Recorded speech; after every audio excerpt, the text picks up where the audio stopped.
search for supplies? Very well. I'll get close to you. I have a cheating system, and all your supplies will belong to me. What? You want to kill me? Sorry, I have a cheating system. I can predict the future. So, I won't give you the chance to make a move. You're being too arrogant. You want to level my base vehicle to the ground? I'm sorry, but I have a cheating system. I can transfer my spatial position. So, it's time for you to meet your end. With a built-in cheating and upgrading system, dominate the apocalyptic world. Chapter 1. System Possession. A thunderous sound jolted Lin Long from his slumber. He rose to his feet, glancing around in bewilderment. Where am I? How'd I end up here? Ding ding. Suddenly, a gentle female voice echoed in his mind. Host, greetings. The Apocalypse cheating system has been successfully installed. I hope you will make good use of this system in the Apocalypse to rebuild a new civilization. What is this? An Apocalypse cheating system? Immediately, a main menu materialized in his mind, detailing his personal profile. Host Lin Long. Gender, male. Age, 23 years. Physical condition, healthy, adequate. Current cheating system comprehensive level. Level 1. Activation frequency and range. Current cheating function activation frequency is once per day, with a cheating spatial range of 100 meters.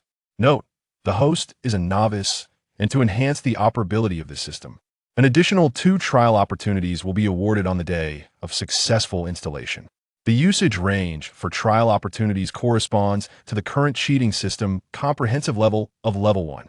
After midnight tonight, the trial opportunities will expire. Please make good use of them. Cheating System Subproject Introduction. Material Storage Bag Level 1 Future Prediction for 1 minute. 3-dimensional space transfer distance of 1 meter. Current mission objective. Carry the Level 1 cheating system and survive for 1 month to advance. Upon leveling up, the cheating functions will expand further. Ultimate goal, civilization reconstruction, with a deadline of 50 years. Failure to succeed will result in the destruction of Earth and the extinction of humanity. The countdown for the ultimate goal has begun. Subsequently, the personal main page vanished, replaced by 3 options. Material cheating future prediction space transfer. Each option was accompanied by corresponding numbers, 1, 2, and 3. After a brief pause, the female narrator continued. Host, in the current subprojects of the cheating system, the material storage bag level 1 can hold up to 0.5 kilograms. This bag is already attached to your back, remember? The material storage bag from level 1 to level 3 are limited to cheating and stealing essential survival items, including food, medicine, and daily necessities. Non-essential items such as firearms, explosives, and poisons cannot be stolen until the host system reaches level 4. If you wish to activate the system and initiate the cheating function, simply call out Civilization Reconstruction, and the system will automatically activate. Reporting the numbers corresponding to the function options will initiate the relevant subproject. Should you have any questions during the practical application of this system, you may call out to me as System Narrator, and I will appear to provide you with answers. Then, silence enveloped the surroundings. Lin Long rubbed his eyes, struggling to believe the reality of the situation. No way. I merely graduated from university and have been unsuccessful in securing a job after multiple interviews. There's no need to punish me by thrusting me into the apocalypse. Turning his head, Lin Long realized he was inexplicably standing atop a skyscraper, gazing out at a landscape of ruins. Rubble lay scattered, a scene of utter devastation. In the distance, wisps of smoke curled upwards that he crouched on the ground, gently pinching his thigh. Ah, I can feel pain. This is no dream. Indeed, this is the apocalypse. Only then did he take a closer look at his attire. Form-fitting clothing, and on his back there was indeed a small backpack. However, this backpack was rather diminutive, resembling something a preschooler might use. Lin Long began to gradually accept the reality. So, it appears I have truly become the embodiment of a cheat system in this apocalyptic world. By the way, according to the system's introduction, I am granted 2 additional opportunities to utilize the system today. Coupled with my inherent capacity of 1 use per day, I have 3 chances to engage with this system today. I must ascertain whether this system is truly effective. Chapter 2. Initial experimentation with the system before embarking on his trial of the system. Lin Long took a moment to observe his surroundings, his mind recalling the earlier introduction. His system was at level 1, with a range of effective cheating spanning a radius of 100 meters. However, there were 3 subprojects of cheating: material cheating, future prediction, and spatial transfer. At present, Lin Long was not particularly hungry, so his need for material cheating was not paramount. Instead, he focused his attention on spatial transfer and future prediction. Spatial transfer allowed for movement within a 1-meter linear distance in 3-dimensional space. What would that feel like? Could it be that by invoking the phrase civilization reconstruction and then confirming the number 3, he could freely move within a 1-meter radius? Was this truly possible? Rather than dwell in doubt, he decided to give it a try. Lin Long softly uttered the phrase civilization reconstruction. Instantly, 3 small icons representing the subprojects appeared in his mind. 3, he whispered again. Subsequently, he distinctly perceived a rush of wind by his ears. Under the influence of this sudden gust, he felt an abrupt loss of weight, and in the next moment, he astonishingly found himself standing 1 meter to the left of his original position. The phenomenon of spatial transfer had indeed occurred. Immediately, he heard a female announcer's voice in his mind. "Host, congratulations on successfully utilizing the spatial transfer function of the cheating system.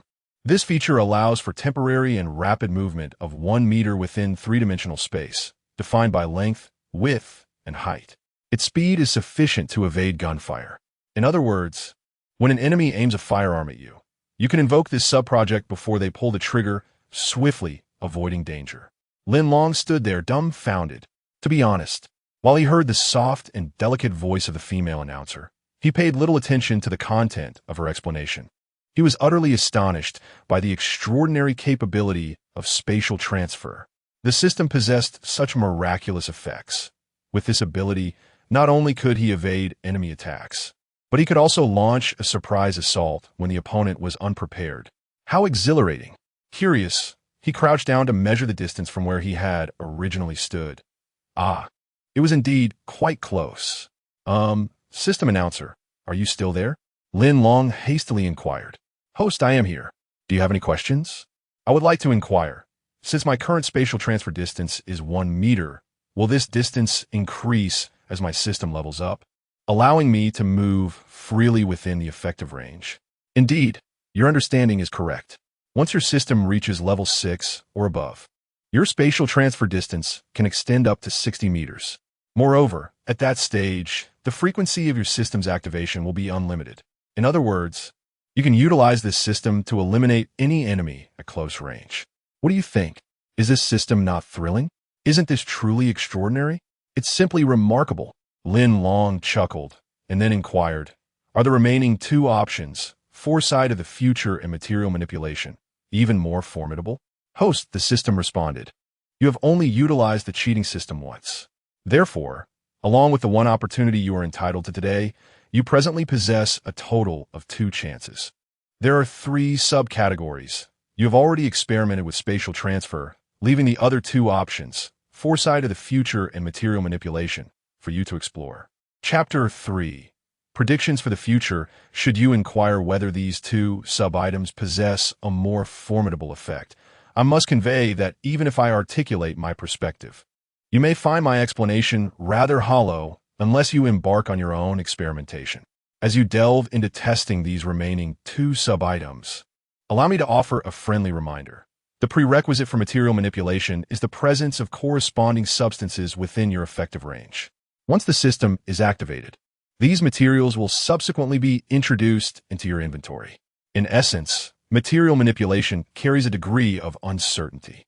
If there are no materials corresponding to the demand for system cheating in your vicinity, activating this sub-item through the system will yield no results, thereby wasting 1 opportunity. However, future predictions are devoid of such limitations. As the term suggests, when you activate this sub-item, it allows you to glimpse events that are about to transpire within the next minute. Naturally, the duration of these future predictions is also contingent upon your current system level. Upon reaching a system level of 6 or higher, you are granted the capacity for the most extended future time prediction, a remarkable 6 minutes. 6 minutes is already a considerable span of time. When faced with any challenge, it is ample opportunity to turn the tide in your favor. This sounds rather enticing. doesn't it? Lin Long chuckled softly, and after listening to the female commentator's words, he felt a stirring within him. You are correct.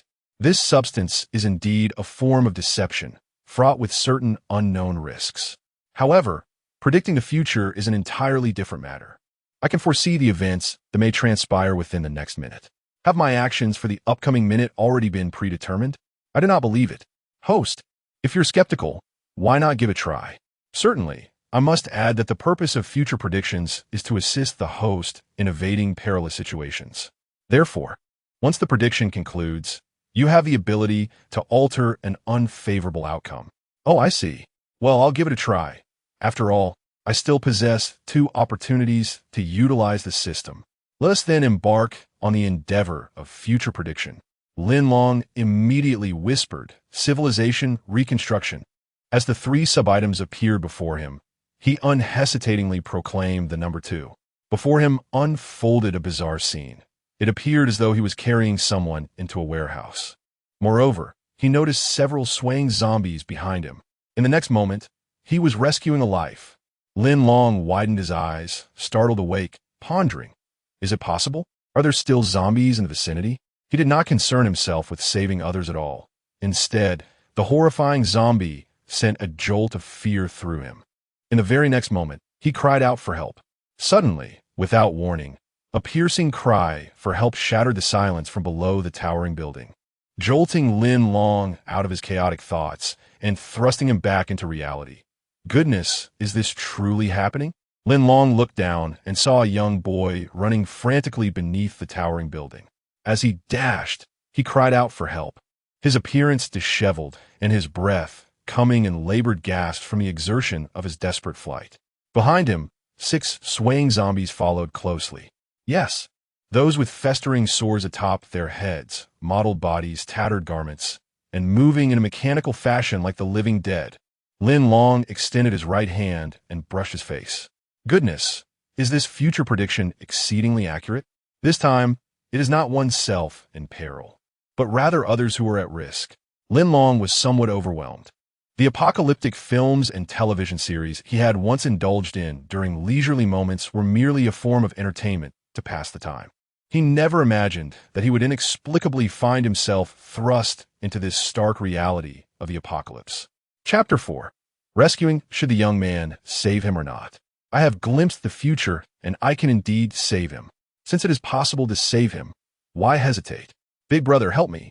I'm down here. The youth below staggered and immediately collapsed onto the ground. He had exhausted all his strength to flee, and as he looked up, he caught sight of Lin Long atop the high building. Summoning every ounce of his energy, he shouted loudly. Lin Long abruptly came to his senses. Wait a moment. I will come down to rescue you. Once he regained his composure, Lin Long sprang into action. However, after running a couple of steps toward the rooftop door, he hesitated. I am unarmed. What if those zombies bite me? If I get bitten, will I too become a zombie? Sigh, I must trust the system. I can bring him into the safe warehouse. There is no time to consider my own safety. As Lin Long turned around, he noticed a shovel in the corner. Grasping it firmly, he muttered to himself, "There's no turning back now that I'm here. Sooner or later, I'll have to confront the zombies. Whether now or later, this is an opportunity to practice killing zombies in advance." The building where Lin Long was situated was merely 3 stories high. As he descended, he glanced around and noted that before the apocalypse erupted, this was likely a warehouse for agricultural tools. On the 2nd floor, he vaguely saw scattered sickles, hoes, and shovels, labor tools. Well, this aligns with my earlier vision of the future. Upon reaching the 1st floor, Lin Long discovered that the nearest zombie was a mere 10 meters away from the boy.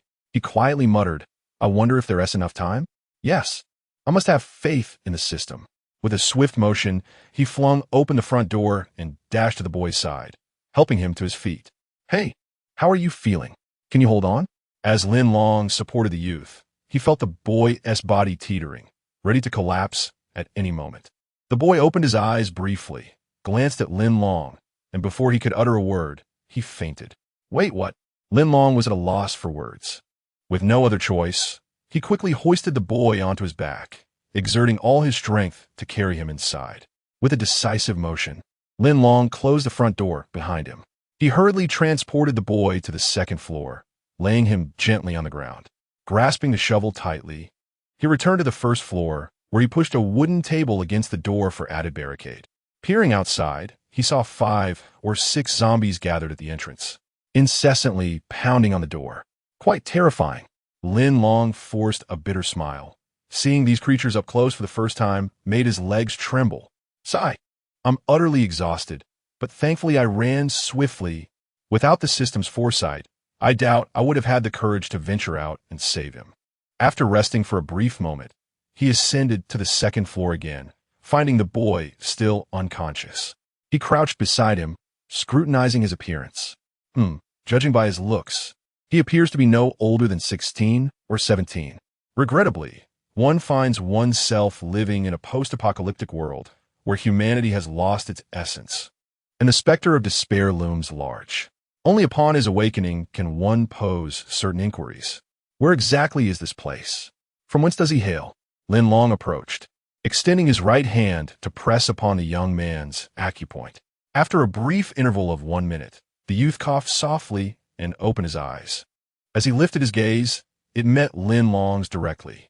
Am I not dead? Have you saved me? The young man felt a surge of emotions, struggling to sit up.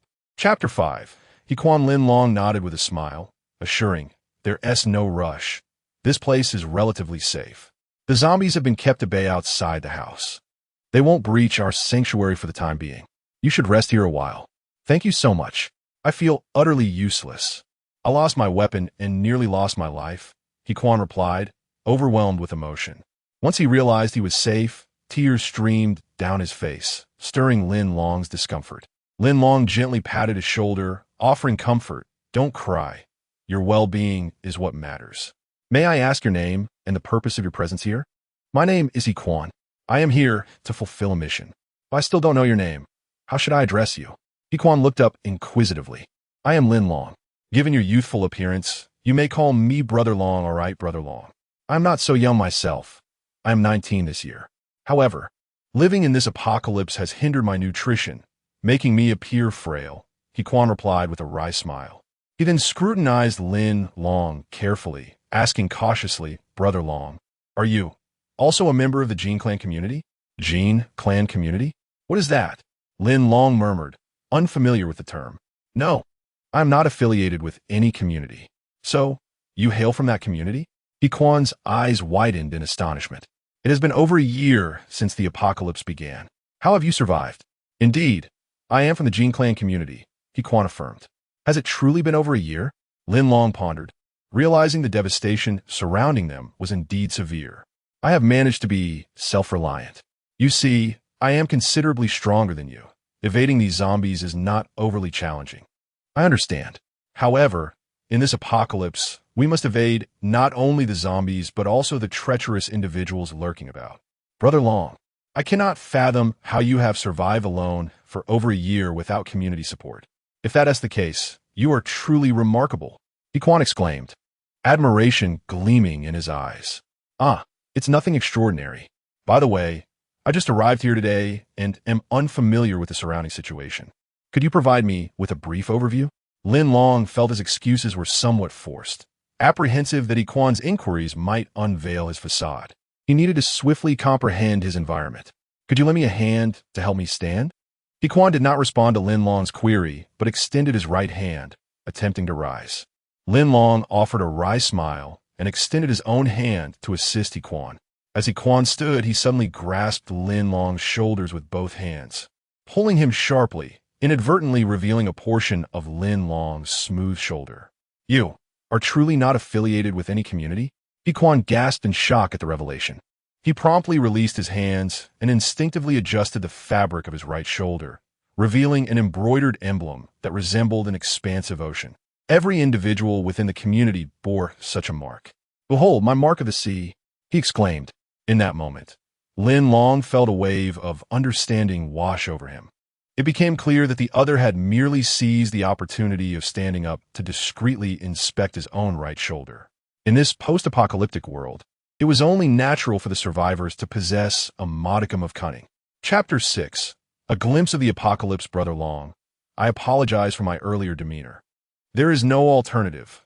Outside the gene community, there are undoubtedly other communities, and I wish to avoid returning only to be discovered violating the community's regulations. Since you do not belong to any community, I feel a sense of security, Hequan explained, offering Lin Long an awkward smile. I understand. Lin Long replied with a nod. Can you tell me where we are? I stumbled upon this place without intention. As you know, in this apocalypse, there are no mobile navigation systems, making it quite easy to lose one's way. This is County C in City A, one of the locations that suffered early devastation since the outbreak of the apocalypse. Our gene community is situated 30 kilometers from here. However, I do not recommend you join the gene community. As you might be aware, I am among the lowest tier within the community, living a rather miserable existence. Oh, County C. I see. Lin Long feigned enlightenment. You mentioned completing a task earlier? Is it to search for certain materials for the community? Yet, I see you with only a small backpack. It seems your task remains unfulfilled. Indeed, I am out searching for materials for the community. So far, I have collected merely 2 crystal nuclei, whereas the task assigned to me by Madame Air today is to gather 10. It feels rather daunting. That heartless woman has been increasing my workload incessantly. One day, I shall escape the gene community with my sister.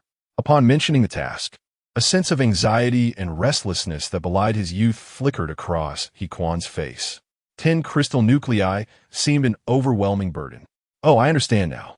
Your sister is under the control of that wretched woman, and to help her, you must complete your task. Am I right? What are your plans moving forward? Lin Long inquired, though his mind was preoccupied with thoughts. Crystal nuclei? What could that possibly be? The system had not informed me of such things. Is the task of gathering 10 crystal nuclei truly that arduous? Indeed, she is a wretched woman. Hequan burst into laughter, but soon his smile faded as he lamented. Unfortunately, I must continue my search for crystal nuclei. Here, Brother Long, please accept this small portion of food. I notice your backpack is rather small. You must be low on supplies. Consider it my token of gratitude for your earlier assistance. Hequan, being earnest, turned and retrieved a bag of crispy noodles from his already modest backpack, presenting it to Lin Long. In this apocalypse, the most direct expression of gratitude is not in currency or words of thanks, but in the sharing of food and resources. Lin Long shook his head, saying, You're being too formal. Your provisions are limited. Keep them for yourself. Moreover, I can see you are quite frail. Completing the task of 10 crystal nuclei will undoubtedly be challenging for you. If you wish, I could lend a hand and assist you in fulfilling the task. Really? Hequan exclaimed, his surprise evident. Brother Long, you are truly my savior. There's no need for formality. I am, after all, a person without organization or discipline. Our meeting is serendipitous. To assist you in accomplishing your tasks and ensuring a safe return to the community brings me peace of mind. Lin Long found himself without choice in this apocalyptic world, utterly inexperienced. Given the necessity to survive in such a harsh environment, it is imperative to become familiar with it. For now, allowing this young man to provide me with a preliminary understanding of this society is not unreasonable, is it? The cheating system has limited activation frequency. Only after subsequent upgrades will one attain the capability for self-preservation. Brother Long, you truly are the most benevolent person I have encountered in this desolate world. Holding a packet of instant noodles, he appeared somewhat overwhelmed with emotion. Lin Long, equally speechless, thought, Kid, is it really necessary to be so sentimental? I'm left with no other options. Chapter 7. Speechless Lin Long pondered for a moment and said, Hey, Xiaohe, please wait for me here for a bit. I'll go upstairs to fetch something, and then we can set off to collect the crystal cores. All right, Brother Long, I'll wait for you here. Hequan promptly replied, thinking to himself, Brother Long is truly a good person. Given his physical prowess, his combat abilities should be commendable. I wonder, does he have any ready-made crystal cores in his backpack? If I fail my mission, can I borrow some from him in an emergency? Lin Long hurried upstairs. Making his way to the corner, he softly murmured, System explanation. Instantly, a familiar voice resonated in his mind. Host, do you have any questions? System. I would like to inquire about what a crystal core is. in this apocalypse, is it difficult to obtain one? The voice responded, I'm sorry, host. I cannot answer questions that are not related to the system. What? You want to answer anything outside the system? Are you kidding me? Lin Long was infuriated by this response, feeling as if he could spit blood. Seriously? You've thrown me into this place without informing me of my surroundings. How am I supposed to survive? I admit, this cheating system is quite impressive, but it doesn't start out powerful. It only becomes truly formidable after upgrades. To upgrade, I first need to survive. Host, do you have any further questions? If not, I will take a rest. Wait, don't go. I still have questions. Lin Long hurriedly interjected. Do I have one last chance to activate the cheating system today? Yes, you have one final opportunity to activate the cheating system today. Would you like to start it now? If I'm hungry, can I obtain resources? Lin Long swallowed hard, realizing that if he hadn't seen He Quan munching on instant noodles, he wouldn't have felt hungry at all. It was that sight that made him acutely aware of his hunger. Yes, the range for your current cheating theft is within a circle of 100 meters. Have you confirmed that there are corresponding resources within this limited area? If there are no resources, the theft will fail, wasting one opportunity. I know that, Lin Long replied. Before I use this resource theft interface, I have a question I want to clarify. Please go ahead, the system prompted. The system stated that it could steal resources from the surrounding area. However, if there are too many resources, my small backpack can only selectively hold 0.5 kilograms, right? With so many types of resources, how will the system choose? Host, here is how it works. Resource theft will prioritize based on caloric value and volume ratio. It will first select items that are high in calories and low in volume. Your current level is 1, with a capacity of only 0.5 kilograms. You absolutely cannot exceed even a milligram. Therefore, the three key principles for resource theft are weight, caloric content, and volume. Oh, I see. Lin Long nodded in understanding. I must make the most of this last opportunity. Host, do you have any further questions? Shall we activate the cheating system now? Certainly. You may also contemplate the notion of softly uttering civilization reconstruction, which will prompt the cheat system interface to automatically unveil itself. Well, I shall ponder this further and refrain from utilizing the system for the time being. Very well. I currently have no additional inquiries. Chapter 8. Commencing action, Lin Long rose to his feet and gazed out the window, first determining whether there were any high-calorie substances in the vicinity. He casually picked up a long sickle from the ground, finding it far more manageable than the iron shovel he had previously held. After weighing it in his hand, he deemed it suitable. Indeed, in a post-apocalyptic world, one cannot be without a weapon for battle. Upon returning to the second floor, Lin Long discovered He Quan was also present, having retrieved a sickle of his own. He Quan turned around and noticed the long sickle in Lin Long's grasp. Brother Long, is this your weapon? Yes, for now. It shall suffice for slaying zombies. And you, are you well rested? I just had a few sips of water. My strength is nearly restored. Let us venture forth to eliminate the zombies. He Quan brandished his sickle in the air, eager to engage in the hunt. Excellent. Lin Long glanced at his backpack, exclaiming, Please don't mention water. Now that you've said it, I feel my throat has grown parched as well. Let's proceed. Brother Long, I shall lead the way, and you can flank from the side. Together, we shall surely vanquish the 6 zombies outside, He Quan declared, striding forward decisively. Lin Long was momentarily taken aback. Wait, didn't you just mention looking for crystal cores? Why then are you intent on confronting those 6 zombies? We could easily exit through the side door. Why seek trouble and waste our energy? Oh, I see. Could it be that the crystal cores are possessed by the zombies? Lin Long quickly replied, all right. But remember, do not overexert yourself. If you find it too much to bear, make haste and flee. Do you understand? Understood. Thank you for your guidance, Brother Long. You are truly a good person. He Quan expressed his gratitude once more. Lin Long remained silent. On the first floor of the warehouse, there were 2 doors. Earlier, Lin Long had moved a wooden table to barricade the main entrance. Outside the main door, there had originally been 6 zombies. After futile attempts to breach the door, 3 had turned and departed, leaving the remaining 3 stubbornly clinging on. Lin Long and He Quan approached the side door. He Quan peered outside and said, Brother Long, I will open the door now. I shall return to the main entrance. I believe those 3 zombies should be easier to handle. Is that acceptable? Lin Long mused. Little brother, that seems rather inconsiderate, does it not? I have only just arrived in this wasteland, and you would leave the 3 foolish zombies at the main door for me to contend with? You have lived in this world for a year. Your combat experience far surpasses mine. Very well, proceed swiftly. If you require assistance, do not hesitate to call for me. Understood. Hequan promptly opened the door, gripping his sickle firmly, and dashed outside in a single motion. Lin Long stood by the door. Witnessing the once meandering zombie come to a halt upon hearing the door open, slowly turning to face him. Taking a deep breath, Lin Long tightly grasped the long sickle in his hand, fortifying his resolve. The zombie finally laid eyes on Lin Long. To the undead, the living were a delicacy, a most exquisite treat. The zombie staggered towards him, and Lin Long noticed that its pace was not particularly swift. He steeled himself for battle, thinking, I must not perish. This advanced cheating system has yet to be employed. How could it possibly be compromised? Be brave, be brave. One must be courageous. A scythe pierces through his skull. As Lin Long was poised to charge forward, a sudden cry echoed from the front door. Brother Long, help me. 2 more zombies are coming. Lin Long was taken aback. No way. Aren't there only 3 foolish zombies over there? How come 2 more have emerged? Very well.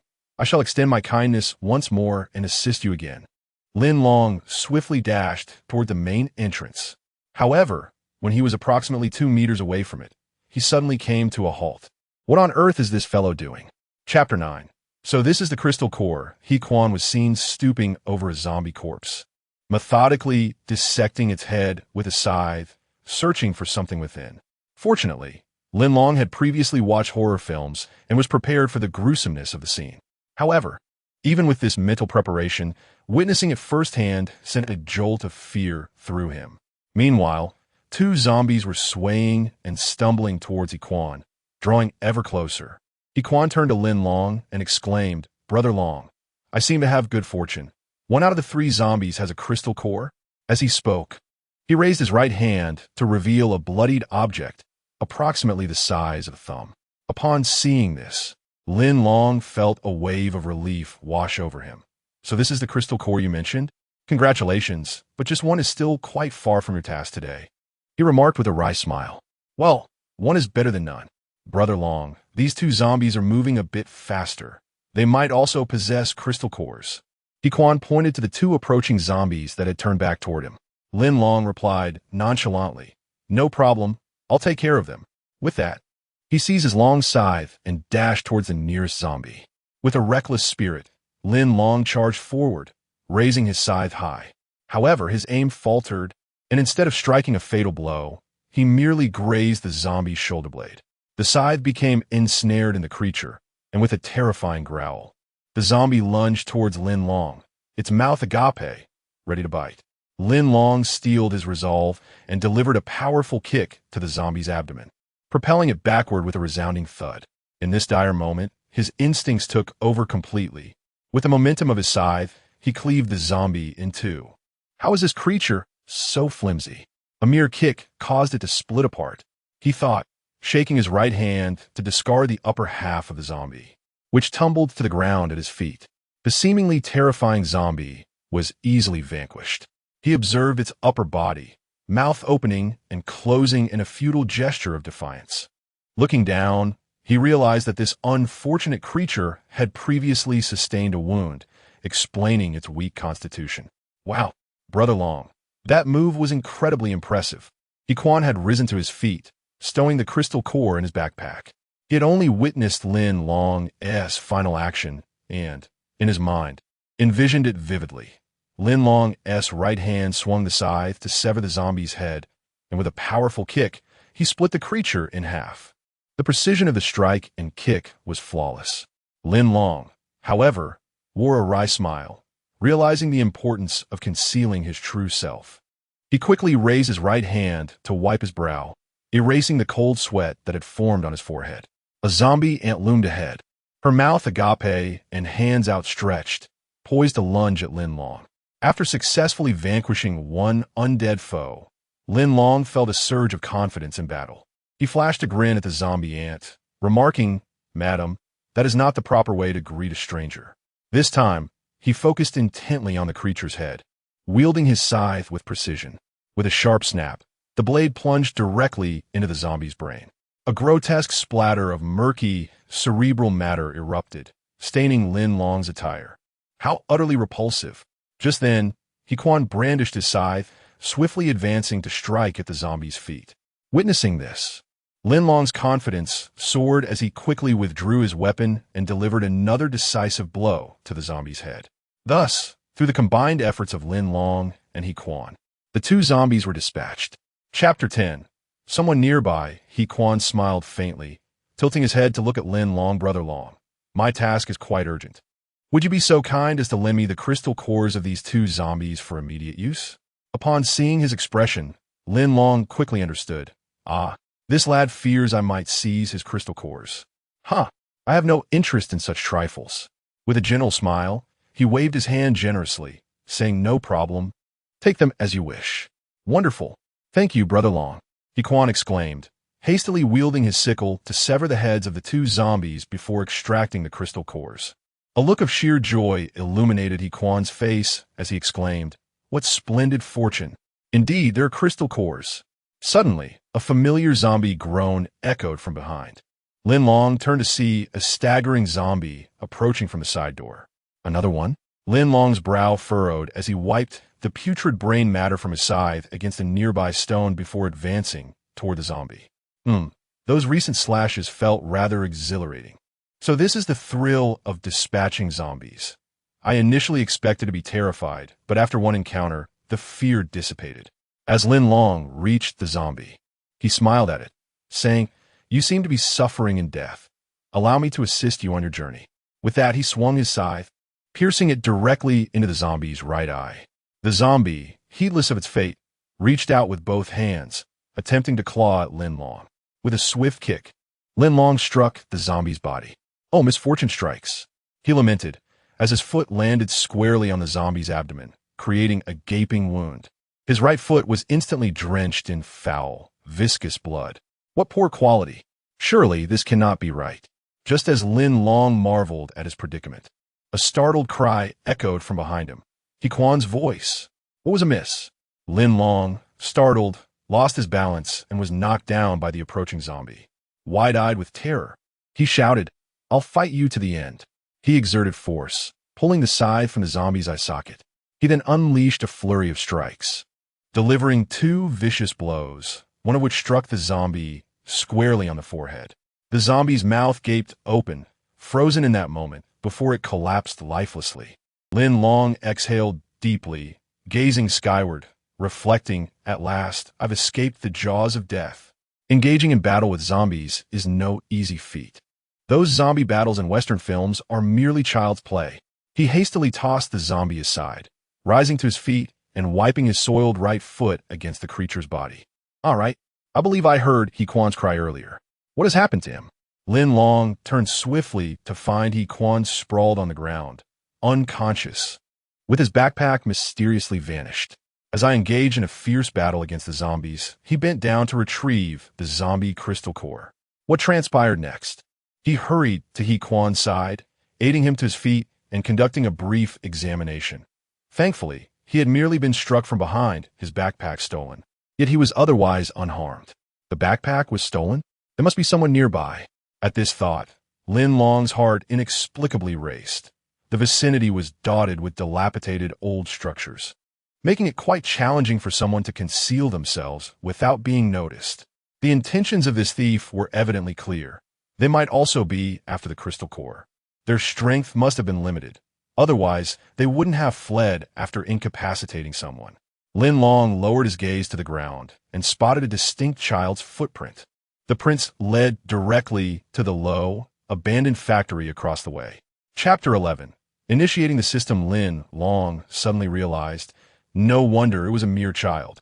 This child, after snatching the backpack, hastily fled. He had taken advantage of my momentary distraction to launch a surprise attack on Hequan. Lin Long shook Hequan's body, and Hequan regained consciousness, rubbing the back of his head, still feeling a lingering pain. Oh no, my backpack. In the next moment, Quan recalled the events leading up to his unconsciousness, awakening as if from a dream. He stood up, turned to check his back and surroundings, and immediately recognized that he had been ambushed. There's no need to search further. Your backpack has been stolen. Look here. Lin Long pointed to a footprint on the ground, evidently left by a child. Damn it, that little rascal. Just wait until I catch you. If I'll give you a good thrashing, I'll 1TB he. Quan said through gritted teeth. Indeed, I was so focused on dealing with the zombies that I hadn't anticipated such an incident, Lin Long remarked as he readied his scythe once more. He then added, "He-s just a child. Let us retrieve the belongings without frightening him." Brother Long, you truly are a remarkable person. Quan chuckled awkwardly, realizing his earlier emotional outburst had been excessive, not expecting Brother Long to take it so seriously. Lin Long mused. Are you trying to bestow upon me a good person card? A mere casual remark from me garners such praise? Are you subtly reminding me to avoid villainy? Disregarding Quan's comment, Lin Long picked up the scythe and led the way into the factory, with Quan hastily following.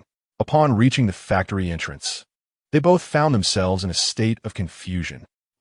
This factory has two main lines. It's been over a year since the apocalypse, and the equipment inside is in a deplorable state. Finding that child amidst this chaos seems quite challenging. Lin Long furrowed his brow. Quan, you see those two lines ahead? Let us split up.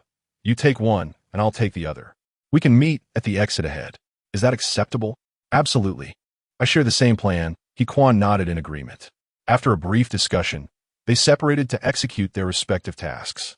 Lin Long chose the right assembly line, gripping his scythe tightly, prepared for any zombies that might appear unexpectedly. He advanced cautiously within, his pace deliberate. Fortunately, the exit lay not far ahead. He lifted his gaze to discern a faint glimmer of light. Lin Long crouched in a corner, scanning his surroundings attentively. Aside from the faint sound of Quan's footsteps nearby, there were no other noises. He contemplated that little boy after snatching the bag. I woke Quan shortly thereafter. Given the poor conditions here, he shouldn't have been able to escape far. Logically, he must be somewhere inside. However, aimlessly searching was not a viable strategy. At that moment, he recalled the cheat system. Yes, Quan's backpack contained not only crystal cores but also instant noodles, bottled water, and other provisions. If I activate the system, will those items transfer into my backpack? When the child witnessed the sudden disappearance of the belongings from their backpack, they would undoubtedly exclaim in astonishment. This is the solution. Although he had exhausted today's quota for system usage, discovering the thief in this manner was indeed worthwhile. With firm resolve, Lin Long settled himself on the spot, silently reciting the phrase civilization reconstruction. Instantly, three interfaces materialized in his mind: material cheating, future prediction, and spatial displacement. Lin Long continued to chant one, and in the next heartbeat, a miracle unfolded. Chapter 12. Capturing the Thief Bang. Suddenly, a mysterious weight was added to the backpack on his back, as something fell from the air and landed inside. Could it be? How astonishing. This system is indeed remarkable. Almost simultaneously, a low gasp from a child echoed from a nearby corner. Where did it go? Lin Long abruptly opened his eyes, chuckling to himself, little rascal. You think you can outsmart me?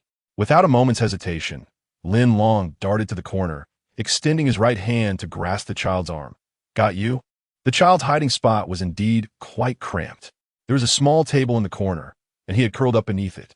To be honest, as long as he remained silent, Lin Long admitted it would have been impossible to find him. However, once discovered, escaping would be nearly impossible. I didn't mean to. I'm sorry. Please spare me. The child, realizing he'd been spotted, immediately panicked and began to cry. Shoo, come out quietly. I won't harm you. Lin Long leaned closer to observe the child, a boy with a buzz cut, frail and emaciated.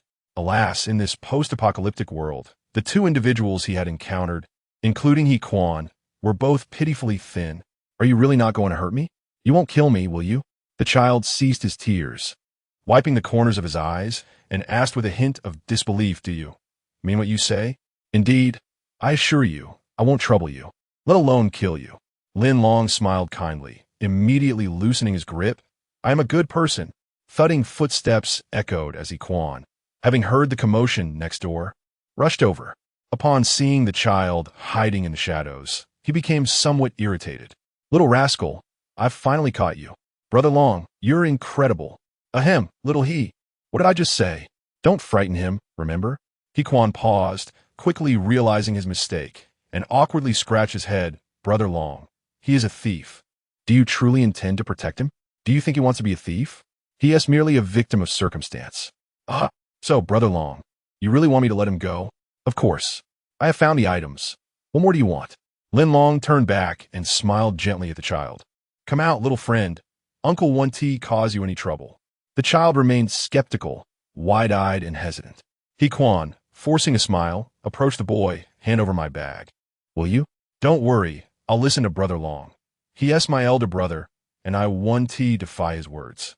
The child nodded and hurriedly handed the backpack to Quan. As Quan took the bag, his brow furrowed in dismay. "Hey, little rascal, where are the items? Are you trying to trick me? I didn't take anything from inside. I didn't touch a thing. It's just little he." Lin Long turned with a stern voice. "What are you shouting for? The items are right on the ground. Aren't you worried that making noise will attract the zombies?"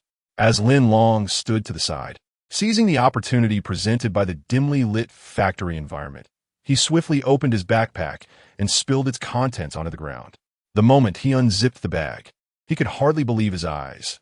There were 3 bags of crispy noodles, 2 packets of compressed biscuits, 2 bottles of water, and 2 boxes of aspirin. Were these items all for Quan? Perhaps not entirely. Nonetheless, he thought to himself, "I shall be magnanimous and offer him some provisions." Upon hearing this, Quan turned his head to take a look. Oh, when did such a plethora of items accumulate on the ground? Chapter 13. Identity markers. Quan stepped forward to retrieve 2 bags of crispy noodles and a bottle of water, placing them back into his backpack. "This is all the food I have," he remarked. "The rest must belong to the child." Not only was Quan astonished, but the child, too, wore a look of sheer disbelief. In a post-apocalyptic world, food is a treasure more precious than gold. Ignoring his own peril, the child immediately crawled out from beneath the cramped table. "My goodness, how can there be so much food here?" It was evident that the remaining food and medical supplies were not his. Lin Long smiled slightly and chuckled. "So how does it feel? Are you famished?" The child, with wide, sparkling eyes, nodded earnestly, saying, "Uncle, I am very hungry." Only then did Lin Long take a closer look at the child. He was delicate and handsome, with a refined oval face, although his countenance bore some dirt, indicating he had not washed his face in quite some time. "If you're hungry, why not have a box of biscuits?" Lin Long picked up a box of compressed biscuits from the ground and placed it in the child's hands. "Thank you, Uncle. You are truly a good person." The child, somewhat incredulous, could hardly believe his eyes. This unfamiliar uncle not only refrained from reprimanding him for his thievery, but also rewarded him with food. "Indeed, I told you I'm a good person. Yet, you did not believe me." Lin Long then packed the remaining food into his pockets and turned to Quan, asking, "Have you checked? Is there anything else in your pockets?" Quan stood there, dumbfounded, his expression one of astonishment as he observed Lin Long and the child. "So, are you saying that this food does not belong to you? It belongs to Brother Long?" "If I recall correctly, there was no food on the ground when we arrived here." "Yes, the remaining food is from my pockets." "What of it? Do you still want some?" No. I can manage with my own, Brother Long." "Why would you give food to him? He is a thief. Did you not see how hungry he is? Is a small portion of food truly that significant?" "Little he, remember this. A human life is more valuable than anything else. Moreover, he is just a child." Lin Long spoke these words with a serious demeanor, devoid of any jest. "Thank you, Uncle. I will always remember your kindness," the child expressed gratefully. "Yes, Brother Long. I understand. I will certainly remember your teachings from now on." Quan replied with a wry smile, nodding despite his internal disagreement with Lin Long's sentiments, yet showing respect through his words. Lin Long nodded, crouching down to gaze at the child. "Little one, could you share with Uncle why you came here all alone? Where are your family members?" "Family? My father and mother have both died," the child responded, a flicker of defiance crossing his face. It was clear he was deeply saddened, though he masked it well. Quan leaned in closer, his tone softening considerably. "Little one, Could you extend your arms so I may see? Upon hearing this, the child's expression shifted dramatically. He immediately placed his hands behind his back, casting a wary glance at Equan. No. All right, I must take my leave now. Farewell, uncle. As he turned to depart, Equan, with keen eyes and swift hands, grasped his arm firmly. With a decisive pull, Equan yanked back the fabric of his sleeve, revealing a distinct mark visible to both him and Lin Long. The child struggled vehemently, pleading, "Let me go, let me go." Chapter 14. The Jin clan community. Lin Long never anticipated such a turn of events. Just as he was about to admonish Equan, a voice echoed from outside the factory. "Chuanga, listen. The voice is coming from within." Immediately, footsteps resonated outside the building. Lin Long, Equan, and the children were taken aback in unison. How unfortunate could their luck be?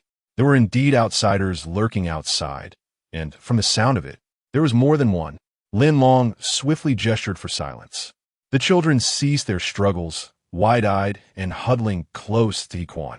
At that moment, two sets of footsteps approached the factory entrance. "Xiao Jun, I hear your voice. Come out. You cannot escape alone. The outside is teeming with zombies and beasts. How can a mere child possibly flee?" This was the voice of a middle-aged man. Unfortunately, the factory remained eerily quiet, void of any response.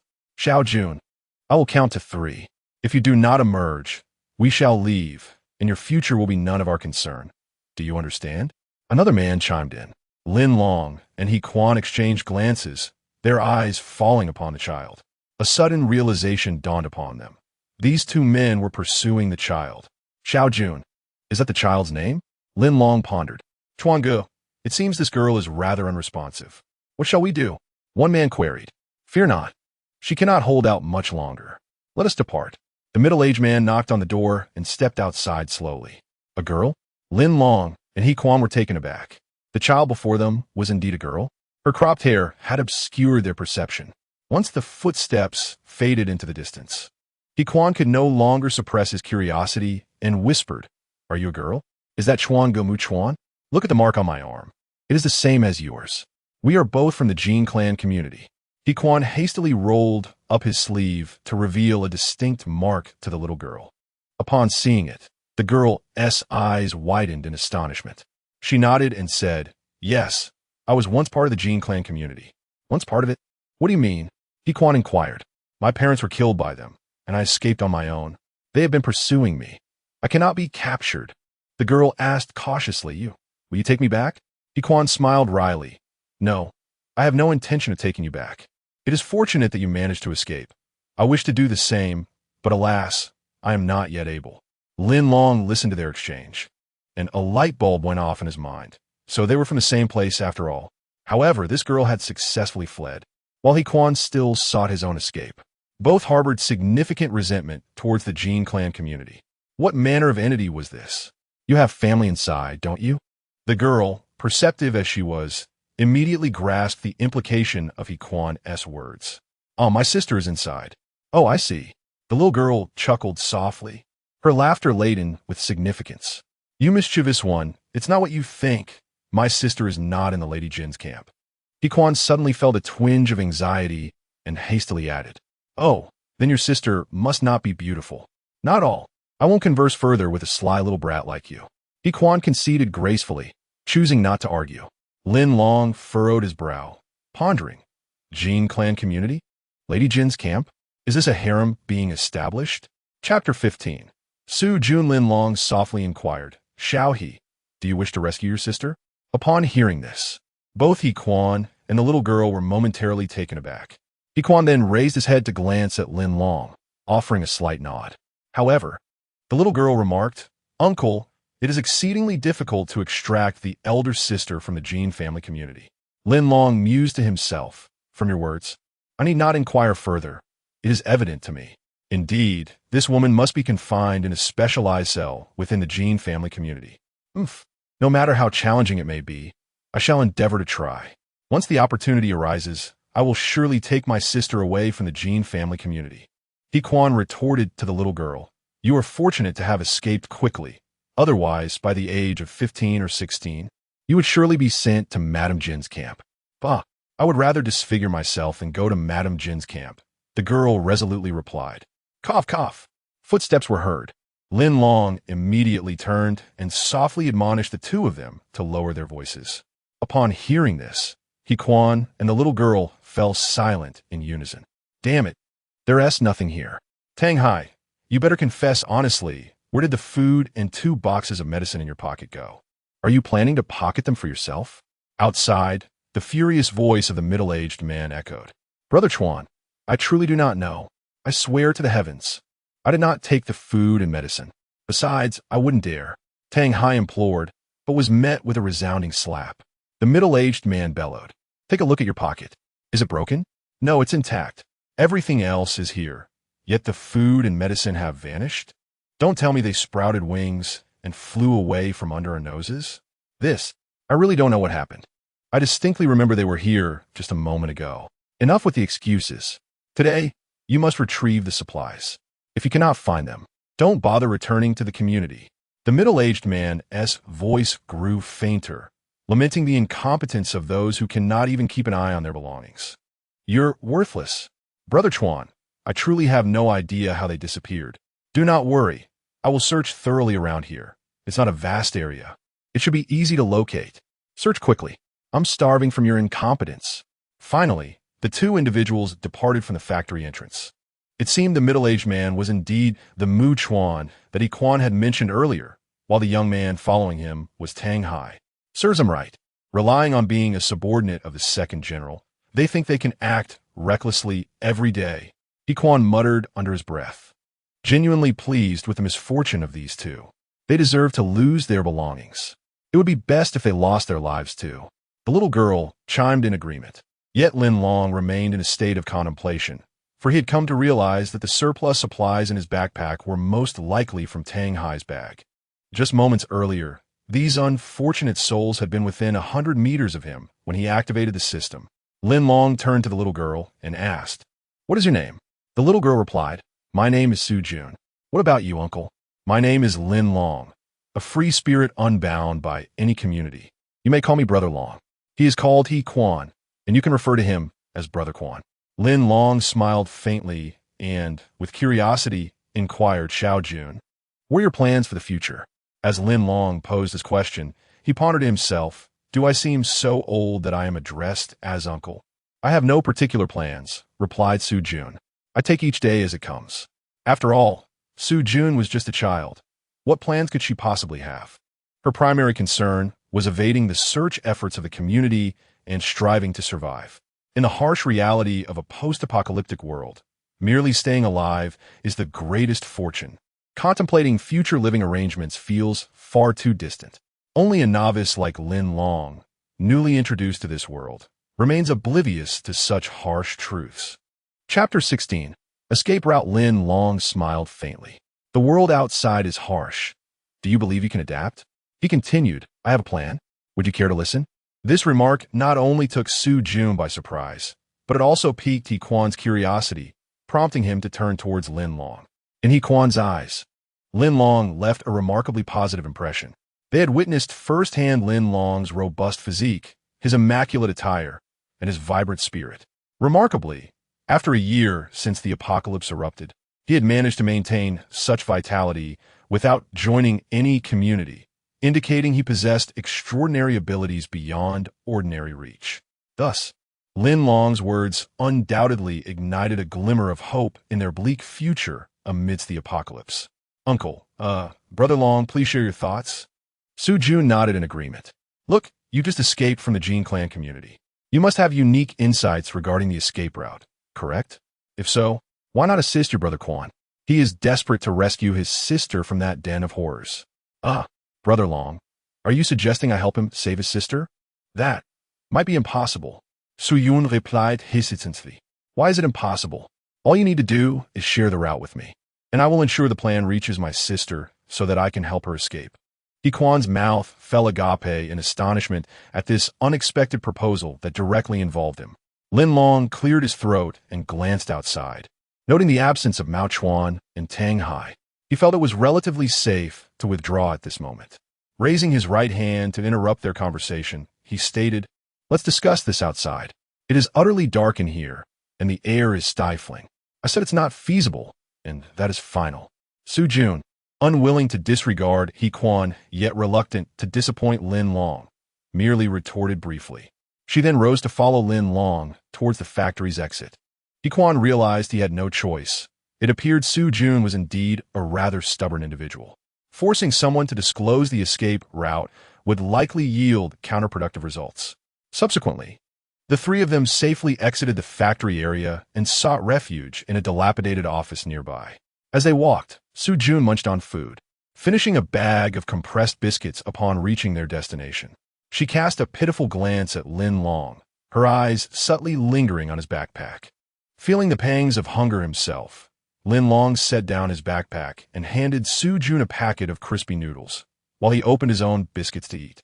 As for He Quan, in pursuit of Su Jun's escape route, he heeded Lin Long's instructions and stood guard on the opposite side of the office. Little Jun, is the Jin clan community truly a den of despair? Particularly for the girls inside, is their existence not worse than death? Lin Long inquired as he chewed on his rations, deliberately trying to encourage her. Su Jun nodded solemnly. Yes, they're suffering terribly. I refuse to endure such a wretched life as theirs. I would rather take the risk to escape. Indeed, your courage is commendable. Tell me, is it easier for one person to survive alone or for two? You have escaped, yet the journey ahead is long. Do you possess the confidence to endure on your own? Alone? Su Jun paused her eating, her curious gaze fixed upon Lin Long. Brother Long, are you not a free man? Am I not allowed to accompany you? Chapter 17. The plan. Lin Long was taken aback. He had not anticipated that Su Jun would be contemplating him. Noticing his surprise, Su Jun chuckled lightly. Brother Long, there's no need to be so astonished. I understand the distinctions between genders. Accompanying me might seem troublesome to you. If you choose not to agree, I won't press the issue, haha. Lin Long shook his head. No, your suggestion has sparked a new idea in me. What idea? If we had a girl on our team, bringing you along would indeed be more convenient. Su Jun, not lacking in intellect, immediately grasped the underlying implication of Lin Long's words. Brother Long, are you suggesting that you wish to assist He Quan and persuade me to divulge the escape route, enabling him to rescue his sister? Lin Long countered, isn't that a noble endeavor? You mentioned earlier that the Jin family community is akin to a hell on earth. After escaping, do you not wish to liberate more girls? No, Brother Long, the situation is not as you perceive it. Upon broaching the topic, Su Jun turned her gaze to the ground, as if contemplating the matter deeply. What situation? You are unaware that within the Jin family community, there exists a rigid hierarchical structure. Under such a system, some girls, driven by vanity and lethargy, would rather reside within Madame Jin's domain than seek freedom. Upon hearing Su Jun's words, Lin Long instantly comprehended her true concern. I see. You fear that He Quan's sister may not genuinely wish to escape. Instead, she might report your escape route, thereby obstructing the path for those who truly desire to flee. Su Jun nodded, non-committal. Having escaped herself, she had invested considerable time in studying the escape routes. Therefore, if anyone sought assistance or wished to acquire this escape map, they must first pass her personal judgment regarding their reliability. Lin Long and Su Jun sat across from each other, their voices subdued, while He Quan, stationed at a distance, remained oblivious to their unusual exchange. Lin Long nodded in understanding. I can appreciate your perspective. You have only just met He Quan and are not well acquainted with him, let alone his sister. Do you have any criteria in mind for your judgment? If you lack standards, I have standards. Su Jun interjected firmly, cutting off Lin Long's sentence. Her immediate response caught Lin Long off guard. It was evident that the young girl had contemplated her criteria for quite some time and had arrived at a decisive conclusion. Oh, that's quite commendable. Lin Long smiled faintly, praising Su Jun. How do you intend to assess her? Must you see her in person? Absolutely.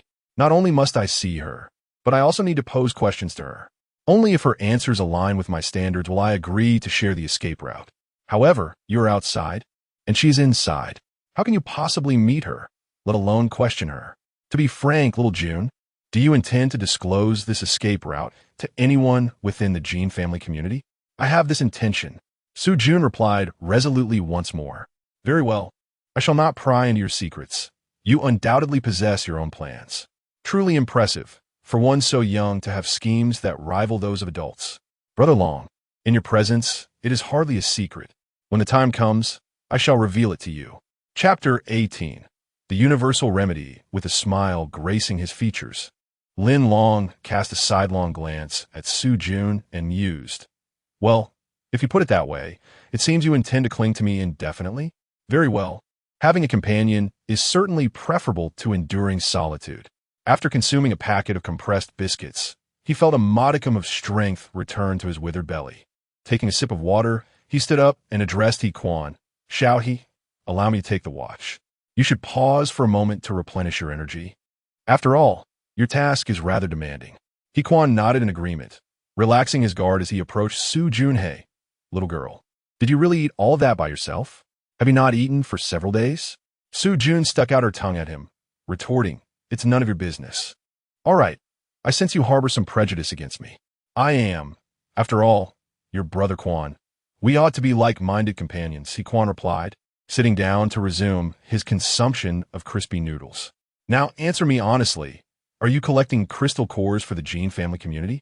That must be the task that brought you out here, correct? He Quan nodded with alacrity. Yes, indeed. The second lady ordered me to collect them, and I must comply. Otherwise, she will torment my sister. Oh, so it is for your sister's sake? To be candid, have you ever consumed a crystal core? Never. Those things look rather filthy. I have no desire to eat them. Besides, I can't even complete my own tasks, let alone keep any for myself. You fool. A great fool. A super fool. Su Jun exclaimed, her anger palpable as she chastised him. Have you never considered why those lofty individuals in the Gene family community are so intent on collecting crystal cores? This is the most valuable substance since the apocalypse. Moreover, depending on the level of the zombies, the efficacy of the crystal cores formed in their brains varies significantly. Lin Long, gripping his sickle, stood nearby, both keeping watch and eavesdropping on their conversation. Upon hearing Su Jun's words, he felt a surge of curiosity. Ah, this little girl seems to possess considerable knowledge. She understands the properties of crystal cores better than He Quan. Little trickster, be quiet. I have heard it said that crystal cores are a universal remedy. However, I cannot accept that. Such a filthy thing could not possibly be a panacea. Is this what you intend to tell me? He Quan, feeling indignant at being called a fool by a young girl, responded with equal fervor. Huh? It seems you have not yet descended into utter foolishness. What you have heard is not mere legend. It is indeed a fact. Crystal cores are, in truth, universal remedies, albeit in specific respects. Their most remarkable effect is the enhancement of physical constitution. They strengthen bones in men and beautify women. Furthermore, regular consumption of crystal cores can bolster one's overall vitality. Lin Long's heart skipped a beat at this revelation. Goodness, so the crystal cores possess such effects? They resemble the tonic remedies of the peaceful society. No wonder the second lady has tasked He Quan with collecting them. Therefore, Brother Quan, I suggest that in the future, when you come across crystal cores, you should retain a few for yourself. Look at you, so frail. Even if you manage to rescue your sister, how will you protect her? At this point, she suddenly turned to Lin Long and said, Brother Long, your physique is remarkable. You must consume crystal cores frequently. Please enlighten him about the wondrous effects of these cores. Chapter 19.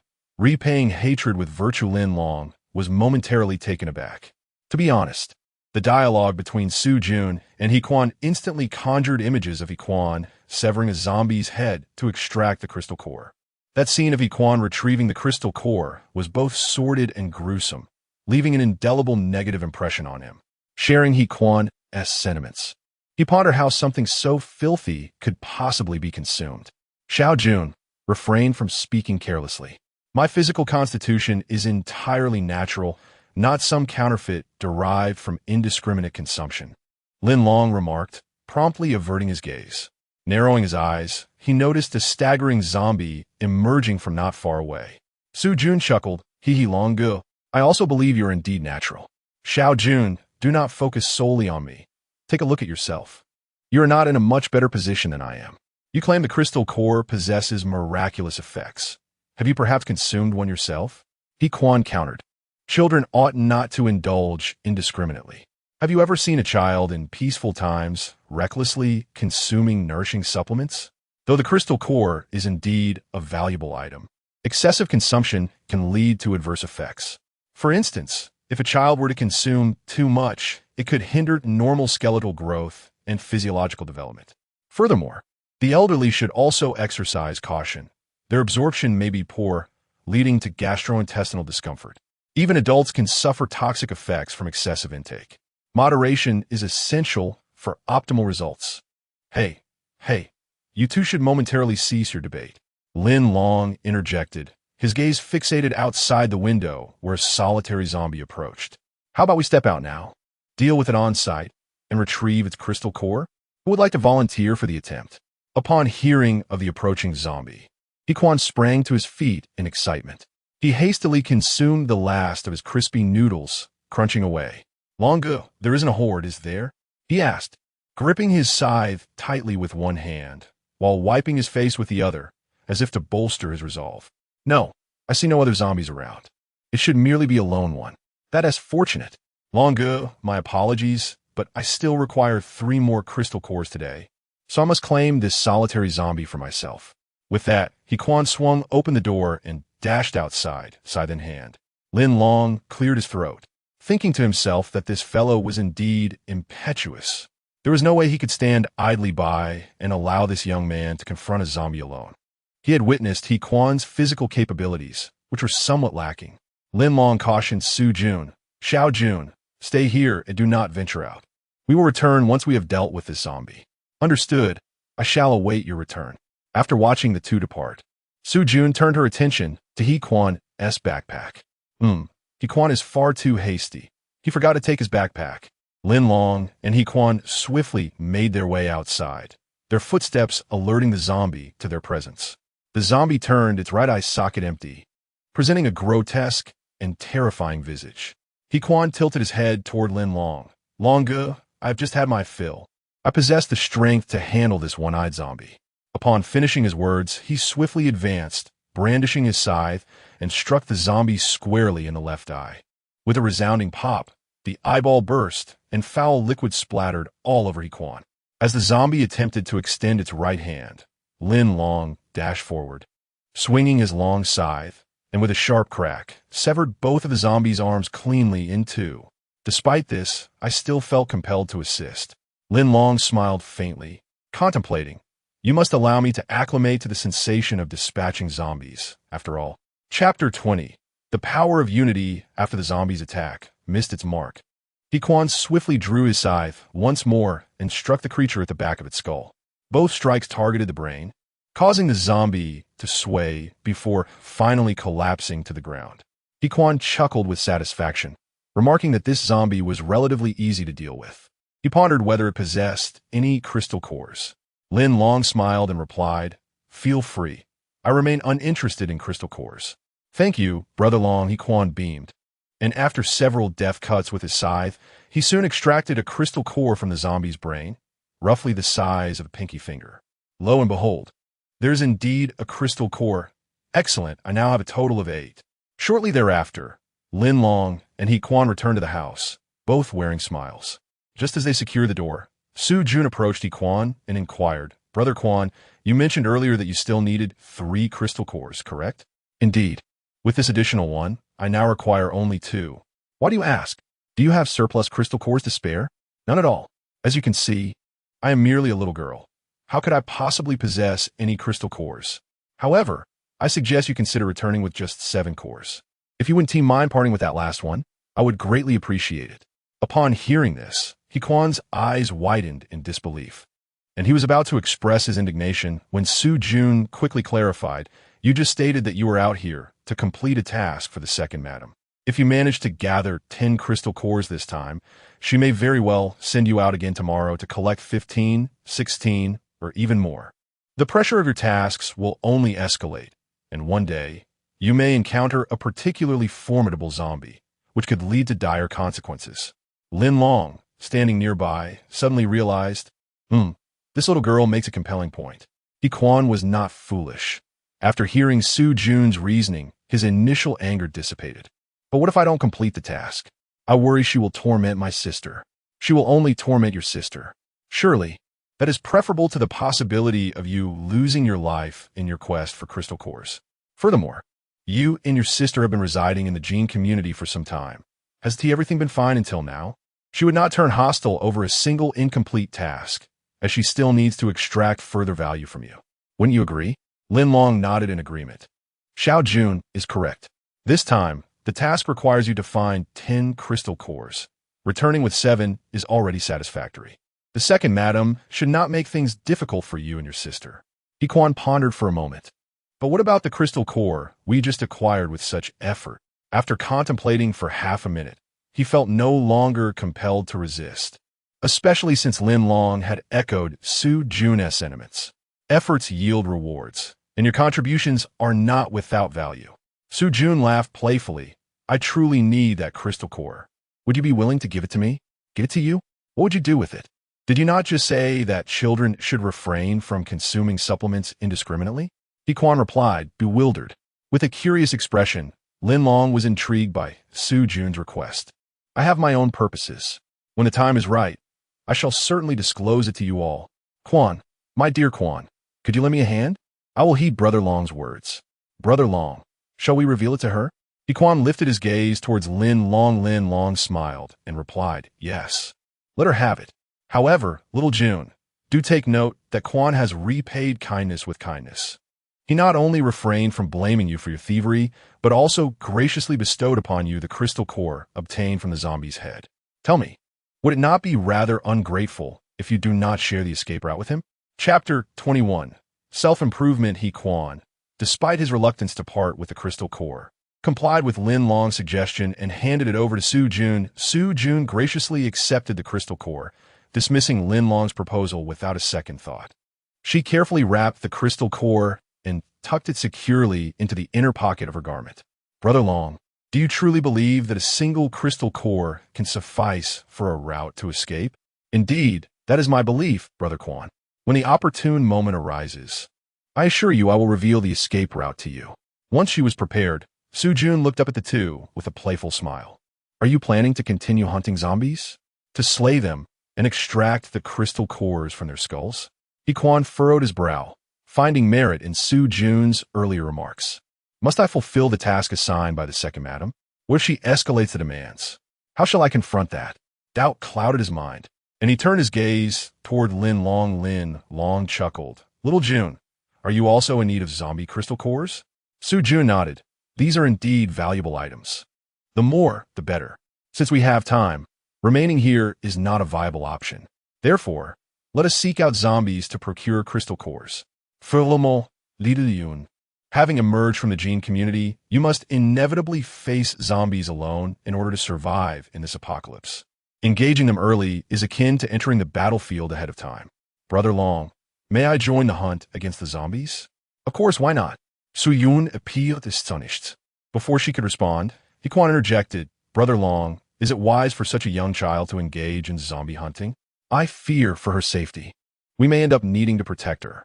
He Quan observed Su Jun's petite frame, contemplating the danger of facing zombies alone.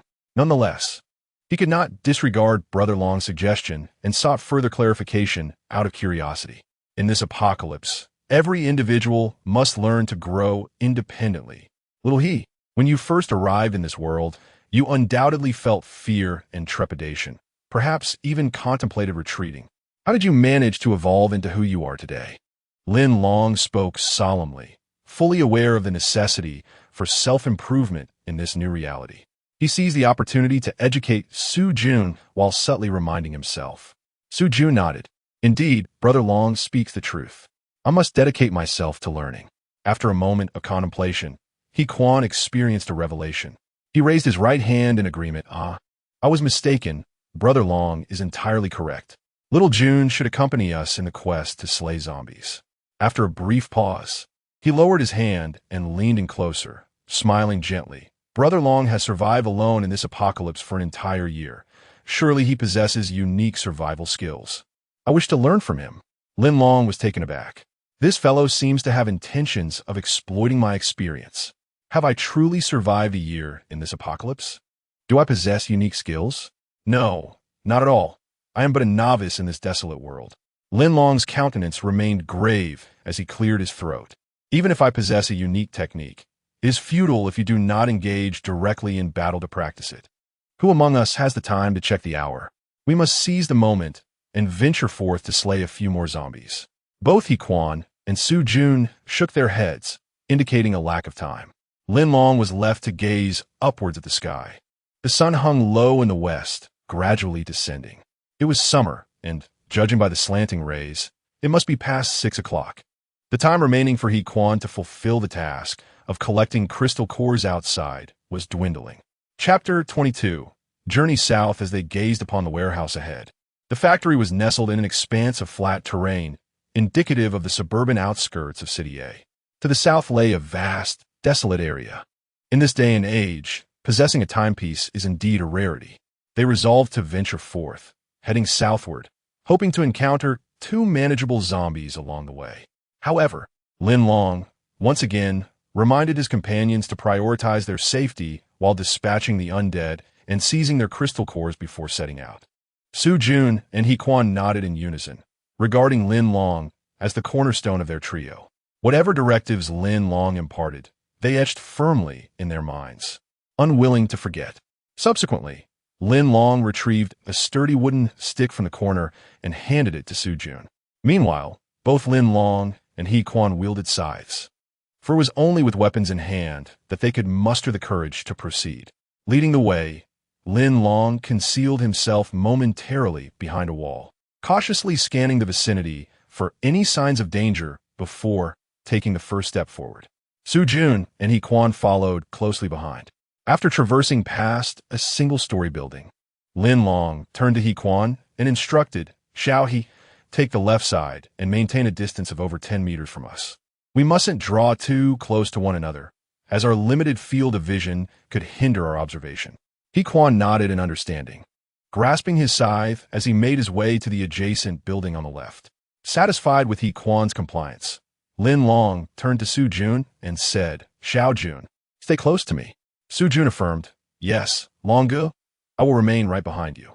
Thus, the trio advanced 100 meters, with Lin Long guiding Su Jun to the side of a building on the right. Suddenly, a chilling zombie howl echoed from their right. Su Jun gripped the wooden stick tightly, feeling a surge of anxiety, and instinctively moved closer to Lin Long, whispering, "Longu, it seems there's a zombie nearby." Lin Long nodded. "It is not merely a semblance. There truly is one. Fear not. Follow my lead, and we shall surely vanquish it." He then raised his hand, signaling He Quan, who was positioned to the left a short distance away, to assess how many zombies lurked to the right of their location. He Quan understood the unspoken cue and cautiously maneuvered to the other side of the wall. Moments later, he returned to his original position, extending his right hand with a raised index finger, clearly indicating the presence of a single zombie on the right flank. Lin Long nodded in approval before addressing Su Jun. "Shao Jun, let us slightly separate. You will approach from the front while I circle around to the rear of the zombie. You will step forward to draw its attention, and I shall launch a surprise attack from behind. How'd that sound? Are you confident?" Su Jun met Lin Long's gaze, and to her surprise, despite the fear that surfaced upon hearing his suggestion, an inexplicable courage welled within her. In the midst of the apocalypse, every individual must undergo personal growth. Combating zombies is a skill that humanity must master to survive. Here, distinctions between men and women, adults and children, are rendered irrelevant. The only path to dominance lies in the enhancement of one's own strength. "I can accomplish the task." Su Jun nodded affirmatively. "Excellent. Well done," Lin Long exclaimed, giving her a reassuring pat on the shoulder, a broad smile adorning his face.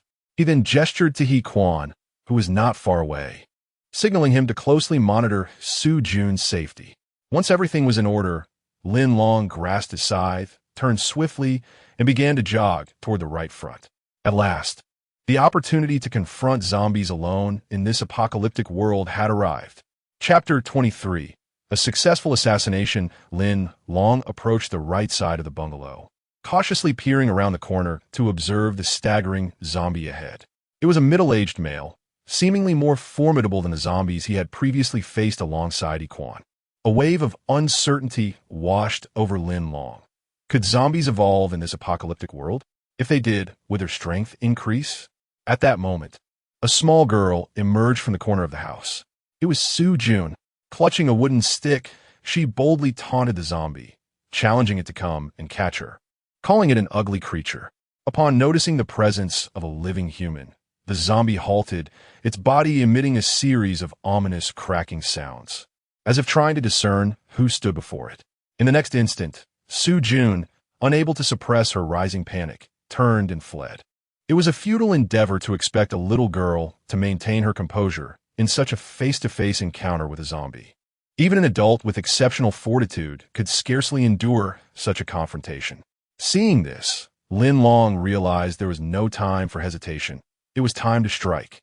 He swiftly emerged from his hiding spot, and upon witnessing Su Jun's retreat, the male zombie's predatory instincts were ignited.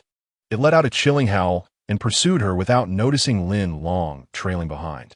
Lin Long quickened his pace, transitioning to a light run.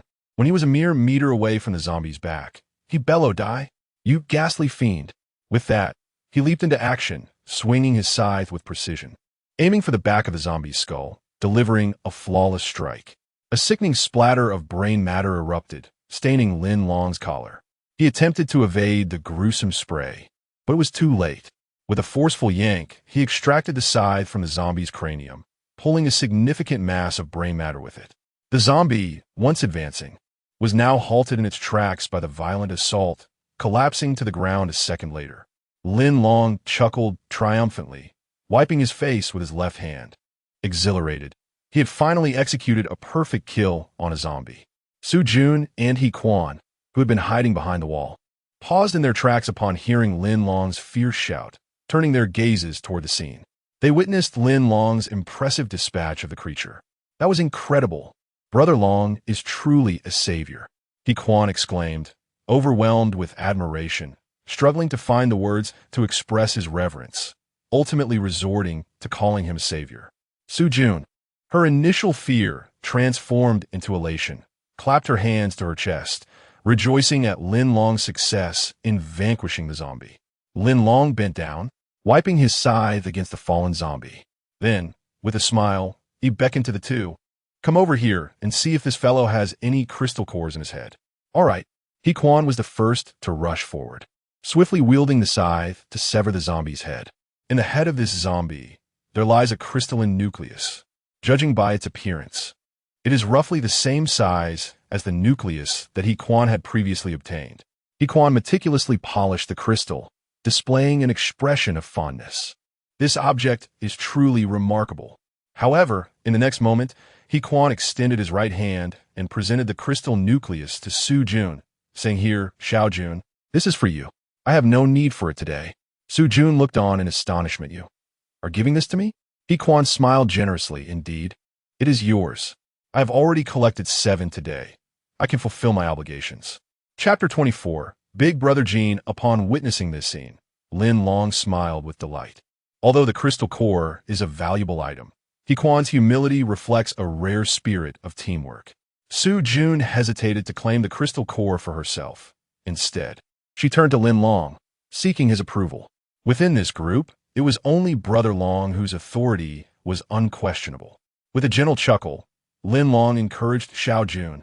"Take it, but remember the kindness He Quan has shown you. You just mentioned that a single crystal core is insufficient for you to map out the escape routes from the Jean community. But now he has offered you 2.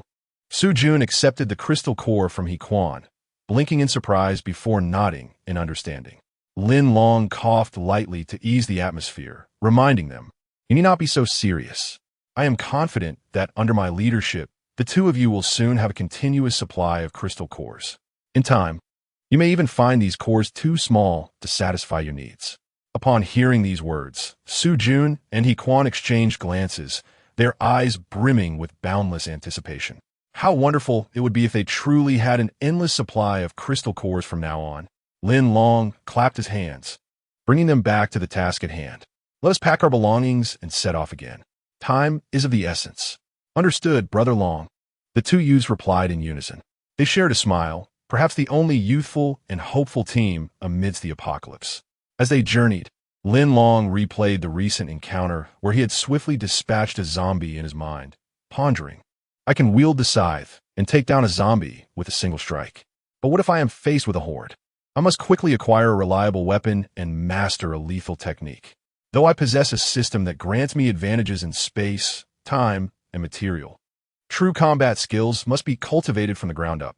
Xiao He, is Big Brother Gene in the Gene community truly formidable? How many zombies can he single-handedly defeat? Lin Long casually inquired. Big Brother Gene? Yiquan was momentarily taken aback, not expecting Lin Long to ask about him. I have never seen him in person, nor have I witnessed him in battle against zombies. However, I have heard rumors within the community. Before the outbreak, he was a local underworld figure. After the apocalypse began, he ordered his subordinates to retrieve all the weapons previously controlled by the government. Within a month, he established what is now known as the Gene community. He expanded his power through intimidation and threats, even seizing control of the government armory. I doubt this Big Brother Gene is as capable of slaying zombies as they say, Su Jun interjected, her tone dripping with disdain. Lin Long remained uncertain of the veracity of their claims. Yet one thing was clear. Big Brother Gene wielded weapons. Indeed, the primal combat skills possess a certain advantage in the initial stages of the apocalypse when survival is paramount. However, once community organizations emerge in this desolate world, these skills pale in comparison to the efficacy of firearms. I share this sentiment. Yiquan chuckled and remarked to Lin Long, I suspect that Boss Gene, when it comes to one-on-one combat, cannot possibly match our Brother Long. With a scythe in hand, Brother Long could easily dispatch him. Upon hearing this, Su Jun also erupted into laughter. Lin Long narrowed his eyes and halted his steps, lamenting, unfortunately, he is part of a community organization and thus cannot grant me the opportunity for a fair duel. Chapter 25. Discovery. Su Jun and Yiquan were momentarily stunned. Lin Long's assertion rang true. It was evident that the formidable Gene Lao must be armed. For how could he possibly contend with Brother Long in a one-on-one confrontation? Lin Long then flashed a smile, easing the tension that hung in the air. There is no need for such despondency. I have conceived a splendid strategy. Confronting Gene Lao at this juncture might be somewhat premature. We must proceed methodically. Our immediate priority is to enhance our personal combat capabilities. Only by augmenting our individual strengths can we hope to attract more allies discontented with Gene Lao to our cause. Once our ranks have swelled, we can then face Gene Lao with confidence. Yiquan, taken aback, inquired, Brother Long, are you suggesting that we establish our own community team? That sounds remarkably impressive. Lin Long shot him a pointed glance. Why not? Su Jun interjected, Brother Long, in order to form our own community team, we must be armed. Lin Long smiled reassuringly. Weapons will inevitably come our way. However, prior to acquiring firearms, let's first seek out a couple of handy melee weapons. He halted and cast his gaze toward a dilapidated gas station not far ahead. Where might we find melee weapons? Yiquan followed Lin Long's gaze, directing his attention to the forsaken gas station. Considering the apocalypse has raged for over a year, what handy weapons could possibly remain in such a desolate place? Let's investigate, Lin Long urged. And remember, as we discussed earlier, Xiao He, maintain a safe distance. We will coordinate our observations. Should we encounter any zombies, we must alert one another at once. The three of them managed to reach the gas station unscathed. The site bore the scars of an explosion, with mechanical debris strewn about. From a distance, Lin Long spotted a sturdy iron crowbar. This is a most excellent weapon. At the very least, wielding this crowbar against a zombie could result in a satisfying splatter of its brains. This instrument is far superior to a mere wooden stick. Within the abandoned gas station, the trio gathered 5 crowbars of varying lengths, 2 handles adorned with shards of glass, and 5 motorcycle helmets.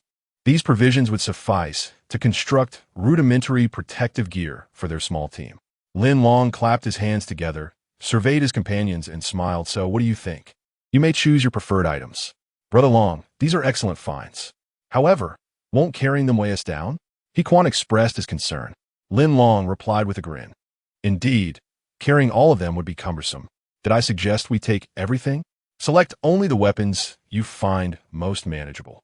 Moreover, once we acquire more efficient arms and equipment, these items may very well become obsolete. One weapon will suffice. Upon hearing Lin Long's words, both of them chose a crowbar. Lin Long, satisfied, picked up the longest crowbar from the ground, gauging its weight. It was a fragment of automotive machinery, seemingly inconspicuous to the untrained eye. Yet in this post-apocalyptic world, it would serve as their guardian. Everyone stand up. All of you rise. Raise your hands above your heads. As Lin Long and his companions curled up on one side of the gas station, a sudden roar reverberated from behind them. The trio exchanged glances, an immediate sense of foreboding washing over them. They had been discovered. The voice seemed to belong to Mo Chuan, who had been searching for Su Jun moments earlier. How unfortunate, they thought, to have their presence revealed by this individual. Chapter 26. A counterattack with a clatter. He Quan and Su Jun relinquished their iron clubs. Mu Chuan issued another threat. Hey, young man, aren't you going to drop your weapon? Be careful, or I'll take you down with just a stick and a knife. Upon hearing this, Lin Long initially thought he had misheard. Wait, is he threatening me with a knife? I was under the impression he had a gun. If it was merely a knife, why should he fear him? Lin Long did not drop the iron club. Instead, he slowly turned to face Mu Chuan. At first glance, Lin Long was somewhat taken aback. Mu Chuan appeared gaunt, as though he had endured hunger in a post-apocalyptic world. In his right hand, he brandished a knife about 10 centimeters long, pointed menacingly at Lin Long, his eyes wide with rage as he demanded, Hey, are you deaf? Hurry up. Drop the iron club. With that, he waved the knife through the air as a warning to Lin Long, cautioning him not to provoke his wrath, lest the consequences be dire. Lin Long found himself perplexed. This man appeared physically incapable of being his match. He admired Mu Chuan's audacity in threatening the three of them. Lin Long scanned his surroundings and noted a lack of movement. Was the other person accompanying Mu Chuan not following him this time? Feigning a smile, Lin Long replied, Of course, I will cooperate with you. However, I'm quite curious about your subordinate. As he posed this question, he thought to himself, It seems this brother Chuan is not much of a threat. Thus, his subordinate may be insignificant. Bah, that little brat is utterly useless. If it weren't for my cunning, I might not have been able to find you. As he contemplated this, he spat a thick glob onto the ground and shifted his gaze to Su Jun. Little girl, I didn't expect you to have accomplices. Su Jun, feeling anxious, quickly shook her head. No, I don't know them at all. Displaying her loyalty, she did not wish to implicate Lin Long and He Quan. At that moment, Lin Long made a swift move, swinging his iron club and striking Mu Chuan's right arm. This sudden turn of events left everyone present astonished. Mu Chuan let out a scream akin to that of a slaughtered pig. He could hardly believe that someone would dare to resist within the territory governed by the Jin family community. Indeed, this middle-aged man, Mu Chuan, had the audacity to brandish a solitary knife and challenge the robust Lin Long, relying on his status as a subordinate to Zhang Jun, the second in command of the Jin family community. In this territory, who would dare to disrespect Zhang Jun? Moreover, he had revealed his arm, which bore a prominent river pattern tattoo, signifying his allegiance to the Jin family community. Not only that, but he had also tied a red string around the river emblem, indicating that he was not merely a lowly figure, but at least a small team leader within the community. In the apocalyptic world, anyone who encounters a symbol would think twice before acting recklessly. However, this notion may hold true for the majority, but it holds no weight against Lin Long. Unbeknownst to him, the red string tied around his arm bore a significant meaning. Thus, his retaliation was swift, decisive, and utterly unhesitant. Chapter 27. Pleading for mercy. When Lin Long beheld the crouching and incessantly shouting Mu Chuan, he momentarily paused. Ah, this fellow is surprisingly feeble? Was my earlier strike perhaps too forceful? Lin Long raised his right hand once more, directing the iron rod menacingly towards Mu Chuan's forehead, and barked, Cease your cries, or I shall strike you dead with a single blow. Do you dare to test my resolve? Seeing this, Mu Chuan hastily fell silent. His face contorted in agony as he endeavored to suppress the excruciating pain in his right arm. He recognized that he was no match for Lin Long. His reckless bravado had led to this dire predicament. At that moment, regret consumed him. How careless I have been. Could it be that this man hails from another community? As this thought crossed his mind, Mu Chuan widened his eyes and scrutinized Lin Long with great intensity. Alas, the man was clad in clothing that concealed his community affiliation and status. Sighing, he resolved that since he had fallen into this predicament, it was best to admit his fault and offer an apology. Preserving his life took precedence. As for other matters, they could be settled later. Hero, I failed to recognize your stature and did not realize you belong to another community. I should not have raised my voice against you. I humbly apologize and hope you might show mercy this once. Rest assured, I will remember your kindness. At that moment, 3 undead wolf hounds came racing towards the gas station, their howls shattering the tense silence. He Quan and Su Jun exchanged alarmed glances. He Quan quickly warned Lin Long. Brother Long, Mu Chuan's outcries have attracted the nearby undead beasts. These wolfhounds are far more formidable than the undead humans. Lin Long heard the ominous howls and turned his gaze, brow furrowing as he muttered. Undead beasts? Not the sushi from Japan, I presume? Do these creatures possess cores within their skulls? As he spoke, the 3 wolfhounds had encircled them. The hounds did not dare to advance, but snarled ferociously, baring their teeth in a display of menace. Furthermore, the undead hounds emitted a bluish glow from their eyes, moving with alarming swiftness. In comparison, these beasts were indeed more challenging to confront than the undead humans. Piquan picked up the iron rod from the ground, maintaining a vigilant stance against the nearest beast. Nodding, indeed, there are cores within the skulls of these undead beasts. Moreover, their cores are larger than those of the undead humans. One of their cores could easily rival 2 of the latter. Cores, you say? I have some as well. I will give them all to you. Just please do not abandon me. At that moment, Mu Chuan began to plead fervently. As he spoke, he carefully retrieved a backpack from his back with his slightly mobile left hand and placed it on the ground. Brother Long. Yes, you are indeed Brother Long. The cores in my pocket have been specially processed. They carry no foul odor and taste exquisite. I implore you, save me. Opposite Mu Chuan, an undead beast prowled back and forth, observing him intently, waiting for the opportune moment to strike. Had it not been for Lin Long and his companions nearby, the creature might have already leapt upon Mu Chuan, ready to devour him. It is no wonder Mu Chuan was so agitated upon encountering the undead beast. With a cold smirk, Lin Long remarked, "Isn't it your clamorous outcry that drew them here? And now you wish for my aid?"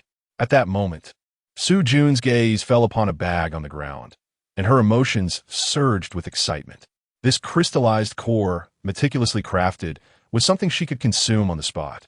Its flavor was leagues apart from that of the original core.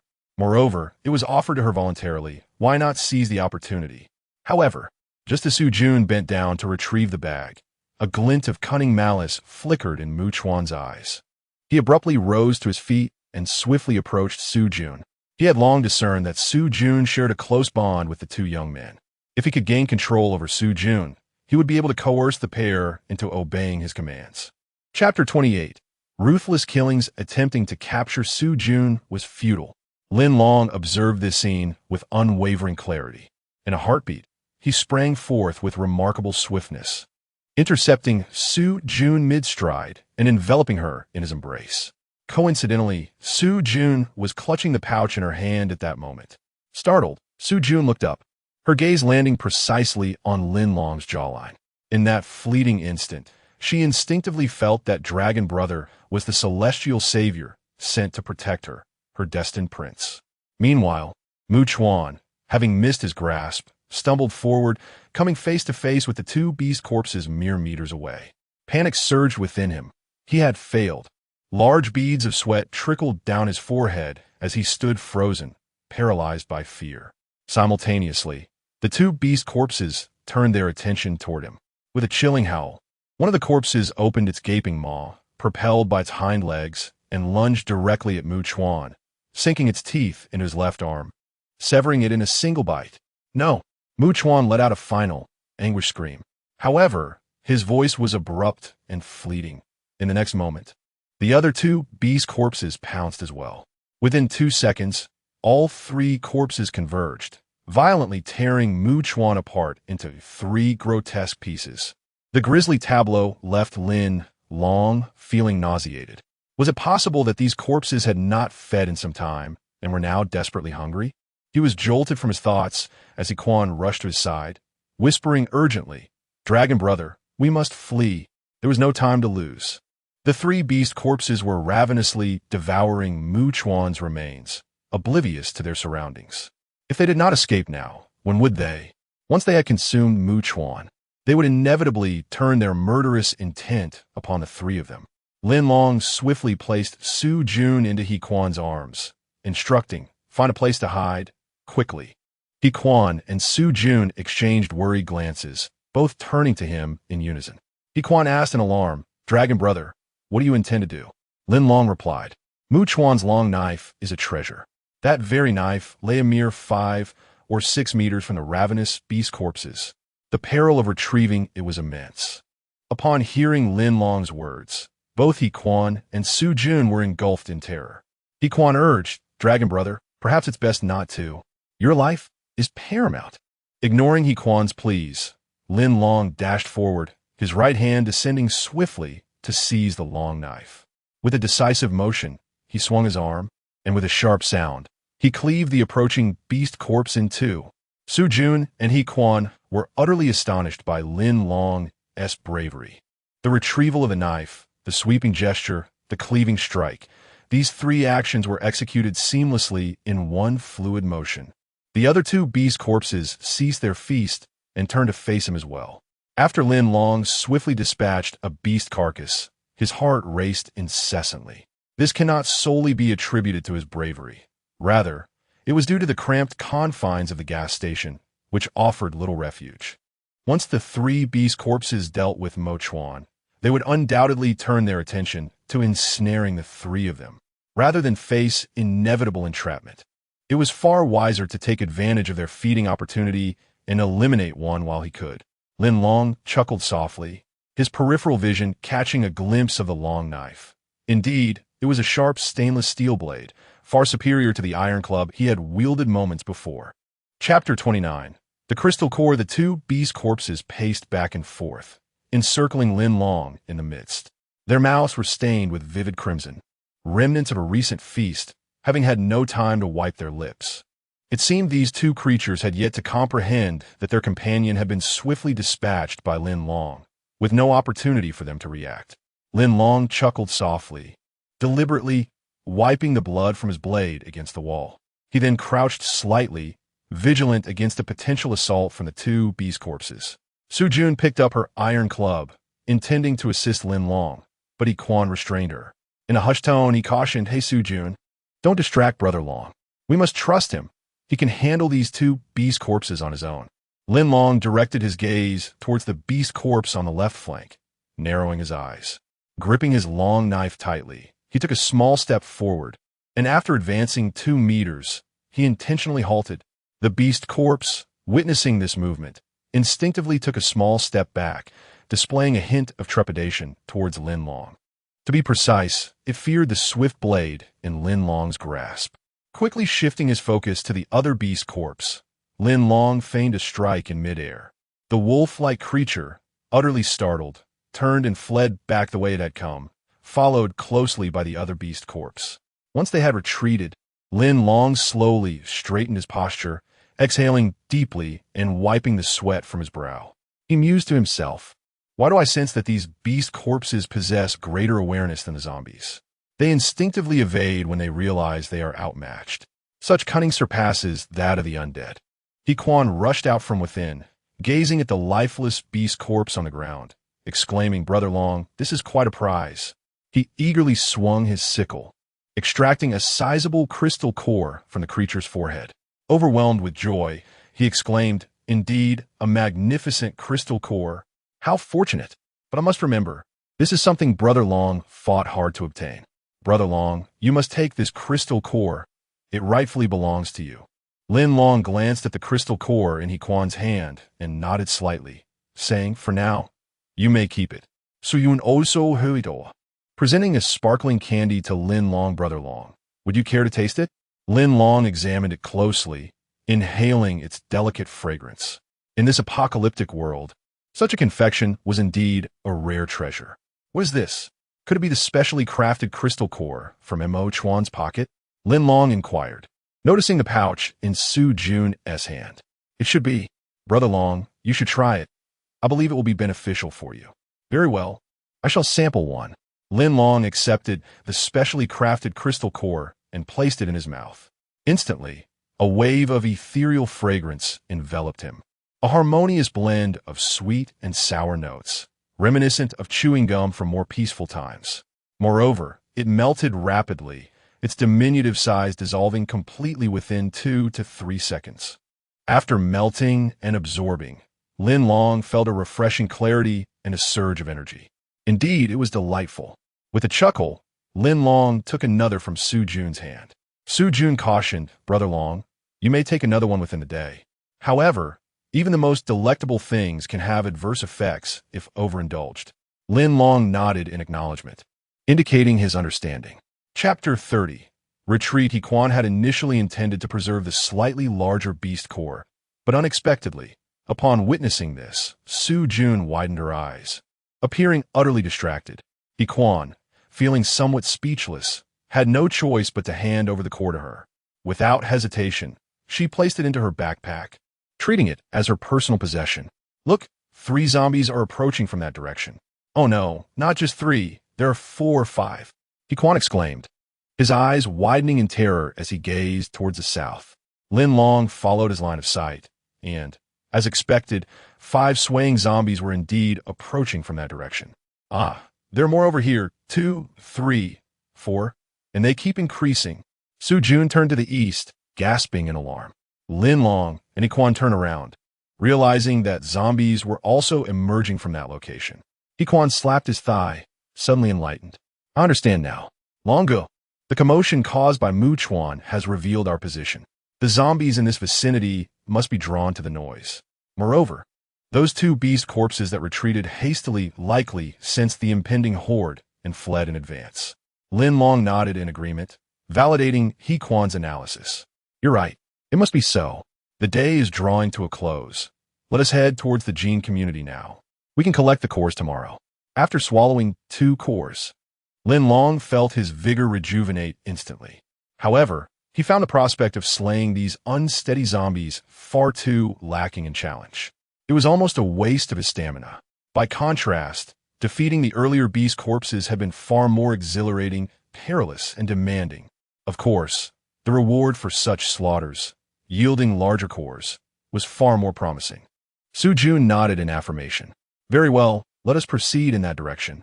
Quan Gu, return to relay the mission and keep a close eye on the situation. Long Gu and I will remain in the vicinity, awaiting your return tomorrow.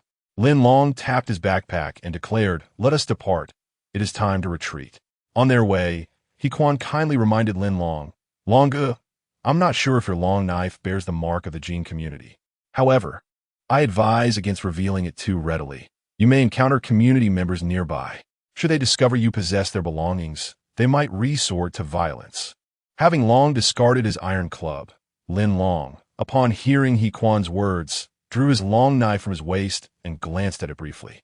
Indeed, on the hilt, there was a distinct emblem of a river, a mark undoubtedly belonging to the gene community. I see. So the gene community also brands their equipment? They seem quite professional. He mused. However, speaking of which, Xiaohe, there must be more valuable items within the community, right?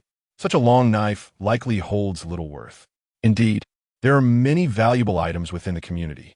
Moreover, the esteemed leader Gene allocates corresponding material provisions based on the varying ranks of individuals.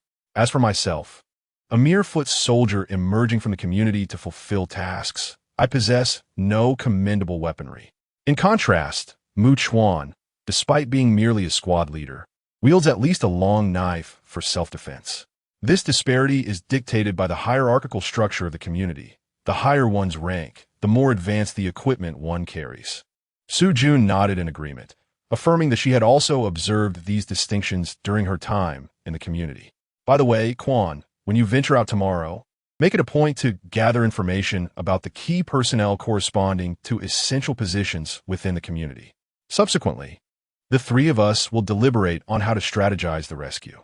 Lin Long concurred, emphasizing that such information must be thoroughly ascertained. He Quan nodded in acknowledgement, assuring, "Very well. I shall do my utmost to inquire." Chapter 31. The Gene Community. The trio adeptly evaded the tide of zombies, guided by He Quan and Su Jun. As they departed from the industrial district, they traversed a dilapidated small town and ascended a hill. He Quan halted and turned to Lin Long and Su Jun, saying, "You may pause here. If you look ahead beyond that fence, lies Area C of the Gene Community, which marks the core of the neighborhood. For your personal safety, I advise against proceeding further." Upon hearing this, Lin Long narrowed his eyes and gazed into the distance. Indeed, at the end of a narrow path, approximately a kilometer away, stood a fortress-like structure enclosed by a wall. Moreover, directly ahead of the small castle, there appeared to be another similar edifice, suggesting different sections of the same community. As Su Jun beheld the castle, a wave of nostalgia washed over her. Area C is where I once resided. It is one of the primary sectors within the Gene Community dedicated to producing food and resources for the upper echelon. He Quan remarked, "You have now left the Gene Community, granting you a semblance of freedom. Meanwhile, my sister and I remain within its confines." Lin Long gently cleared his throat, interrupting their reverie. "Xiao He, we shall part ways here. Rest assured, it won't be long before I rescue you and your sister. Once back inside the community, be vigilant regarding your safety. In secure circumstances, gather intelligence on the community's defenses and personnel. This information will undoubtedly aid our future endeavors." He then turned his gaze to the small town below, indicating a solitary red brick house directly opposite them. "Su Jun and I will rest in that marked house tonight. When you emerge tomorrow, you may come directly to find us." He Quan nodded in understanding. "Understood, Brother Long. I shall heed your instructions. Rest assured, I will take care of myself. You too, however, should also exercise caution in this desolate town, for there may still be beastly corpses lurking nearby." Before parting, He Quan generously offered a bag of preserved food he had saved to Su Jun, who accepted it without hesitation. They bid each other farewell. Lin Long then turned to Su Jun and inquired, "Su Jun, shall we engage in some physical training?" Su Jun's eyes widened in surprise as she tilted her head and asked, "Brother Long, do you mean we're going to hunt zombies?" Lin Long nodded affirmatively. "That is indeed my intention. After consuming the 2 honey-infused crystal cores you provided, I now feel invigorated. I sense a notable increase in my strength and wish to test it by slaying a few zombies myself." Su Jun chuckled. "So that is the reason. I too desire to try the honey-infused crystal core, but I've heard children should refrain from eating it. Very well, since it is still early, let us seek out a couple of zombies to practice. I want to learn your techniques for zombie hunting, Brother Long." Lin Long mused to himself. What techniques do I employ in slaying zombies? It was merely a swift motion, a turn, and a slash.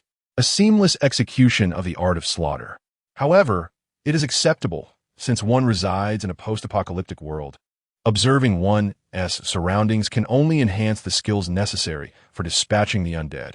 Lin Long and Su Jun ventured into the heart of the town, first entering a modest dwelling encased in red brick walls, where they conducted a thorough inspection and found no zombies. Well, this evening, they resolved to rest here. Subsequently, they exited the dwelling and proceeded deeper into the town. Generally speaking, one would expect to encounter 1 or 2 lingering zombies within the town.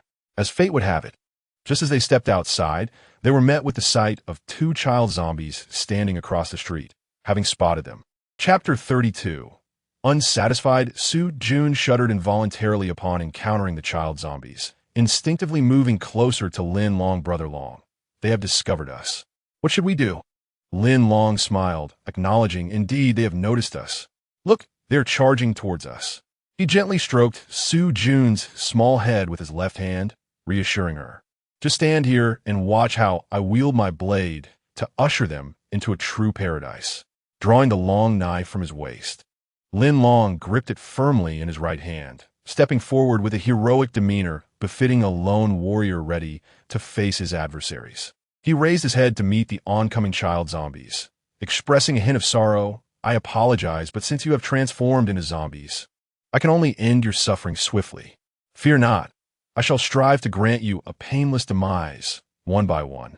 With a howl, the two children, driven by a desperate hunger, raced toward Lin Long with a speed surpassing that of the adult zombies he had previously encountered. In an instant, they were upon him, clawing and lunging directly at his body. It seems they are quite famished, Lin Long thought, counting their steps inwardly. 5 steps for steps, 3 steps, 2 steps, 1 step. Now, leaping into action, he swung his right hand, directing the long knife toward the left child zombie, delivering a precise and swift strike. Crack! The blade struck true, cleaving the child zombie's head in two. With a seamless motion, he pivoted and swung from the side once more, hearing another resounding crack. This time, the blade sliced cleanly through the neck, sending the head, its mouth gaping, soaring into the air. Thud! The two child zombies collapsed to the ground, lifeless. Lin Long chuckled softly, raising his long knife to wipe it gently against his left arm. In an instant, the blade regained its luster, appearing even brighter than before. Su Jun stood behind him, utterly entranced by the spectacle. Indeed, Lin Long's swift and graceful movements had left her spellbound. Though still young, she had watched her fair share of martial arts films during peacetime. Lin Long's actions resembled those of a heroic figure from such stories. Turning to Su Yun, Lin Long gestured for her to join him. Nodding in acknowledgement, she snapped out of her astonishment and quickly rushed to his side. As she arrived, Lin Long lowered his gaze, asking, "Do these child zombies possess cores within their heads? Should we examine them?" Su Jun nodded affirmatively, eager to investigate. From behind, she produced a small iron hammer and, aiming at the head of one of the child zombies, struck down gently. The skull shattered, brain matter oozing forth. Yet no core was found, just as she had previously witnessed. Neither of the child zombies bore any signs of a core. Su Jun could not help but feel a twinge of disappointment. She clapped her hands, but to no avail. Lin Long, observing from the side, took note of her reaction. He nodded reassuringly, suggesting that perhaps there were other zombies lurking in the vicinity. The recent exertion left Lin Long feeling as though he had strength yet to spare. His eyes remained keenly attuned to the surrounding movements, fervently hoping for the emergence of 1 or 2 more zombies to hone his skills. Su Jun inquired, "Brother Long, where did you acquire such remarkable abilities? They are truly impressive." Lin Long smiled, replying, "I possess even greater skills. Given the opportunity, I shall certainly broaden your horizons." With that, he subdued his grin, for as he cast his gaze to the left side of the deserted street, he spotted a male zombie approaching, its mouth opening and closing as it drew nearer. Chapter 33. Continuous battles as Su Jun and Lin Long followed the direction of their gazes. They discovered an adult male zombie. Initially, Su Jun felt a surge of panic, but upon glancing back into Lin Long's eyes, she perceived a fervent desire for battle within them. Indeed, this adult male zombie appeared to be the prey he had long sought. "Xiao Jun, wait here for a moment. I believe there's a crystal core within this zombie's skull," Lin Long declared confidently before charging forward with renewed vigor. The encounter with the 2 child zombies earlier had provided him a valuable opportunity for practice.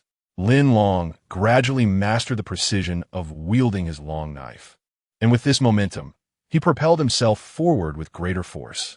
Aiming for the zombie's head, he let out a soft, eerie howl and darted towards it. With a swift motion of his right hand, the long knife sliced through the air, and before the adult male zombie could close the distance, its head was severed cleanly. With 2 resounding thuds, the severed head fell onto a nearby stone, creating a gaping hole upon impact. Lin Long shook his head in profound disappointment, exclaiming, "This is far too trivial. There is no challenge at all." He mused inwardly. Perhaps this is akin to the solitary mindset of an invincible hero in a martial arts novel. Just as he was about to sheath his blade, he noticed 2 more zombies, 1 male and 1 female, approaching with haste upon sensing their next target. In rapid succession, Lin Long engaged in 3 battles along this desolate street, dispatching 5 zombies in total. After each kill, he would turn a call out to Su Jun, urging her to keep pace with him while he meticulously dissected the zombie skulls to retrieve the precious crystal cores. Su Yun complied, finally grasping Lin Long's earlier assertion of her, and he Quan. From now on, Following me will yield an endless bounty of zombie crystal cores. That evening, Lin Long and Su Jun returned to the red brick bungalow.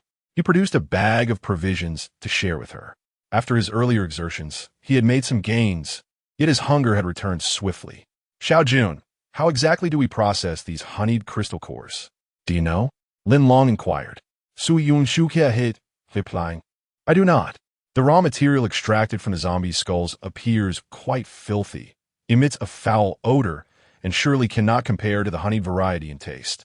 However, I believe there must be someone in the gene community who knows how to refine them. Lin Long nodded in agreement. This crude product is utterly inedible. Only the honeyed version is palatable. We must learn this technique when the opportunity arises. Indeed, Brother Long, once we capture 1 or 2 individuals from the gene community, we might be able to extract the method for creating honeyed crystal cores. Lin Long acknowledged her point, and once they had eaten their fill, it was time to rest. Yet, unlike in peaceful times, even sleep required vigilance. They could not afford to lie down carelessly. Someone had to stand guard to respond promptly to any unusual occurrences. In the first half of the night, Lin Long took the opportunity to sleep, while in the latter half, he awoke to keep watch, allowing Su Jun to rest. Lin Long pondered. It appears that taking in this young girl was a rather astute decision. The sky outside began to brighten subtly. Suddenly, a series of thuds resonated from outside the house, startling Lin Long. He thought to himself, could it be only 6 or 7 o'clock? Is it possible that He Quan has ventured out from the community at such an early hour? Rising to his feet, he gently caressed the long knife at his waist and slowly paced to the door, poised to open it. Abruptly, the visage of a zombie materialized outside the window. Unbeknownst to him, an adult zombie had silently approached the window. Chapter 34. The second-level zombie. Lin Long furrowed his brow. At first glance, he sensed that this zombie was unlike any he had encountered before. As the creature caught sight of him, a sinister smile crept across its lips, revealing a terrifying and grotesque visage. Lin Long instinctively took a step back, rubbing his eyes in disbelief. Could it be that this zombie was actually smiling? After rubbing his eyes and observing again, he confirmed his suspicion. Indeed, the creature was smiling. His earlier apprehension was swiftly validated. This zombie was distinctly different from those he had previously encountered. Lin Long had intended to draw his long knife and swiftly eliminate this abomination upon stepping outside. However, he turned to see Su Jun, peacefully slumbering on the ground. No, he could not act recklessly. He must ensure her safety. The circumstances outside remained uncertain, and should he open the door only to face unforeseen dangers, he would be at a loss as to how to proceed. Lin Long took a step back, crouched down, and gently nudged Su Jun, whispering, Hey Jun, it's time to wake up. Su Jun opened her eyes.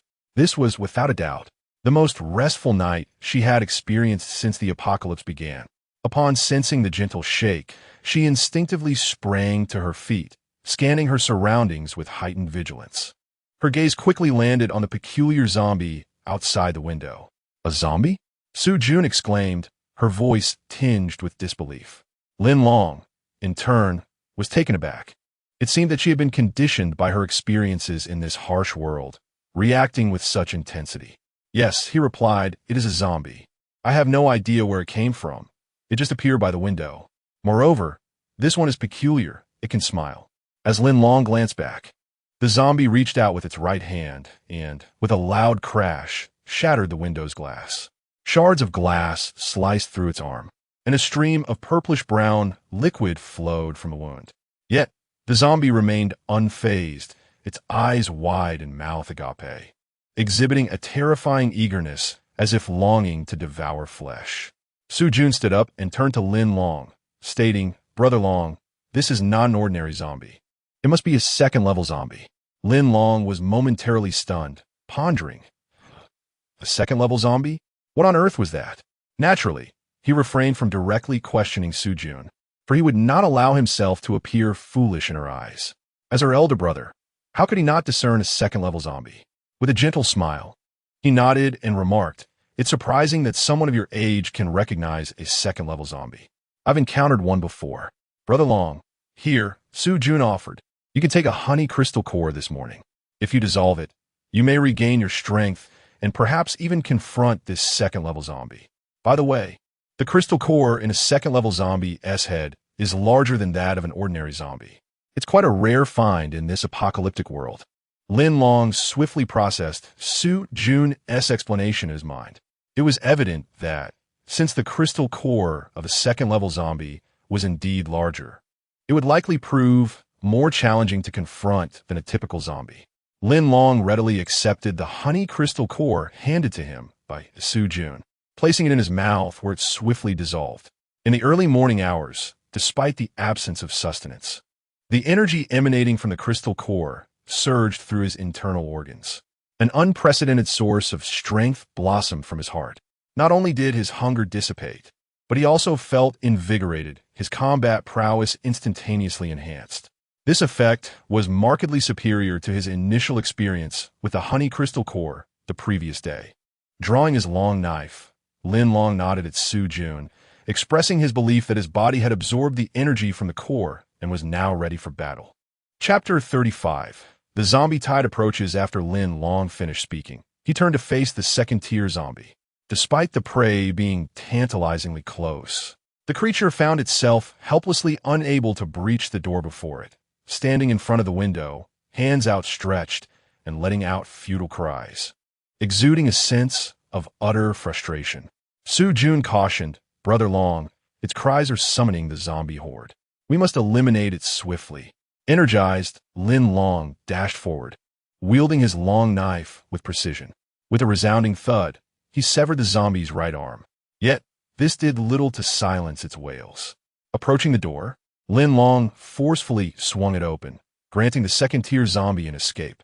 It lunged into the room, and Lin Long retaliated by swiftly slicing through the creature's left arm. Then, crouching low, he sprang up, aiming for the zombie's head, and with a decisive strike, sever it cleanly from its body. Meanwhile, Su Jun had retreated to the opposite side, her eyes darting nervously as if sensing an impending danger. Upon hearing the thud of the fallen zombie, she quickly turned to Lin Long, urging, "Brother Long, we must leave at once. This zombie has summoned a large horde. We cannot contend with the tide of the undead." Lin Long remained momentarily still, flexing his right arm. He had felt a significant resistance when striking the zombie's head, causing an unexpected pain in his wrist. He recognized that the skull of this second-tier zombie was notably tougher than that of an ordinary zombie. Its head is indeed a bit more resilient than normal, but it is now defeated. Overall, it is manageable, he remarked before crouching down to deftly carve out a crystal nucleus the size of a thumb from the zombie's brain. Su Jun appeared considerably more anxious than Lin Long, carefully positioning herself by another window, hastily arranging her clothes and backpack. She then pressed, "Brother Long, we can go now." Lin Long approached Su Jun and glanced outside. That single glance left him momentarily stunned. Outside the window, a dense mass of swaying zombies had appeared, roughly 200 to 300 meters from the town's South Solitary Street. A rough estimate revealed at least 30 to 40 zombies. A daunting number for both Lin Long and Su Jun. Lin Long furrowed his brow, pondering the origin of these undead. Could they have been summoned by the very second-tier zombie he had just vanquished? What stroke of luck I killed it? Had it continued its calls? Who knows how many more zombies would have been drawn here? Su Jun swiftly opened the door, prompting Lin Long to follow her. As he prepared to depart, he suddenly realized that dawn had broken, allowing them a safer retreat to a secure location.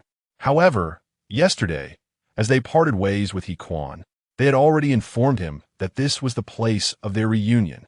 If they were to depart now, this location would undoubtedly fall prey to the relentless hordes of zombies. With no other direction to guide them, the majority would merely wander aimlessly in circles. These ordinary zombies lack the capacity for thought and can only behave in this manner. Should He Quan arrive here, it would pose a significant safety risk. No, he must not be allowed to enter this perilous area. And in this apocalyptic world, where communication via telephone is non-existent, what should be done? Chapter 36. A single strike to slay 10 zombies. We cannot simply depart like this. It is likely that He Quan will arrive shortly, Lin Long remarked. Turning to Su Jun, Su Jun was momentarily taken aback. Upon hearing Lin Long's words, it was as though she had awakened from a dream. However, A horde of zombies was imminent, and although their numbers were not overwhelming, how could the two of them possibly contend with 30 or 40 zombies? Furthermore, in their struggle against the undead, it was inevitable that they would attract the attention of a few more, and if their cries grew too loud, it could lead to an even greater influx of zombies, a vicious cycle indeed. After pondering for a moment, Su-jun could not conceive of a better solution. She leaned closer and asked urgently, "Brother Long, what should we do?" Lin Long gripped his long knife firmly, a grin spreading across his face. "What else can we do? We shall fight. But you're just a child and certainly not a match for these zombies. So find a safe place and be exceedingly cautious about your own safety. As for me, I will confront the horde directly, hoping to eliminate them swiftly." "What?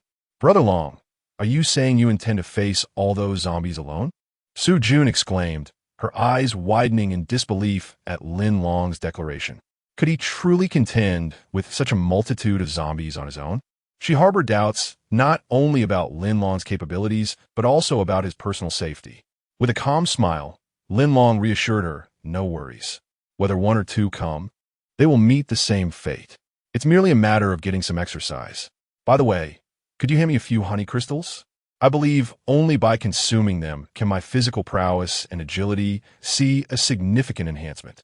Having undergone practical training the previous day, Lin Long had developed combat skills to tackle ordinary zombies. What he lacked now was the replenishment of energy. Su-jun nodded in agreement, swiftly retrieving her backpack and rummaging through it until she produced 3 honey crystals. She cautioned him once more, "Brother Long, you've already consumed one earlier today, so I advise you to limit yourself to just one more. Overindulgence may lead to adverse effects. There are only 6 in Mu Chuan's bag, and I'll give you all of them." Lin Long nodded in acceptance. "Rest assured, I will be prudent." He accepted the remaining 3 crystals, placing them in his inner pouch. After urging Su-jun to prioritize her safety, he charged forth from the building. Though the sight of 30 or 40 zombies seemed daunting, to him, they posed no significant threat. Lin Long halted approximately 10 meters from the nearest zombie, retrieving a crystal and placing it in his mouth. 2 seconds later, as the crystal dissolved, he felt an exhilarating surge of vitality coursing through his veins. Holding his knife firmly, he stood resolute, eyes gently closed, as if savoring the boundless strength imparted by the honey crystal. At last, the foremost zombie drew near to Lin Long. He extended his withered hands, aiming to grasp Lin Long, who suddenly opened his eyes, radiating a piercing light. Subsequently, Lin Long raised his long blade high above his head and let out a fierce roar. With a swift downward stroke, he cleaved the zombie in half, starting from the top of its head and continuing downwards. After executing this magnificent strike, Lin Long smiled knowingly, pondering how his strength had suddenly become so formidable. With the blade rising and falling, Lin Long moved with the swiftness of the wind through the desolate streets of the town. Wherever he tread, scenes of zombies split asunder lay before him. Brownish liquid and dismembered corpses accompanied the unyielding, lifeless heads that littered the ground. Perhaps this was a fitting portrayal of the carnage, slaying 10 with a single step, leaving no trace over 1,000 miles. Chapter 37. The girl as Lin Long arrived at the wave of zombies on the desolate street. He swiftly dispatched them all. Raising his gaze, he noticed several more staggering figures approaching from the distance. Excitement surged within him. Who would have thought that slaying zombies could evoke such exhilaration? Just as he prepared to charge forward and eliminate the remaining undead, an arrow sliced through the air with a sharp whoosh. The projectile struck one of the zombies squarely in the eye, causing it to collapse with a dull thud. Startled, Lin Long instinctively took a step back and concealed himself behind the corner of a nearby building. He pondered anxiously. Had an outsider arrived? From where did that arrow originate? Turning his head, he sought out Su-jun's figure and spotted her hiding on the 2nd floor of a building 100 meters away. She was watching him intently. Their eyes met, and she immediately stood up, gesturing towards a certain direction to alert him to be cautious.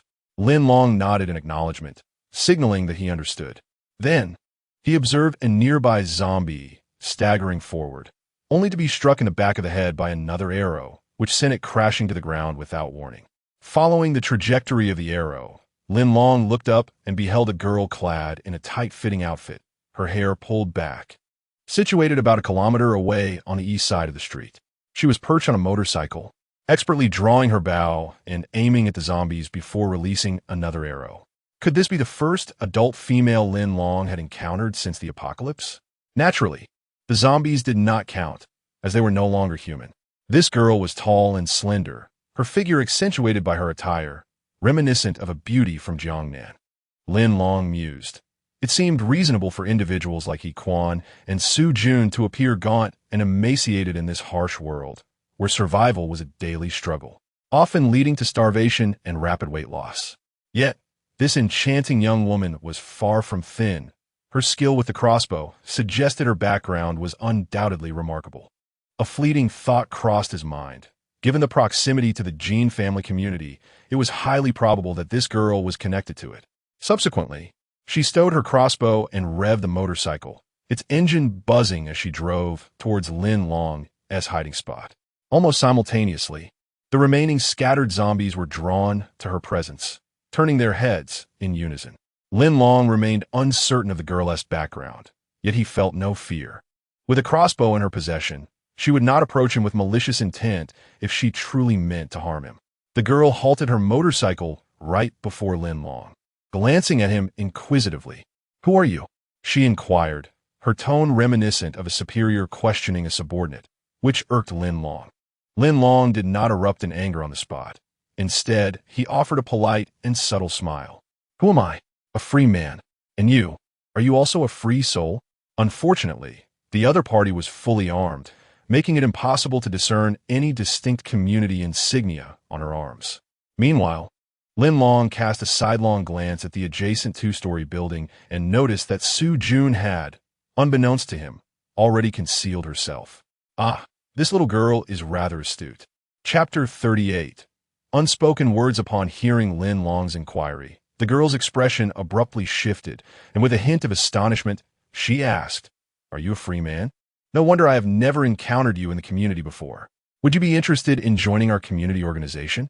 I assure you, with your skills and appearance, you would undoubtedly rise to a position of leadership." To Lin Long's surprise, the girl seemed to harbor intentions of recruiting him. He scrutinized her, noting that her looks were merely above average, certainly not comparable to the glamorous starlets of more peaceful times.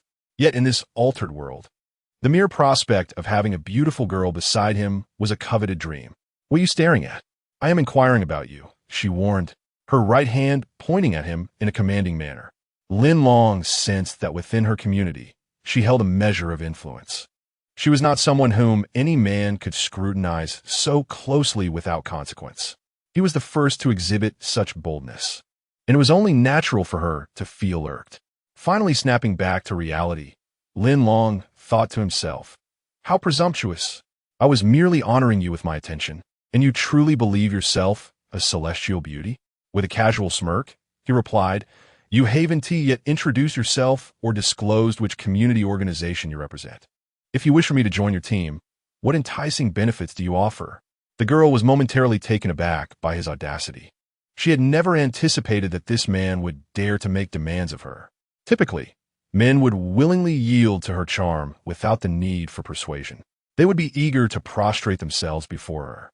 This man, however, was entirely different. "If you were wise, I would suggest you submit to my community. Who knows? If I am in a good mood, I might recommend you to my brother, allowing you to become a minor squad leader within the organization. You could then avoid the peril of confronting zombies directly, as a team would be at your disposal to heed your commands. What do you say? Are you tempted?" Initially, she had intended to respond with anger, but upon reflection, she recalled observing his impressive abilities from a distance for nearly half a minute. He was indeed a promising candidate for development.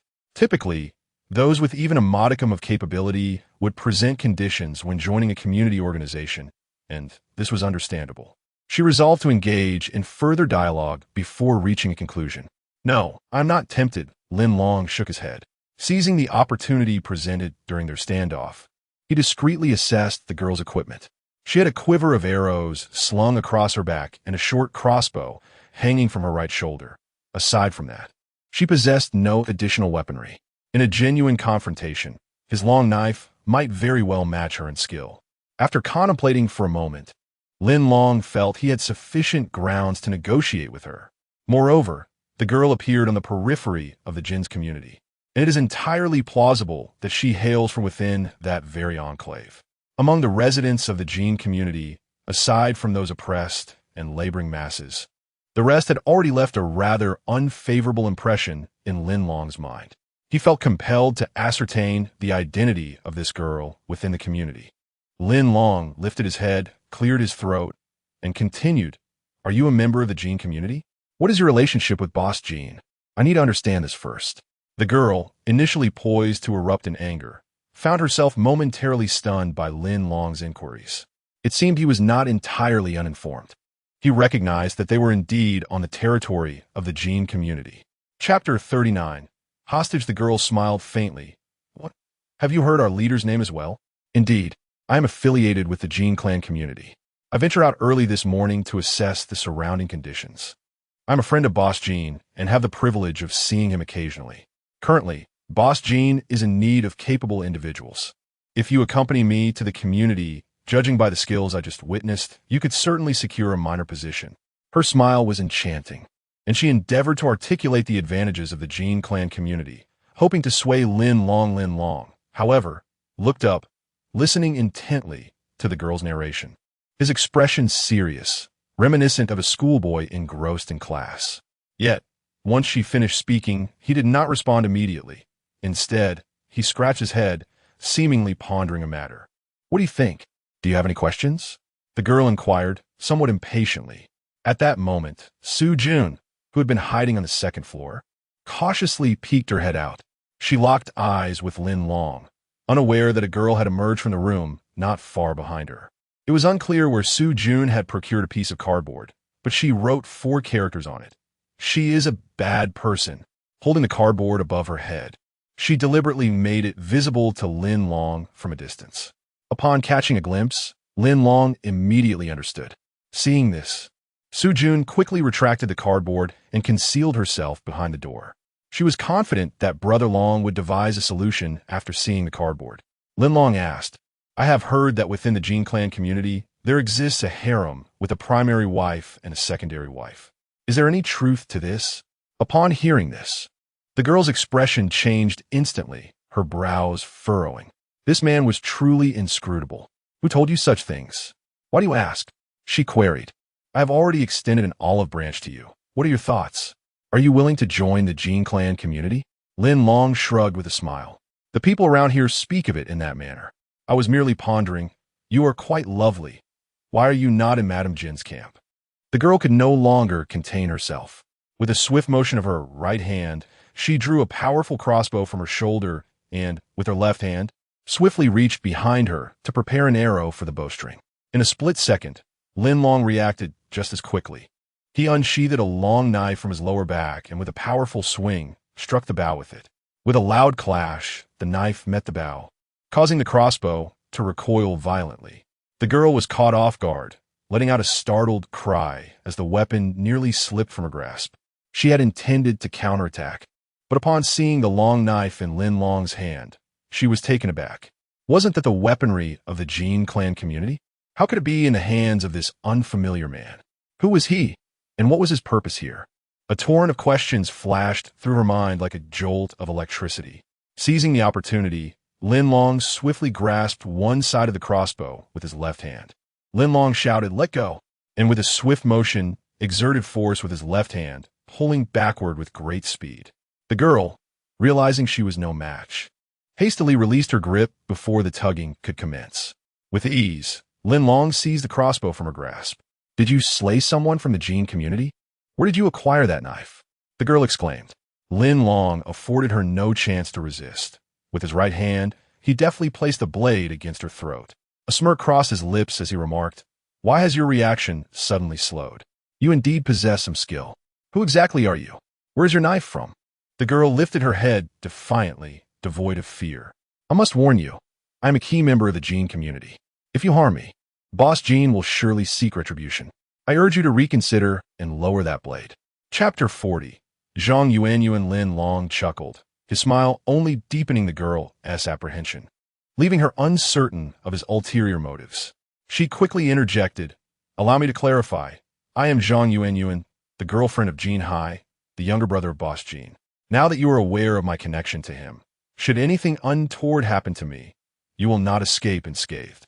In the Jean community, no one dares to disrespect Boss Jean within a kilometer radius. I hope you will act judiciously and lower that knife." Upon hearing this, Lin Long appeared to have an epiphany. "Oh, so you're Boss Jean's sister-in-law. What is your name?" "Zhang Yuanyuan," the girl replied candidly, hoping that her name might intimidate him, at least enough to dissuade any nefarious thoughts he might harbor. However, to her dismay, Lin Long was unfazed. He stepped closer, brushing his left hand against her cheek and grinning. "Zhang Yuanyuan, your face is quite round. Yet in my eyes, your beauty is merely half of what it could be. I have no interest in you." Zhang Yuanyuan's eyes widened, nearly bursting with indignation. What did he mean by that? Did he not realize the grave consequences of offending Boss Jean? How audacious to dare take liberties with her. Despite her fury, she refrained from reprimanding him, recognizing the peril of the blade poised at her throat. "What do you want?" She ventured cautiously. "State your conditions. Anything I deem feasible, Boss Jean will surely comply." At that moment, a young girl's voice rang out from behind. "Brother Long, this woman attacked me and forced me to lick her shoes. Kill her."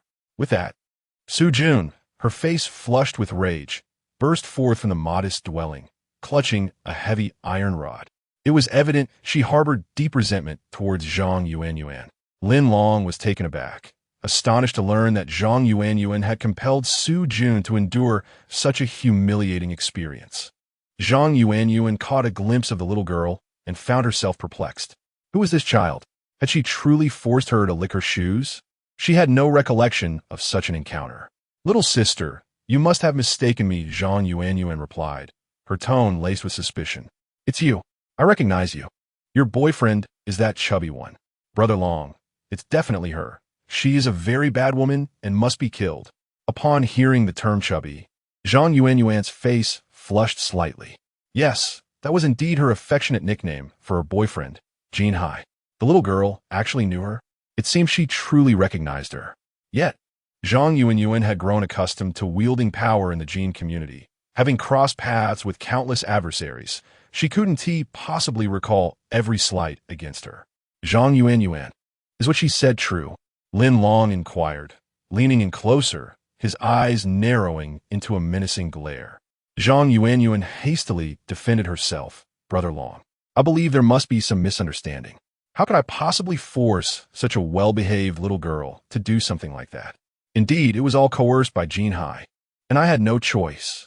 She is lying, Brother Long. It was she who personally compelled me to lick her shoes. Furthermore, she has discovered our presence. We must eliminate her to ensure our safety. Suyun intashiktl shopli. Brother Long, do not heed her one-sided account. I assure you, if you spare my life, I will repay you generously, including my body, if you desire." Zhang Yuanyuan, gritting her teeth, struggled to maintain her composure and blurted out this proposition. Chapter 41. Conditions for survival. Lin Long's expression remained icy, unaffected by Zhang Yuanyuan's peculiar gesture of goodwill. He coldly inquired, "In the Jean community, do you frequently coerce those beneath you to perform acts against their will? So much so that when someone dares to accuse you, the multitude of your vile deeds renders you incapable of recalling who they are?" Zhang Yuanyuan sighed, pausing for a moment before reluctantly nodding in affirmation. "I suppose you can understand when the apocalypse descends." Lin Long interrupted her, pressing for a straightforward answer. "I only require a yes or no.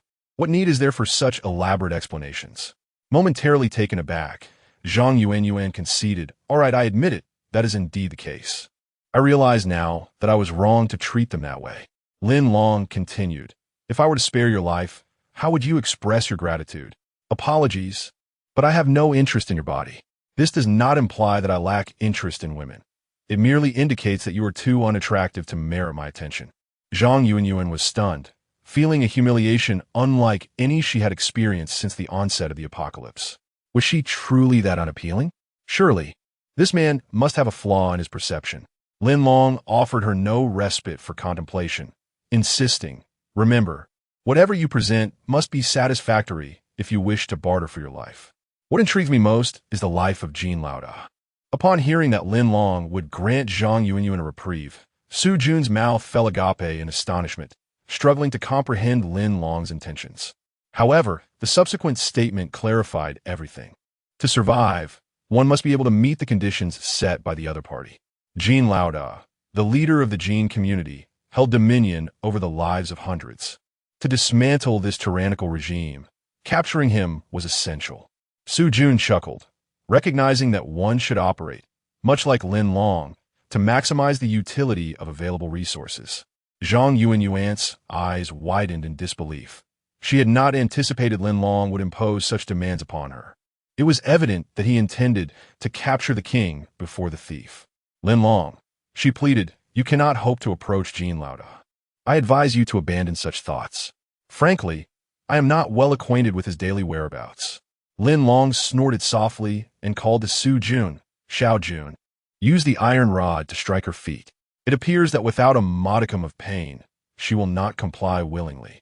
Su Jun acknowledged and approached Zhang Yuanyuan, iron rod in hand. Zhang Yuanyuan hastily begged for mercy. Lin Long, please wait. I can provide you with Jean Lauda's schedule. His movements are traceable. If you grasp the details, you can apprehend him. Please, do not let her strike my feet. Upon hearing this, Lin Long raised his right hand, signaling Su Yun to head momentarily. Lin Long smiled and said, excellent, so it appears you are willing to cooperate. Pray tell, what does his schedule entail? Every evening, he must spend the night within Community B, which is the very place you previously mentioned, the Jean Madam camp. Typically, he rises early, returning to Area A around 6 o'clock. Area A serves as the stronghold of the Jean clan community. Convening with his two capable assistants for a meeting is an essential daily task, along with receiving sustenance from the esteemed local chef, He. As far as I know, that encompasses all the matters he engages with on a daily basis. Zhang Yuanyuan replied. Chapter 42. Precautions. Upon hearing this, Lin Long nodded slightly. Indeed, he could not place complete trust in Zhang Yuanyuan's words. Therefore, Lin Long further threatened her. You are not deceiving me, are you? Zhang Yuanyuan quickly replied, I would never lie to you. I wouldn't dare. Now that I've shared this, will you let me go? By the way, I have a bit of food in the pocket at the back of my motorcycle, which I can leave entirely for you. Upon hearing this, Su Jun immediately volunteered to check the leather pouch at the back of the motorcycle. After inspecting it, she turned to Lin Long and said, Brother Long, there's rice inside. Any ordinary member of a community organization would surely rejoice at the sight of such a bag of rice. In a post-apocalyptic world, food is the most precious commodity. Without it, survival is impossible for anyone. Zhang Yuanyuan believed that once the little girl confirmed the food and informed Brother Long, he would undoubtedly break into a smile.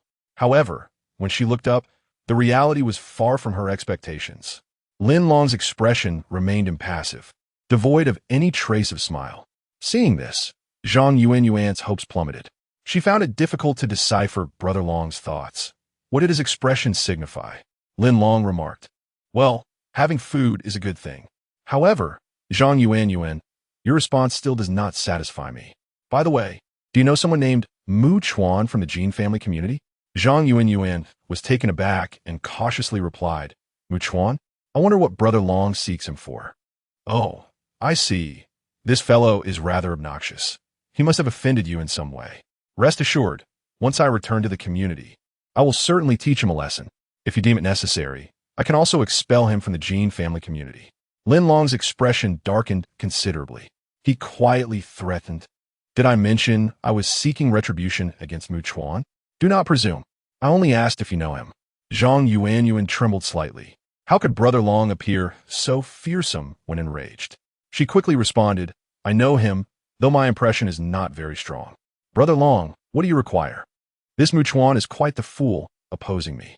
Do you know who the original owner of this long knife I wield from the Jean family community was?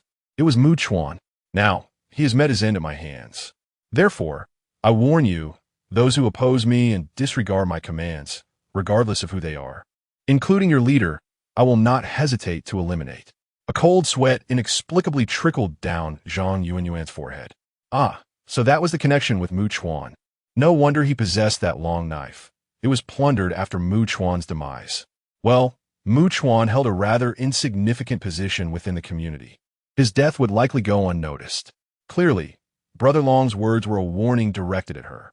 Zhang Yuanyuan nodded and said, "Brother Long, I have always been cooperating with you to the best of my ability.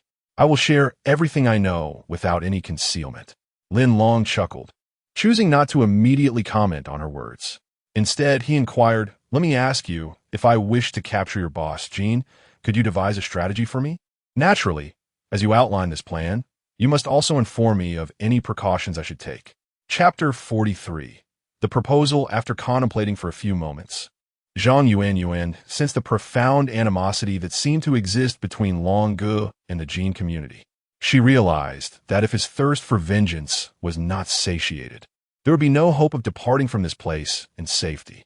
Well, since he was so determined to confront Brother Jin, she would let him proceed with his intentions. While Zhang Yuanyuan pondered her predicament, Su Jun, without waiting for Long Ji's command, retrieved a piece of cloth and waved it towards him. "Long Ge, I shall blindfold her." This way, she won't dare to play tricks, she asserted. Long Ge, upon witnessing this, smiled with satisfaction and nodded, "Very well." He then leaned closer to Zhang Yuanyuan and ominously threatened, "Now, we shall cover your eyes. Do you have any objections?" At that moment, Zhang Yuanyuan had no right to oppose. She could only awkwardly nod in acquiescence, murmuring her agreement. Su Jun stepped forward and gently wrapped the cloth around Zhang Yuanyuan's eyes. In an instant, the light before her vanished. Although she felt deeply reluctant, the harshness of reality left her with no choice. Long Ge then urged her, "So, Zhang Yuanyuan, have you made up your mind? If you have, speak your thoughts candidly." In a low voice, Zhang Yuanyuan replied, "I do have a suggestion, but the journey may be perilous. I am unsure if you would dare proceed." Long Ge chuckled menacingly, deliberately pressing the blade of his knife closer to her neck. Zhang Yuanyuan felt a chilling sensation wash over her. The sharp edge, if pushed further, could easily leave a conspicuous mark on her throat. In an irritated tone, Long Ge urged to speak plainly. "Why all the unnecessary words? Once you speak, I will know how to handle the situation." Swallowing her apprehension, Zhang Yuanyuan continued, "My suggestion is to enter Area B of your community, posing as a capable assistant I have recommended to Brother Jin. He has been eagerly seeking talent recently, and I am confident that if I inform him of someone worthy seeking his patronage, he will agree to meet with me. At that point, you can demonstrate your swordsmanship in front of him and take the opportunity to subdue him. Of course, I will assist you when the time comes." Long Ge refrained from immediate commentary, instead emitting an inexplicable chuckle that sent a wave of unease through Zhang Yuanyuan. Stifling his laughter, he continued, "So, you mean to say that you will lead me through the entrance of Area B to meet your boss, Jean? This implies that there must be security measures in place at the entrance, preventing outsiders from entering freely?" Zhang Yuanyuan nodded, confirming his assumption. Long Ge felt discontented. Was this truly the only way to gain entry? "What about Area A?" he inquired. Zhang Yuanyuan explained. "Area A is restricted to unauthorized personnel and cannot be accessed at all. However, entry into Area B is possible with an introduction. The easiest access is through Area C, where one only needs to pass through 2 checkpoints to gain entry." Fearing that Long Ge might doubt her, Zhang Yuanyuan hastily added, "I assure you, what I say is absolutely true. I would never deceive you." Lin Long inquired, "Aside from this suggestion, do you have any other proposals?" Zhang Yuanyuan responded with a slight acknowledgement, indicating that she had not devised any alternative solutions at the moment. Lin Long remarked, "This method indeed sounds rather perilous. Furthermore, I am uncertain how to manage you along this journey to ensure you obediently adhere to my commands. Would you not agree that this presents quite a challenge?" Zhang Yuanyuan was taken aback, somewhat perplexed by Lin Long's words. Lin Long then addressed Su Jun, saying, "Little girl, you just mentioned that she is quite wicked, correct?"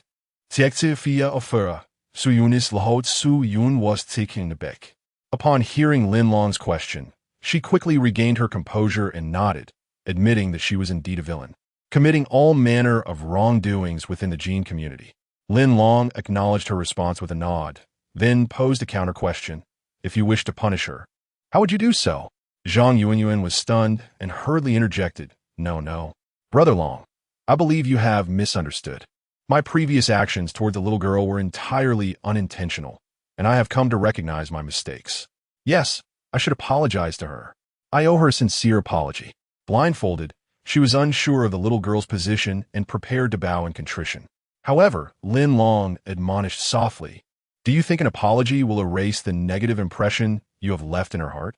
Are you perhaps simplifying the matter too much?" Zhang Yuanyuan stood rigidly, perplexed by Lin Long's words. Su Jun then spoke up, "Brother Long, I have an idea." At the sound of her voice, Lin Long lifted his head, casting a look of astonishment upon her. What could this little girl possibly be contemplating? "Pray, enlighten me," he urged. "My idea is quite straightforward. Wicked woman, please divulge to me the whereabouts of the arsenal in the gene community and how one might gain access to it." Lin Long's eyes sparkled at this revelation. He had almost overlooked such a crucial location. The arsenal must be among the most vital areas within the gene community, its significance rivaling that of the lair of Boss Gene himself. Capturing or destroying the arsenal would greatly facilitate dealing with Boss Gene and his cohorts. Lin Long pressed further. "Indeed, Zhang Yuanyuan, you have yet to inform me of the arsenal's location. Oh, and what of the granary? Surely your community possesses one as well." The granary was also a significant territory within the community's organization, and Lin Long sought to gather information on both. Zhang Yuanyuan shook her head. "I apologize, but I am unaware of the locations of the arsenal and granary. Such vital places seem to be known only to Boss Gene and his two loyal subordinates. Even Gene Hai is in the dark." Lin Long inquired quietly, "You do not know? Have you never been to either location?" Zhang Yuanyuan replied, "Brother Long, do I appear to you as someone equipped with firearms or ammunition? My only personal weapon is a strong crossbow and a quiver of arrows, which are mere relics of ancient warfare. In this post-apocalyptic world, they are hardly of great use, as I lack the qualifications to wield firearms or similar gear. As for the granary, my purpose in leaving was to search for food for the community. Once found, I must submit it according to protocol. As for how the higher-ups manage and store it, I am entirely unaware." As Lin Long listened, he raised his gaze to meet Su Jun's eyes. It was evident that Zhang Yuanyuan was emotionally charged, and he could even detect a faint sobbing sound, indicating she had indeed been frightened and was speaking truthfully. At that moment, several zombies staggered out from either side of the desolate street.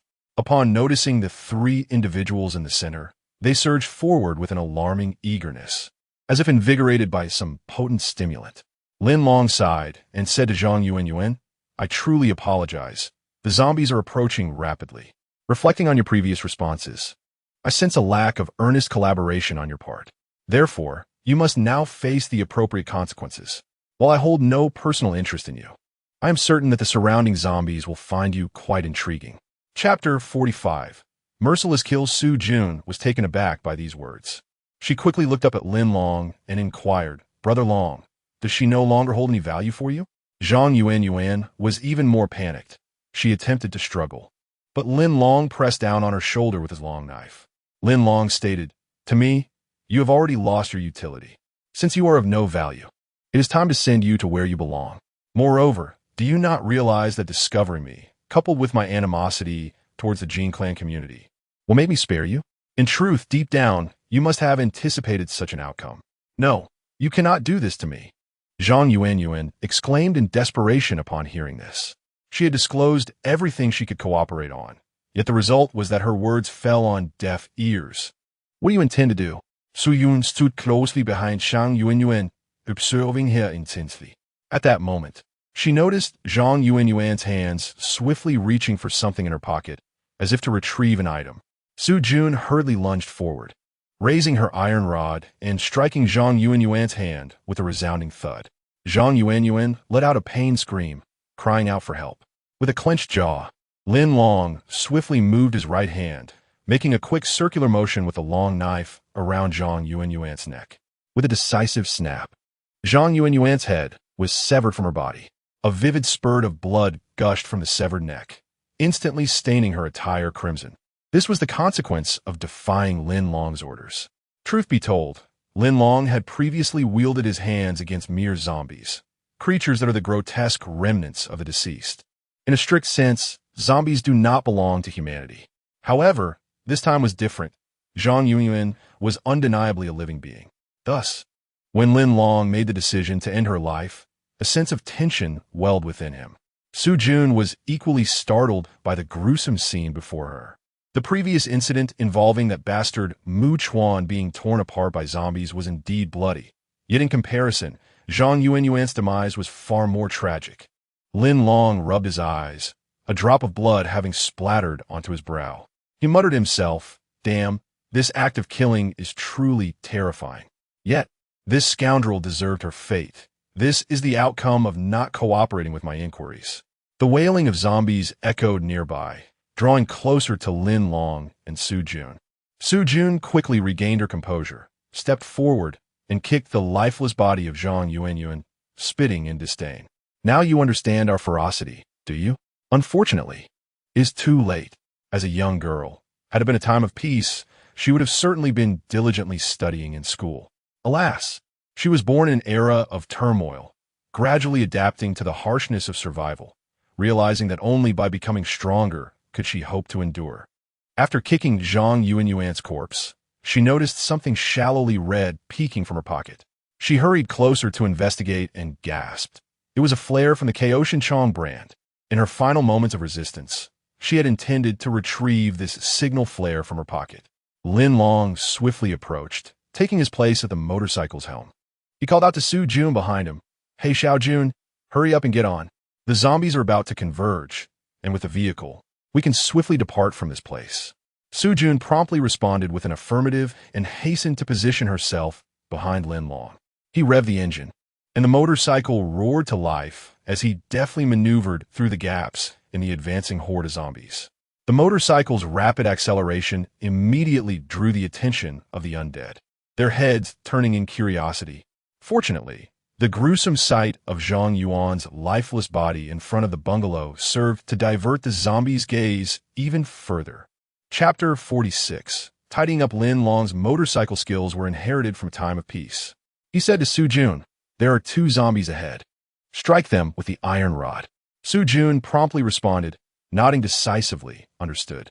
As Lin Long and Su Jun approached the 2 zombies on the motorcycle, Su Jun quickly raised the iron rod, aimed at the zombies, and shouted before delivering a strike that shattered their heads.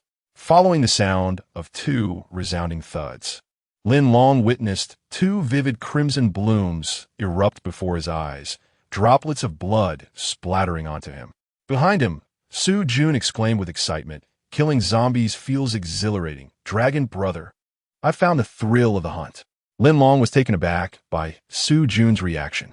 He had anticipated that she would be anxious or breathless upon witnessing the slaughter of the zombies, for such scenes were profoundly terrifying.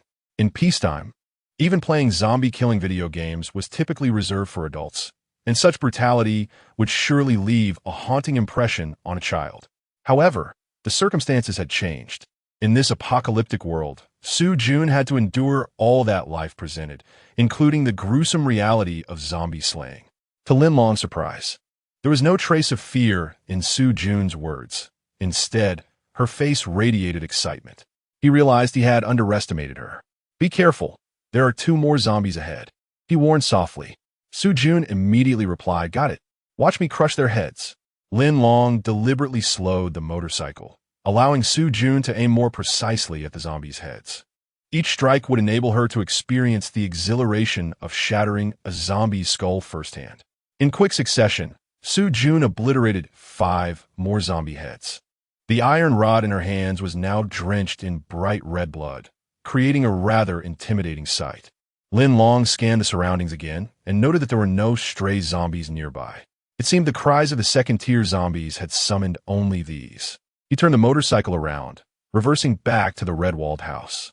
At this point, only 6 zombies remained, ravenously devouring Zhang Yuanyuan's bloodied corpse.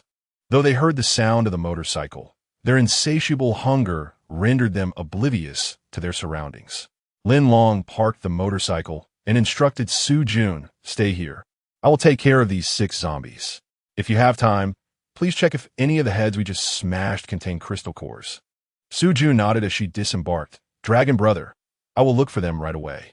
Lin Long watched her turn and stride away. A sudden thought striking him. She didn't even inquire if I could handle 6 zombies. It appears that this young girl, Su Jun, believes I possess the capability to confront these undead. Lin Long extended his right hand to his waist and unsheathed a long knife. The blade glimmered ominously, exuding an aura of lethal intent. He encouraged himself, saying, "Fear not, you are Brother Long. You have just skillfully dispatched a second-tier zombie and captured a key member of the Gene community. These 6 foolish zombies stand no chance against you." What truly unsettled Lin Long was not the potential counterattack from the zombies, but the nauseating sight of them devouring human flesh, which filled him with revulsion. With such a feeling of disgust, how could one fully immerse themselves in the act of slaughter? Chapter 47. Another arrival. Lin Long suppressed the nausea rising within him as he gripped his long knife tightly, gradually making his way to the rear of the zombies. He raised the blade above his head, striving to quell the panic surging within him. With swift, decisive strokes, he severed the heads of 6 zombies, akin to slicing through radishes. Upon lowering his knife, he lifted his head and greedily inhaled a few breaths of fresh air. It was only through such an act that he could quell the tumult within his heart. During the peaceful, bygone era, he had merely admired the terror of zombies devouring the living through cinematic portrayals and gruesome photographs. Witnessing such horror up close for the first time was indeed a novel experience. However, after calming his fear, he felt more acclimated to such nightmarish scenes. Lin Long once again seized his long knife, deftly slicing open the skulls of the 6 zombies and extracting 4 small crystalline cores. Judging by both their size and weight, these cores appeared to belong to the most inferior category. Just as Lin Long was tidying up, Su Jun abruptly turned a corner from the alley ahead and rushed up to him, her face etched with concern. "Dragon brother, people are coming. What should we do?" Lin Long paused, turning his gaze toward the eastern direction of the alley. Unfortunately, the buildings ahead obscured his view, making it impossible to discern whether anyone was approaching or how many there might be. With no time for further questions, he nodded in acknowledgement. "Dragon brother, they're on the hillside over there. It might take them another 5 or 6 minutes to reach us. Should we leave or hide here?" Lin Long inquired. "How many did you see?" I took a glance and estimated around 3 individuals. "I can run up to the 2nd floor for a better view," she replied. "Yes, go observe from upstairs immediately. I will hide the motorcycle in a room," Lin Long decisively commanded. This small town was too close to the C district of the Gene family community, so he suspected that the newcomers were likely from that community. "You may observe, but do ensure your own safety. They are a small team, unlike Zhang Yuan who was alone." Mentioning Zhang Yuan reminded him that she had already perished, yet her crossbow and arrows lay abandoned on the ground. If this small team were indeed from the Gene family community, would they recognize Zhang Yuan's belongings? No, they must be avoided at all costs. Until he had thoroughly observed their equipment, confronting them recklessly was out of the question. Without waiting for Lin Long's instruction, Su Jun boldly stepped forward, swiftly picking up Zhang Yuan's powerful crossbow and arrows before turning back toward the building behind them. "Are you planning to use the crossbow?" Lin Long asked in surprise upon witnessing her actions. Su Yun shook his head. "No, I don't know how to use it. However, I can learn in the future." Lin Long smiled at her words, realizing that this young girl possessed a strong desire to learn. Indeed, she stands apart from ordinary young girls, having managed to escape the confines of the Gene clan community all on her own. Furthermore, her remarkable drive for self-learning, high level of self-awareness, and exceptional comprehension skills serve as significant advantages. In the harsh realities of a post-apocalyptic world, these attributes become invaluable assets for survival. Lin Long remarked, "Understood." Promptly, I set to work as well. Chapter 48. An unfortunate situation. Please spare me your flattery. It is only upon our return to the community with a flawless report that we may claim our rewards. The voice of a middle-aged man resonated around Lin Long. At this moment, Lin Long had meticulously concealed his motorcycle and had made his way into the outermost of the single-story houses on the east side of the secluded street. He intended to observe closely how many individuals had arrived. Initially, he had counted 3 people through the window, precisely matching the number that Su Jun had first spotted. All three were middle-aged, 2 men and 1 woman. They had approached on foot, foregoing any form of transportation. As Lin Long scrutinized them upon their closer approach, he noted that none of them bore firearms. Instead, the woman wielded a long knife, while the 2 men brandished spears. Indeed, they were all equipped with cold weapons. As they neared the eastern edge of the town, the woman, leading the group, raised her right hand, signaling the 2 men to cease their discussions. "Xiaomin, what is it?" inquired the middle-aged man with a scruffy beard, curiosity evident in his tone. The other burly man beside him also halted, his expression one of surprise, as he looked toward the woman. "Ah, so the woman at the forefront is named Xiaomin?" Lin Long mentally noted this, pondering how they would react upon discovering the gruesome scenes at the entrance of the town square. If they were to uncover my presence, I would have no choice but to retaliate. Just as this thought crossed his mind, a loud grumble emanated from his stomach, betraying his hunger. Lin Long instinctively placed a hand on his abdomen, recalling that since awakening that morning, he had consumed merely 2 honeyed crystal nuggets. The series of battles he had recently endured had drained his energy significantly. Now, with the daylight shining brightly and it being the customary mealtime of the peaceful era, it was only natural to feel hunger. However, why did the sensation of hunger seem to intensify? Could it be that the awareness of hunger necessitated a replenishment of sustenance? Just moments ago, he had felt strong enough to maneuver the motorcycle effortlessly, yet now the long knife in his hand seemed to weigh heavily. Such a feeling could not sustain him through the demands of combat. Lin Long's right hand delved into his pocket, retrieving a packet of compressed biscuits. Disregarding everything else, he hastily munched on a few, hoping to satiate his hunger. At the very least, if discovered, he would possess enough strength to resist. As he consumed his meager meal, he listened in on the conversation of the 3 outside. "Look, these zombies must have died not long ago," the woman remarked. "Indeed, on the surface, they seem to have perished recently." "And look, there are even more zombies ahead," replied the burly man. Upon hearing this, the other 2 simultaneously lifted their gazes, their attention drawn forward. Indeed, before them, a vast throng of zombies lay strewn across the secluded street. Moreover, these zombies lay sprawled upon the ground, their skulls gruesomely cleaved open. It is evident that someone has extracted the crystalline cores from their minds. "Do you think it could have been someone from our community?" The man with the storage cap squatted down to meticulously examine one of the zombies, voicing his inquiry. "It is certain that a second-tier zombie has made an appearance in this vicinity. Otherwise, such a multitude of ordinary zombies could not have congregated here." The woman surveyed the surroundings, her complexion suddenly shifting as she cautioned, "This is dire. Look, it appears that someone has been devoured by the zombies." She was the first to notice the dismembered remains of Zhang Yuanyuan. Chapter 49.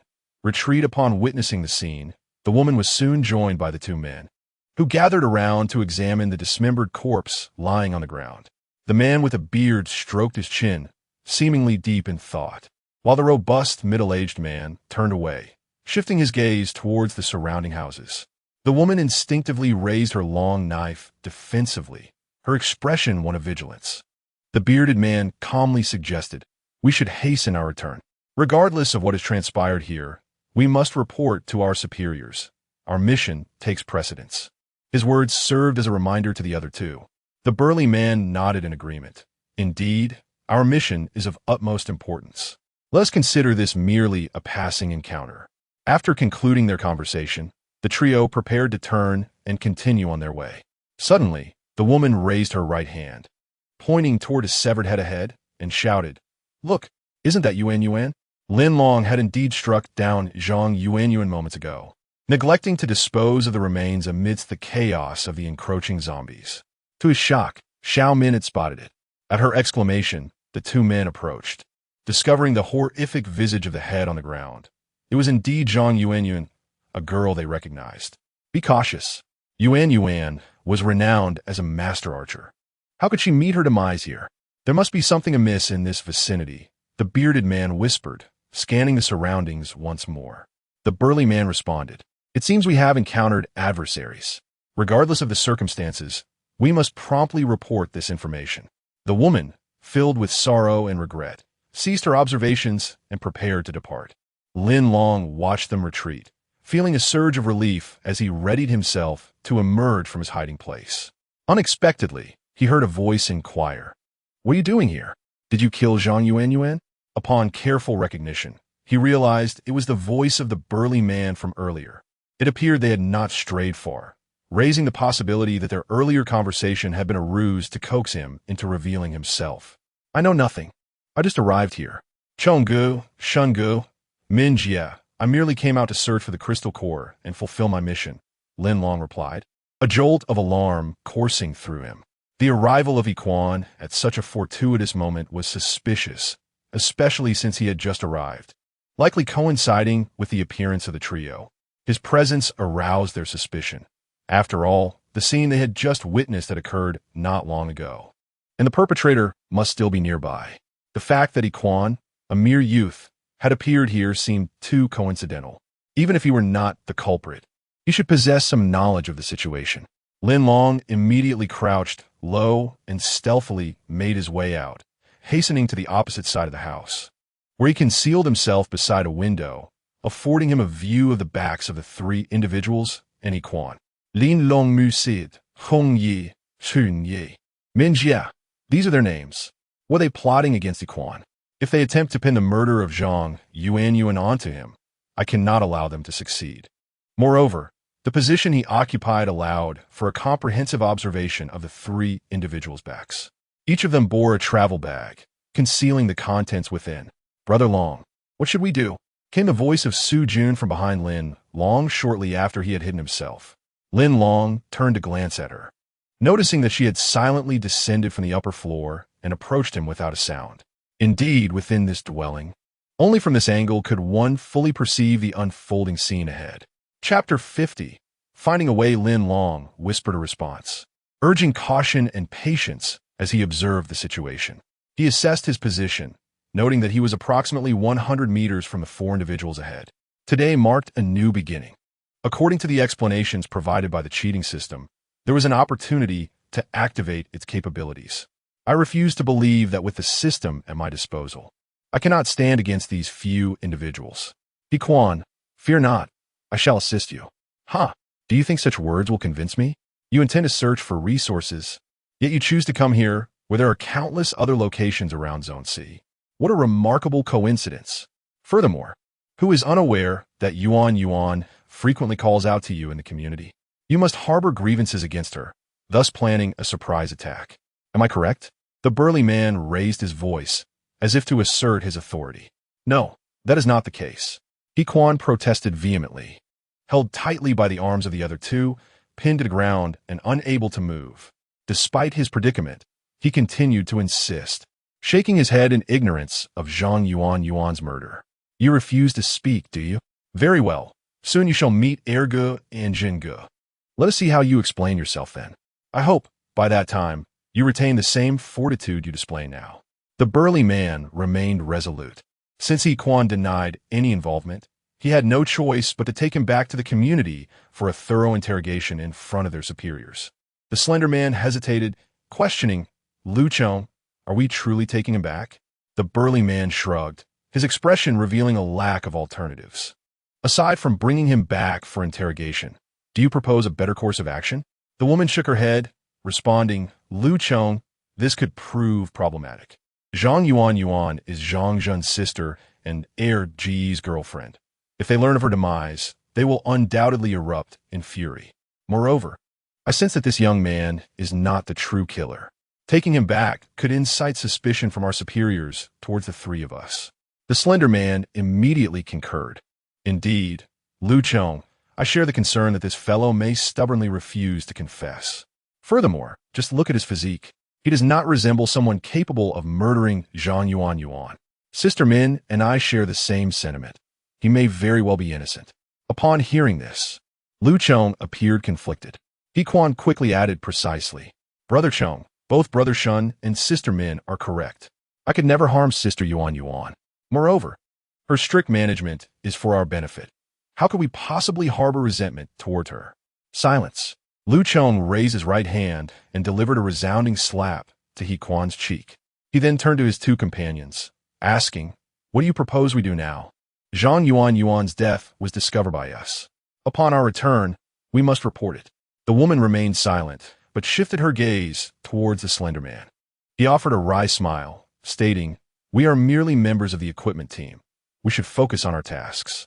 Is it truly necessary for us to report the murder of Zhang Yuan? Subsequently, he noticed two companions who subtly nodded in agreement. The three of them appear to have reached a consensus on the surface. Finally, their collective gaze shifted towards Yiquan. Feeling a surge of anxiety under their scrutiny, Yiquan hastily inquired, "What do you mean, esteemed friends? Rest assured, I shall take an alternate route to avoid witnessing the scene of Sister Yuan's demise." To which Lu Chong languidly sighed, uttering a chilling remark, "We do not believe you." Chapter 51. The next minute upon hearing Lu Chong's words, the other two nodded in understanding. Given their presence at the scene, was it truly possible to extricate themselves? As Lin Long listened, an inexplicable rush of adrenaline coursed through him. It was evident that these three individuals had resolved to eliminate Yiquan. Trusting someone to keep a secret is a luxury only the dead can afford. Meanwhile, Su Jun gripped the iron crowbar tightly, seemingly prepared to rush out in a bid to rescue Yiquan. Lin Long turned swiftly and whispered, "What are you doing? Do you intend to go out?" Su Jun replied, "Yes, although I am not well acquainted with Yiquan, it would be a shame to allow these three ruffians to kill him indiscriminately. Moreover, I believe that you, Brother Long, will surely come to his aid. I will confront them first. Once they are thrown into disarray, you can act from behind. By the way, I left Zhang Yuan's arrows and crossbow here. They may prove useful if necessary." Lin Long felt a warmth in his heart upon hearing this, reflecting, this little girl is quite loyal. He nodded at Su Jun, saying, "All right, but you must be careful once you step outside. I will be ready to support you at any moment." Su Jun affirmed, "Brother Long, I believe in you." Her simple declaration served as a testament to her trust and recognition of Lin Long, an uplifting sentiment in a world where such words are priceless. As Su Jun turned to leave, Lin Long silently recited civilization rebuilt in his heart, and three distinct interface windows manifested in his mind. The numbers 1, 2, and 3 appeared before him, accompanied by the familiar voice of the female announcer from the system. "May I ask, host, what are your commands?" Lin Long responded, "I have an opportunity to activate the cheat system today, correct? I find myself in danger and believe it is time to proceed. I have decided to open interface number 3, future prediction." "Understood. Activating future prediction number 3 immediately. As mentioned yesterday, your current system level is level 1, and the duration for the future prediction activation is temporarily set to 1 minute. The announcer concluded, and a familiar scene unfolded in Lin Long's mind. He saw the three individuals ahead, particularly the burly man, react with surprise as Su Jun emerged from the house. "Release him. He is innocent," Su Jun stated calmly. Standing firm at the threshold, her expression composed as she regarded the trio before her. In that moment, Yiquan sprang to his feet, intent on escaping this perilous situation. Shouting, "Xiu Yun, Han." However, the woman named Xiao Min quickly drew a dagger from her waist and, without hesitation, plunged it into Yiquan's chest, exclaiming, "You must die for attempting to flee." Lu Chong grabbed that little girl. Caught off guard, Lu Chong asked in astonishment, "How did she get here?" The burly man lunged forward, hurling his spear directly at Su Jun. Unfortunately, the spear veered slightly off course and failed to strike Su Jun. Lu Chong, witnessing this scene, exclaimed in astonishment, "Everyone wait! She must have companions." In the very next moment, a dagger plunged directly into Yiquan's chest, a vivid stream of blood gushing forth. She had inadvertently pierced Yiquan's heart. His life now hung by a thread. Upon seeing this, Su Jun cried out, "How can you commit murder?" The sturdy man rushed towards Su Jun, seemingly intent on capturing her himself.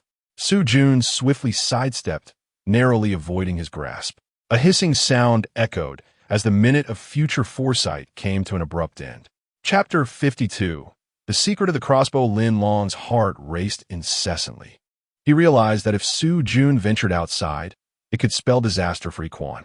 He was determined to devise a strategy to avert this impending tragedy.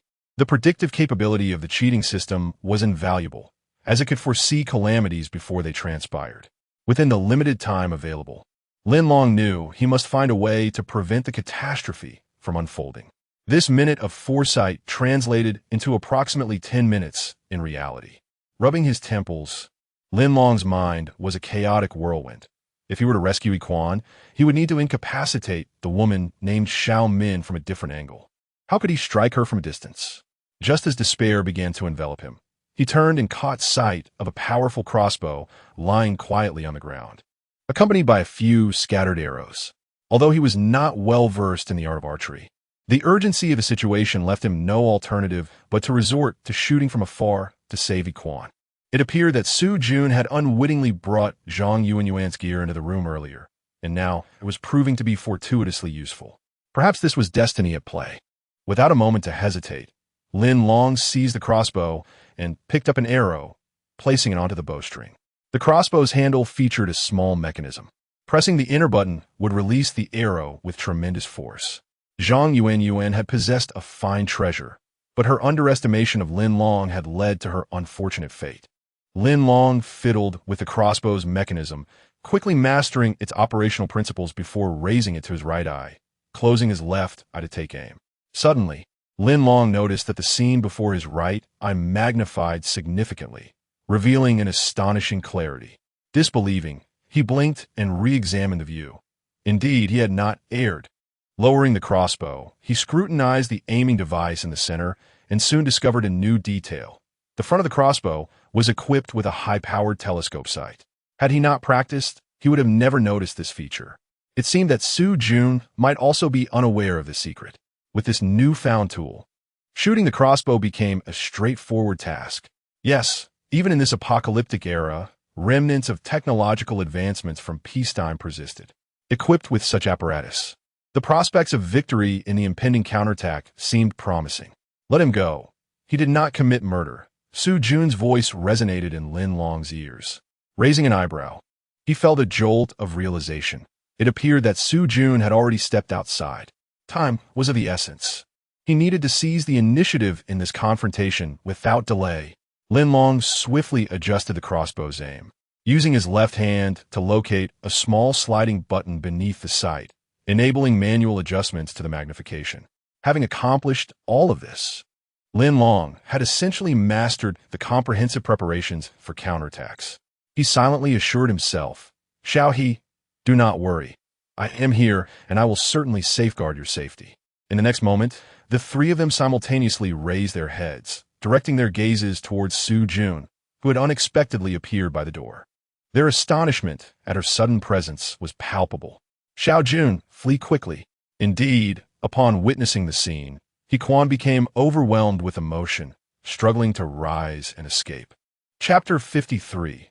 One arrow, one target. Upon hearing this, Lin Long instinctively recalled a scene he had witnessed earlier.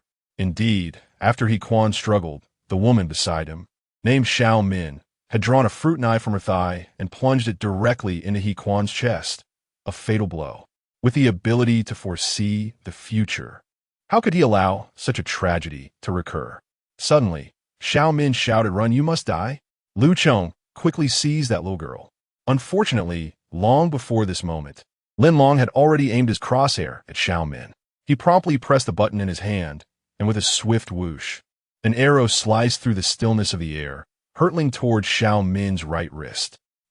When Xiao Min realized that Yiquan was attempting to escape, her right hand instinctively reached for the knife at her side. Alas, before she could grasp the handle, an arrow shot forth from a nearby building, striking her arm with precision. A vivid crimson hue spread across her body, accompanied by an excruciating pain that coursed through her veins. She could not fathom that a marksman lurked in the shadows. No, as she glanced down at the arrow, astonishment gripped her. This was not merely any arrow. It belonged to Zhang Yuanyuan. Indeed, the emblem of the Jin's community was unmistakably etched upon it. If Zhang Yuanyuan's arrow had made its way into the hands of this archer, then he must be the one responsible for Zhang Yuanyuan's demise. Lin Long's sudden intervention disrupted the course of events. The subsequent scene diverged dramatically from his earlier foresight. There is someone nearby. "Everyone be cautious," shouted a burly man, who had merely seen the arrow whiz past and embed itself in Xiao Min's arm, oblivious to the identity of this archer concealed in the darkness. The more they were in the dark, the more their hearts raced with trepidation. This hidden marksman posed the greatest threat. Simultaneously, after He Quan's struggle, he released his grip, rose from the ground, and dashed to a nearby corner, nervously peeking out to survey his surroundings. Lu Chong turned his gaze toward Su Jun. The appearance of the hidden archer coincided precisely with Su Jun's emergence through the door. Did this imply that the archer was indeed her accomplice? "Who are you? Do you have allies nearby?" Lu Chong inquired, a hint of anxiety in his voice. Inside the building, Lin Long heard the exchange, and his mind immediately replayed the moment when Lu Chong would hurl his spear toward Su Jun. Though in his vision, the trajectory deviated, sparing Su Jun from harm. In reality, Lin Long could not allow such an occurrence. Everything must be nipped in the bud. With utmost speed, Lin Long drew another arrow from the ground, knocking it against the bowstring, and redirected his focus toward Lu Chong. Indeed, they had not discovered their hiding place moments ago, a circumstance brought about by sheer surprise. Should another arrow be loose now, it is conceivable they would uncover their concealed location. Yet, regardless of the outcome, let it be so. One has already been injured, and the remaining two may not necessarily prove to be my adversaries. After a brief moment of solace, Lin Long felt an enhanced sense of composure. As for Su Jun, upon witnessing the petite Min being struck and wounded by an arrow, she instantly realized that it was Long Ge who had launched the hidden shot from within the dwelling. However, she was somewhat astonished. How had he managed such precision? It appeared he was indeed a master of the bow and crossbow, shrouded in invisibility. With his remarkable marksmanship at her disposal, what fear could she possibly harbor towards the two individuals before her? Chapter 54. Overwhelming control. Upon reflecting on this, Su Jun felt a surge of confidence. Raising her head, she declared, "It matters not who I am. The indiscriminate slaughter of innocents is intolerable. Therefore, I stand before you to warn that the vile woman was not slain by that charming young man just now." At that moment, a burly man named Chu rose, exclaiming loudly, "Lu Chong, seize this girl. Did you not hear that lad call her Xiao Jun? They are in cahoots."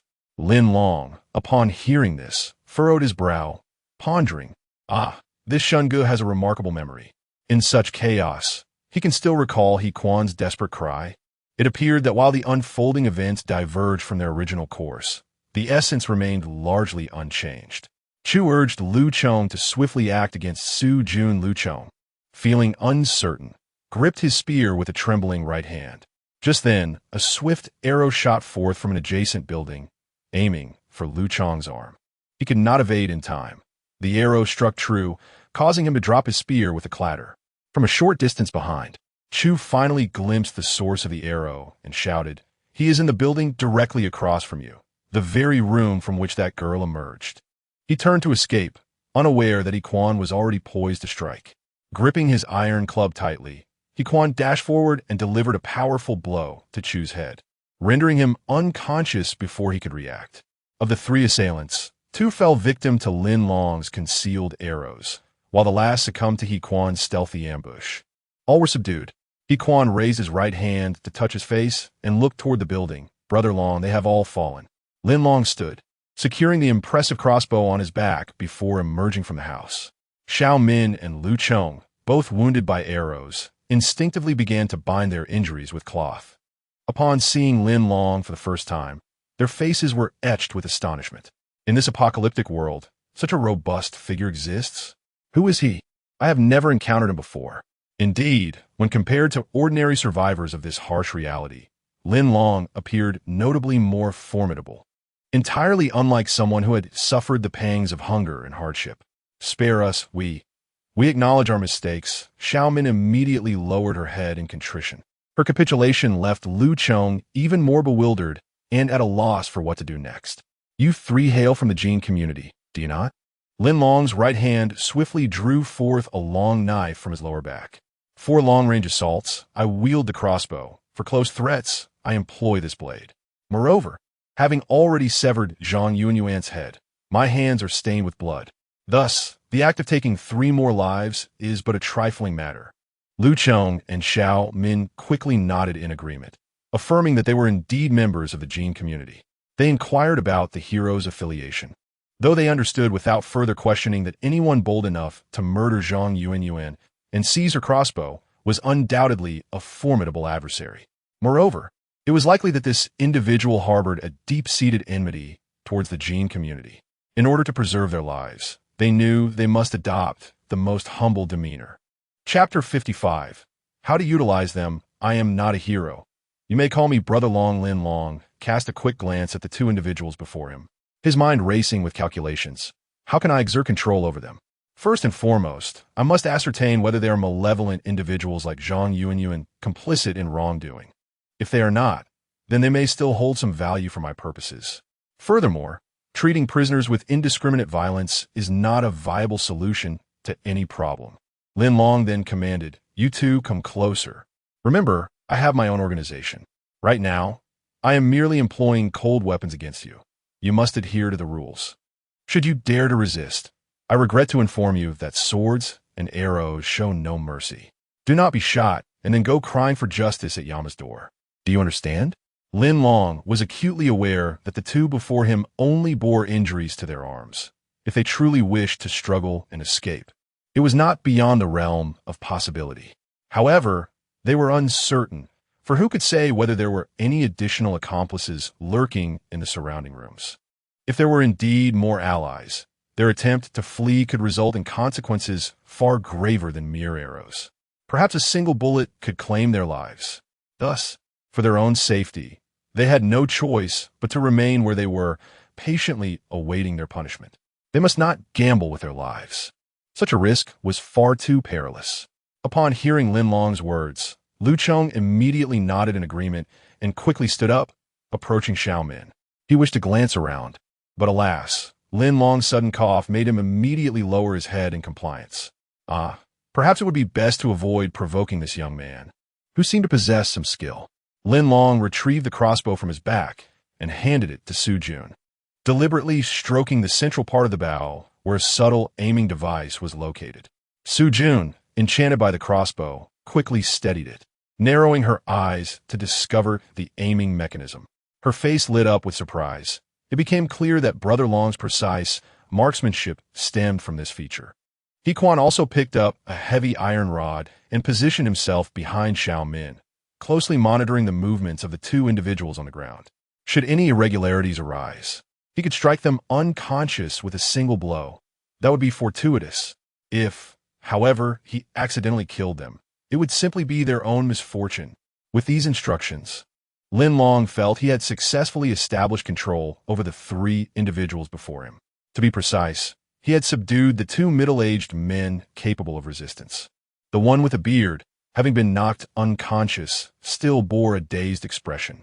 Lin Long cleared his throat and began, "First, I would like to know your names. Then, please tell me what you were doing in the Jin community and whether you have committed any misdeeds." The woman cooperatively replied, "My name is Yin Min, and this is Lu Cheng. The one on the ground is Zhang Shan. All 3 of us are members of the equipment team in the Jin community, and we're also part of the technology group. We are responsible for the maintenance and repair of the community's mechanical equipment and provide support to the technology group. In this era of peace, the 3 of us are all researchers within the government. As for the misdeeds mentioned by Long Gu, we have never engaged in such activities. We have always dedicated ourselves sincerely to our work, laboring diligently, with little interaction with the upper echelons of the Kim community." Upon hearing the term technology group, Lin Long felt a slight jolt of surprise. Could it be? Did I just intercept 3 scientists? Chapter 56. Indeed, are you jesting with me? Are the 3 of you members of the research team? Yet, I observe you 3 lack formidable weaponry and appear to be traversing on foot without any commendable means of transportation. Is this truly the extent of your research team's privileges within the Jinsha community? Lin Long, despite his astonishment, felt a tinge of uncertainty. Could these formidable members of the research team possess some concealed devices? If they were to retaliate, one must be adequately prepared. Thus, Lin Long cautiously posed a question, hoping for an honest response from the 2. At this moment, It was Lu Chong's turn to speak. Lu Chong looked up, cleared his throat, and remarked, "The upper echelons of the Jinshi community are quite wary of our research group. After all, to their crude minds, we are intellectuals. Should intellectuals rebel, the consequences could be dire. Hence, they do not permit us to carry any technology-laden items, and they have detained our families, compelling us to serve them unconditionally. We find ourselves with no recourse." Upon hearing this explanation, Lin Long felt a sense of relief. Indeed, that makes sense. The gang led by Jean was, after all, a group of brutes accustomed to violence in peacetime, and in this apocalyptic environment, they forcibly established such a community organization through the means they endorsed. They have come to recognize the significance of technology in these dire times, yet their understanding remains superficial. To effectively utilize these technological personnel, they resort to the most crude and simplistic methods, controlling the families of the scientists to ensure their servitude to the community organization. Lin Long chuckled softly and countered, "So, it appears that in your hearts, you harbor a deep-seated disdain for this Jinshi community and the so-called Jin. However, due to your family being under their control, you find yourselves compelled to endure?"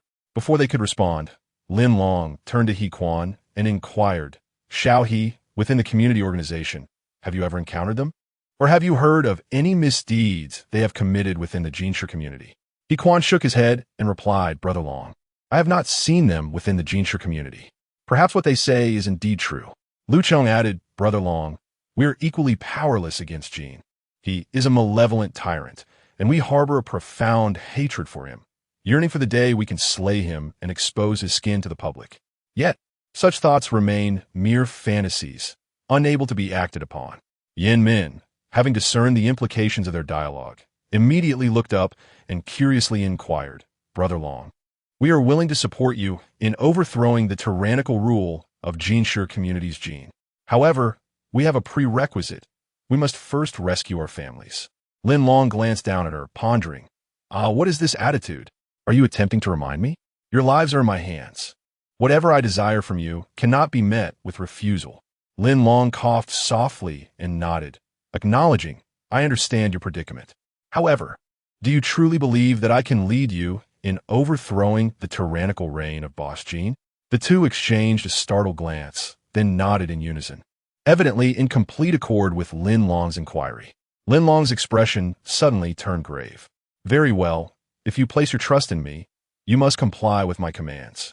As for your concerns regarding your families, now is not the time for such considerations." Chapter 57. The Organization of Civilizational Reconstruction. Yin Min choked back a sob, incredulously asking, "Brother Long, I still have my parents and son in the community. If I disregard their lives and confront Boss Jean directly, I fear for their safety." Lu Chong nodded in agreement, clearly demonstrating his deep concern for his loved ones. Lin Long smiled gently, acknowledging their apprehensions. "I understand your worries, but have you considered this? If you allow fear of the wolf in front and the tiger behind to dictate your every action, you will forever remain under Boss Jin's control. I am not suggesting that you neglect your concerns for the future. I merely wish to emphasize the importance of the present moment. Do you grasp my meaning?" Su Jun and He Quan were taken aback by Lin Long's words, both looking up at him. At that moment, Lin Long stood as their emotional anchor. His confidence suggested he possessed a viable strategy to confront Boss Jean. Similarly, Yin Min and Lu Chong exchanged glances and gazed up at Lin Long. Yin Min inquired, "Brother Long, what should we do to overthrow Boss Jin's tyrannical rule?" "I am willing to do whatever is necessary." Lin Long did not harbor illusions that they would immediately comply with his every command. Moreover, the vast Jin community encompassed several neighborhoods, making it clear that the overthrow of Boss Jin's oppressive regime could not be achieved by their small group alone. Thus, to tackle a formidable foe, one must proceed methodically, step by step. Lin Long explained, "What I need you to do is quite simple. Discreetly gather all personnel from your research team whom you believe will support our cause. When the time is right, we will act together. Of course, it is imperative to select trustworthy individuals. Otherwise, the repercussions of a leaked plan could be dire." Lu Chong asked, "Brother Long, may I inquire about your organization? How many members do you have? What is your arsenal like?"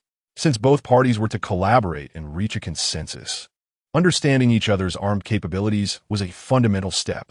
Quan and Su Jun's expressions betrayed a hint of worry upon hearing this inquiry. Their organization, as of now, lacked a name, and when it came to numbers and armaments, the situation was even more precarious. There were only 3 members, one of whom was a child, armed with merely 2 iron rods, a long knife, and a strong crossbow. Such meager equipment hardly posed a challenge to the formidable Jin community. However, upon hearing Lu Chang's question, Lin Long chuckled softly. Then his expression shifted, becoming serious as he crouched down. Our organization is called Civilizational Reconstruction. Currently, we have 1,000 members, with over 200 core members dispersed throughout the A district. As for the armaments, there exists a distinct community faction equipped with an arsenal. Though the quantity of ammunition and gear remains limited, insufficient to rival the Jin clan. Nonetheless, our ranks continue to swell, and it is only a matter of time before we succeed in toppling the reign of the formidable Jin and liberating the Jin community. Additionally, I must clarify that our civil reconstruction community lacks scientific personnel. Upon joining our organization, you may become a pivotal member of the research team. Su Jun wore a look of astonishment, listening to Lin Long's explanation with a mixture of skepticism and belief. When did their team acquire such a reputation? And how could they possess so many members and weapons? He had never heard him mention this before. Chapter 58. A vision in the sky, Quan held an unwavering trust in Lin Long. Upon hearing Lin Long's words, he was rendered speechless with excitement. He felt an illusion that behind Brother Long lay an immense power. He could only wonder when he would have the opportunity to visit the headquarters of the Civilization Reconstruction Community, a place that promised to be an eye-opening experience. Lu Chong nodded in agreement, acknowledging that they now had a formidable ally in their struggle against the Jin clan community. However, Yin Min held a different perspective. She glanced around, noticing the absence of others' arrival. Lin Long interjected, instructing her not to look further, as he would be the sole participant in this operation. Among them, the 2 individuals had once been members of the Jin clan community and had now pledged their allegiance to him. Quan felt a twinge of anxiety. After all, he was still associated with the Jin clan community. If these 3 were allowed to return, he could not guarantee that they would maintain their current loyalty to Lin Long. Observing the situation, Quan turned to Lin Long, his eyes betraying a hint of unease. Yin Min then inquired, "What is your leader's name? What illustrious achievements does he possess? Moreover, what benefits will he offer us defectors?" It must be acknowledged that Yin Min was quite pragmatic. Her question struck at the very heart of reality. The cost of betrayal was significant, potentially endangering not only oneself, but one's entire family. Without substantial incentives, who would willingly choose to defect? Certainly, if benefits were shared, those returning to the Jin clan community could effectively communicate the advantages to others. Before anyone chose to defect, they would invariably weigh the potential outcomes of such actions. Lin Long responded, "A commendable inquiry. As for the leader of the Civilization Reconstruction community, I am unaware of his name. His past glories are countless. Yet regrettably, in this apocalyptic era, we lack the means to publicize them through news media as in times of peace. The community has grown from just 3 individuals under his leadership to a thriving populace of thousands, a testament to his achievements. Now, to address the core question of what benefits the Civilization Reconstruction community offers defectors, the paramount advantage in this dystopian environment is simple: protection for all. I must emphasize that the formation of the civilization community, along with its internal operations, will not mirror the coercive tactics employed by the Jin clan community, which forces individuals to serve the community or a particular leader through threats against their families. Instead, within the civilization community, we will establish a comprehensive legal framework and a moral system, ensuring that everyone performs their respective roles, fostering a civilized and harmonious coexistence, and striving to restore the society that existed before the apocalypse. Oh, and the name of the community is Civilization Reconstruction, reflecting our ultimate aspiration. Now, do you all understand what I am conveying? Lu Chong, raising his head, gazed with a pair of bewildered eyes and inquired, in this apocalyptic environment, could such a community truly exist? This fellow is indeed quite audacious. His life is already in the hands of others, and yet he dares to question Lin Long's words. Lin Long's depiction is so idyllic that it compels skepticism. With a chuckle, Lin Long replied, "I assure you, I'm not trying to deceive you. So, what do you think? Are you interested in joining?" Chapter 59. No time for consideration. Lu Chong and Yin Min exchanged glances, their inquiries having been addressed by Long Ge. Yet, the responses rendered felt utterly surreal to them. Following Long Ji's elucidation, it was now their turn to express their stance. Yin Min inquired, "If we wish to join your team, how can we align with your operations? Do you possess a comprehensive strategy to deal with Chief Jean?" This query was rather audacious. After all, matters concerning Chief Jean should be closely guarded secrets of the civil reconstruction community, not to be divulged lightly. Upon posing her question, Yin Min felt a wave of anxiety. She worried that Lin Long might chastise her for being overly inquisitive. Lin Long suppressed his smile, adopting a more serious demeanor. "As of now, I am unaware of our community leader's intentions. However, I can assure you that Chief Jin's time is limited. Should you choose to join our community team, your coordination would not be overly complex. You're a research team, and, aside from those skilled in mechanical equipment, you should have talent in various fields, such as medical professionals, pharmaceutical experts, and firearm specialists. Once you complete your initial task, we will delineate subsequent responsibilities based on your reports." The notion of the civil reconstruction community carried an air of significance. Were they truly intent on recruiting every expert from the research team to serve their purposes? Lu Chong remarked, "Indeed, there are some talents within our research group. However, as I mentioned earlier, we cannot be certain that they would cooperate with our endeavors. Moreover, should any individual betray our confidentiality, it would spell disaster for us." Lin Long shook his head. "No, that won't happen. You are overthinking this. What I require now is a simple answer. Are you willing to join the civil reconstruction team? The time for your inquiries has concluded. It is time for a response." Lin Long's expression shifted from a smile to one that was decidedly more aggressive. If permitted to continue their endless questioning, they might occupy an entire day. Crucially, during their dialogue, Lin Long had devised a plan to exert control over them. Hence, he needed an answer from the two of them immediately. Lu Chong inquired, "Could you allow us a moment to ponder?" Lin Long glared fiercely, delivering a sharp slap to Lu Chong's face, growling. "This slap serves as a return for your earlier assault on Iquan. I must also remind you, should you require more time for contemplation, I do not recommend allowing Iquan to escort you to the underworld with a steel rod." The onlookers stood in stunned silence. Was this truly the same Lin Long who had previously displayed a more amiable demeanor? When had he become so volatile? Iquan, feeling agitated, could not resist touching his cheek. The sting from Lu Chong's earlier slap still lingered, and he reflected that Long Ji's retribution was strikingly effective. Is this the attitude you exhibit towards newcomers in this so-called civilized community? Yin Min turned her head and murmured in discontent. Lin Long abruptly drew his long knife, and with a swift motion, it sliced through the air, descending directly towards Yin Min's neck. The tension was palpable. It was a hair-raising moment. As the blade approached, Yin Min's eyes widened in terror, convinced that Lin Long intended to take her life. I was wrong. I beg you, do not kill me." Yin Min immediately pleaded for mercy. Chapter 60. Your superior Lin Long coldly reminded, "How could I possibly harm you? I merely wish for you to join the community organization focused on civilization reconstruction. I trust this will not pose too much of a challenge for you." Yin Min immediately replied, "I will join." She was in a state of utter collapse. At that moment, the arrow wound on her right arm tore open, blood seeping through the cloth that enveloped her arm. Despite the excruciating pain, she nodded vigorously in response. Lin Long chuckled. "Now, if only this had been your attitude from the start. Must you force my hand before you comply?" With a solemn expression, he turned his gaze towards Lu Chong.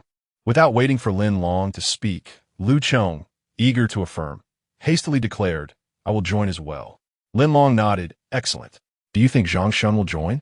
Lu Chong glanced at Zhang Shun and quickly replied on his behalf, "He will certainly join, Brother Long. So what should we do next?" Lin Long responded, "All right, let us assume he will join. I sense our time is limited. Questioning each one individually would be too cumbersome. Remember, once you nod and verbally agree to join my community organization, it signifies that you're now a part of our community. By the way, to demonstrate your sincerity upon entering our community, I must assign you a task. Upon hearing this, everyone present focused intently on Lin Long.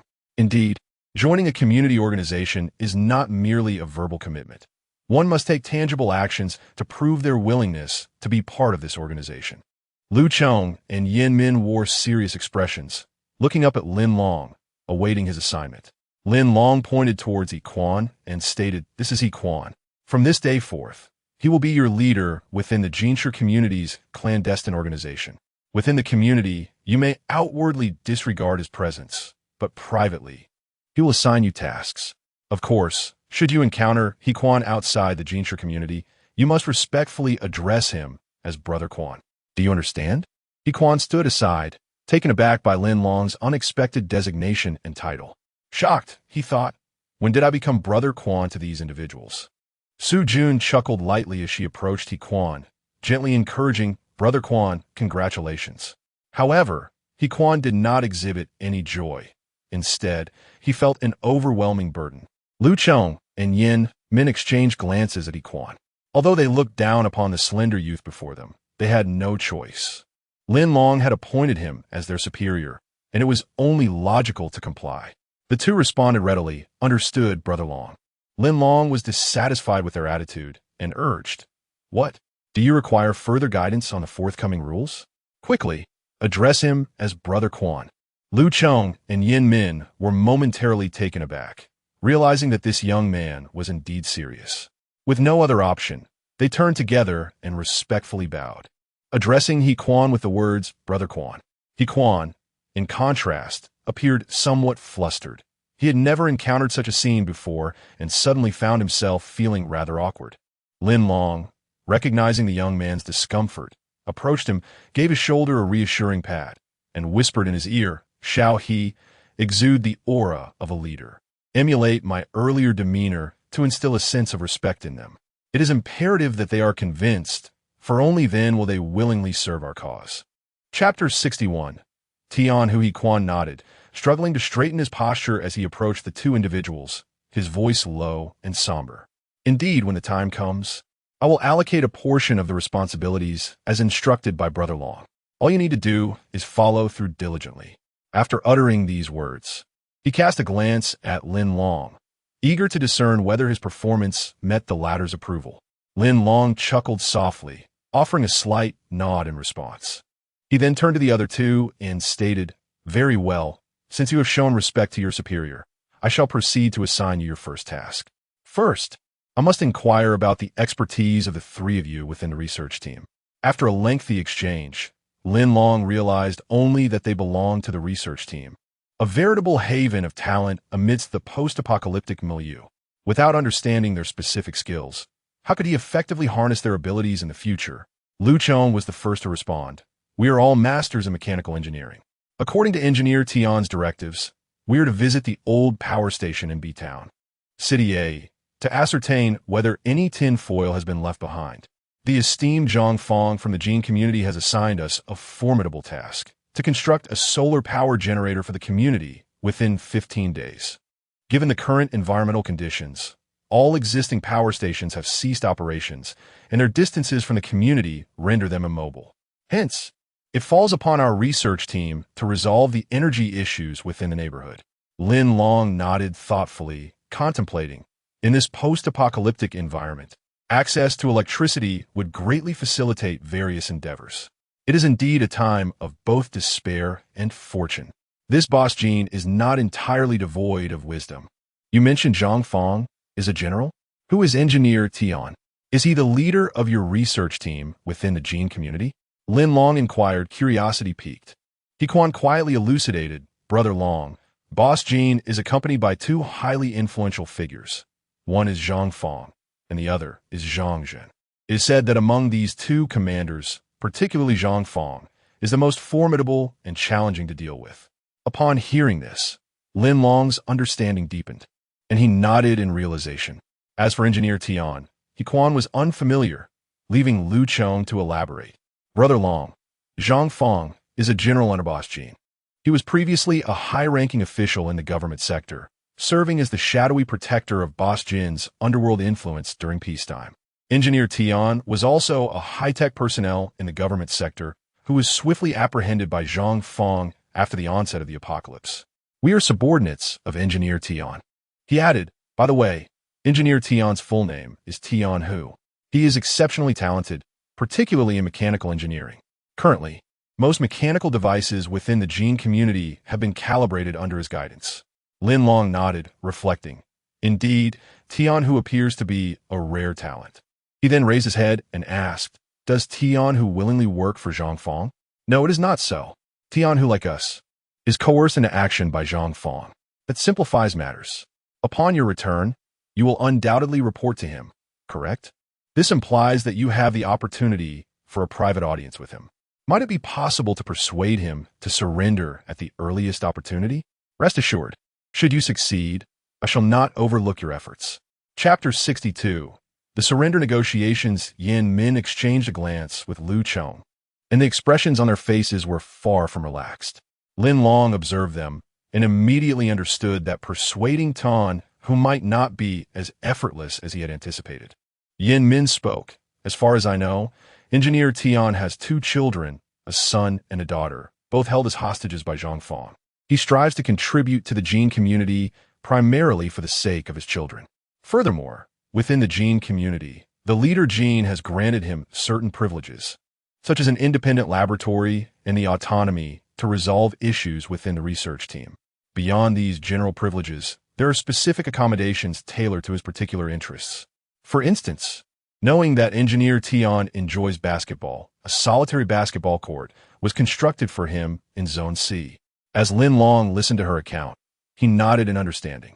It became evident that to secure a true technological talent, the leader Gene had made considerable sacrifices. Conversely, it was clear that fulfilling Engineer Tian's current preferences on their side would be an insurmountable challenge. However, Lin Long was not disheartened. A smile unexpectedly appeared on his face, as if he had just heard a rather amusing joke. Well, he said, if I were to compare the conditions offered by my civilized reconstruction community to those of the Gene community, there might be only one distinction. I would not impose difficulties on Engineer Tian's children. They would undoubtedly enjoy the simple pleasures of family life. I believe that coercing him through hostage threats would be the most futile form of collaboration. Yin Min nodded in agreement, expressing her distaste for the leader Jin's methods. Rest assured, Brother Long, Brother Quan, once we return to the research team, we will convey your generous conditions to Engineer Tian and gauge his response. Lin Long replied, very well, I await your good news. However, I must emphasize one point. If your invitation is declined, you must consider the potential risk of information leakage. First, ensure you select the right individuals before making inquiries to minimize the likelihood of failure. Second, while you can strive to reduce the chances of failure, you cannot guarantee success with every invitation. Thus, if a failure occurs, you must decisively ensure their silence. Lin Long's implications were clear, though unspoken. Lu Chong nodded in agreement, saying, understood, Brother Long. He Quan then inquired, Brother Long, what if someone appears to agree to join us, but secretly violates their oath and undermines our foundation? What should we do? After all, He Quan was a minor leader discreetly positioned within the Gene community, and matters of surrender might also be discussed among such individuals. If he were to remain uninformed, it would surely lead to their disdain. Lu Chong and Yin Min nodded in unison, sharing He Quan's concerns. Lin Long chuckled softly, expressing uncertainty. Some individuals may outwardly agree to join the Civilization Reconstruction Organization, yet may reconsider their stance as events unfold. In such scenarios, it is imperative for you to remain vigilant. Nevertheless, I shall strive to minimize the duration of our ambush on Old Master Gene, hoping to avert such occurrences. Shall he? The developments within the Gene family community may require your utmost attention and keen observation of the internal dynamics. Upon hearing this, He Quan's expression shifted, realizing that his current position might indeed be perilously precarious. Chapter 63. The Killer Move, an ambush on Boss Gene? At this moment, a chorus of astonishment echoed among the surrounding crowd. Especially beside him, Su Jun's eyes widened in disbelief, unable to fathom how Long Gus suddenly conceived such an audacious plan. Boss Jean was no ordinary person. Orchestrating an ambush on him would be a formidable challenge. Moreover, should the ambush fail, they might find themselves swiftly dispatched by their adversary. Lin Long declared, "The reason I allowed you to leave is not only because I trust that you will honor your word and assist Brother Quan, but also because I possess my own ace in the hole. I am confident that within a week, I will transform the Jin clan community into an integral part of the civil reconstruction community." He Quan, visibly excited, stepped forward to grasp Lin Long's right hand. "Brother Long, I knew you were exceptional." Su Jun added softly, "Brother Long, rest assured, if you require assistance, I am always ready to lend a hand." Lin Long, having delivered these inspiring words, hoped to garner their support. It appeared that this modest desire had already been fulfilled. He approached Zhang Shun and delivered a swift kick to his side. Zhang Shun jolted awake from his stupor, instinctively touching his face. His first reaction was to scramble to his feet, scanning his surroundings with heightened vigilance. Lu Chong and Yinmin promptly positioned themselves beside him, offering gentle reassurances. Zhang Shun, quickly greet Brother Long and Brother Quan. Zhang Shun was taken aback, redirecting his gaze to the two young men. "No way. Brother Long, Brother Quan?" If memory serves, Brother Long is the one who killed Zhang Yuanyuan. Having been knocked unconscious, he was oblivious to the dialogue between the parties. Yet, he was certain that these two individuals were adversaries. Zhang Shun, astute as he was, quickly recognized the precarious situation as he scanned the two men. Gone was his earlier expression of shock. Instead, he stood upright and bowed respectfully, addressing them, "Brother Long, Brother Quan." Lin Long casually waved his long knife in front of Zhang Shun, remarking, "A bit of decorum would be appreciated. Lu Chong has already represented you by joining the civil reconstruction community. As for the internal regulations of the community, once you leave, allow these two to provide you with a thorough explanation." Upon hearing they were to be released, the three men visibly relaxed, their expressions transforming into looks of sheer delight. Lu Chong immediately assured Brother Long, "Rest easy. On our way back, we will relay everything you instructed to Zhang Shun, ensuring he comprehends and executes your commands." Lin Long was not fond of flattery. Lu Chong, sturdy in build, seemed fit for the fray, yet he had a penchant for sycophancy. Nevertheless, that was their affair. All Lin Long sought was a satisfactory outcome. He nodded very well. "Indeed, I have yet to inform you of the deadline for the first task. Within 3 days, I expect a satisfactory response from you. Of course, should the task remain unfulfilled, I shall impose consequences upon you. That concludes my instructions. You are free to depart." With a wave of his right hand, Lin Long displayed an air of nonchalance. Upon hearing this, the three individuals felt as if they had been granted a reprieve, and together they expressed their gratitude before hurriedly making their way forward. Chapter 64. Intentional Actions. He Quan watched the departing figures of the three individuals, and a sense of urgency washed over him. Could it be? Were they truly allowed to leave just like that? Lin Long had yet to impart to him the means of controlling those three. What if they returned and immediately changed their minds? He Quan hastily inquired, "Brother Long, are we really letting them go?" Lin Long turned to meet his gaze, nodding as he replied, "What do you think?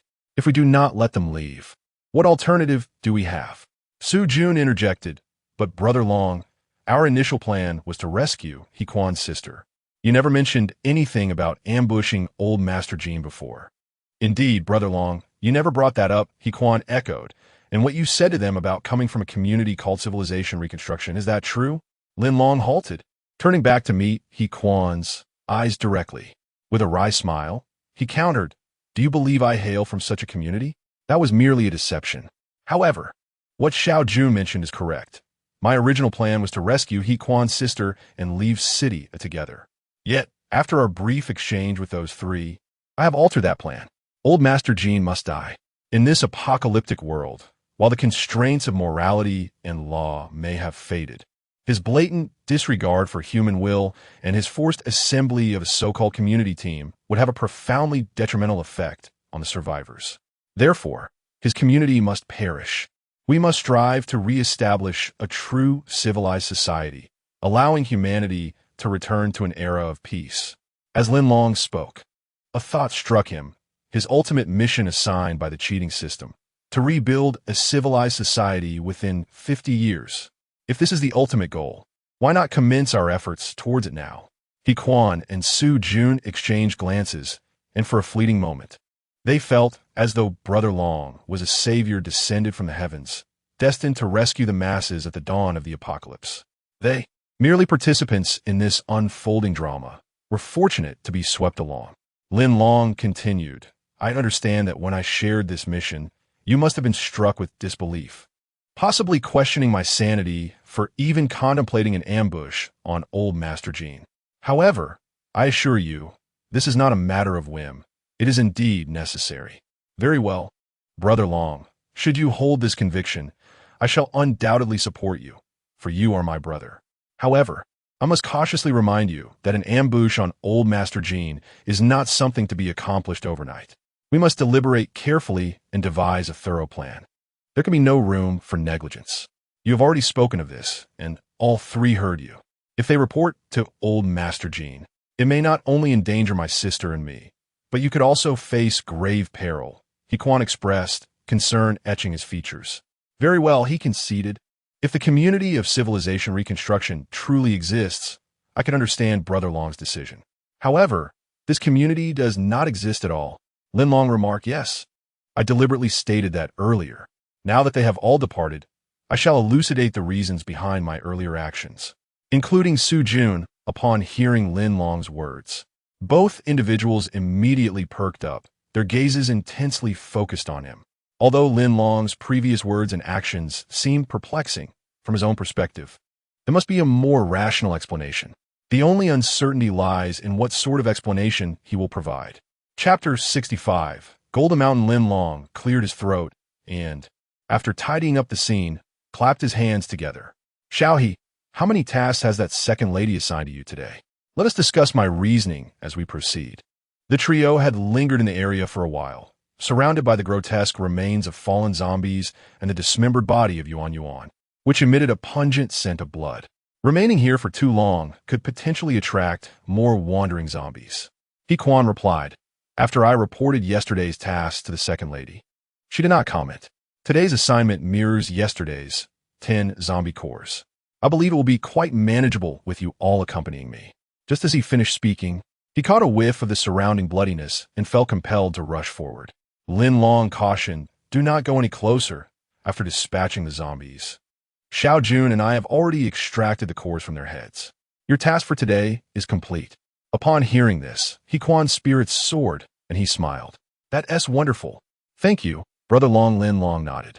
No need for thanks. We are all good brothers here. Su Jun inquired, Brother Long, where shall we head next? Oh, and may I take the strong crossbow?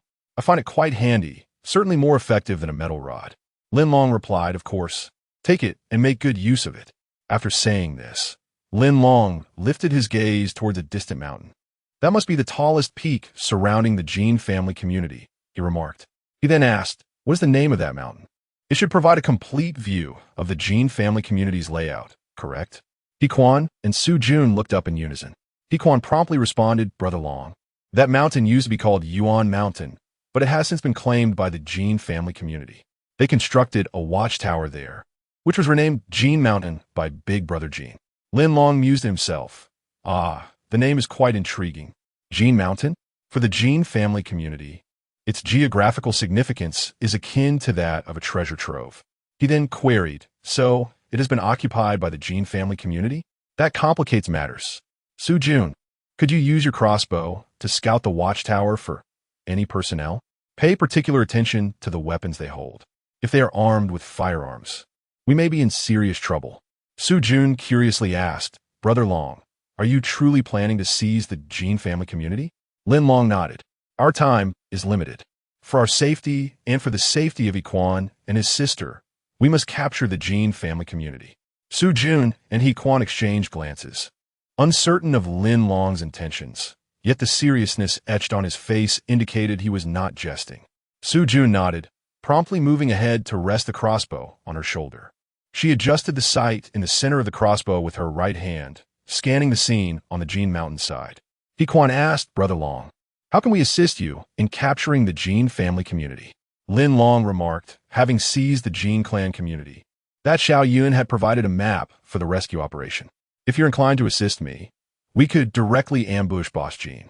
As he spoke, Lin Long wore a calm smile, turning his head slightly to scrutinize He Quan. He noted, with some intrigue, a bead of cold sweat inexplicably forming on He Quan's forehead. Upon hearing Lin Long's words, He Quan felt a profound sense of unease. Chapter 66. The Rationale. 1. There is no need for such trepidation, perhaps in your minds. The formidable figure of Big Brother Jin looms large. Yet, from my perspective, he is not insurmountable. Of course, this is contingent upon adhering to my meticulously crafted plan. Lin Long continued, sensing your curiosity about the source of my confidence. Allow me to elucidate the rationale behind my recent decision to release those 3 individuals. What is our ultimate goal? Is it merely to engage in trivial skirmishes and survive amidst the apocalypse? No, our aspirations should be far more grandiose. Although I previously mentioned a community organization named Civilization Reconstruction, I must confess that such a community does not exist. Nevertheless, I have always harbored this ideal. Thus, establishing the organization of Civilization Reconstruction is imperative. To create such an entity, we must amass a sufficient number of individuals. The 3 I released are invaluable talents in scientific research, and in this dire environment, such expertise is indispensable. We must utilize their skills, unless absolutely necessary. We should refrain from resorting to unnecessary violence. Lin Long paused momentarily before continuing to expand the community of Civilization Reconstruction. It is nearly impossible to attract others solely through our own efforts in the current climate. While we may harbor such aspirations, the surrounding reality unequivocally forbids us from pursuing them. It is conceivable that one day, members from a group like the Jin community might discover our fledgling organization and launch a surprise attack, potentially obliterating the hard-won success we have achieved. To put it simply, if we are to establish a new community, it must be done with great fervor. The most effective means to achieve this is by supplanting an organization that has earned the disdain of the populace. What do you think of my proposition? After a lengthy discourse, Lin Long noticed that the 2 individuals around him were neither affirming nor dissenting, their expressions akin to earnest students, deeply engrossed in contemplation. Perhaps they were entering a cognitive state aligned with Lin Long's narrative, pondering the viability of his ideas. Suddenly halting, Lin Long realized that Su Jun and He Quan had only just grasped that he was soliciting their opinions. Su Jun, somewhat understanding yet still puzzled, nodded and said, "Brother Long, I support your vision. I must stand behind it. However, I sense that while the idea is commendable, the execution may prove to be quite brutal." He Quan chimed in, "Indeed, Brother Long, I maintain my previous stance. The Jin community has been established for some time now, and I perceive numerous challenges in dismantling it. Furthermore, it seems you are our sole driving force. How can we hope to succeed in this endeavor?" Lin Long smiled warmly, turning to regard both of them. "Indeed, the prospect of taking decisive action feels daunting. However, I must first ascertain whether you fully comprehend and support my earlier explanation." Su Jun and He Quan promptly nodded in affirmation, signaling their understanding and endorsement. Lin Long beamed with satisfaction. "Excellent. Since you both support my vision, let me reveal how we can bring this grand ambition to fruition." Lin Long continued to stride forward, with the 2 of them following closely behind. The scene of the 3 walking together appeared remarkably harmonious. Lin Long remarked that in order to dismantle the Jin clan's community, a gradual approach would undoubtedly be too late. The most direct and effective method is singular, to capture the leader first. Only by seizing Big Jin and compelling him to submit will the subsequent matters become considerably more manageable. This is also the reason I mentioned earlier for the intention to eliminate Big Jin. Chapter 67. The reason too. Lin Long suddenly turned to He Quan and inquired, "Xiao He, may I ask you, do you believe that the 3 individuals just now, while expressing their hatred for Boss Jin, were being entirely sincere? Or were their circumstances genuine?" He Quan was taken aback. He had not anticipated that Long Ge would pose such a question to him.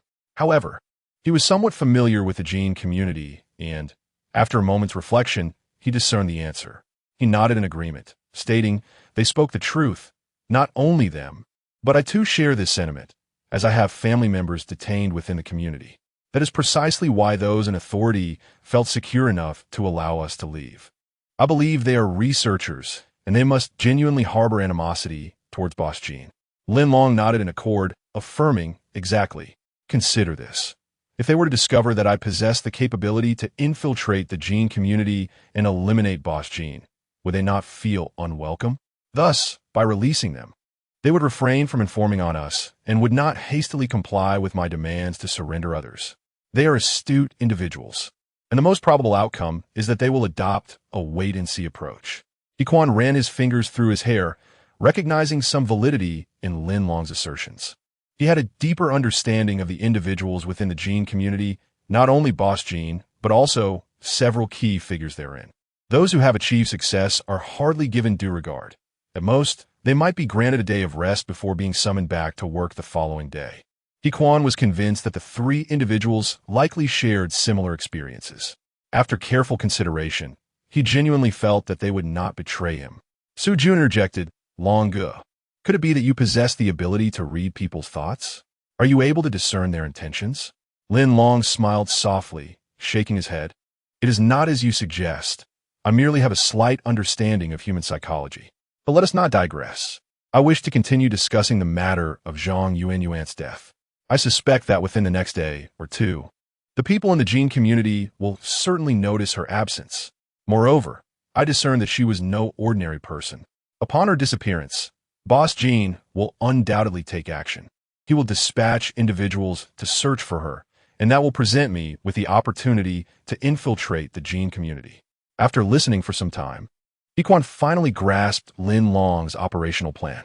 Instantly, he felt a surge of anxiety and hurriedly asked, "Long Ge, this is exceedingly perilous. If you attempt to hide within the Gene community and are discovered, the consequences would be unimaginable." Lin Long laughed nonchalantly, having identified this opportunity. "I will certainly prioritize my own safety. Therefore, what I require now is a comprehensive layout of the Gene community. You need only direct me towards Boss Jin's quarters." As Lin Long spoke, he lifted his gaze towards a certain observation post atop Mount Gene. "Ah, the distance is too great. I cannot see clearly," he remarked. Su Jun cautioned, "Long Ge, the layout is vast. Even if you know the location of Boss Jin's quarters, it does not guarantee your entry." Lin Long replied, "Who says that? As long as I am aware of his quarters, I will find a way inside. It merely depends on the timing." Su Jun, with a look of astonishment, hurriedly inquired, "Do you mean, Brother Long, that we should first infiltrate and assess the situation before taking decisive action on the second attempt?"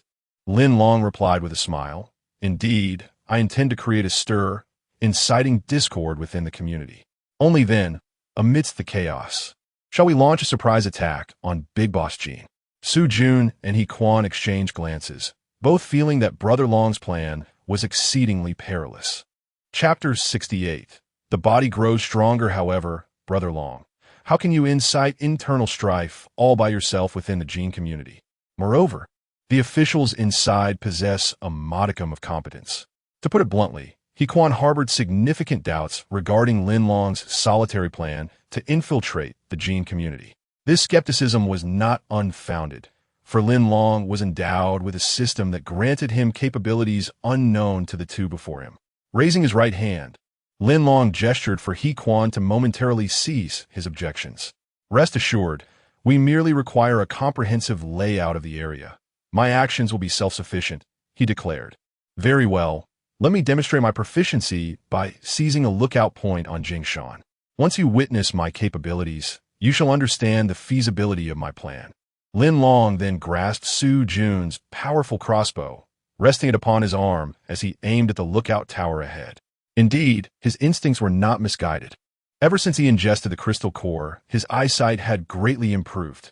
He intentionally refrained from using the crossbow's scope, relying instead on his intuition as he squinted towards a lookout tower on the opposite Jingshan, noticing what appeared to be a rocking chair with someone seemingly asleep upon it.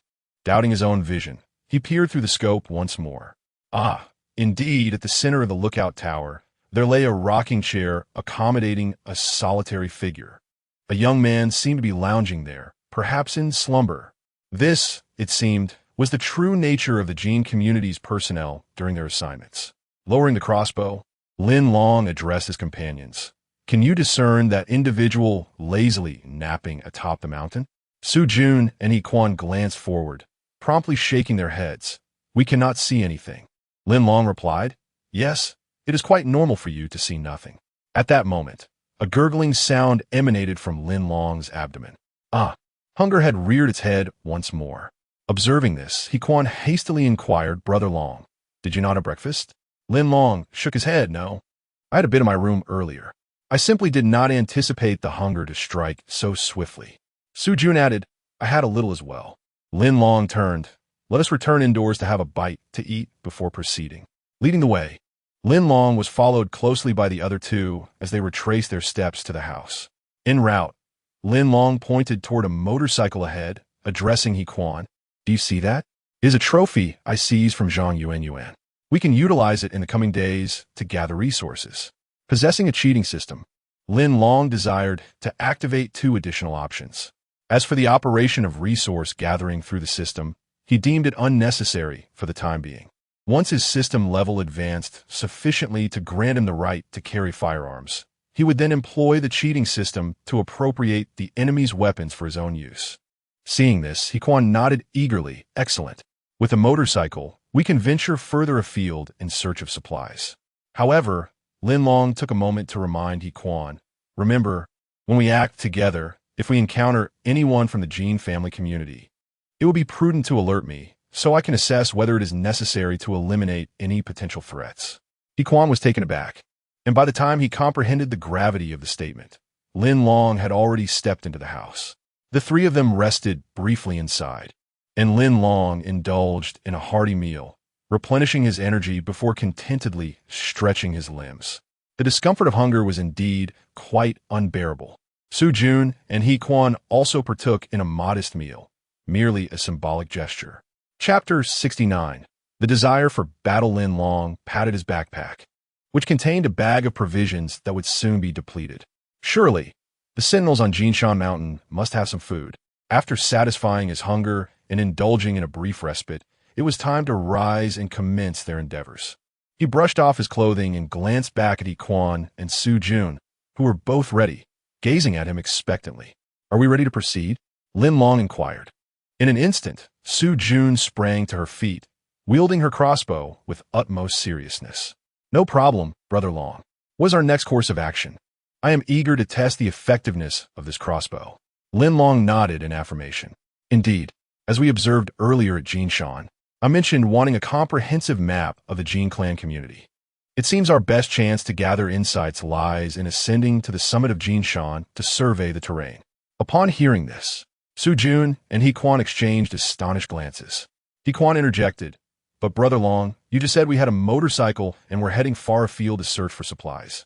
Why the sudden detour to Jinshan? Moreover, there are people atop the mountain. If they discover us, our presence will be compromised. Lin Long chuckled. Had I not felt a twinge of hunger, I would have ascended immediately. We merely took a brief respite. Once refreshed, we shall continue our mission. As for the motorcycle, it can take us to the foot of the mountain without issue. 3 of us on one bike is perfectly feasible. Though He Quan and Su Jun harbored doubts about this plan, they knew that once Brother Long had made a decision, persuasion would fall on deaf ears. Thus, they resigned themselves to silently comply. With a buzzing sound, Lin Long revved the motorcycle, positioning Su Jun at the front and He Quan at the rear. The trio sped towards the base of Jinshan under Lin Long's adept control. Both He Quan and Su Jun held their breath, uncertain of what lay ahead. Before they could formulate their thoughts on how to persuade him, Lin Long had already arrived at the mountain's foot. With a grin, he halted the vehicle. So, how are my driving skills? Su Jun and He Quan praised Lin Long's exceptional driving prowess, and hearing their compliments brought a smile to his face. After all, who does not relish flattery? Firmly establishing himself, Lin Long unsheathed the long knife from his waist with a deft motion and cast his gaze towards the lookout ahead. Surprisingly, rather than feeling fatigued after the drive, he felt invigorated, with a fervent desire to unleash his pent-up energy through combat. Lin Long was uncertain about the nature of this newfound state. It was indeed the effect of consuming the crystal core. Su Jun suddenly intercepted Lin Long, inquiring, "Brother Long, how about I take aim with this powerful crossbow above and see if I can incapacitate the enemy from a distance?" She discerned that Brother Long was resolute in his intention to make a significant impact on this golden mountain. In light of this, she decided to fully cooperate and first assess the might of the crossbow. He Quan was taken aback. He understood Brother Long's desire to observe the overarching situation of the Jin family community. But how had Su Jun also become imbued with the fervor for battle? Chapter 70. A single strike to subdue the enemy. Su Jun noticed He Quan lost in thought and gently nudged his arm, softly advising him that rather than being at a loss, it was better to accept the situation with composure. Without concern for He Quan's thoughts, she promptly raised the crossbow, positioning it before her arm, while her left hand reached for the center line of the weapon, continuously adjusting the aim. Lin Long stood by silently, observing the proceedings. He encouraged her, "Go ahead and give it a try. Remember, you must aim for the person above. Only after confirming the direction can you pull the trigger." Su Jun nodded in acknowledgement, and after half a minute, she had nearly perfected her aim. With a swift motion, she pressed the trigger, and an arrow soared through the air, hurtling towards the sentry atop Jin Shan. At that moment, the young man, who had been dozing, stood up, surveying his surroundings. Suddenly, the arrow struck his arm. He let out a pained scream, exclaiming, "Where did this arrow come from?" Lin Long glanced at Suyun in quoth, "Suyun, you deliberately aimed for his arm, didn't you?" Su Jun affirmed, "Yes, I aimed for his arm. I felt a bit apprehensive about killing, but I truly hit my target." Lin Long chuckled approvingly. "Exactly. It seems you have not only mastered the precision of shooting, but also the restraint required. However, the unfortunate part is that the commotion from above may alert others nearby."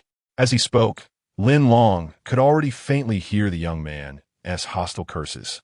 Gripping his long knife, Lin Long swiftly advanced, instructing the two behind him, "Quickly follow me. Let us assess the situation above." Su Jun and He Quan snapped back to attention and hurried after him. Unfortunately, in terms of stamina, they were clearly no match for Lin Long.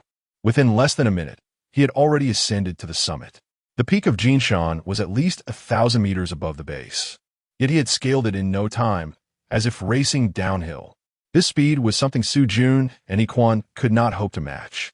Upon reaching the summit, Lin Long observed the young man crouched at the watchtower, cradling his injured arm while glancing around nervously, muttering to himself, "This is peculiar. This is clearly the emblem of the Jin family community. Is someone testing my diligence? I must not doze off. I need to stay alert."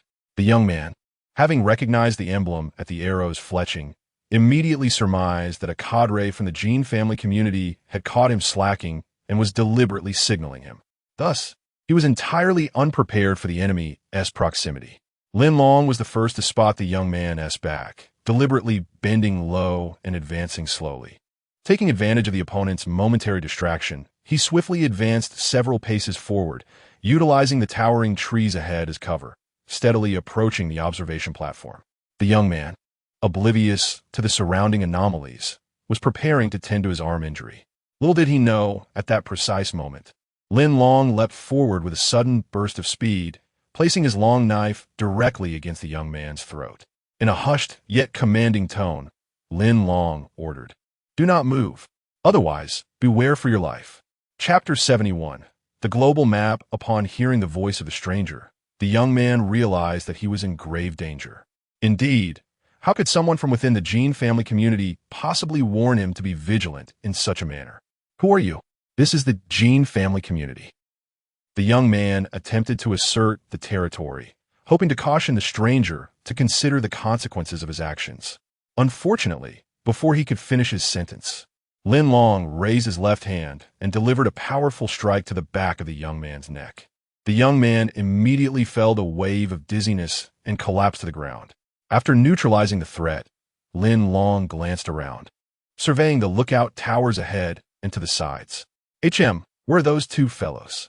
One was asleep, while the other gazed toward the opposite side of the mountain, completely unaware of his presence. On Jin Mountain, Lin Long had identified 3 lookout towers, each approximately 5 to 600 meters apart. It was nearly impossible to eliminate the sentries at each tower. Thus, Lin Long concealed himself atop the mountain, directing his gaze toward the layout of the community houses below. Before him lay a small town enclosed by fences, comprising 3 homesteads. It covered several thousand square meters, with open terrain and a complete layout, resembling a secluded village. Is this the Jean family community I have been searching for? Exhausted, he called out, "Brother Long, are you here?" As Lin Long meticulously observed the newly constructed community beneath Jean Mountain, he suddenly heard He Quan's voice from behind. Lin Long turned to see He Quan and Su Jun panting heavily, their faces glistening with sweat. Indeed, this stretch of hillside was quite arduous for their physiques. "Brother Long, the person isn't dead, right?" Su Jun tilted her head and immediately noticed the young man sprawled on the ground. Lin Long smiled. "He won't die just yet. It seems that outsiders haven't visited Jean Mountain for quite some time, which is why the sentries at these lookout towers have been lax in their vigilance. This is the reason for my successful ambush." After briefly recounting the situation, he redirected his focus to the area below. The Jean family community's layout resembled a character. "Is the bottommost district the fabled Area A?" Lin Long inquired. He Quan observed for a moment before nodding vigorously yes. "The district closest to Jean Mountain is where Boss Jean and the other bigwigs gather to rest. It is indeed Area A of the Jean family community. The outermost district is the C district where I currently reside." Lin Long nodded in understanding. The innermost district was undoubtedly the most challenging to infiltrate, as it was backed by the natural fortress of Jean Mountain. To access Area A, one must enter through either the C or B districts. Su Jun remarked, "This is my first time seeing the complete layout of the Jean family community. With its mountains and waters, it is easy to defend, yet difficult to attack. If we could replace the Jean family community, we could settle here." Lin Long smiled and said, "Indeed, however, do not allow the scene before you to blind your vision. The conquest and eradication of the Jean family community is merely the initial stride towards the reconstruction of a civilized society. Should we succeed here, it will only mark the first step in our endeavor to carve out a new existence amidst the apocalypse.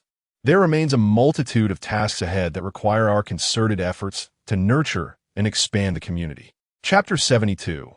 Initial symptoms. After Lin Long and his companions thoroughly examined the comprehensive map of the Jean family community, they retraced their steps.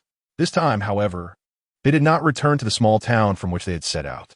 Instead, they mounted their motorcycles and headed towards an abandoned factory, situated across from Jinshan and not far from the Jean family community. This factory directly faced Area C of the community, allowing them to better perceive the surrounding environment. As He Quan had explained, among the 3 areas of the Jean family community, only Area C had the least stringent security checks, which meant that individuals could enter and exit with minimal scrutiny. It was said that this was a regulation established by the elder Jean to accommodate the homeless, offering certain conveniences prior to their voluntary integration into the community. However well-intentioned the idea might have been, the actual implementation left much to be desired. Very few people willingly joined the community. Of course, considering that less than a year had passed since the site selection and development of the Jean family community, there had been no significant lapses in management regulations thus far. Lin Long concealed the motorcycle in a discreet location, ensuring that Zhang Yuanyuan's equipment remained undetected by any acquaintances within the community. As the trio dismounted, He Quan, visibly anxious, inquired, "Brother Long, are you planning to enter Area C?" Lin Long shook his head. "No, not today. The purpose of bringing you both here is to assess the surrounding environment of Area C in advance." Upon hearing this, He Quan and Su Jun nodded in relief. While understanding the need to gauge the surroundings, they agreed that now was not the opportune moment to recklessly enter Area C. Leading his companions, Lin Long ventured into the factory premises. In peaceful times, this area had served as a workshop for manufacturing automotive parts, with scattered screws, steering wheels, and other components littering the ground. Fortunately, due to the factory's proximity to the Jean family community, the surrounding area had been largely cleared of zombies. Feeling a pang of hunger, Lin Long decided he needed a quiet place to eat. He was the first to enter the factory, settling down and removing his backpack. He extracted his last bit of provisions and asked, "Would you like some?" Su-jun, taken aback, shook her head. "No, thank you." "Brother Long, are you hungry again? Didn't you just eat not long ago?" Lin Long patted his chest and chuckled. "Indeed, perhaps my robust physique requires more sustenance." He Quan cautiously remarked, "Brother Long, I've noticed you appear somewhat healthier than yesterday. Have you consumed any crystal cores?" At this, Su-jun immediately recalled that Lin Long had indeed ingested crystal cores before. The digestive capability he displayed seemed to be an outward manifestation of having consumed them for the first time. While munching on his crispy noodles, Lin Long nodded, "Yes, I had 2 this morning. They were honey-infused crystal cores, not the coarse products that carry a strong fishy taste like yours." He Quan replied, "That is exactly right. However, Brother Long, consuming such crude food does not yield significant effects. I have heard that after initially sublingually ingesting the crystal core, one must wait until the next instance of extreme hunger before taking another. Only then will your hunger dissipate. I have never partaken in this substance, so I am uncertain if this is indeed the method of consumption." As he spoke, his curious gaze turned towards Su-jun. This young girl has spent some time in the Gene community. She might be quite familiar with it. Chapter 73. The Otherworldly Being 1. Su-jun raised her gaze.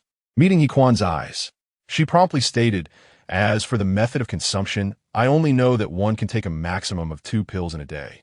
Beyond that, I am unaware." It appeared that Su-jun possessed even less information than He Quan. Lin Long nodded, "Indeed, I have already consumed 2 today. Therefore, I cannot take any more for the remainder of the day." After uttering these words, Lin Long swiftly finished a bag of crispy noodles. Only after filling his stomach did he feel a semblance of strength. Evidently, he had been quite famished moments ago. After replenishing his energy, Lin Long stood up and clapped his hands together. "Now, you may either wait for me here or accompany me. I shall take a brief stroll around to survey the surroundings and then return to discuss our next course of action." Su-jun replied, "Brother Long, you go ahead. We shall await your return. Please be cautious of your surroundings." He Quan echoed her sentiment with similar words of caution. Lin Long nodded and strode confidently outside. He surveyed the factory area, noting that some patches of lush green grass had begun to sprout. It seemed this place had been desolate for quite some time. Even the members of the Gene community rarely traversed this path when entering or exiting the community. As Lin Long proceeded along the path ahead, he moved with utmost care, ensuring no one was in sight before continuing his advance.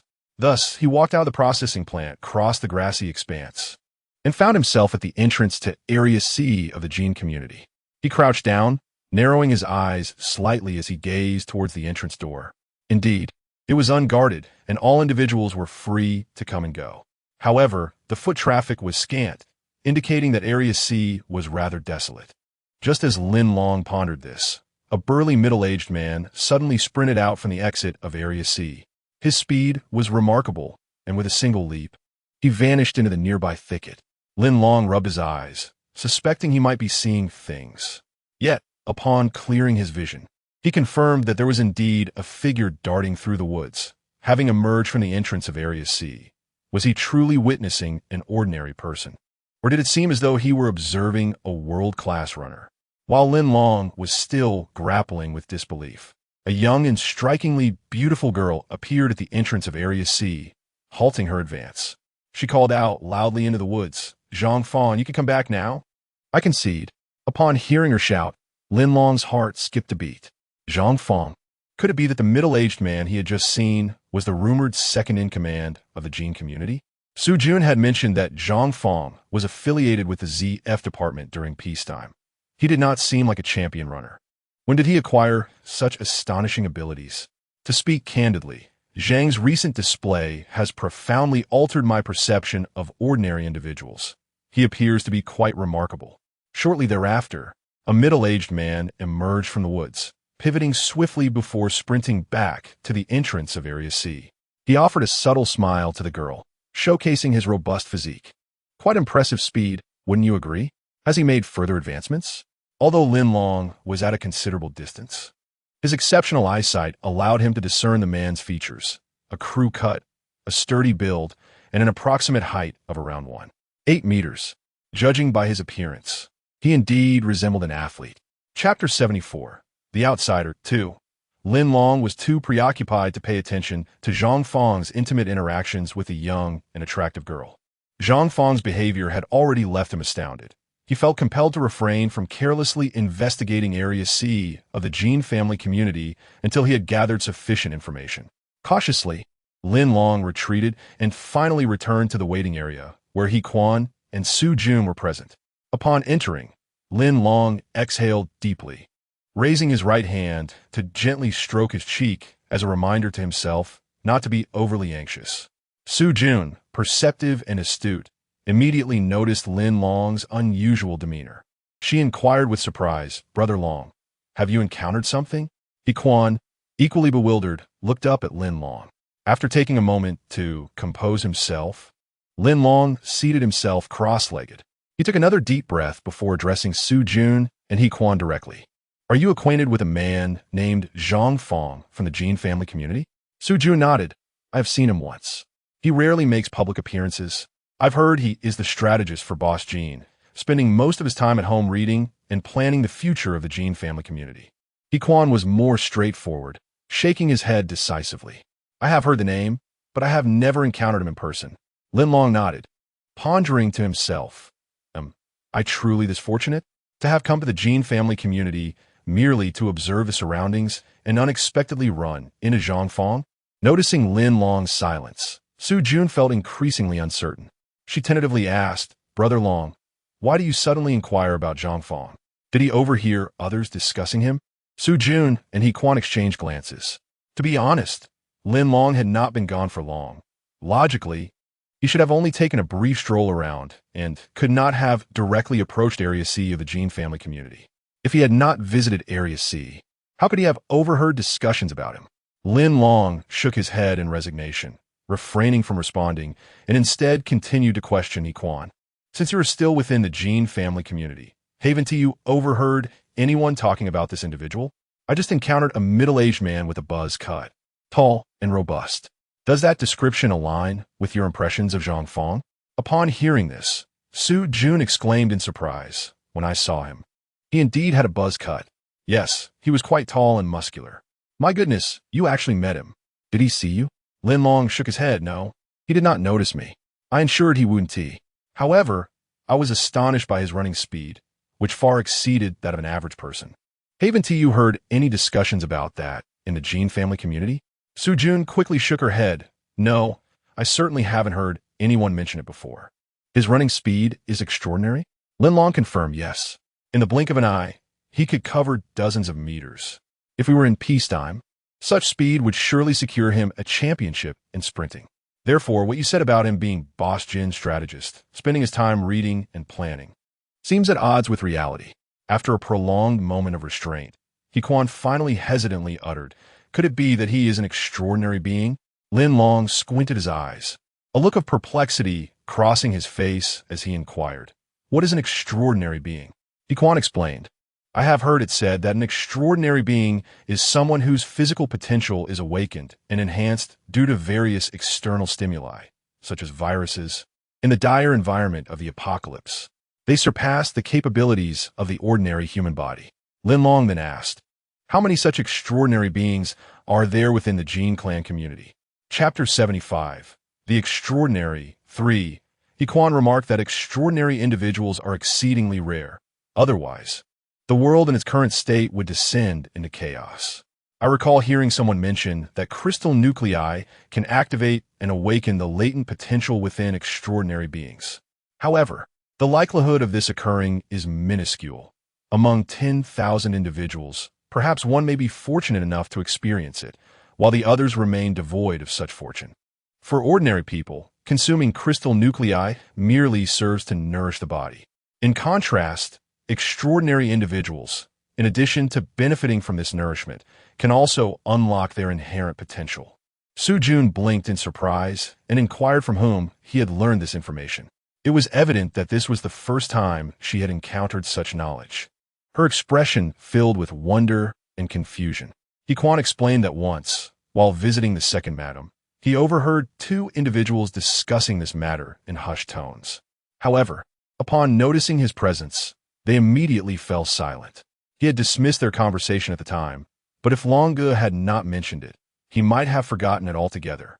Lin Long nodded, pondering the implications. This posed a dilemma. It appeared that Zhang Feng might indeed be a matter of statistical probability, warranting his classification among the extraordinary. He wondered whether the esteemed Jean Lao De could also belong to this rarefied group. Su Jun suggested, Long Ge, I believe we should consult the individual who specializes in refining honey-based crystal nuclei. He may possess valuable insights. Her suggestion sparked an epiphany in Lin Long. In an exuberant fit, slapped his thigh and exclaimed, Indeed, we acquired some honey-processed crystal nuclei from that fellow Mo Chuan. After refinement, these are exquisite and devoid of any unpleasant taste. It is essential that we seek out such talent in advance. Turning to He Quan, Su Jun inquired, Quan Ge, do you know if anyone in the gene community is knowledgeable about the technology behind honey-processed crystal nuclei? He Quan responded, this technology is likely held by the researchers within the community. The 3 researchers we released earlier must be aware of it. Lin Long nodded, formulating a plan. Shall he, upon your return to the gene community today, endeavor to ascertain how many researchers are proficient in honey-processed crystal nuclei and assess whether any might be inclined to align with our civilization reconstruction community. Inform me by tomorrow morning. Until we have clarified the situation regarding extraordinary individuals, I believe any action against the gene community should remain theoretical. We cannot afford to act recklessly. He Quan acknowledged, understood, Long Ge. I will do my best to gather information upon my return. After meticulously observing the surroundings of the processing plant and ensuring everyone was well rested, Lin Long proposed that they venture further afield to procure essential supplies. Given his current level of hunger, the provisions his backpack would not sustain them for long. Preparation was imperative. Regarding He Quan's 10 crystal nuclei from today, that was a trivial concern, especially since Su Jun's pockets were already laden with numerous nuclei. That day, they drove to a more distant location, and once Lin Long had filled his backpack with provisions, they concluded their search. Fortunately, during today's search, they encountered neither formidable zombies nor hostile humans, and the operation proceeded smoothly. As evening descended, Lin Long drove the vehicle, escorting He Quan back to the vicinity of the Jean family community. After a thorough discussion, they agreed upon the rendezvous point for tomorrow at the processing factory. This evening, Lin Long and Su Jun would spend the night within the confines of the factory.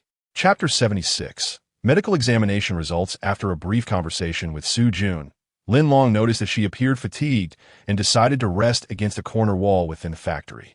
In contrast, after a day of labor, Lin Long did not feel particularly weary.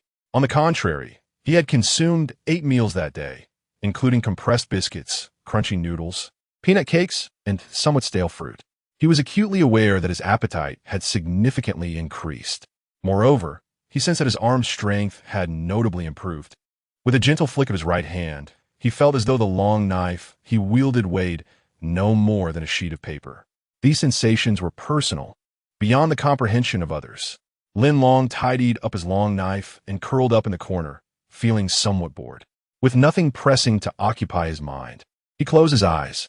He could not inquire about the truth from Su Jun or He Quan, so he resolved to consult the cheating system's commentator instead.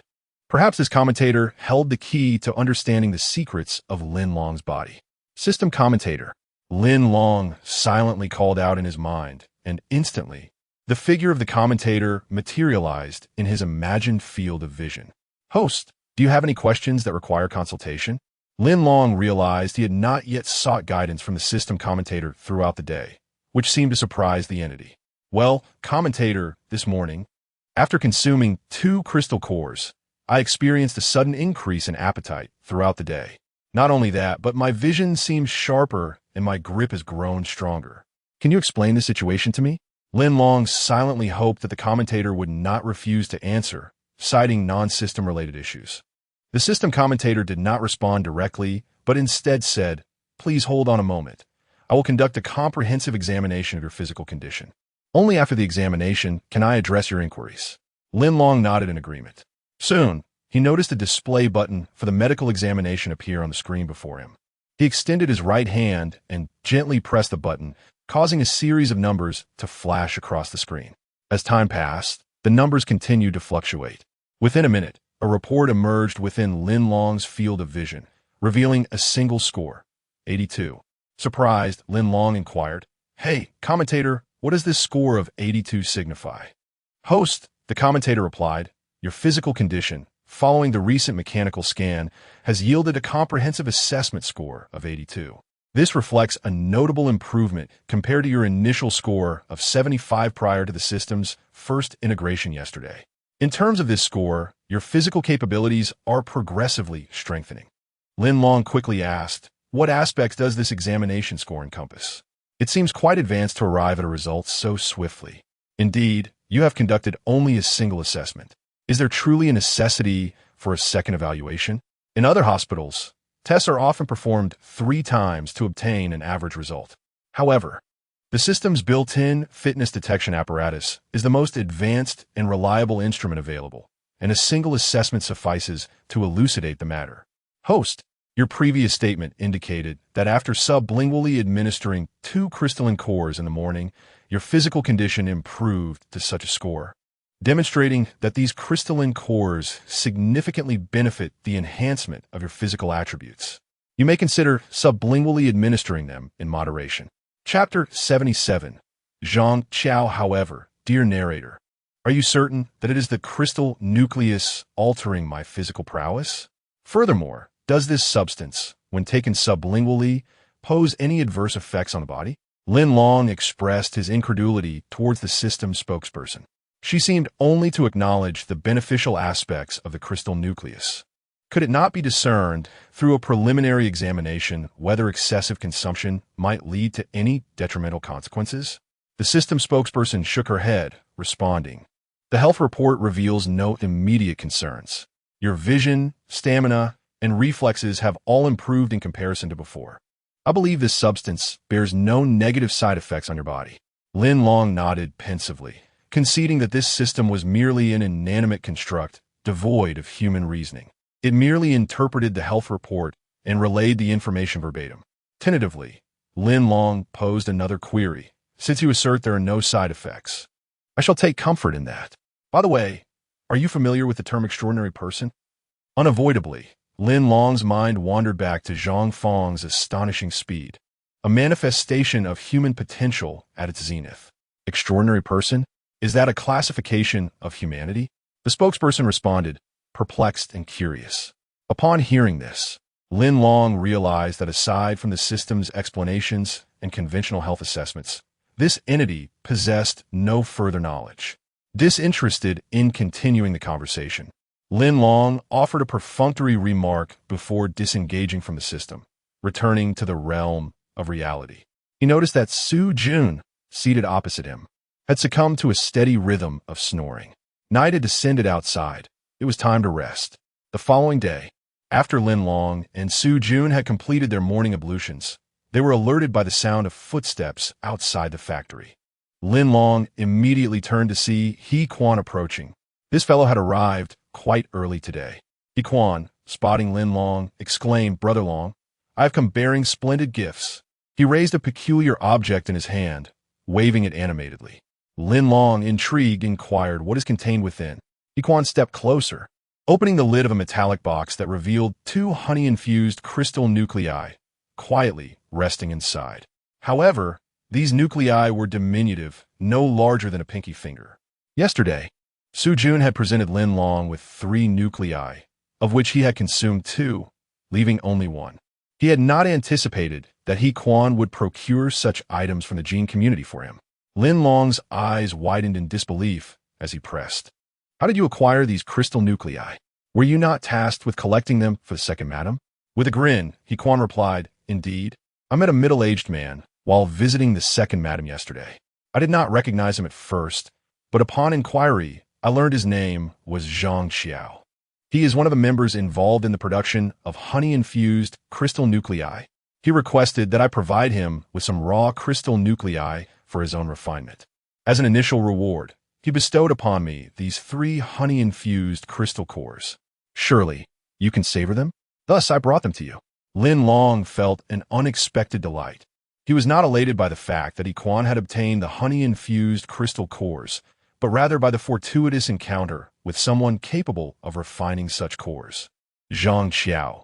Is this individual also a member of the gene community's research team? Without hesitation, Lin Long pocketed the 2 honey-infused crystal cores. Chapter 78. The gains of Quan nodded, indicating that they were members of a research group within the gene family community. However, they were distinct from the mechanical team, belonging instead to the medical team. I personally inquired with him about the possibility of acquiring a few crystals privately. He informed me that the ratio of crystal cores to the honey-derived crystal cores was 3-to-1. I found this acceptable. Upon returning home today, I would seek him out. Lin Long countered, noting that you had failed to complete the tasks assigned by the second madam for 2 consecutive days. Did she not impose any difficulties upon you? Quan shook his head, explaining that the second madam had been quite busy yesterday, and he had entrusted the matter to her subordinates. They merely conducted a simple registration without any particular criticism of his perceived inefficacy. Lin Long harbored a lingering suspicion that the sudden emergence of Zhang Qiao, the honey refiner, might be connected to Quan as unfulfilled tasks. Yet, he hoped this was not an intentional test imposed by the second madam upon Quan. Lin Long nodded, inquiring about Zhang Qiao's group. He resolved to gather information upon returning in the afternoon, hoping to cultivate more talents like him.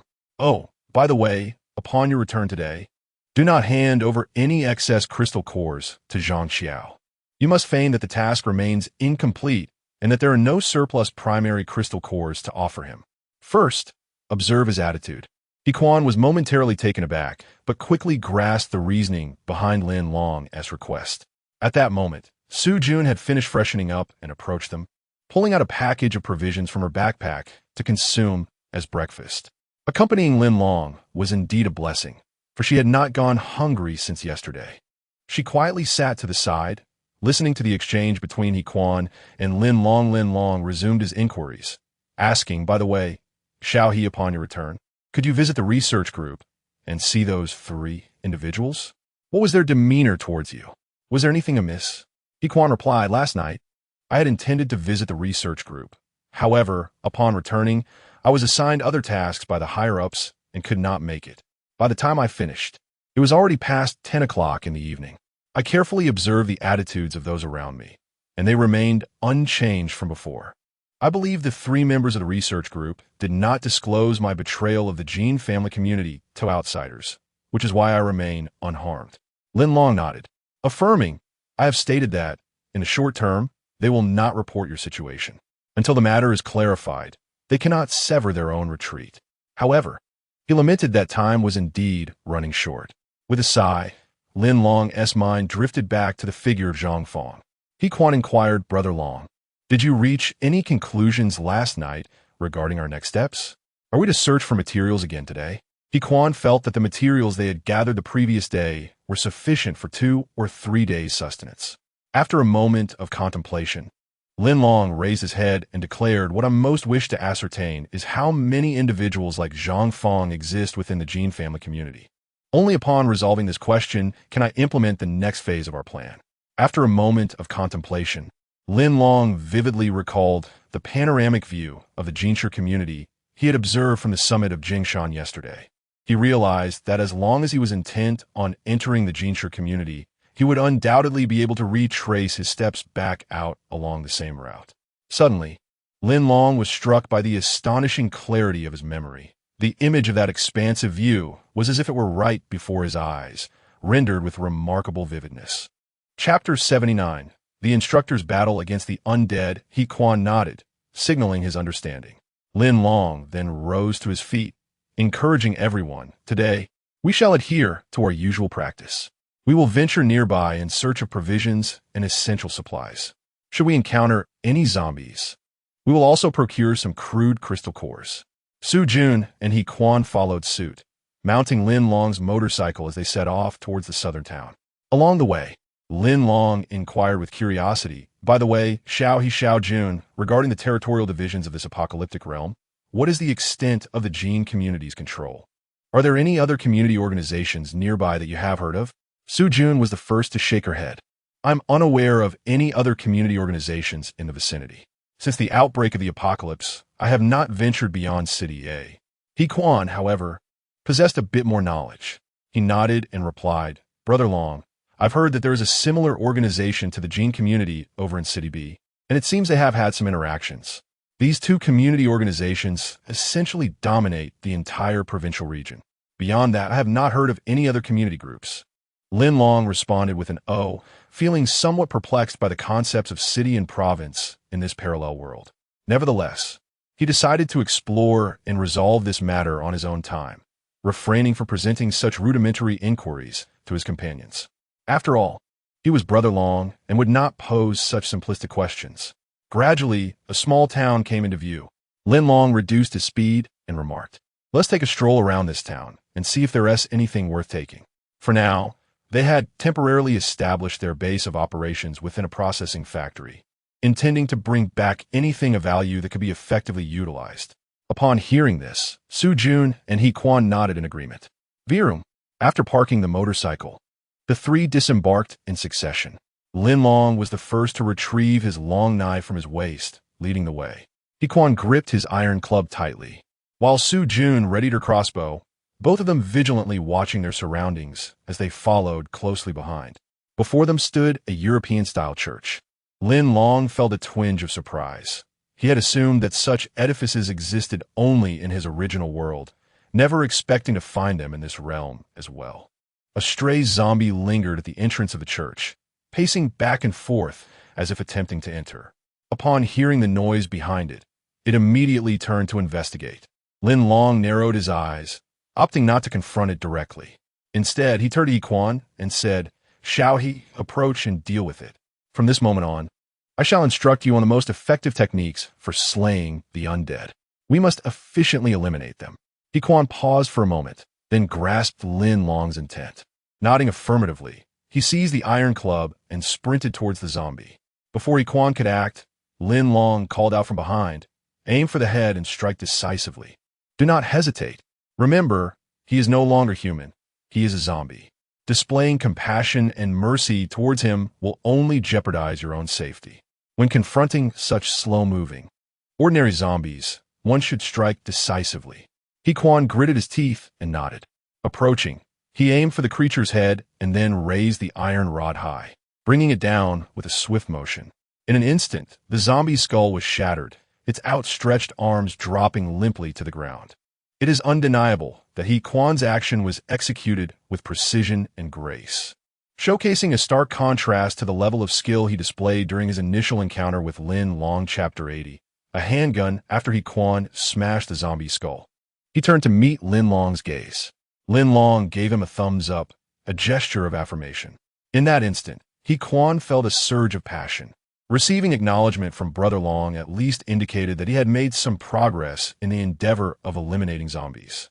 Unfortunately, there was only this solitary zombie before him, and despite his desire for further practice, no other targets were available in the vicinity.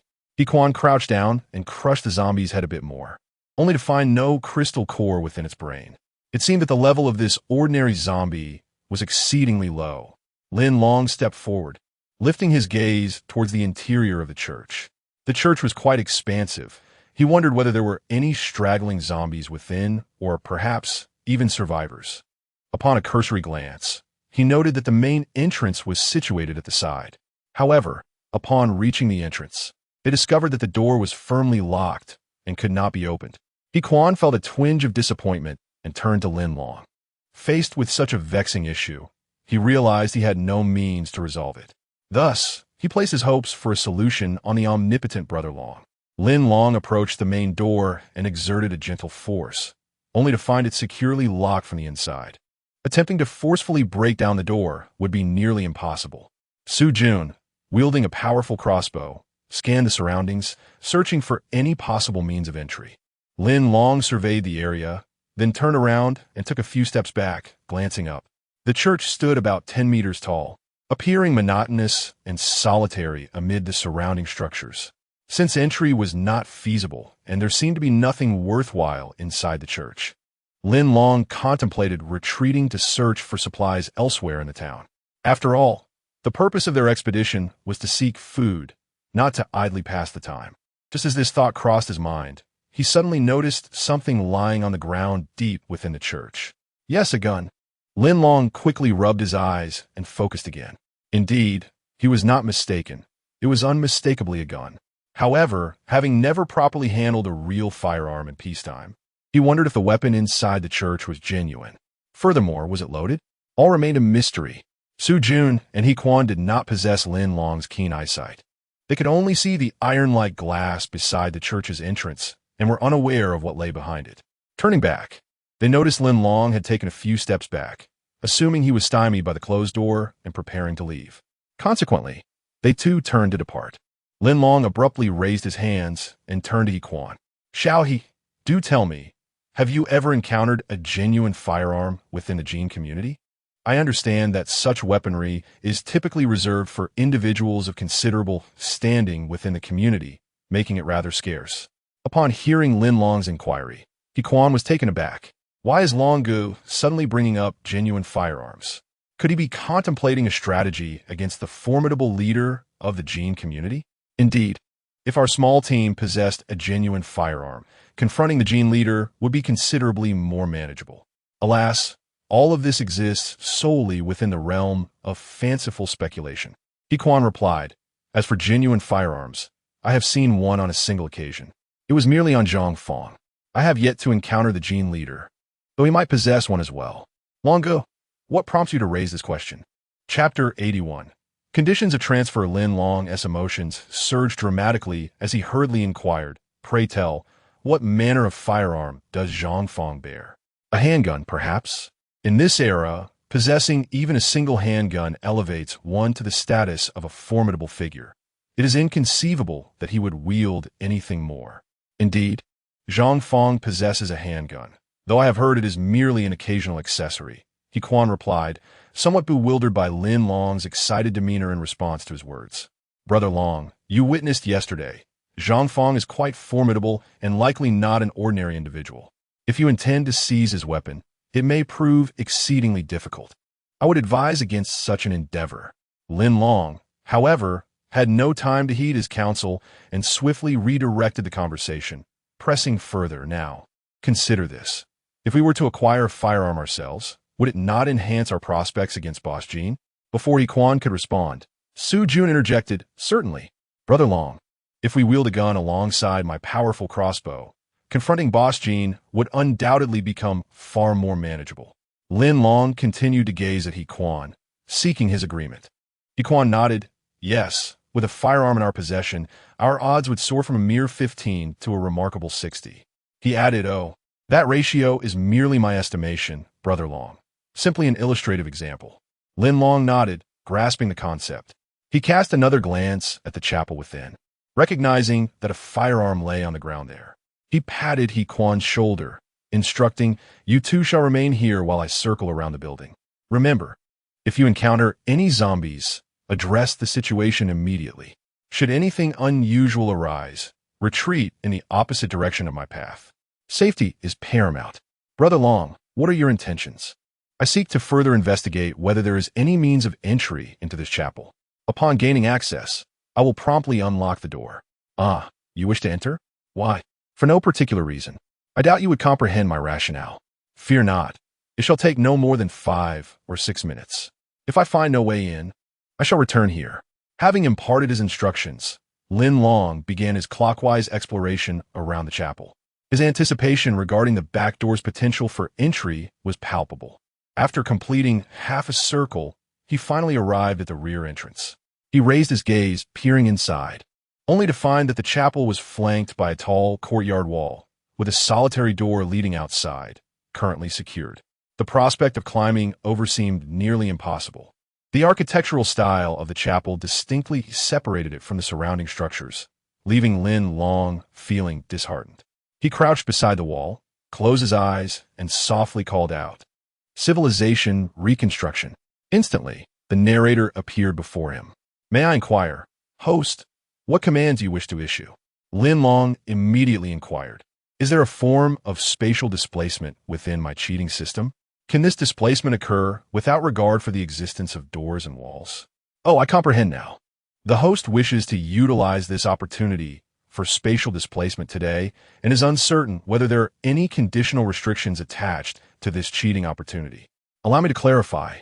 Dear host, within the cheating system, spatial displacement can indeed disregard the presence of doors and walls. In other words, the thickness of doors and walls lies beyond the effective range of displacement. Chapter 82. The remarkable system. Upon hearing this, Lin Long was instantly filled with excitement. The meaning of the system announcer's words was crystal clear to him.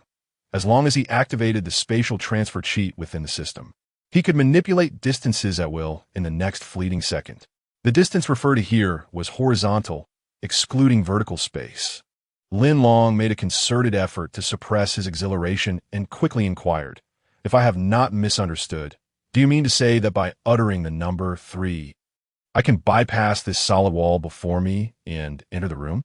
The announcer nodded affirmatively, assuring him, "Indeed, you have not misunderstood. Theoretically, that is correct. This distance also allows you to transfer from a high building to the ground below, even if the vertical height spans several meters. However, the spatial transfer cheat is limited solely to horizontal distances. Remember, in such instances, you cannot surpass vertical obstructions. You can only descend from a higher elevation to a lower one through 2 instances of spatial transfer. The principle is quite straightforward, host. I hope you comprehend this." Lin Long's face lit up with satisfaction. His academic background in solid geometry served him well. After a brief mental recap of the announcer's explanation, he immediately grasped the underlying principle. With such a cheat system at his disposal, he was confident that making a name for himself in a post-apocalyptic world would not be overly challenging. I understand, he replied. "Thank you, announcer. I am ready to utilize today's cheat system." "Very well, host. As per our usual protocol, if you wish to employ today's cheat system, simply recite civilization reconstruction and select the number 3 from the 3 interface windows. If there are no further matters, may I take my leave?" the announcer inquired. Lin Long nodded readily. "Yes, you may take your leave. I can manage on my own." Once the announcer departed, Lin Long swiftly recited civilization reconstruction. In the next moment, 3 interface windows appeared before him in sequential order. He uttered the number 3 and simultaneously added, "Move 1 meter to the east." At present, Lin Long's corresponding system level within the cheat system was merely level 1. Therefore, his spatial transfer was limited to a distance of only 1 meter. Miraculously, in the following second, when Lin Long opened his eyes, he found himself inside a pitch-black room. This must be within the church. Indeed, he had successfully utilized the cheat system to cross the thick wall. A grin spread across Lin Long's face as he could hardly contain his excitement. He raised his right hand and snapped his fingers elegantly in the air. There was no other way to express the joy swelling within him. Then, regaining his composure, Lin Long hurriedly dashed forward. He had just glimpsed the pistol outside, and now it lay within the confines of the church hall. His primary objective upon entering the church was to procure that very firearm. The matter of whether it was loaded or the quantity of ammunition available could be deliberated later. Lin Long opened the door to a small room, oriented himself towards the main entrance, and after pushing open a sturdy door, he was greeted by the sight of the church hall. Chapter 83. Zombies in the church. Lin Long's eyes swiftly scanned the surroundings. Even in the darkness, he could discern the scene ahead. After a cursory glance, he immediately spotted a handgun lying in the corner, not far from the entrance of the passageway. Remarkably, its surface still gleamed, indicating it was no mere replica. Lin Long hastily darted over, bending down to retrieve the pistol. He distinctly felt its weight. It must be the commonly encountered Type 92 handgun from shooting games. He gently pressed the button above the grip, and with a soft click, the magazine slid out. This was his first time handling such a weapon, and he nearly fumbled the magazine. Upon inspecting it, he discovered that it contained a single bullet. Yes, just one. Lin Long beamed with joy, harboring no resentment about the scarcity of ammunition. With the assistance of the cheat system, he had successfully entered the building from the rear of the church. He realized the handgun he had found was indeed genuine. and to find a bullet still in the magazine was astonishing. What an extraordinary streak of luck. With a grin, Lin Long secured the pistol to his belt. Just as he completed this action, a chilling zombie howl jolted him back to reality. He quickly looked up to see an adult male zombie charging towards him from one side of the church. With a thud, Lin Long swiftly sidestepped, narrowly avoiding the zombie's advance. A frown creased his brow. He had never anticipated encountering such a swift zombie within the church. The creature abruptly pivoted, moving its arms and neck, and opened its mouth as if preparing for a full-on assault against Lin Long, dumbfounded. Lin Long realized that this zombie's behavior was anything but typical. He recalled an encounter from the previous day in a small town with a level 2 zombie, which had exhibited significantly greater speed and enhanced attack power compared to ordinary zombies. Could this one before him also be a level 2 zombie? Lin Long steeled himself, focusing intently on the approaching threat. At that moment, a surprise shout from Yiquan rang out from the entrance. "Hey, Long Ge, what are you doing in there?" He and Su Jun had both simultaneously noticed Lin Long's entrance into the church. How had Lin Long managed to get in? This was truly impressive. Lin Long raised his left hand, calling out to Yiquan and Su Jun, "Wait a moment. There's a formidable zombie inside. I'll deal with it first." After this warning, the two looked up, their expressions shifting to astonishment as their gazes fell upon the zombie before Lin Long. Who would have thought there was such a creature hiding in this church? In the very next moment, just as Lin Long finished his warning, the zombie lunged forward with astonishing speed, its hands reaching directly for Lin Long's arms. It seemed determined to tear him apart with sheer ferocity. Lin Long scarcely had time to unsheath the long knife at his waist. He could only react instinctively, narrowly evading the attack once more. The failure of 2 surprise assaults enraged the zombie. It pivoted to launch another attack, and seizing this fleeting opportunity, Lin Long swiftly withdrew his long knife, threatening, "Come on, approach me, and I shall surely sever your head from your body." Chapter 84. The surrounding zombies. Lin Long gripped his long knife tightly, poised for action as a zombie lunged towards him, ready to become yet another victim of his blade. The creature let out a series of guttural cries before, as anticipated, it leapt forward. Lin Long aimed for the zombie's head, determined to swiftly cleave it in two. He had no desire for a prolonged struggle with the undead. Just as he was fully prepared, a sudden exclamation from outside the building startled him. Yiquan's voice rang out in alarm. "What on earth? Why are there so many zombies?" Su Jun, taken aback by a shout, quickly turned to glance behind her and echoed in disbelief, "No way. There truly are so many zombies. Quickly, let us use the crossbow," she urged. "The crossbow is too slow, and the distance is too great. The targets are moving too rapidly to aim accurately. I believe a metal rod would be far more reliable," Su Jun concluded. In a flurry, she strapped the crossbow to her back, only to realize she had already discarded her metal rod. Yiquan nodded, hastily retrieving a metal rod of his own, gripping it tightly. Su Jun called into the church. "Brother Long, a multitude of zombies is approaching from outside." With a swift motion, Lin Long swung his knife down, but missed the zombie's head. The earlier argument outside had distracted him, and in that moment of inattention, the zombie had closed in. He deftly dodged its attack, the blade striking the adjacent wall with a resounding clang. Lin Long furrowed his brow, suddenly aware of the critical issue. The zombies outside had originally been roaming aimlessly. They had not detected their presence, but now, drawn by the cacophony of the fierce undead within the church, they were converging. This was reminiscent of the second-tier zombie they had encountered in the town yesterday. Such formidable creatures possessed the ability to summon their brethren. Thus, their confrontation must be swift and decisive. There could be no delay. If this leader zombie was not dealt with promptly, who could predict how many more zombies it might call forth? It was imperative to eliminate this commanding undead as swiftly as possible. With a swift turn, Lin Long bolted towards the main entrance. Su Jun and Yiquan lacked sufficient combat experience.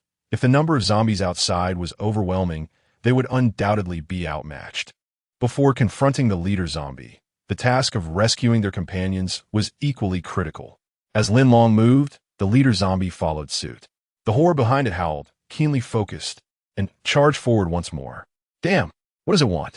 Lin Long exclaimed as the zombie's hands seized his backpack, a heavy force pulling at his back. This zombie was proving to be a nuisance. Lin Long brandished his long knife, swiftly turning to deliver a graceful swing aimed directly at the head of the zombie. With a resounding thud, the blade, sharp beyond compare, cleaved through the zombie's arms at the joints with a single stroke. The creature staggered, collapsing against the wall behind it, stubbornly raising its severed limbs in a gesture of profound unwillingness. Help me, Brother Long, quickly open the door. Outside the church, a multitude of zombies converged from all directions, drawing ever closer to Su Jun and He Quan. As He Quan prepared for the impending confrontation, he turned back to call out to Lin Long. Chapter 85. Is it safe inside? Lin Long responded affirmatively. All right, I will open the door immediately. Please hold on for a moment. He refrained from confronting the zombies further, focusing instead on rescuing his two companions. He hurried to the main entrance and swiftly opened the door. Upon seeing this, Su Jun and He Quan were overjoyed, their faces lighting up with relief. After the two entered, Lin Long promptly shut the door with a decisive thud. However, just as he completed this action, a rather swift zombie lunged toward the door, colliding with it and producing a loud bang. Lin Long's rapid closing of the door successfully barred the horde from entering. Su Jun and He Quan quickly glanced up, not daring to linger, for directly ahead of them stood a zombie with its arms partially severed, emitting desperate howls. The creature, rising slowly, surveyed its surroundings, fixating its gaze on the three, perceiving them as delectable prey. With a sudden increase in potential victims, the zombie hesitated, pondering whom to pursue first. Having successfully rescued his companions and halted the advancing zombies outside the church, Lin Long turned his attention to the grotesque creature before him. Now, he was fully prepared to confront this hideous zombie. The zombie opened its mouth and locked eyes with Lin Long in a brief yet intense exchange. This moment of connection seemed to awaken a faint memory buried deep within its psyche. No longer in doubt, it lunged toward Lin Long, mouth agape. At that instant, Su Jun raised her crossbow, taking careful aim at the back of the zombie's head. With a swift whoosh, the arrow sliced through the stillness, piercing the zombie's skull with the speed of a gale.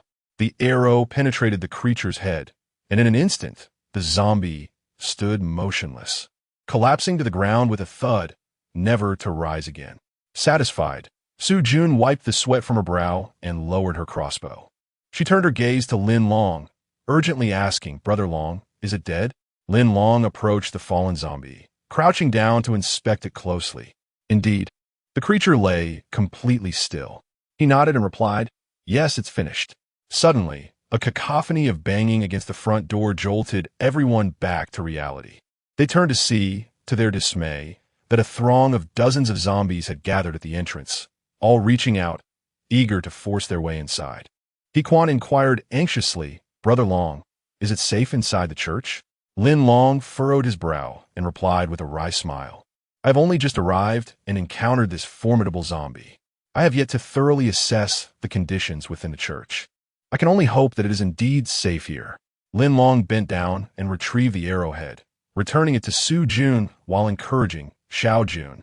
Your archery skills are commendable. Continue to strive, and they will surely prove invaluable in the future.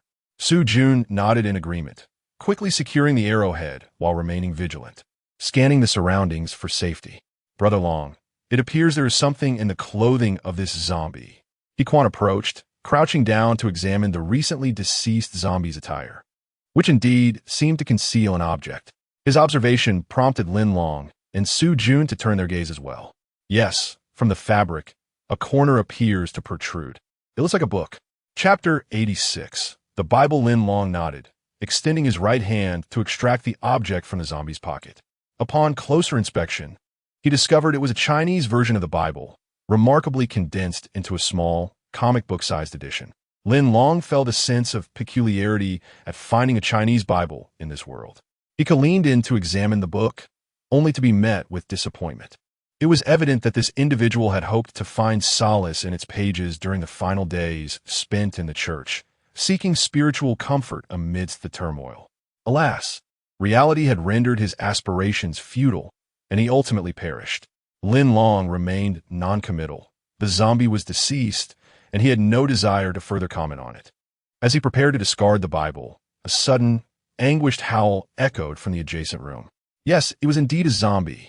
All three of them tensed at the sound, realizing with alarm that there were still numerous zombies within the church. Lin Long whispered to Su Jun and He Kwang, urging them to lower their voices, for there were zombies lurking nearby. They nodded in understanding, having heard the chilling cry moments earlier. However, after that haunting howl, silence enveloped the space once more. What could be the cause of that sound? Lin Long turned his attention back to the horde at the main entrance. Perhaps, without the call of the formidable second-tier zombie, the wandering undead had lost their leader and began to disperse. Now, only 5 or 6 remained at the entrance. He Kwang quietly suggested, "Brother Long, shall we wait here until the zombies outside have scattered before venturing out?" Lin Long agreed, indeed. However, we might as well investigate the zombies within this room. By the way, did you examine the formidable zombie on the ground? Is there a crystal core? At this reminder, He Kwang and Su Jun were jolted into realization. In the midst of the previous crisis, they had hastily sought refuge after entering. It was Su Jun who had ultimately fired a cold arrow, dispatching the zombie. In their haste, they had forgotten that the head of this formidable creature might contain a more advanced crystal core. He Kwang quickly approached, wielding a metal rod to smash the zombie's skull. In an instant, the head shattered and a crystal core, roughly the size of a middle finger, rolled out. As expected, the core within this zombie's head was indeed larger than the ordinary ones. He Kwang picked up the crystal core, wiping it off hurriedly, exclaiming, "This is fantastic. It's surprisingly large." Just as he expressed his excitement in a hushed tone, a familiar zombie howl emanated from the adjacent room once more. Lin Long and Su Jun exchanged glances, then turned their attention toward the source of the sound. Su Jun cautiously stood up, suggesting, "Brother Long, perhaps I should open the door while you prepare for an assault?" Lin Long nodded in agreement. "That sounds feasible." He Kwang was just about to return the crystal core to his pocket when Su Jun extended her right hand, gently reminding him, "Brother Kwang, it would be more prudent to entrust such a significant crystal core to my care.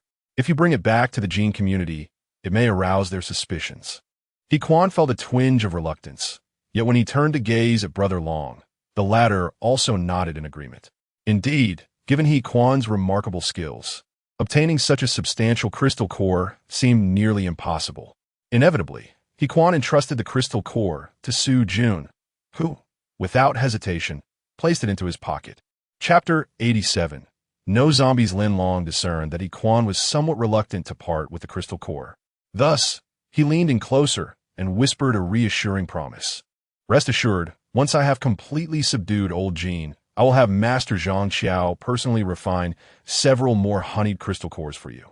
Once your body has strengthened a bit more, you will be able to consume them." After offering this comfort, Lin Long turned his gaze toward the door across the room, stating, "Next, we shall set our sights on this chamber. I wonder what kind of creatures lurk within." Su Jun, adept in her movements, approached the door and placed her right hand on the handle. Awaiting Lin Long's command, she was ready to thrust the door open, allowing the group to surge inside. Regardless of the zombies' rank within, they would strike with their weapons without hesitation. Lin Long was well prepared. He glanced back at He Kwang, who nodded slightly at the two of them. His hands gripped the iron rod tightly, his gaze fixated on the door with an intensity that suggested he was somewhat anxious. Lin Long offered him a reassuring smile, encouraging him to relax and not be so tense. Observing this, He Kwang eased slightly. Lin Long then turned to Su Jun, giving her a subtle nod, an unspoken signal that it was time to open the door. In the next moment, Su Jun pushed the door wide open. Lin Long led the charge, brandishing his long knife and striking down with fervor. However, after a couple of slashes, he was met with a foul stench. Grotesquely dismembered limbs littered the floor. Strangely, the expansive room was devoid of any zombies. He Kwang, following closely behind Lin Long, swung his iron rod a couple of times. Upon realizing the absence of zombies, both men wore expressions of astonishment as they surveyed the room. "What is this? No zombies here, only putrid remains?" They pondered the source of the earlier blood-curdling screams. Could it be that headless zombies could still emit sounds even when their bodies and heads were separated? Lin Long scrutinized the ground. It was strewn with severed hands and feet, as well as mangled skulls. Yet not a single intact zombie head was in sight. Su Jun entered with her crossbow raised, and after a swift glance around the room, she realized her earlier anxiety was unwarranted. Gradually lowering her weapon, she inquired with curiosity, "Brother Long, there are no zombies here?" Lin Long nodded, confirming, "Indeed, there are only some dismembered limbs." Yet, the cries we heard clearly emanated from this very room. Could I have misheard? As he spoke, He Quan and Su Jun echoed in unison. I heard it too. He Quan fell silent, while Su Jun insisted softly, "It must be from here." He Quan added, "I too sensed it was from this room." Lin Long's confusion deepened. This is truly strange. If I were the only one to miss here, it could be excused. But if both of them also believe it came from here, then surely it cannot be mistaken. Lin Long proceeded slowly and soon beheld a table ahead, laden with a heap of discarded papers. The scene resembled that of a despondent scholar who, after an intense period of solitary study, left behind a cluttered desk filled with draft sheets. Taking the initiative, Lin Long stepped forward and casually selected a sheet of paper, only to discover it was a diary entry. Upon examining the contents, it appeared to resemble a research paper. The most significant detail was that the diary was inscribed in Chinese characters, which Lin Long could comprehend. Chapter 88.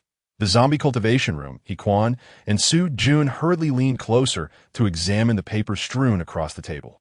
Alas, the dim lighting in the room rendered them unable to discern the contents inscribed upon the sheets.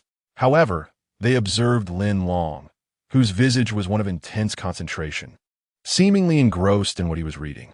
Could it be that he possessed the ability to see in the dark? He Quan pinched his nose. Enduring the oppressive stench of decaying flesh in this pitch-black chamber was no small feat curious. Su Jun inquired, "Brother Long, do you not find the odor here quite repugnant?" Lin Long, having perused one of the papers, was profoundly captivated by its contents, largely disregarding the foul air that surrounded him.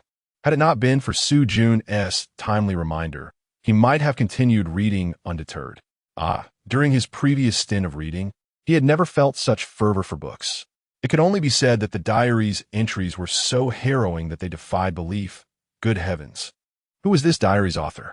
The entries revealed that this church was, in fact, his clandestine laboratory dedicated to the study of zombies.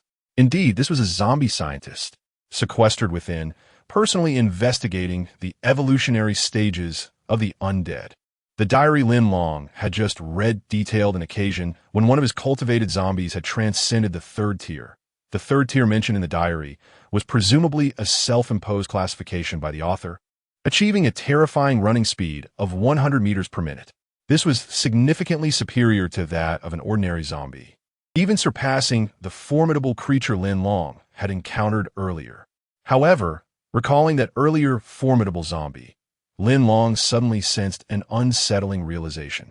The author of the diary continually reminded himself of the fact that he had been infected by the zombie virus, and that any day he could succumb to transformation. Thus, before his impending metamorphosis, he was determined to thoroughly investigate the hierarchy of zombies. In the researcher's mind, there even existed a fanciful notion that zombies, upon reaching a certain evolutionary threshold, might regain the cognitive faculties of a normal human. In light of this, could it be that the zombie he had just slain was indeed the author of this diary? With this thought in mind, Lin Long swiftly gathered the entire stack of diaries from the table for a meticulous examination, wholly disregarding the cautions from Su Jun and He Quan. Just as he prepared to delve deeper into the pages, a familiar, guttural sound emanated from beneath the table. It was the very sound that the zombie had made earlier. The three of them were suddenly struck with shock. He Quan, taken by surprise, retreated a step, gripping his iron club tightly. His eyes wide with a mix of fear and confusion, fixated on the space beneath the table. Lin Long remained relatively composed, though his hands trembled slightly. He stood firm before the table. Su Jun, readying his crossbow, remained vigilant for any movements from below. Lin Long vividly recalled that when he entered, he had also observed this table, which was empty beneath. Thus, After a moment of reflection, he immediately dispelled the tension that had earlier gripped him. Indeed, there must be a timed recording device hidden below. Lin Long slowly crouched down and reassured the two behind him, urging them not to be alarmed. For it was improbable that any zombies lurked within. Do you really think that if we three had entered, he would have remained oblivious? Surely, if he had noticed, there would have been some commotion. Upon hearing Lin Long's words, Su Jun and He Quan suddenly came to a realization. Exactly. If there were zombies inside, there would have been some noise at the moment they entered. Chapter 89. Research Findings 1. After crouching down, Lin Long tilted his head slightly and finally spotted it. To his astonishment, on the inner side of the table, there was a small horn device. It was evident that this horn contained a recording of zombies wailing. At regular intervals, the horn would play back this recording. Lin Long relaxed his brow and chuckled softly, raising his right hand to wave reassuringly at the two individuals behind him, simply stating, "Do not fear, I have seen it." On the wall adjacent to the inner side of the table, a small recording machine was embedded. The zombies' howls they had just heard were emanating from this very device. Upon hearing Lin Long's words, Su Jun and He Quan both breathed a sigh of relief. No wonder there were no zombies in this house after all. They exchanged glances and shifted their focus toward the small horn. Lin Long remarked, "Now that we have uncovered the secret, we need not worry. Next, I shall examine the pile of papers on the table to see what they contain. If you two have no other matters to attend to, feel free to explore around. However, I advise you both to stay close, as we are not yet familiar with the internal environment of the church.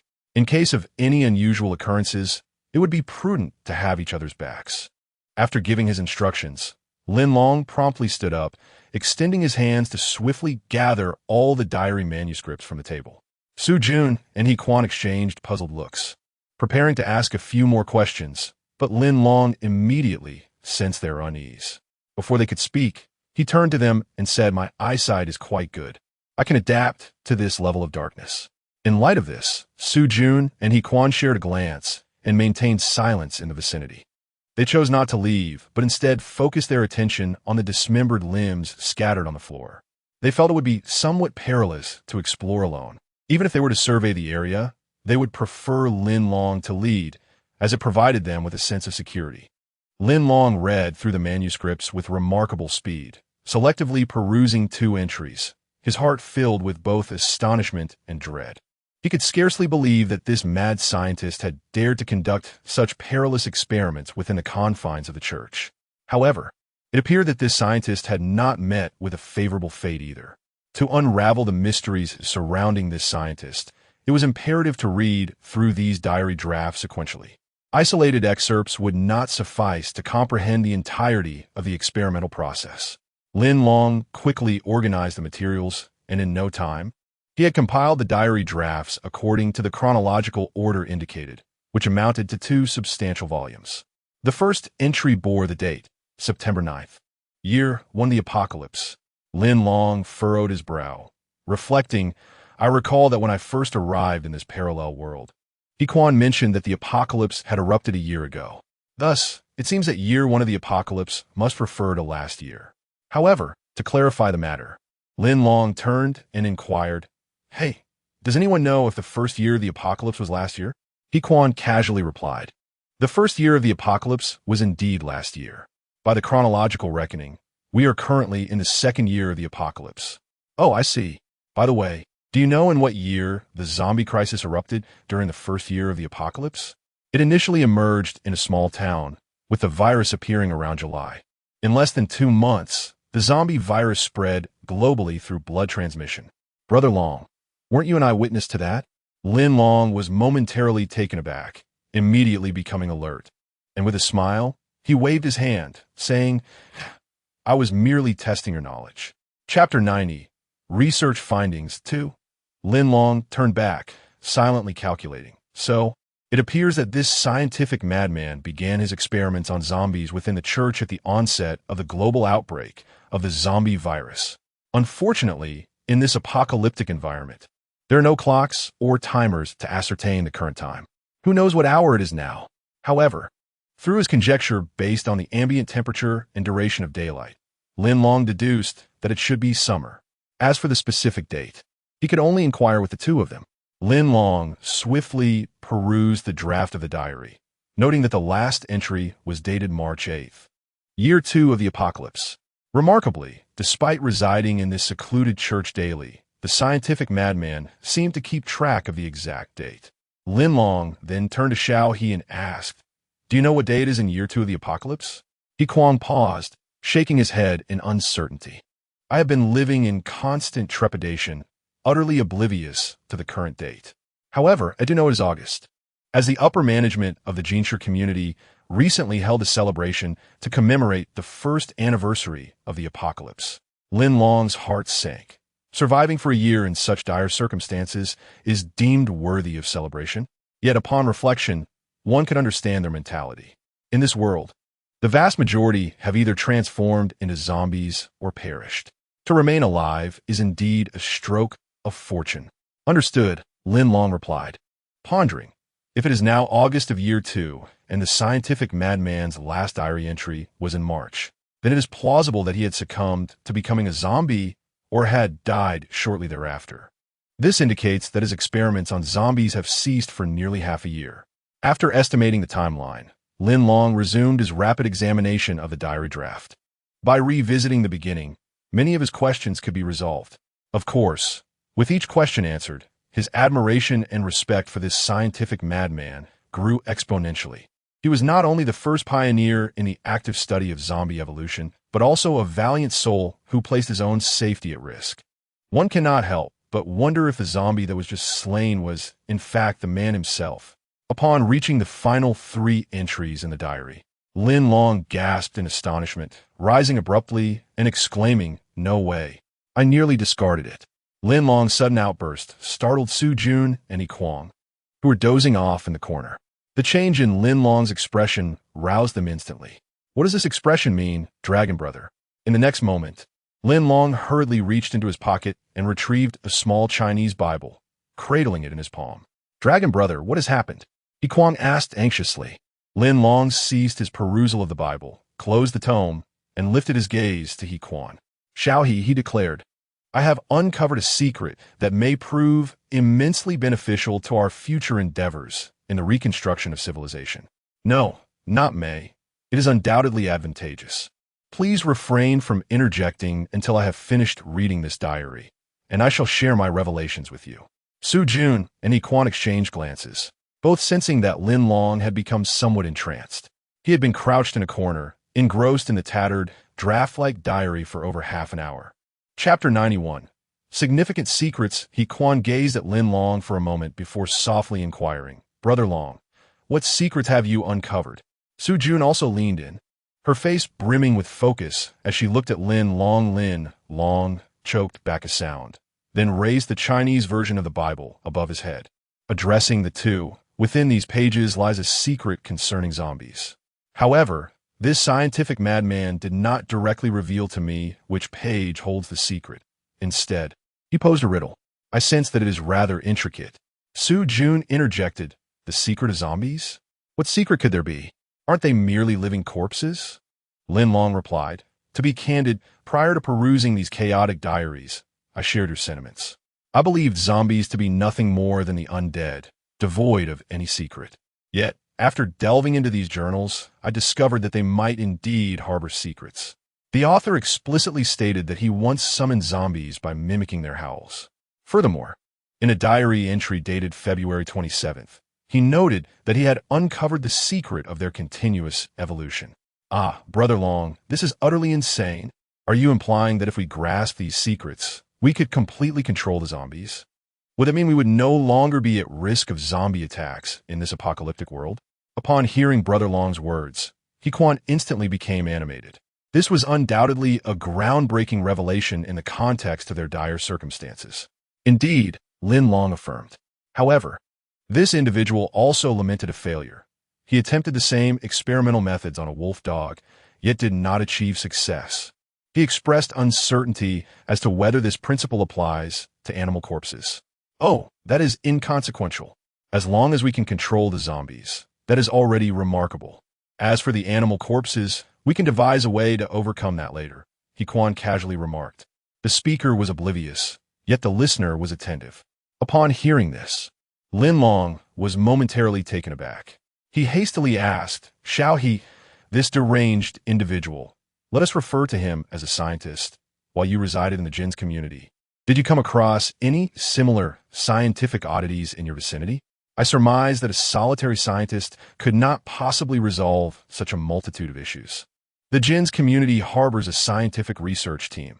If they were to engage in similar studies, their capabilities would undoubtedly surpass his." He Quan pondered briefly before shaking his head. "I apologize, Brother Long. I am not particularly familiar with the research group in the Jin's community. I have not heard of anyone researching zombies." Lin Long nodded, saying, "Well, I believe that even if they were indeed studying zombies, it would be unlikely for them to publicly disclose such information, as it contravenes ethical standards. Once we unite our efforts to dismantle the Jin's community, we can inquire directly with the scientists within. By the way, we could directly consult that mechanic Tianhu. He should possess considerable knowledge." Just as Lin Long was articulating this, the chilling wails of zombies unexpectedly erupted from the side of the table. The haunting cries abruptly jolted the trio back to the grim reality surrounding them. Lin Long hastily tucked these coarse diaries along with the sacred tome into his pocket. Now was not the moment to delve into this enigma. After all, it represented the culmination of that mad scientist's lifelong endeavors. If he could master the art of controlling the undead in a brief span, the scientist would not have devoted such an extensive period to his research. Chapter 92. Suggestions. As Lin Long prepared to step out, Su Jun suddenly inquired with curiosity, "Brother Long, I have a question that I'm unsure whether I should voice." Lin Long glanced at her, noticing a hint of calmness in her eyes. Could it be? Despite discovering the valuable research findings of the scientific anomaly, and although he hadn't yet grasped the crucial techniques, it nonetheless offered the trio a splendid realm of imagination. Logically, she should have expressed some joy, at least a smile. Yet, the expression on this young girl's face revealed no trace of happiness at all. Lin Long nodded. "Xiao Jun, let us move. The stench in this room is unbearable." Su Jun responded, and the three of them exited the confined space in succession. Following Lin Long, Su Jun continued, "Brother Long, I was pondering if this scientist truly had mastered the secret to controlling zombies. Why did he ultimately perish? Furthermore, was the zombie I shot with the crossbow earlier that scientific anomaly?" "Indeed, that's a rather astute question," Lin Long acknowledged. "You are correct. Thus, once we step outside, we must diligently study his scientific findings. At the very least, in the presence of more people, we should personally test its feasibility. I too suspect that the zombie you struck with your arrow was indeed that scientific anomaly. By the way, Brother Long," Iquan interjected, "earlier outside the main entrance, you mentioned that there was a handgun inside?" Lin Long chuckled, drawing the real gun from his waist and displaying it before them. "It is already in my possession." Both Su Jun and Iquan were taken aback upon seeing the firearm. "Well, this is splendid. With this tool, our chances of success in the mission against Boss Jean have significantly increased." Lin Long then ejected the magazine, explaining, "This handgun contains only a single bullet. Therefore, it must not be utilized unless absolutely necessary." He returned the handgun to his waist, patting his chest confidently as he declared, "Now, with weaponry at hand and a potential tool against zombies, I believe our external conditions are nearly sufficient. Our team now has two tasks ahead. First, we must thoroughly investigate this tool against zombies, examining its contents to ascertain its effectiveness. Second, we need to secure cooperation within the Gene community and meticulously plan the overall strategy to eliminate Boss Gene." "How do you feel about our mission now?" Su Yun noted. "Considering the current situation, my confidence has indeed grown substantially." Iquan remained composed, his face briefly reflecting a trace of distress before he stated, "Brother Long, please tell me, what should I do next within the Gene community to align with our forthcoming action plan?" Understanding his concern, Lin Long approached, patted his shoulder, and smiled. "All right. Since you've asked, I shall speak candidly.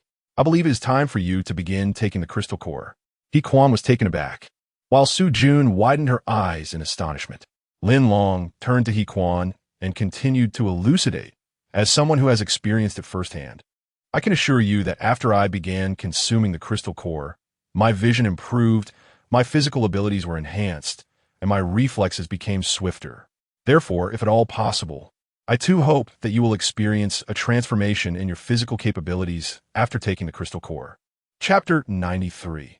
Zhang's Fury in the General's Office of Area B of the Jin family community. A robust, middle-aged man sat in a swivel chair, gazing intently at the young man across from him. The young man, Jin Hai, raised his head slightly, a look of concern etched on his face.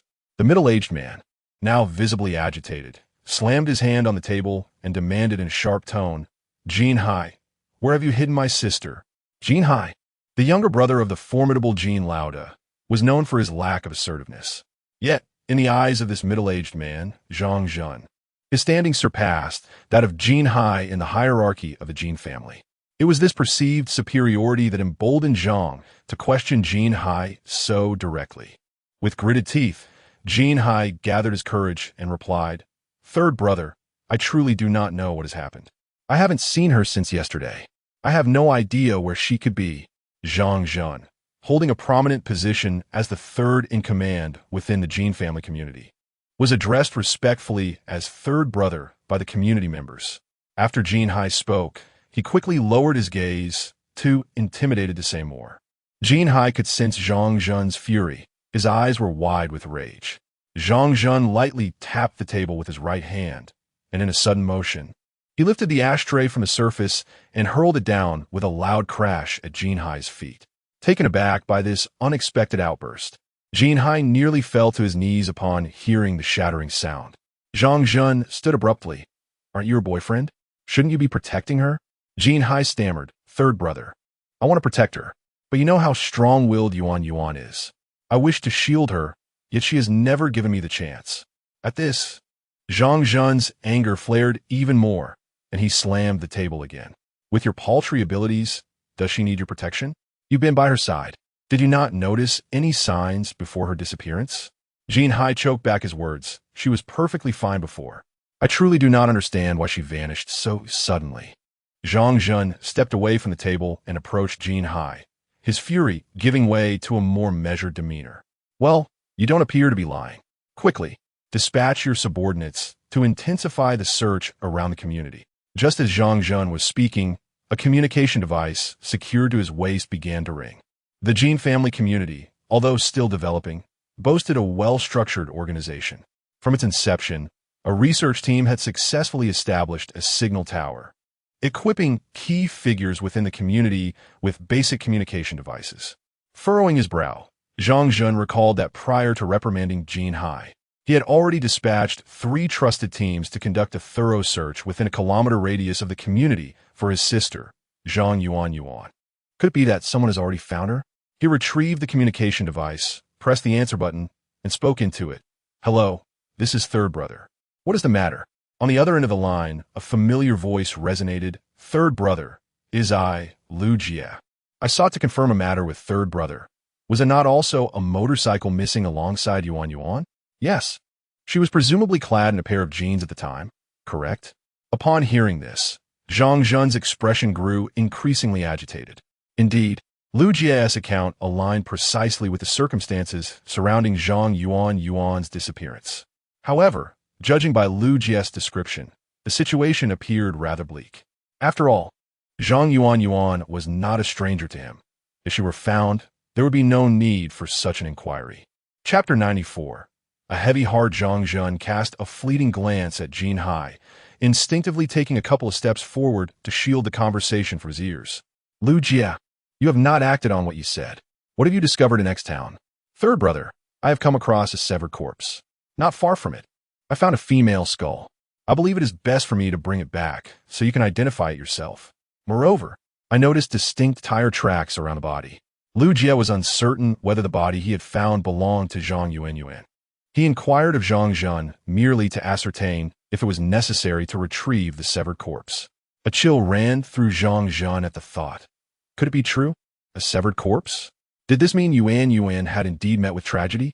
Zhang Zhun stood in a daze, and, after Lu Jie called out to him a couple of times, third brother, he finally responded, "Yes, I heard you. Bring that severed corpse back. I will await you at Area B." After concluding his conversation with Lu Jie, Zhang Jun returned the device to his waist. Jin Hai, his expression intent, fixed his gaze on Zhang Jun and, upon realizing the call had ended, urgently whispered, "Third brother, is there news about Yuan Yuan?" In a swift motion, Zhang Jun turned, raising his right hand as if to deliver a sharp slap to Jin Hai's face. Yet, when his palm was a mere 3 or 4 centimeters from Jin Hai's cheek, he abruptly halted. Altering his gesture, he gently placed his hand on Jin Hai's shoulder. "Ahai, tell me, do you truly have sincere feelings for Yuan Yuan?" Startled by the near slap, Jin Hai instinctively recoiled. The subsequent turn of events took him by surprise. He looked up, meeting Zhang Jun's gaze, and eagerly nodded, "Yes, third brother, I am indeed sincere about Yuan Yuan. Please, you must believe me." Zhang Jun strove to suppress the sorrow welling within him and nodded in acknowledgement of Jin Hai's words. "Very well. Shortly, Lu Jie will return with something. You and I shall go see it. I hope you will stand by your earlier words."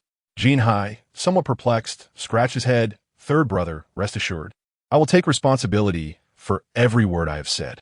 An hour later, the communication device at Zhang Jun's waist chimed once more. Upon answering, he heard Lu Jie's voice. Lu Jie informed Zhang Jun that he had brought the severed corpse to the entrance of the back garden in Area B of the Jin family community. Due to the nature of the corpse, which might be carrying the zombie virus, he was unable to bring it inside. It is essential to note that Area B is regarded as a mid-level zone within the Jin family community, which is sometimes inspected by Boss Jin himself. The protective measures here must be thorough and without any negligence. Zhang Jun turned to Jin Hai. "Ahai, let us proceed to the entrance of the back garden." Jin Hai nodded and promptly followed Zhang Jun as they made their way toward the entrance of the back garden. There, Lu Jie and 2 of his capable subordinates awaited their arrival. Before Lu Jie, there were 2 tightly wrapped bags covered in oilcloth, resembling gifts. Jin Hai, with a puzzled expression, inquired curiously, "Third brother, what has he brought?" Zhang Jun, lacking the inclination to respond, walked directly to Lu Jie. "You have returned?" "Yes, third brother. We're back." Zhang Jun bent down to observe the 2 packages on the ground. "Is this what you have brought back?" "Indeed. Third brother, if you're mentally prepared, I shall open them now." Chapter 95. The scene. Upon hearing Lu Jie's inquiry, Zhang Jun felt a pang of compassion. He raised his right hand, signaling Lu Jie to pause. Turning to Jin Hai, he softly asked, "Ahai, tell me, if someone were to harm Yuan Yuan, how would you seek vengeance?" The solemn expression on Zhang Jun's face conveyed the seriousness of the question, and Jin Hai sensed a foreboding chill creeping into his heart. Zhang Jun pressed him for an answer. After a moment of hesitation, Jin Hai replied gravely, "Third brother, if anyone were to harm Yuan Yuan, I would ensure they repay their blood debt in kind." Zhang Jun nodded in agreement, feeling reassured by his words. He then turned to Lu Jie and said, "Ah Jie, you may now open the package." Lu Jie acknowledged with a nod and approached the foremost package, crouching down to remove the covering. In an instant, the gruesome sight of a dismembered lower body, drenched in blood, was revealed before Jin Hai and Zhang Jun. On the opposite side lay a severed female head with long hair, an even more jarring sight. Zhang Jun glanced at the pants of the dismembered body, and a horrifying realization struck him. His sister, Zhang Yuan, owned a similar pair. Grief surged within him as he clenched his fists tightly. Jin Hai, in shock, stood frozen, struggling to comprehend the horrifying scene before him. Zhang Jun, attempting to suppress his furious indignation, turned to Jin Hai once more and asked softly, "Do you think this is Yuan Yuan?" With a sudden gasp, Jin Hai dropped to his knees, extending his hands to cradle the disfigured head. The next moment, he let out a piercing scream, hastily tossing the head back into the package, panic-stricken as he shouted, third brother, it's Yuan Yuan. It must be her. How could she have ended up like this?"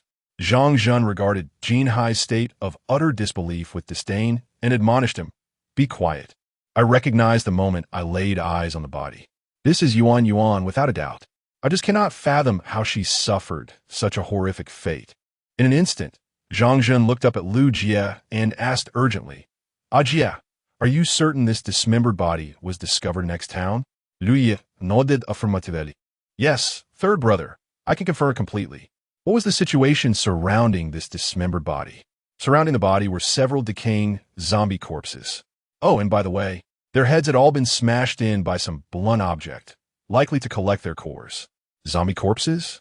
So, you're suggesting that Yuan's upper body was devoured by zombies? The thought of such a brutal demise ignited a fiery rage within Zhang Zhan, who felt an overwhelming desire for vengeance. Yes, it seems to be the case, Lu Jie replied quietly, eager to avoid provoking Zhang Zhan's fury at that critical moment. Zhang Zhan then inquired, "Earlier, you mentioned that there were clear motorcycle tracks near the dismembered body. Indeed, was that rounded crossbow and its arrows left behind at the scene of death?" Lu Jie shook his head resolutely, stating, "Third brother, there are traces of motorcycle tires at the scene. The crossbow was not seen." Upon hearing this, Zhang Zhan pondered to himself, "Damn, it appears that this is evidently a case of murder." Chapter 96. Another corpse. Zhang Zhan clenched his fist tightly and softly inquired, "Ajay, aside from these clues, are there any other leads at the scene?" Lu Jie responded, "Third brother, I discovered several slain zombies in the vicinity. Among them, there is one classified as a level 2 zombie. Naturally, wherever zombie corpses are found, the crystalline cores within their brains have long been removed by someone. What does this indicate? Third brother, I suspect that the individual who killed the level 2 zombie may indeed be the murderer of Captain Zhang. After all, Captain Zhang is equipped with superior gear and possesses considerable strength. It stands to reason that an ordinary person would find it nearly impossible to harm her." Upon hearing this, Zhang Zhan's eyes widened in suspicion as he turned his head to gaze at Lu Jie, asking curiously, "What? Do you also suspect that my sister was murdered?" Lu Jie paused for a moment before clarifying, "Yes, third brother, we are well aware of Captain Zhang's capabilities. If she were besieged by ordinary zombies, it would be inconceivable for her not to escape. Therefore, I too believe she must have been killed by someone else. By the way, third brother, there is another corpse behind, which I think merits your attention." After Lu Jie spoke, he stepped back, directing his gaze toward another bag behind them. Zhang Zhan then shifted his focus to that bag. He realized that he had been so preoccupied with his sister's safety that he had overlooked the fact that Lu Jie had brought 2 bags. Yet he had only noticed one. Zhang Zhan furrowed his brow. The other bag was emanating a foul odor. Undoubtedly, it was the stench of decay. Zhang Zhan asked, "What is going on here?" Lu Jie gestured with his right hand, and his 2 subordinates promptly approached to remove the covering from the bag. In an instant, half of a dismembered corpse was revealed to all. However, on the fingers of the right arm of this half-corpse, an unmistakable male ring was present. "This is a symbol of someone's identity," Zhang Zhan exclaimed, his eyes widening in disbelief. "Is this Mu Chuan?" Lu Jie nodded. "Third brother, this should indeed be Mu Chuan. We found him near the gas station, and he met a grim fate. There were also the bodies of beast zombies nearby, suggesting he was killed by them. However, the long knife he carried was not found at the scene of his death. The long knife is missing? He was killed by beast zombies?" Zhang Zhan murmured these words, his heart filled with confusion. "Third brother, this is merely my personal conjecture. The specific circumstances may only be uncovered upon visiting the scene. I felt that Mu Chuan was loyal to the community. Though his status was not significant, it seems rather pitiful for him to lie abandoned in the wilderness. Hence, I brought his body back." "Wait." Zhang Zhan turned to meet Lu Jie's gaze. Pressing further, "You mentioned that I should pay attention to Mu Chuan's corpse.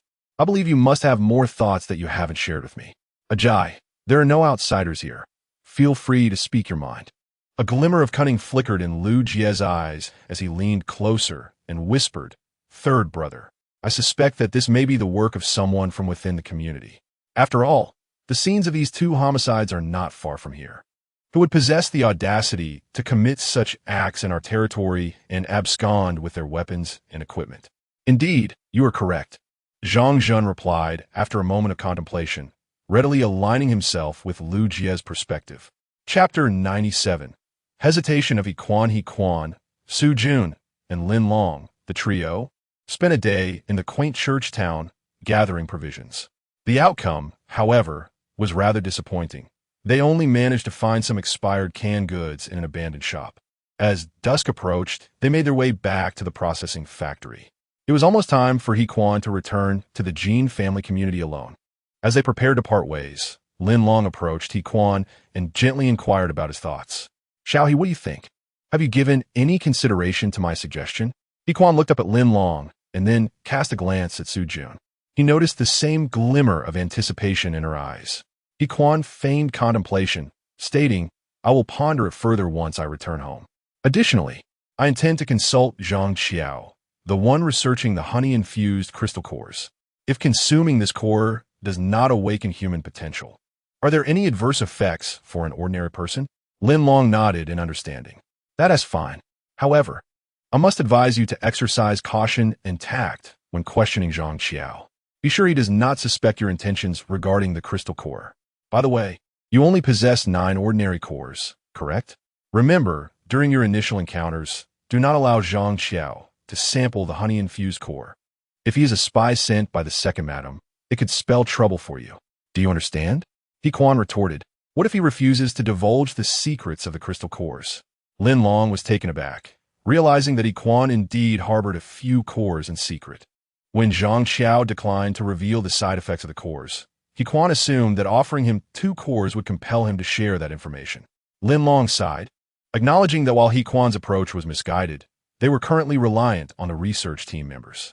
He nodded and said, if he is unwilling to inform you about the side effects, you might say that one day in the future, you will present him with many crystal cores. Paint him a grand vision, whether it is true or not, as long as you can convince him.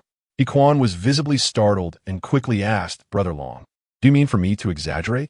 Lin Long chuckled softly. A little embellishment could be beneficial for you. Trust my judgment and give it a try when the time comes. Very well, He Quan replied, but I am uncertain of the outcome after I say that. Fear not. One must learn to embrace trial and error. Do not shy away from failure. Furthermore, if you find no success with Zhang Xiao, I suggest you seek assistance from those 3 companions. They may be of help. He Quan furrowed his brow, shaking his head inwardly. For now, I am reluctant to meet those 3. Should they discover that we lack the strength to confront Jean Lauda and falter midway, it would be perilous. After parting ways with Lin Long and Su Jun, He Quan turned towards the Jean family community. Su Jun approached Lin Long and quietly asked Brother Long, is it truly the case that the crystal cores yield such remarkable effects upon consumption? Lin Long chuckled softly, nodding in affirmation. Of course, do you think I am boasting? He inquired. If you don't believe me, allow me to demonstrate. With that, Lin Long retrieved a small Bible from his pocket and, upon opening it, began to read aloud a passage with great clarity. It is worth noting that this occurred in a dimly lit factory room, where visibility was quite poor. Su Jun nodded in acknowledgement, remarking on his remarkable eyesight. Then tell me, when will I be able to use it? She asked. Lin Long shot her a disapproving glance, gently tapping her forehead. You are still young. Just be patient. Chapter 98. He Quan becomes cunning upon returning to the Jean community. He Quan greeted the second madam and presented all 9 crystal nuclei he had acquired that day. He then exited the room, intending to return to his quarters. However, on his way back, he encountered an acquaintance, Zhang Xiao, from the research team. Zhang Xiao looked up and spotted He Quan, who, after ensuring there were no outsiders around, approached him. As He Quan walked over, his mind replayed the words of caution for Brother Long during their parting. He constantly reminded himself to maintain a facade of composure. Uncle Zhang, what a coincidence, He Quan greeted him. Zhang Xiao shook his head and replied, it's not coincidence. I was specifically waiting for you. Tell me, do you have any spare crystal nuclei on you? He was quite direct, omitting any pleasantries once he saw He Quan. He Quan furrowed his brow, curiosity piqued. Uncle Zhang, may I ask if someone of my age is suitable for consuming honey-infused crystal nuclei? I worry that if I cannot use the ones you provide, it would be a waste. Zhang Xiao paused, taken aback by the young man's concern at such a critical moment. You can consume them. Who says you can't? I trust you are aware of the benefits of crystal nuclei. Rest assured, ordinary crude nuclei emit a strong, unpleasant odor, making them unsuitable for most. The honey-infused ones I will pass to you have a completely different taste. He Quan immediately inquired, so Uncle Zhang, does that mean you have personally consumed honey-infused crystal nuclei as well? With a sigh, Zhang Xiao shook his head. No, The nuclei given to me from above are all logged by quantity. I cannot falsify records. This is why I hope to collaborate with you. It will be mutually beneficial. Growing somewhat impatient, he added, do you have any extra nuclei or not? Please hand them over quickly. Are you not confident in the 3-for-1 split? Hequan indeed had 3 extra crystal nuclei in his pocket. However, he recalled Brother Long's warning and knew he could not reveal them today. Moreover, he sensed that Zhang Xiao's previous response lacked sincerity. Who could say whether he was attempting to deceive him? Hequan queried, I have also heard that once one begins consuming crystal nuclei, it is exceedingly easy to become addicted. Is that true? Zhang Xiao suppressed his irritation and nodded. There is some truth to that. However, as long as you exercise proper control, it is manageable. Why are you asking so many questions? You are fretting over matters that haven't even begun yet. My time is limited, so hurry and hand over the nuclei. Hequan Dao and Zhang Shu. I believe these matters are of utmost importance. Since we are to collaborate, it is imperative that we thoroughly comprehend all potential risks in advance. What are you doing there, old Zhang? Just as Hequan Dao had yet to finish his statement, a middle-aged man approached from not far ahead, looking up at Zhang Xiao and raising his hand to inquire. Chapter 99. Uninvited arrival. Zhang Xiao, though reluctant, found himself in a predicament as someone had already noticed his presence. After all, individuals like Zhang Xiao, a master of crystal core honey, were not commonplace within the gene community. He swiftly turned a glance behind him and replied, all right, I'll be there momentarily. Before departing, he begrudgingly muttered, hey kid, hurry it up. I need to leave soon. Hiku, shaking his head, replied, I'm sorry, but I don't have any extra crystal cores today. Upon hearing this, Zhang Xiao's face flushed with indignation. He contemplated throwing a couple of punches at Hiku, but reconsidered, deeming such an action inappropriate. Instead, he could only hiss through gritted teeth, are you toying with me, kid? Hequan feigned an expression of utmost innocence and said, no, Uncle Zhang, I wouldn't dare. I merely stated that encountering you was truly a coincidence, since it was a coincidence. Enough said. In the future, should you possess the crystal core, make a point to seek me out. For now, I wish to avoid your presence. Zhang Xiao, fuming with anger, turned on his heel and departed, leaving Hequan in a state of bewilderment. Hequan, with his right hand tucked into his pocket, muttered softly to himself, your demeanor is rather unfriendly. Perhaps I shall observe for a couple of days before proceeding further. At the same time, he felt a surge of joy for successfully extracting information regarding the crystal core from Zhang Xiao. Now, the next step is to ascertain whether Zhang Xiao's response was intentionally deceitful. Hequan paid a visit to his sister, Heling, before making his way back to the communal dormitory. However, as fate would have it, a figure suddenly approached from behind, extending a right hand to pat him on the shoulder. Hequan was taken aback. Although he had a few close friends within the community, they were all burdened by their own struggles, preoccupied with their meager rations and personal safety. It was an uncommon occurrence for someone to place a hand on his shoulder from behind. Startled, he quickly turned to see who it was. Upon glancing back, he felt an immediate surge of tension.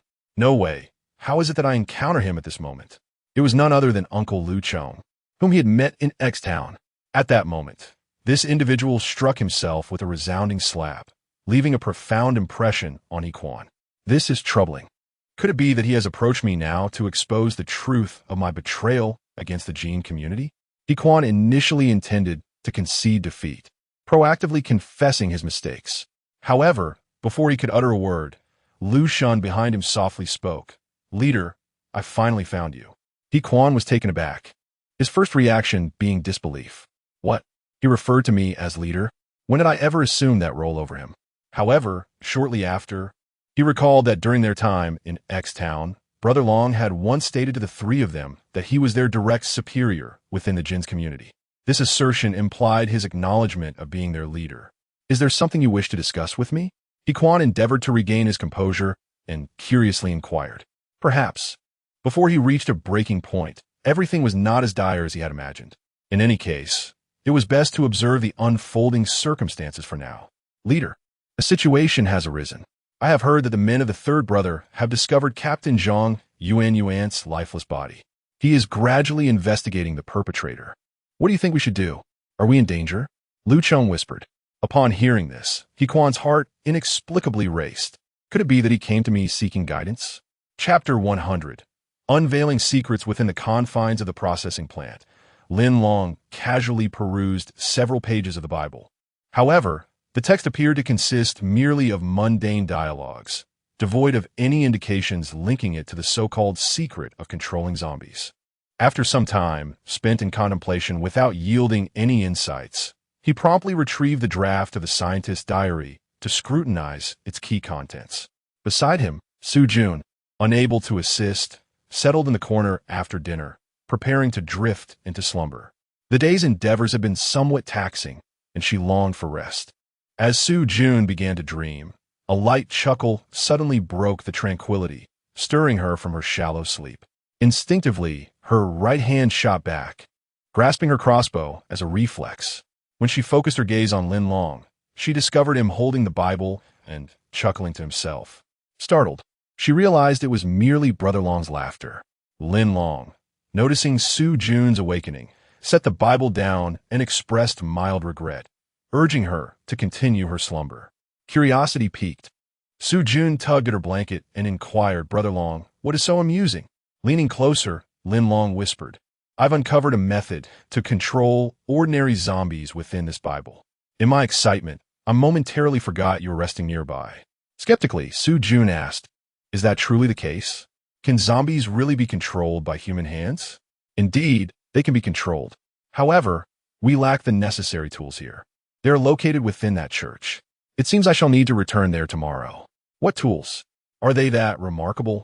"Oh, do you recall the eerie cries of the zombies we occasionally heard in the church? To be candid, that is the very tool for controlling ordinary zombies." "Is that so? But isn't that just a small horn?" "Yes, on the surface, it appears to be merely a small horn. Yet, it is far more complex than it seems." This scientist was quite peculiar. He encoded his discoveries into a digital cipher, which I discerned while comparing the pamphlet with the diary draft. I spent the entire night extracting and reassembling word from corresponding page numbers in the Bible to unlock the cipher for controlling ordinary zombies. Lin Long chuckled softly, conceding, "Perhaps it's best I refrain from elaborating further. You might not fully grasp it. Tomorrow, once I retrieve that item, I shall demonstrate it by practicing with a couple of zombies."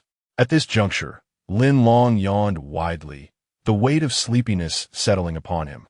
"Brother Long, does this mean we have mastered the method to control ordinary zombies? Will we no longer need to fear them?" It's more than just fearlessness. To be precise, once I have mastered the control of ordinary zombies, we will be able to command them effortlessly. Do you comprehend what it means to command? It signifies having these zombies serve us. Upon hearing this, Su Jun's eyes widened in astonishment, her expression brimming with anticipation. "Does that imply we shall cultivate a formidable zombie army?" "Indeed, one could say that." "Well, I too feel a bit weary. It is time for slumber. At dawn tomorrow, I shall make a visit to the church." Lin Long meticulously arranged the Bible pamphlet, treating it like a precious treasure, and carefully concealed it within his intimate garments.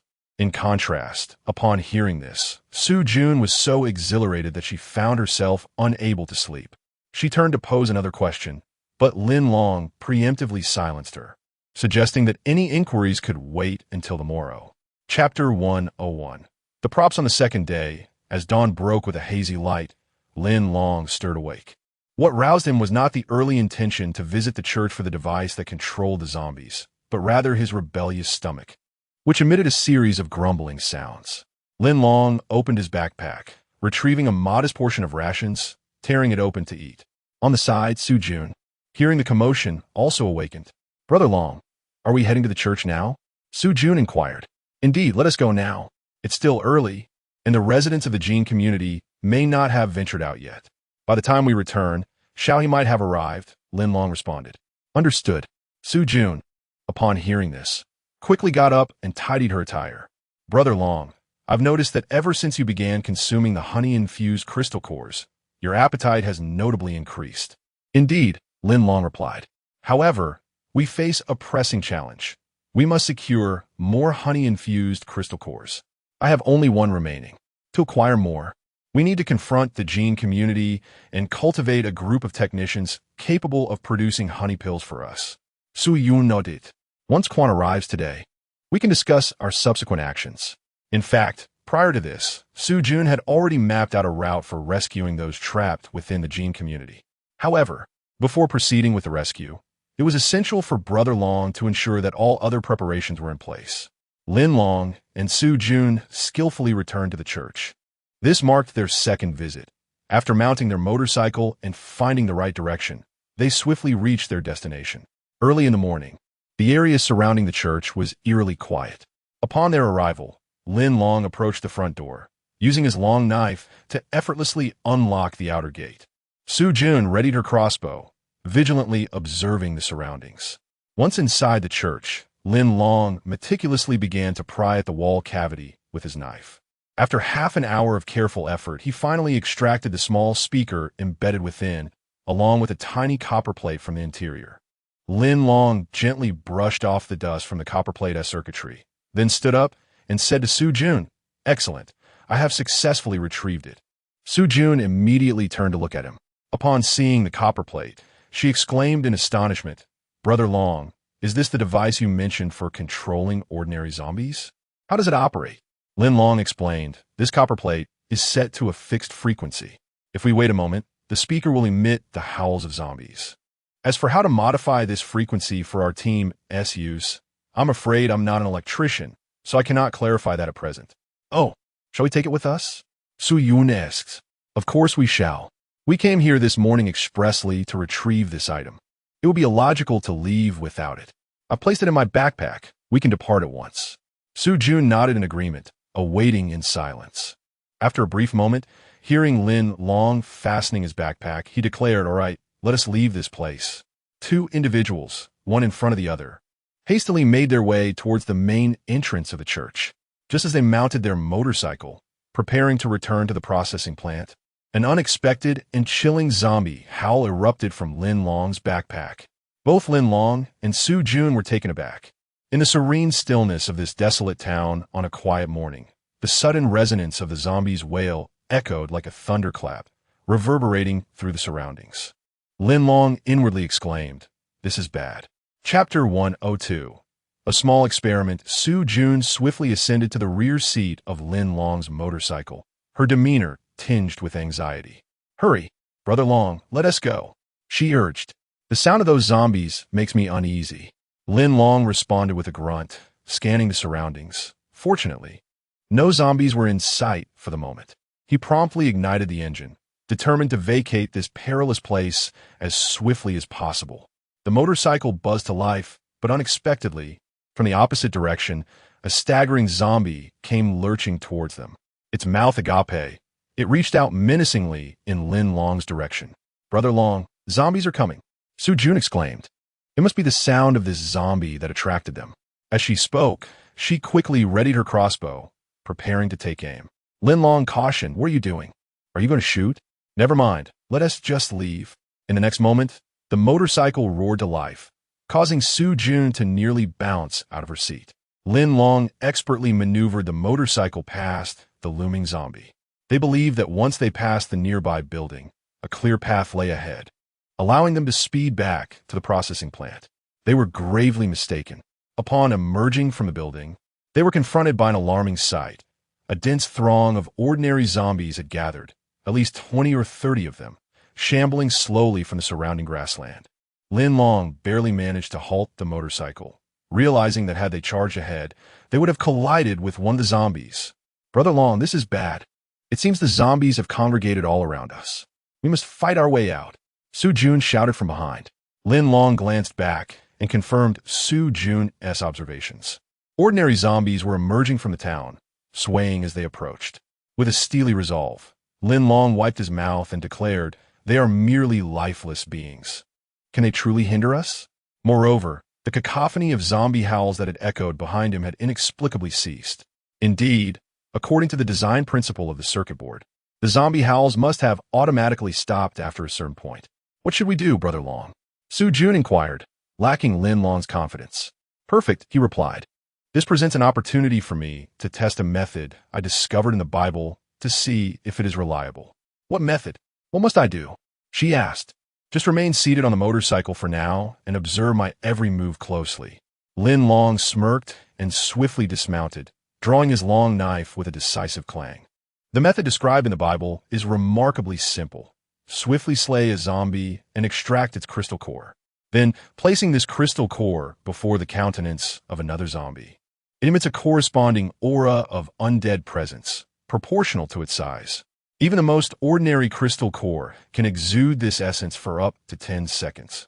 Upon detecting the familiar scent of its kind, the zombie may cease its aggressive actions, and it is not entirely improbable for it to turn away and depart.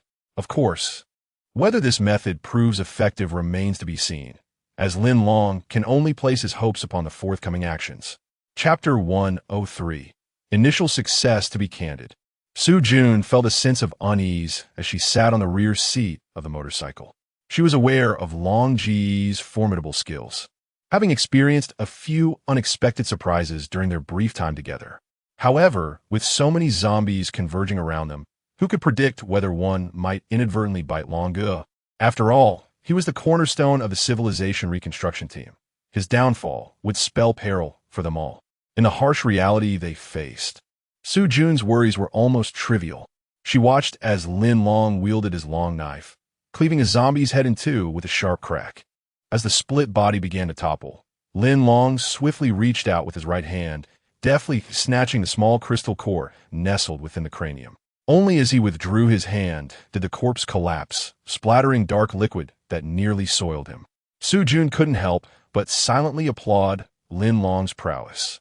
Indeed, she had to admit that his recent maneuver was executed with such finesse, reminiscent of a gallant hero. Meanwhile, not far off, two more zombies, arms outstretched and menacing, edged closer to Lin Long. The situation appeared dire. After all, facing two zombies alone was no small challenge. Just as Su Jun was consumed by concern for Long Ge, she noticed him skillfully rotating the crystal core in his hand. As Lin Long approached the zombies, he adeptly sidestepped their lunges, narrowly evading their grasp. In an astonishing turn, the once ferocious zombies froze in their tracks, their aggression suddenly quelled. Lin Long crouched, astonished by the zombies' abrupt stillness.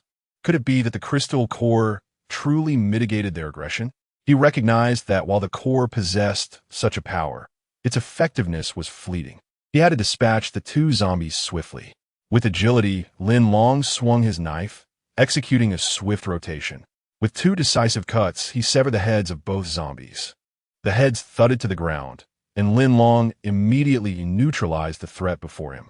Su Jun watched intently, captivated by every movement of Long Ge. Though the zombie's moment of hesitation lasted only a few fleeting seconds, she observed it clearly. She had never imagined that the crystal cores possessed such remarkable properties. Turning to Su Jun, Lin Long instructed, "Little Jun, hold on tight. I will deal with the two zombies ahead before we make our escape." There indeed seemed to be a dense swarm of zombies surrounding them, yet gaps were not entirely absent. If he could eliminate the 5 leading zombies, he would be able to maneuver the motorcycle away from this perilous place. Su Jun promptly responded, "Understood. Brother Long, I am always ready." She had just spoken when Lin Long extracted a fresh crystal nucleus from the head of a nearby zombie and leaped forward to confront another undead creature. With practiced ease, he swiftly dispatched the 2 zombies. After completing his task, Lin Long turned back with a grin, proclaiming, "I have arrived." In an instant, he dashed to the front seat of the motorcycle, pressed the accelerator, and with a roar, the motorcycle soared into action. Chapter 104. Convergence. As Lin Long and Su Jun returned to the processing plant from the small town, the eastern sky began to brighten with the first light of dawn. Fortunately, everything had proceeded smoothly. The two had meticulously wrapped the circuit board and small speaker in a sealed cardboard box, encasing it in 3 layers to ensure that the speaker's wailing would not disturb their much-needed rest. Once they completed their tasks, Lin Long felt hunger pangs again and had to resort to his rations to replenish his energy. Seated nearby, Su Jun curiously inquired, "Brother Long, I witnessed your encounter with the zombies just now. I noticed you placed the crystal core right in front of the zombie, and its reaction seemed to slow down immediately. Is that the secret you discovered in the biblical pamphlet?" While eating, Lin Long explained that the zombie crystal core possesses the ability to dull the response speed of the zombies. Su Jun, enlightened by this revelation, realized that had she not seen Lin Long's confrontation with the zombies firsthand, she might have been skeptical of his claims. Once he finished his explanation, Lin Long smiled and asked, "Do you think this could be considered a new method of dealing with zombies?" Su Jun nodded in agreement. "Absolutely. However, it does test our reaction times. The scent of a typical crystal core dissipates rapidly. In the midst of a zombie horde, we might become flustered and forget this detail." Lin Long acknowledged her insight. "You're correct. In normal circumstances, by the time you react, if you're slow to retrieve the crystal core, you could very well be bitten by a zombie." He suggested they contemplate ways to extend the scent retention time of the crystal cores. While Lin Long and Su Jun were engaged in this discussion, a sudden sound of footsteps outside interrupted them, causing both to cease their conversation and adopt serious expressions. The processing plant isn't far from the Jean family community. Could it be that they've discovered our presence? Su Jun skillfully readied her crossbow, attentively listening to the movements outside the door. "Brother Long, Su Jun, it's me." The footsteps halted just outside the door, followed by the familiar voice of Iquan. Lin Long and Su Jun exchanged startled glances. It was indeed Iquan. However, he seemed anxious. His footsteps hurried, as if he were fleeing danger. Lin Long approached and peered through the door's crack, confirming it was only Iquan before opening it. "Brother Long, something terrible has happened," Iquan exclaimed as soon as he entered, his expression revealing distress. Both Lin Long and Su Jun furrowed their brows. Why would he come here so early in the morning, sounding so troubled? Observing Iquan's strained demeanor, Lin Long offered soothing words. "Calm down and come in. Let's talk slowly." After Iquan stepped inside, Lin Long promptly closed the door. Su Jun lowered her crossbow and looked up at Iquan, pressing for details. "Quan, what happened to make you so alarmed? Has there been some turmoil in the community?" Lin Long sauntered to one side and took a seat on the bench, his gaze fixed intently on Iquan. After surveying the two, Iquan hastily remarked, "Brother Long, Xiao Jun, within our community, that Zhang Jun, whom we refer to as Third Brother, has discovered half of Captain Zhang Yuan's corpse in X-Town. He is currently in the community clandestinely investigating the perpetrator." Chapter 105. Signs of internal strife. Upon hearing Iquan's words, Su Jun immediately exhibited signs of anxiety. She hastily inquired, "Brother Quan, how did you come to know this?" "I was unaware at first. It was only last night, while I was returning to my dormitory, that I encountered someone. You might not guess who it was. It was he who informed me of this matter." As Iquan recalled the unsettling confrontation with Lu Chong the previous evening, a shiver ran down his spine, leaving him in a state of unease. Lin Long chuckled softly, discerning from Iquan's expression whom he had met. "If I am not mistaken, you must be referring to one of those 3 research team members we encountered in Town X. Am I correct?" Iquan was momentarily taken aback, then quickly affirmed, "Yes. Brother Long, you are right. I met that burly fellow, Lu Chong.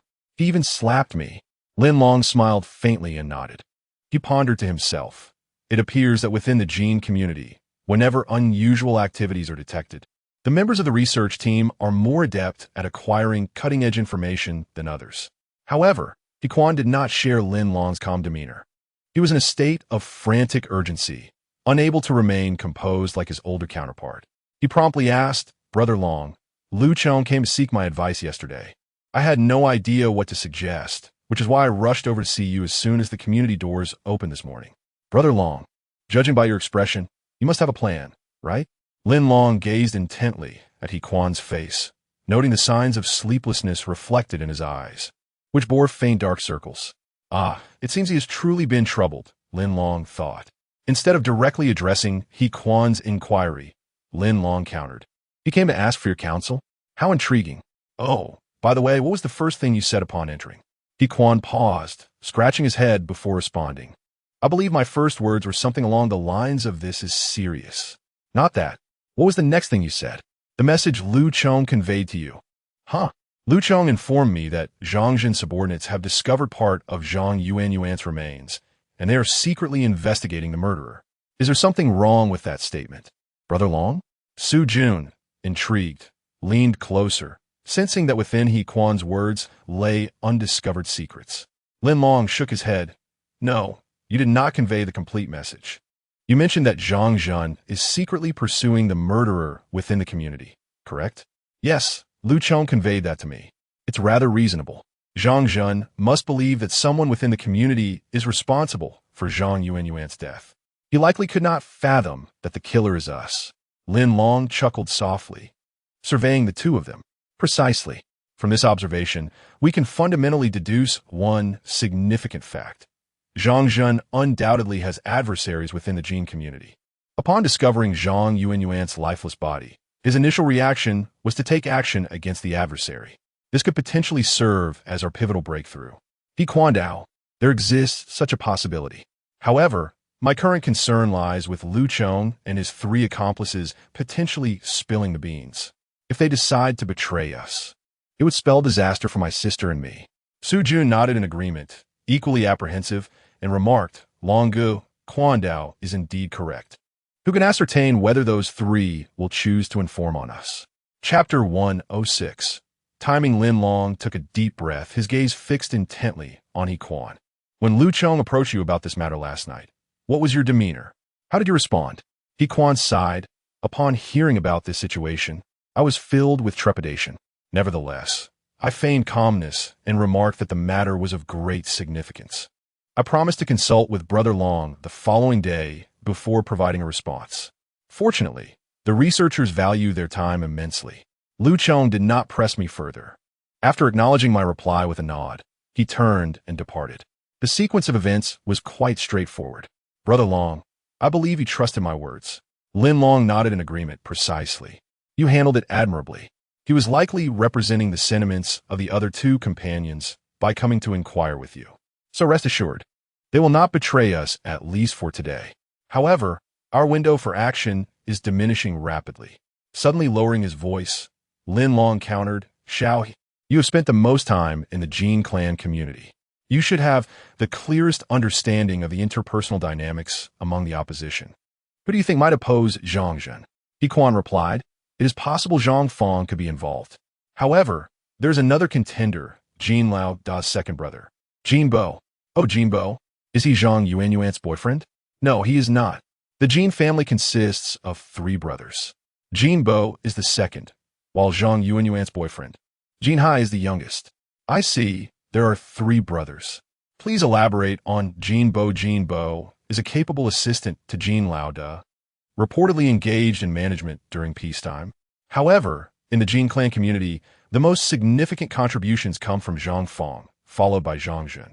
Jin Bo has risen more recently, and given that he is Jin Lao Da's biological brother, he harbors ambitions to usurp Zhang Zhen's position. That said, Brother Long, this information is hearsay. Its veracity will require further observation. Lin Long nodded. We lack the time for a thorough investigation. We must attribute the murder of Zhang Yuanyuan to Jin Bo. Only if internal strife erupts within their ranks will our chances to act be greatly enhanced. Now, we must ensure those 3 researchers remain steadfastly aligned with us. This task falls to me. Su Jun and He Kuan exchanged anxious glances, pressing Lin Long. Brother Long, do you have a plan? Brother Long is indeed remarkable. Once he comprehends the current situation, he immediately thinks of a solution. That is the poise expected of a leader. Lin Long temporarily refrained from answering their queries and turned his attention to Su Jun. Xiao Jun, I hope you can assist me with a favor. Su Jun promptly volunteered. Brother Long, just tell me what you need. I will certainly help you if it is within my power. Excellent. Could you provide me with a preview of the escape route map? I aim to create the most precise entry and exit route map based on the layout of the Jinshan observation of the Jin family community from a few days ago. He Kuan, upon hearing this, displayed a look of astonishment and quickly responded, Longu, what do you mean? Are you suggesting we infiltrate the Jin family community? Lin Long turned to glance at him, affirming with a nod, indeed, it is essential to conduct reconnaissance. There's no harm in visiting a few more times. Eventually, it will become familiar. Moreover, since we plan to eliminate Boss Jin, this is a crucial step that must be undertaken. Chapter 107. The escape route. Su Jun pondered for a moment before nodding and saying, Brother Long, I can sketch the escape route and present it to you. However, You must divulge the entire action plan to us. Su Jun's proposal was immediately met with He Kuan's agreement. He Kuan replied, Brother Long, you are not well acquainted with the Jin community, nor do you have much knowledge about Boss Jin. If you intend to scout the area, you must adhere to two crucial points. First, ensure you return on time. Should you encounter any individuals or situations within the Jin community, do not let them disrupt your original plan. Second, avoid Area A at all costs. I have heard that Area A is the most secure. Many locations are equipped with pinhole cameras, and there are occasionally hidden rooms and traps. It is extremely perilous, and I urge you not to venture there lightly. He Kuan's stipulations were merely intended to emphasize Brother Long's safety, ensuring he could evade any imminent dangers. Safety must always come first in any undertaking. Lin Long smiled softly. He certainly felt the concern from the two younger individuals. However, Lin Long was no ordinary person. He possessed an innate system. In terms of safety, he was confident in his abilities. Su Jun quickly added, Brother Long, I have one more condition. The escape route must not fall into the hands of outsiders. Of course, this condition hinges on your ability to adequately protect yourself. Lin Long raised his gaze to the two of them, assuring, Rest assured, as your Brother Long, I will prioritize my safety. After all, how could our community of civil reconstruction proceed without its cornerstone? Lin Long mused. If not for the urgency of the situation, who would willingly venture into such perilous depths? Brother Long, it is wonderful to hear you say that. We believe you will undoubtedly return victorious. He Kuan chuckled, promptly redirecting his attention to Su Jun Xiao Jun. Could you please draw the escape route and present it to Brother Long at your earliest convenience? Su Jun turned away, opened her backpack, and retrieved a sheet of draft paper, placing it before Lin Long. Brother Long, I had actually completed the escape route map long ago. I simply refrained from revealing it until the opportune moment. Given the current urgency, I shall present it to you now. Please take a moment to review it and let me know if there are any unclear aspects. Lin Long was taken aback, not expecting Su Jun to have prepared the map in advance. Yet it made sense. Her intelligence suggested she had anticipated such a day. Lin Long unfolded the map and began to scrutinize it earnestly. He Kuan leaned in to steal a glance as well. However, upon seeing the crude lines and symbols on the map, He Kuan felt overwhelmed. What kind of map was this? It appeared to be a mere collection of thick lines with a few rudimentary symbols. At first glance, it resembled a child's doodle. Lin Long examined the map for a minute before folding it up, closing his eyes to meditate briefly in his mind. He Kuan had yet to grasp the full meaning of the map. His face was a portrait of astonishment as he gazed up at Brother Long, silently pondering. Could it be that Brother Long has already perused this extraordinary map? Su Jun, equally apprehensive, sat nearby, fixated on Brother Long. After a brief moment, Lin Long opened his eyes and met Su Jun's gaze, a smile gracing his features. Excellent. I now comprehend how to proceed with the reconnaissance. Chapter 108. Today's operation. Su Jun believed that Long Gu was jesting, and she inquired, Long Gu, I notice you glanced at this map for merely about a minute. Did you truly decipher the significance of these markings?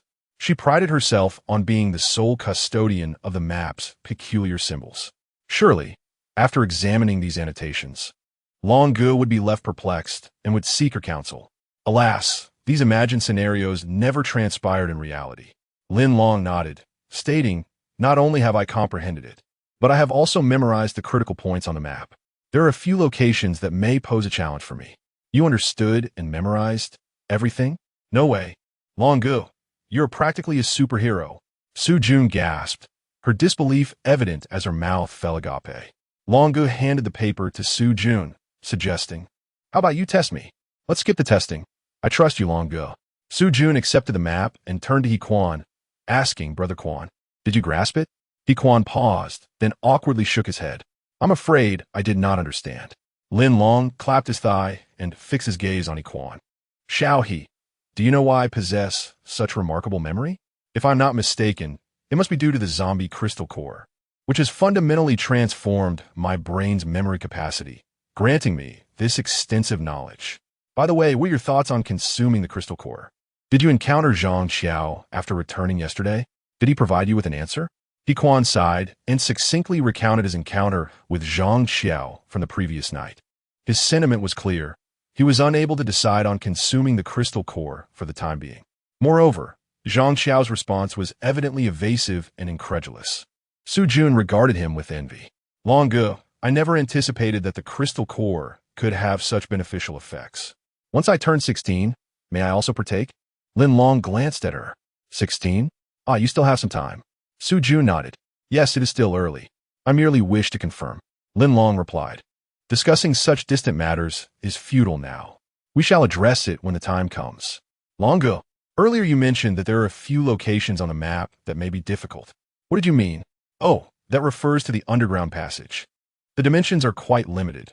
For a child like you, it would be relatively easy to crawl through. However, for adults, it is rather constricted. Today, I plan to scout the area and perhaps expand those sections. Upon hearing this, Su Jun recalled that she had indeed marked several entrances and exits of the underground passages on the map. Those passages were too narrow to accommodate anyone but her petite frame. Su Jun conceded. Indeed, those small passages were excavated by me, and they naturally align with my size. Thus, I truly believe it, Brother Long. You have completely comprehended my map. Quan was thoroughly convinced of Brother Long's remarkable memory and understanding. Immediately, he inquired, Brother Long, when do you plan to take action? Lin Long flicked his clothing and replied softly, the matter is urgent. The sooner, the better. We will act today without delay. Chapter 109. Emile First Lin Long, having procured a set of tattered clothes from the processing factory, donned them with a casual air and armed himself with his long knife before heading towards the rear gate of Zone C in the Jin family community.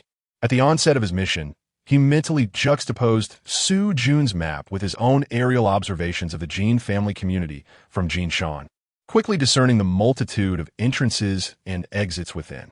Among these pathways, Zone C exhibited the lowest level of security, rendering it the most accessible entry point. Upon reaching a field approximately 100 meters from Zone C, Lin Long surveyed his surroundings to ensure no one was in sight before approaching a pile of brushwood. Gently shifting it aside, before him lay the gaping maw of a seemingly bottomless pit. Indeed, the resourceful Su Jun had ingeniously excavated such an underground passage to facilitate her escape from the Jin family community. Utilizing his long knife as a tool, Lin Long deftly prodded the earthen edges of the opening to enlarge it, then cautiously descended into the darkness below. Once inside, he swiftly turned back to cover the entrance with the brushwood once more. This underground tunnel was a mere 100 meters away from the sewer entrance at the back of Zone C. Before long, Lin Long found himself beneath the sewer, carefully climbing to the edge of the opening and tilting his head to listen for any sounds above. After the brief chatter of one or two passers-by, silence enveloped the area. According to the escape route he had plotted, the surface above was the back entrance of a kitchen, with the dining hours staggered. Foot traffic in this area was predictably sparse. Determined to act, Lin Long pushed aside the sewer cover and leapt forth from the depths below. To his relief, the narrow space outside the kitchen's back door was devoid of any onlookers. Stealthily, he concealed himself behind the door and peered inside. A tantalizing aroma of culinary delights wafted from the kitchen, instantly provoking a rumble from his stomach. Frowning at the irony of his situation, Lin Long mused that after such arduous efforts to reach the kitchen, he could hardly leave on an empty stomach. Moreover, the provisions he had brought, consisting solely of dry rations, paled in comparison to the warm, sumptuous food within. To be candid, since arriving in this parallel world's apocalypse, Lin Long had not savored a hot meal. Disregarding his reservations, he squinted and noticed a middle-aged woman diligently washing dishes in the kitchen. In a swift motion, Lin Long unsheathed his long knife, narrowing his focus on the back of the woman's head. Necessity dictated that if he were to procure sustenance, the woman would need to be incapacitated momentarily. With a sudden burst of speed, he dashed forward, wielding his knife with precision, and struck a heavy blow to the back of her head. The woman, caught completely off guard, swayed and collapsed to the side, oblivious to the impending danger. Lin Long hastily sheathed his long knife and approached the boiler, gently lifting the lid. To his astonishment, he discovered 2 chickens simmering within. What a stroke of fortune. There was indeed poultry to savor. Lin Long quickly retrieved a clean bowl from the side, seized a spoon, and ladled a generous portion of chicken and mushrooms. Although the chicken was not entirely tender, requiring some effort to chew, it did nothing to diminish Lin Long's delightful mood as he relished the feast before him. Chapter 110. Brother Zhao. After indulging in a hearty meal, Lin Long contentedly wiped his mouth and redirected his attention toward the kitchen's exterior. He recalled that He Quan and Su Jun had mentioned that the security measures in Area C of the Jin community were rather lax. Given the frequent influx of visitors in this area, it was divided into several small groups for management. As long as one did not egregiously flout the rules, one could move about without concern. Thus, Lin Long removed his outer garments and discreetly concealed them in a shadowy corner nearby before quietly stepping outside. Beyond the kitchen lay a spacious dining area, which must surely be bustling during mealtimes. Upon exiting the dining hall, Lin Long found himself outdoors, where a group of children was engaged in a lively game of hide-and-seek. "Brother, come lend a hand," called out a middle-aged man, straining to push a cargo cart laden with goods. Upon noticing Lin Long stretching outside the dining hall, he quickly greeted him. Lin Long glanced at him and approached with curiosity. "Shall I assist you in pushing that? What do you have inside?" he inquired, extending his hands toward one side of the cart, eager to help. "These are potatoes harvested this year, destined for the special banquet hall in Area B," the man replied. "Oh, are you delivering them to Area B right now?" Lin Long asked, astonished. He sensed the cart was not overly heavy, and with a slight exertion, it moved upward. Meanwhile, the middle-aged man was drenched in sweat, appearing utterly exhausted. "Indeed, it must reach there today," he confirmed. "Brother, which group are you from? I don't believe I've seen you before." Lin Long casually responded, "Oh, I just joined the community organization a week ago. I'm still with the old organization for now. Let's deliver these potatoes to Area B together." According to the original plan, Lin Long should have mentioned he was from the Mochuan group, but upon reflection, he considered that if Mochuan was not well regarded among the people, claiming association with him might evoke disdain. The most prudent statement was to assert that he did not belong to any particular group, as he had only recently joined the community organization. The middle-aged man appeared startled upon hearing that Lin Long was a new member. He nearly lost his grip on the cart and leaned in to whisper, "Do you have a team leader? Why did you choose to join the Jin community?" Lin Long responded, "We had a team leader before, but not at the moment. We are still in the phase of public elections. The Jin community is quite renowned. Our small team of several individuals finds it perilous outside, and joining the community organization affords us much greater safety. By the way, why do I sense your astonishment?" The man chuckled softly, shaking his head. "I wouldn't say I'm surprised. Yes, it can be quite dangerous for a small group out there. Do you have any female members in your team?" Feigning ignorance, Lin Long curiously retorted, "Brother, we do have female members. Why do you ask?" The middle-aged man, eager to share his insights, suddenly appeared more anxious than Lin Long. "If you have female members, I strongly advise against coming to the community. Are you not aware of the infamous harem within the Jin community? However, our female companions are middle-aged women, which should have no connection to such a harem, right?" "Ah, I see." The middle-aged individual offered an awkward smile, realizing his overthinking. "Hey, Brother Zhao, why are you still here? Hurry up, the B district is urging us." Just then, another middle-aged man emerged from the adjacent small room, hands on his hips, commanding the first man with an authoritative tone. Chapter 111. Sincerity abounds. It turns out that the middle-aged man is surnamed Zhao, hence the others address him as Brother Zhao. He quickly halted and responded promptly. Upon witnessing this, the person who had called out turned away in a huff. Lin Long observed this exchange and mused, does this mean I can accompany his truck to District B? Well, if there is no need for a security check along the way, he would mind taking a detour to District B. Although Su Jun had shown him an escape route map that included a section from the underground passage of District B, traversing the underground was indeed quite uncomfortable. It would be far easier to walk above ground. Brother Zhao exhaled deeply, muttering under his breath, "What a demanding task. So many potatoes, don't they require time?" It was evident that he harbored some grievances towards the earlier middle-aged man.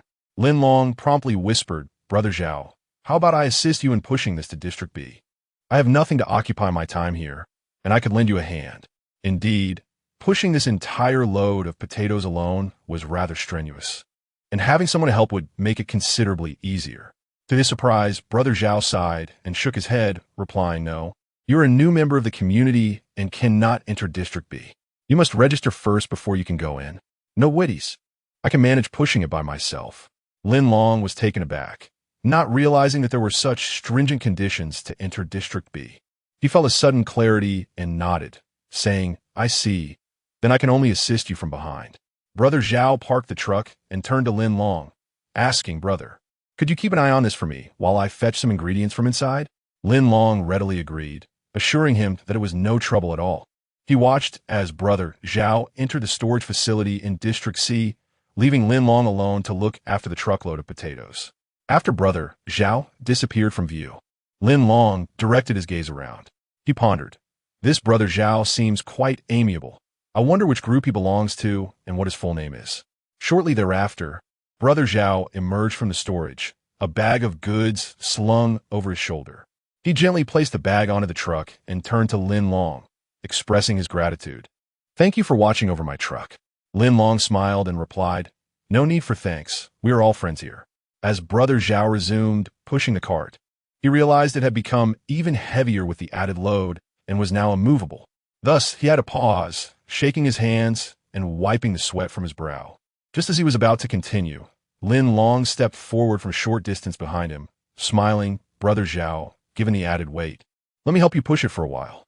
Brother Zhao was touched by this gesture, his expression reflecting gratitude as he said, "I truly appreciate your kindness." Alas, within the community, every member of each group has designated tasks to fulfill daily. I chose not to venture outside in search of sustenance or crystal cores, instead engaging in the procurement of groceries within the community. Thus, the responsibility of transferring ingredients fell squarely upon my shoulders.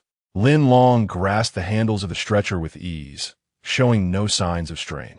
Indeed, he was aware that this was undoubtedly due to the bowl of fragrant mushroom chicken soup he had stealthily indulged in behind the kitchen moments ago. Brother Zhao, standing behind him, praised, "Truly you are a good man." Chapter 112. The path to Area B. Upon hearing the commendation from Brother Zhao behind him, Lin Long felt an inexplicable sweetness in his heart. He recalled that when he first arrived in this parallel world, after rescuing Yiquan had expressed a similar sentiment towards him. Am I truly a good person? This question lingered in Lin Long's mind, but he had no time to ponder it. He merely hoped to uncover the internal layout of the Jin family community as swiftly as possible. However, after a brief advance, he found himself exiting the dining area ahead. Before him lay two divergent paths. Which one should lead to Area B? Meanwhile, Brother Zhao was resting behind him, appearing utterly fatigued. Lin Long began to envision the layout of the Jin family community he had observed on Jinshan, recalling the three sectors. It seemed that Area B should be directly south of Area C. The two paths before him indicated that the left path likely led to the back entrance of Area C. Therefore, among the two options, the slightly winding path to the right must surely lead to Area B. After a moment's reflection, Lin Long adjusted the angle of the stretcher slightly and pushed it onto the right side path.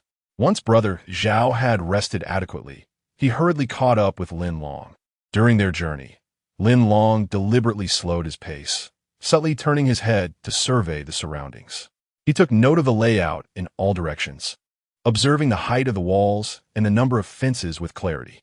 Brother Zhao approached Lin Long and expressed his gratitude, saying, "Thank you so much, young brother. Let me take over pushing the stretcher from here. The distance to Area B is not too far." "Oh, Brother Zhao," Lin Long replied, "if my memory served me correctly, there is still quite a distance to the dining area within Area B. Do you think you can manage all these supplies alone?" In truth, Lin Long's question was partly speculative. He had no precise knowledge of the distance from the entrance to the dining area in Area B, but logically, it should not be very close. His casual remark proved to be accurate. Upon hearing this, Brother Zhao furrowed his brow, a look of concern crossing his face as he sighed. "Indeed, that is true, but I must fulfill the task assigned to me. By the way, I haven't caught your name yet. I must remember this favor. My name is Lin Quan. You may call me Xiao Lin or Xiao Quan." Lin Long fabricated a name for himself, unwilling to disclose his true identity in such circumstances. Brother Zhao nodded. "Ah, Lin Quan. That's an easy name to remember. Thank you once again. By the way, what is your full name? I am Zhao Daming, came the reply. Brother Zhao, considering the distance we must cover, since I am assisting you, I intend to see this through. When we reach the entrance to Area B, could you possibly speak a word on my behalf to the security personnel? It is quite a trek for you to go in alone. Zhao Daming pondered for a moment before turning back to confirm. Xiaolin, are you truly not inconvenienced? Not all, came the reply. If you say that, then I shall not be overly polite. Very well. In truth, gaining entry to Area B is not as formidable as one might envision. I am acquainted with them, and I shall vouch for you. Simply state that you are my friend, and they will not pose any difficulties. It may be a bit burdensome for you, he added. Lin Long mused to himself. I had a feeling that the legendary Area B would harbor some exploitable loopholes. With a slight attempt, he found it to be true. Lin Long chuckled softly and waved his hand, saying, Not at all, it is only right. Chapter 113. Security Checkpoint. Zhao Daming approached Lin Long and quietly inquired, By the way, my dear Lin, do you happen to be carrying any prohibited items on you? He continued, Although I can assure you at the entrance of Zone B, I cannot entirely rule out the possibility that they might conduct a cursory body search on you. Upon hearing this, Lin Long furrowed his brow, contemplating the implications. This is troublesome. Not only do I have a long knife on me, but I also possess a handgun. If they discover these items, how shall I defend myself against my adversaries today? Nevertheless, since Zhao Daming posed the question, he must have a solution in mind. Thus, Lin Long turned and curiously asked in a hushed tone, Brother Zhao, what should I do about the long knife I carry for self-defense? Oh, a long knife? How long is it? Zhao Daming replied. If you don't mind, you may place in the vehicle. Rest assured, they typically do not conduct thorough inspections of the food items inside. Upon hearing this, Lin Long nodded in agreement. That sounds good. It's not excessively long. Please wait a moment while I retrieve it from my side and place it in my backpack, nestled among the potatoes. After stating this, Lin Long swiftly moved aside, deftly extracting both the long knife and the handgun. The handgun fit comfortably in his backpack, but the long knife was too large for the small bag. Thus, he wrapped it in an old newspaper he found on the ground. Once he had organized everything, Lin Long concealed the backpack along with the long knife among the potatoes in the stretcher vehicle. With a clap of his hands, he expressed a sense of relief, saying, It is all securely stowed now. That's good, Zhao Daming replied as the vehicle approached the security checkpoint just around the bend. Gradually, they advanced, and together, Lin Long and Zhao Daming maneuvered the vehicle to the security station. Lin Long's eyes widened in astonishment upon his first sight of the security checkpoint in Zone B of the Jinsha community. Remarkably, there were no outsiders present. This was a rather ominous sign. In the absence of bystanders, the security personnel would undoubtedly intensify their scrutiny. Lin Long attempted to activate the future prediction feature of his cheating system to ascertain whether it would be perilous to proceed directly to the checkpoint. However, the circumstances did not permit such a luxury. A man and a woman in front had already turned their attention toward Lin Long and Zhao Daming. The man smiled gently and addressed them in a friendly tone. Brother Zhao, you finally arrived. His familiarity with Zhao Daming was evident. Lin Long furrowed his brow and leaned closer, whispering, Brother Zhao, is everything all right? Zhao Daming turned his head and reassured him. No problem at all. The ones conducting the security check are Xiao Song and Xiao Ma, both of whom are old acquaintances of mine. Good, Lin Long silently prayed, hoping no unforeseen complications would arise. Gradually, the vehicle came to a stop before Xiao Song and Xiao Ma. The man, surnamed Song, promptly seized the vehicle and pulled it inside, looking up with curiosity. Brother Zhao, who is this? I haven't seen him before. Zhao Daming smiled apologetically and replied, Oh, this is Lin Quan, a friend of mine who happened to offer assistance after our chance encounter. Lin Long also smiled at Xiao Song, greeting him with hello, Brother Song. Xiao Song smiled faintly. Lin Long's address brought him a sense of joy. Nevertheless, Xiao Song brandished the police baton in his hand, saying, You must be Xiao Lin, right? I apologize, but I need you to register here.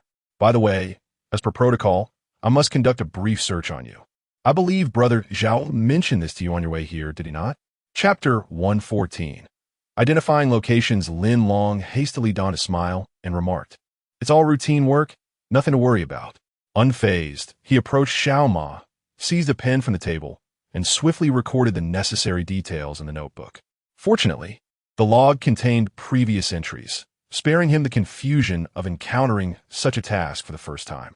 The log required meticulous information, including the subgroup affiliation, name, and member identification number. Noticing a record for Team C, led by Zhang Yuanyuan, he decided to replicate the entry. Xiao Ma, observing Lin Long's documentation, inquired with curiosity, "So, you are from Team C?" Lin Long nodded affirmatively and replied, "Yes. Is there an issue?" Xiao Ma responded, "Oh, nothing much," before lowering her voice to ask, "I heard your team leader hasn't returned for quite some time. Is that true?" Quick to react, Lin Long smiled and confirmed, "Indeed. We are all unaware of our leader's whereabouts." Once the registration was complete, Lin Long returned to Xiao Song, who conducted a brief inspection. Afterward, Xiao Song gestured for him to proceed, saying, "Brother Zhao, you should have brought someone along to assist with the delivery of the ingredients. This load is rather heavy. You should head inside quickly. Otherwise, old Xiao will scold you again." Zhao Daming nodded in agreement, and together with Lin Long, they pushed the cart into the facility. Lin Long was pleasantly surprised by the simplicity of the security check in Area B. However, he found Xiao Ma's expression when she inquired about Team C rather peculiar. Could it have aroused her suspicion? Turning a corner into a dimly lit area, Lin Long glanced around to ensure no outsiders were present before swiftly returning the contents of the potatoes to their original state. Continuing onward, they soon arrived outside the cafeteria in Area B. Lin Long chose not to partake in the handover proceedings inside and instead accompanied Zhao Daming to this point. Zhao Daming turned to express his gratitude once more and inquired about Lin Long's residence, suggesting he would visit once his tasks were complete. Lin Long graciously declined the invitation. Turning away, Lin Long departed from the dining area. He bent down and took a casual stroll around the perimeter of the cafeteria in Area B. It was imperative for him to familiarize himself with the environment. Even after passing through the security checkpoint, pedestrians on the route would not approach to inquire about one's affairs, as entry into Area B necessitated passing through security. In the eyes of the community, the safety level here far exceeded that of Area C and the outdoors. Moreover, since the establishment of the Jinshi community, there had never been a security incident within Area B. Consequently, everyone was preoccupied with their own tasks, leaving little time to attend to outsiders. After walking a short distance, Lin Long successfully oriented himself. Observing the map layout from his vantage point atop the mountain, he discerned that a left turn would lead him to the so-called research group. Lin Long felt an urge to explore the premises, to gain insight into the equipment and personnel within the research team. Realizing that thoughts alone would not suffice, he promptly rose to his feet and began walking in that direction. As he traversed the path, he passed by a private room when suddenly a voice called out from behind him, "Stop right there." Upon hearing this, Lin Long immediately recognized that someone was addressing him. Chapter 115. Such a fool. Lin Long turned his head to regard the individual before him. The visage of this person seemed vaguely familiar, as if he had encountered him somewhere before. However, in that fleeting moment, he struggled to recall the specifics. Curiously, Lin Long inquired, "Excuse me, are you calling for me?" The visitor was none other than Zhang Zhan.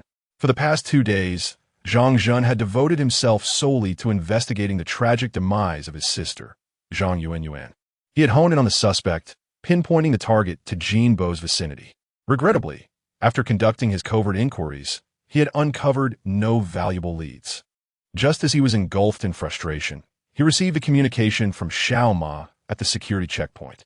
Xiao Ma informed him that a member from Team C in Area C was assisting Zhao Daming in delivering supplies. Apologies, but Zhang Zhan was well aware of all the members in this small team previously managed by Zhang Yuanyuan.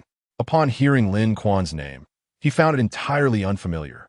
He responded to Xiao Ma, requesting that the matter remain discreet while he handled it himself. Thus, the current scene unfolded. Zhang Zhan was a towering figure, believing himself to hold a prestigious status within the Jin family community.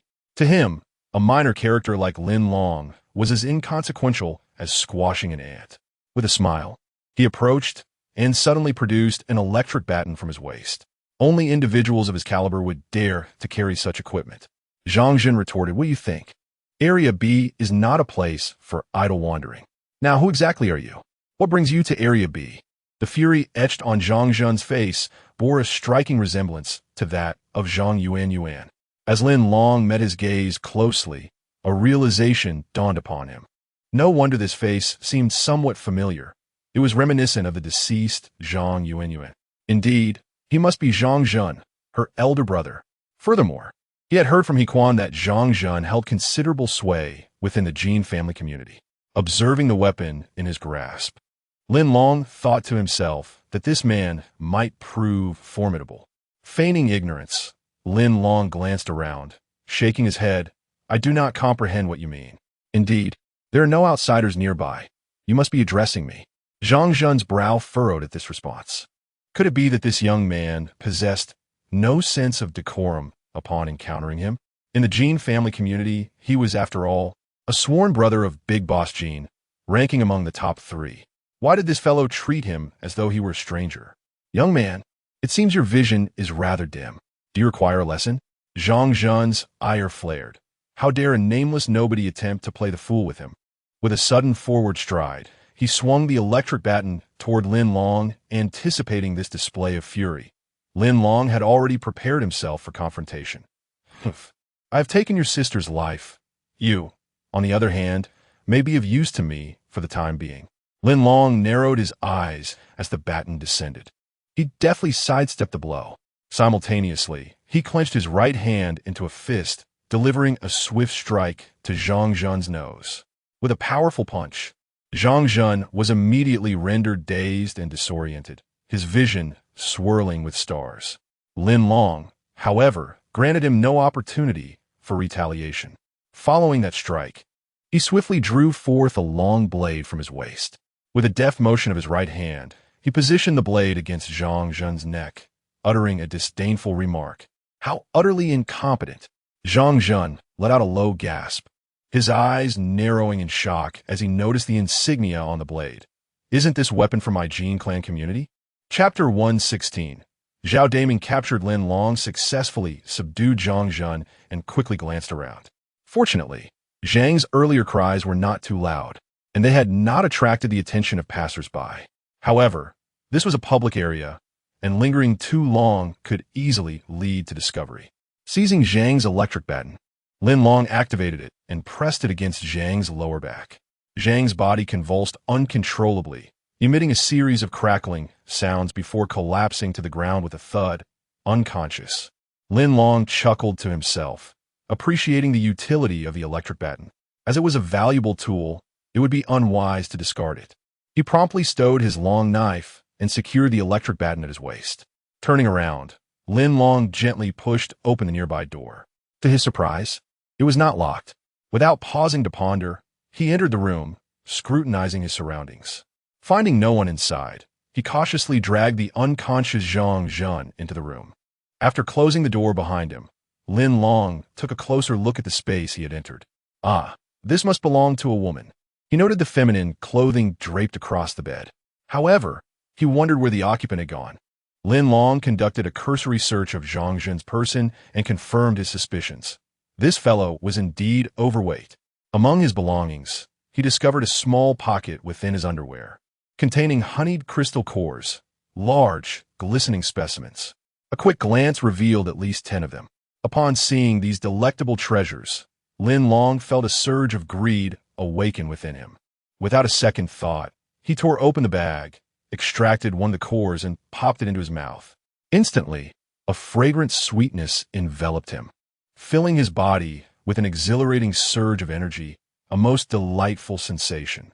While rummaging through Zhang Jun's belongings, Lin Long also unearthed a piece of paper. He unfolded it and glanced over its contents, only to discover it was evidence pertaining to an investigation Zhang Jun had conducted regarding Jin Bo, the suspected murderer of Zhang Yuan. To his astonishment, it detailed Jin Bo's vices, gambling, and women. A relationship chart filled with lines failed to directly link Jin Bo to the crime. Lin Long deduced that in Zhang Jun's subconscious, Jinbo was the presumed killer of his sister. Just as Lin Long was about to search Zhang Zhan further, a soft chime emanated from the communication device strapped to Zhang's waist, startling him in the quiet room. His eyes widened in astonishment. What was this? A remarkable treasure. In the harsh environment of the apocalypse, possessing a device that could connect to the outside world was an incredible fortune. Lin Long removed the device, pressed the answer button, and held it to his ear, straining to hear the caller's voice. A woman's voice came through. Third brother, Zhao Daming is willing to confess. Should we apply some pressure? Zhao Daming? Wasn't he the very same Zhao who had just escorted him to Area B? What had happened to him? Had he been captured? Upon hearing this, Lin Long furrowed his brows, sensing that the situation had taken a turn for the worse. He deliberately pinched his nose and softly inquired, "Where are you?" "Oh, I am at the prison center in Area B." I immediately informed his captain, Mao Jun, who is also on his way back. The woman continued, "Third brother, this fellow is remarkably obstinate. We must resort to coercion." She remained oblivious to the peculiar tone of Zhang Zhan's voice emanating from the communicator. Chapter 117. The women's bathhouse. Lin Long paused for a moment, recognizing the voice of the woman before him. Yes, it was that security officer, Xiao Ma. Damn, I sensed something was amiss earlier, but didn't investigate further. Now it seems the situation is indeed precarious. It turns out this woman is the one who betrayed me. The thought of her ignited a furious blaze within Lin Long. It was known that Zhao Daming had quietly mentioned to him on their way to the security checkpoint that he had a close relationship with Xiao Song and Xiao Ma. Alas, Zhao, being an honest man, regarded Xiao Song and Xiao Ma as good friends. But what was the outcome? They showed no gratitude. In the face of personal gain, Xiao Ma had ensnared Zhao.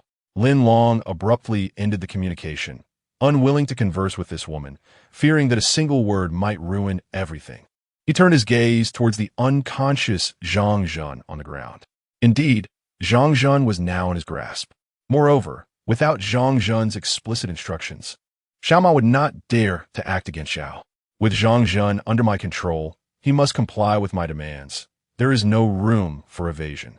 Lin Long snorted, realizing he needed to find a secure location to deal with this matter. He glanced around and then dragged Zhang Zhan into an inner room. To his surprise, he discovered an array of women's clothing hanging on the rack within the room. Upon seeing this, Lin Long's imagination began to run wild. Goodness, there were various sizes of women's lingerie. However, it seemed implausible for a single woman to possess such an assortment. The inconsistency in sizes further puzzled him. In an instant, Lin Long concluded that the occupant of this room must be a laundress. He continued to drag Zhang Zhan to the back of the room. Upon opening the door leading to the rear chamber, he was taken aback. What was going on? This was a large bathhouse. Could it be that he had stumbled into a women's bathing area? Lin Long, merely a 23-year-old spirited young man, had only ever held hands and shared kisses in his past romantic endeavors. He had never imagined that amidst the harsh realities of this apocalypse, such a beautiful sight as a women's bathhouse could exist. To Lin Long, this communal bathing space was indeed a picturesque scene. He swallowed hard, relieved that, at this moment, no women were present.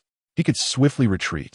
Choosing an alternative path, Lin Long opened the door to the adjacent room. Inside, he found nothing but an empty space. Nonetheless, in comparison to the bathhouse next door, this room seemed relatively normal. Lin Long unceremoniously dropped the unconscious Zhang Zhan onto the floor, clapped his hands together, and mused, "Goodness, this guy seems hefty, yet I hardly feel his weight as I drag him along. Oh, I remember now. I just swallowed a large honey crystal core. Could it be that the crystal nucleus has played a role, bestowing upon me an unexpected surge of power?" Lin Long smiled faintly. After all, an increase in strength in this merciless world of the apocalypse is not a misfortune. He crouched down, drawing back his hands to deliver 2 sharp slaps to Zhang Zhan's cheeks. Zhang Zhan abruptly awakened from his stupor, rubbing his eyes. Just as he was halfway through the motion, he suddenly felt a chilling sensation around his neck. In an instant, he was fully alert. "Oh dear, I almost forgot. I seem to be held captive." Chapter 118. Feigning ignorance, Lin Long immediately leaned closer, lowering his voice to remind Zhang Zhan, "Hello. It is a pleasure to encounter you here. Zhang Jun was momentarily stunned and slowly turned to Lin Long, his expression filled with terror. He inquired, "Who exactly are you?" There was no denying it. Zhang Jun had personally experienced Lin Long's prowess. This individual was formidable, entirely unlike the minor character described by Xiao Ma. It was inconceivable that someone of such caliber could merely be a small fry within the Jin community. If such talent existed, they would undoubtedly hold a position worthy of being my deputy. Yet, he had never laid eyes on this person before. Could it be that this individual had deliberately concealed his abilities upon entering the Jin community, harboring some unspeakable secret? While Zhang Jun pondered these matters, he lifted his hands to wipe the blood from his nose. Ouch! That punch had been excessively brutal. He wondered if his nasal bone had been fractured. Lin Long sensed the fear in Zhang Jun's gaze. Ah, splendide. This fellow was no longer the arrogant figure he had initially encountered. Without imparting a lesson, he truly believed himself to be a lord. Lin Long quietly asked, "What do you think?" Zhang Jun shook his head, replying, "I'm afraid I cannot guess. However, I sense that you are undoubtedly a talented individual, regrettably overlooked within the community. Rest assured, if you spare me, I will certainly." Before Zhang Jun could finish his sentence, Lin Long raised his left hand, feigning a slap aimed at his cheek. Upon witnessing this, Zhang Jun instinctively lowered his head, cradling it with his hands, unable to meet Lin Long's gaze. How could he resist? A long knife was poised at his throat. He lacked the courage to fight back. Moreover, Zhang Jun timidly pleaded, "Big brother, I was wrong. I should not have said that." Lin Long chuckled. "Big brother, your change in attitude is rather swift. Now, I need to confirm. Are you Zhang Jun?" Zhang Jun nearly fainted upon hearing this. How could this person not recognize him? A torrent of expletives surged in his mind. Here he was, Zhang Jun, ranked among the top 3 in the vast Jin community, where others respectfully refer to him as third brother. Yet this individual did not even recognize him? Oh, this also indicated that he was not from the Jin community at all. Yes, such an explanation was the only one that made sense.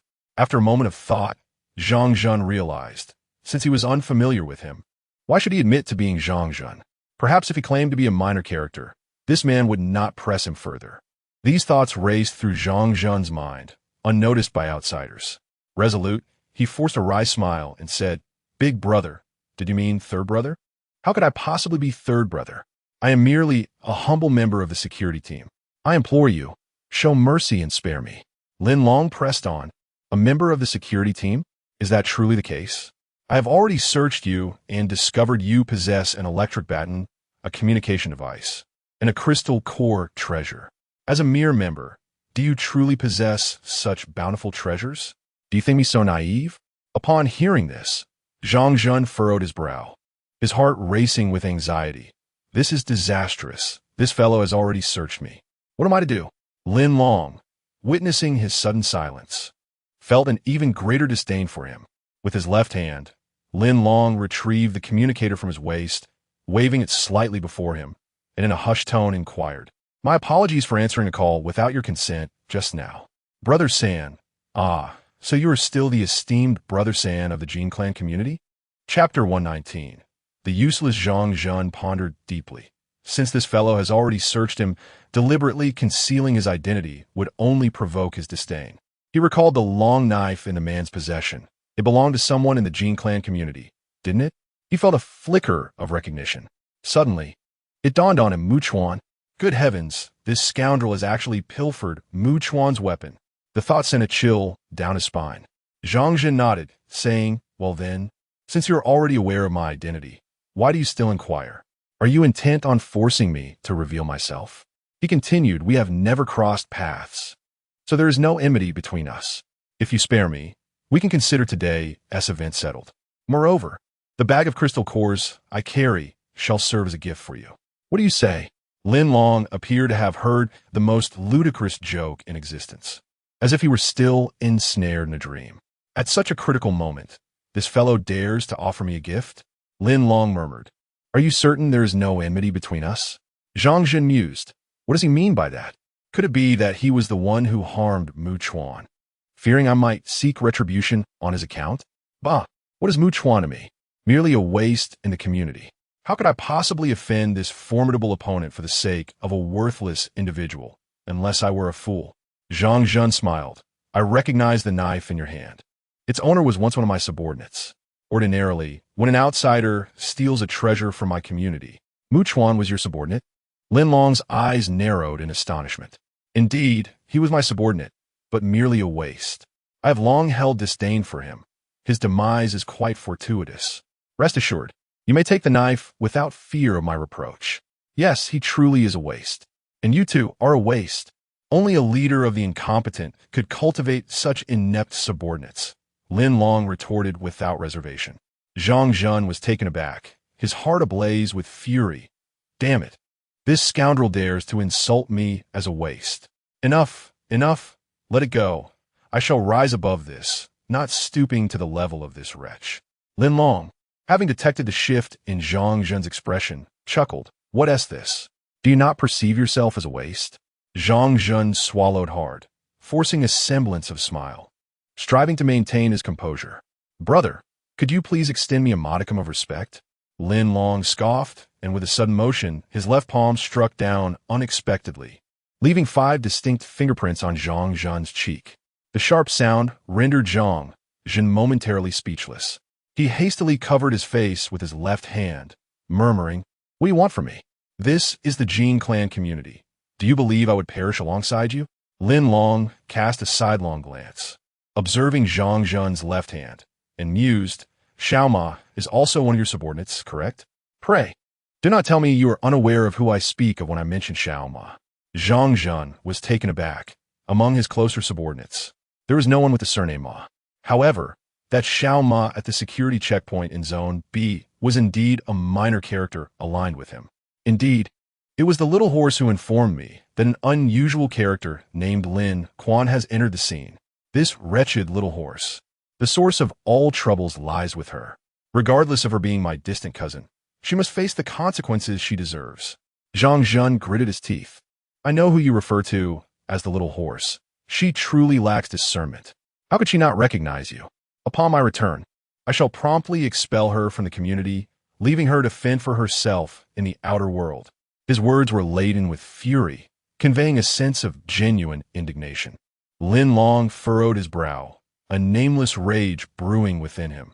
You insolent wretch, I invoke the memory of the little horse to prompt your associations, to remind you of the honest man Zhao Daming, who was ensnared by her.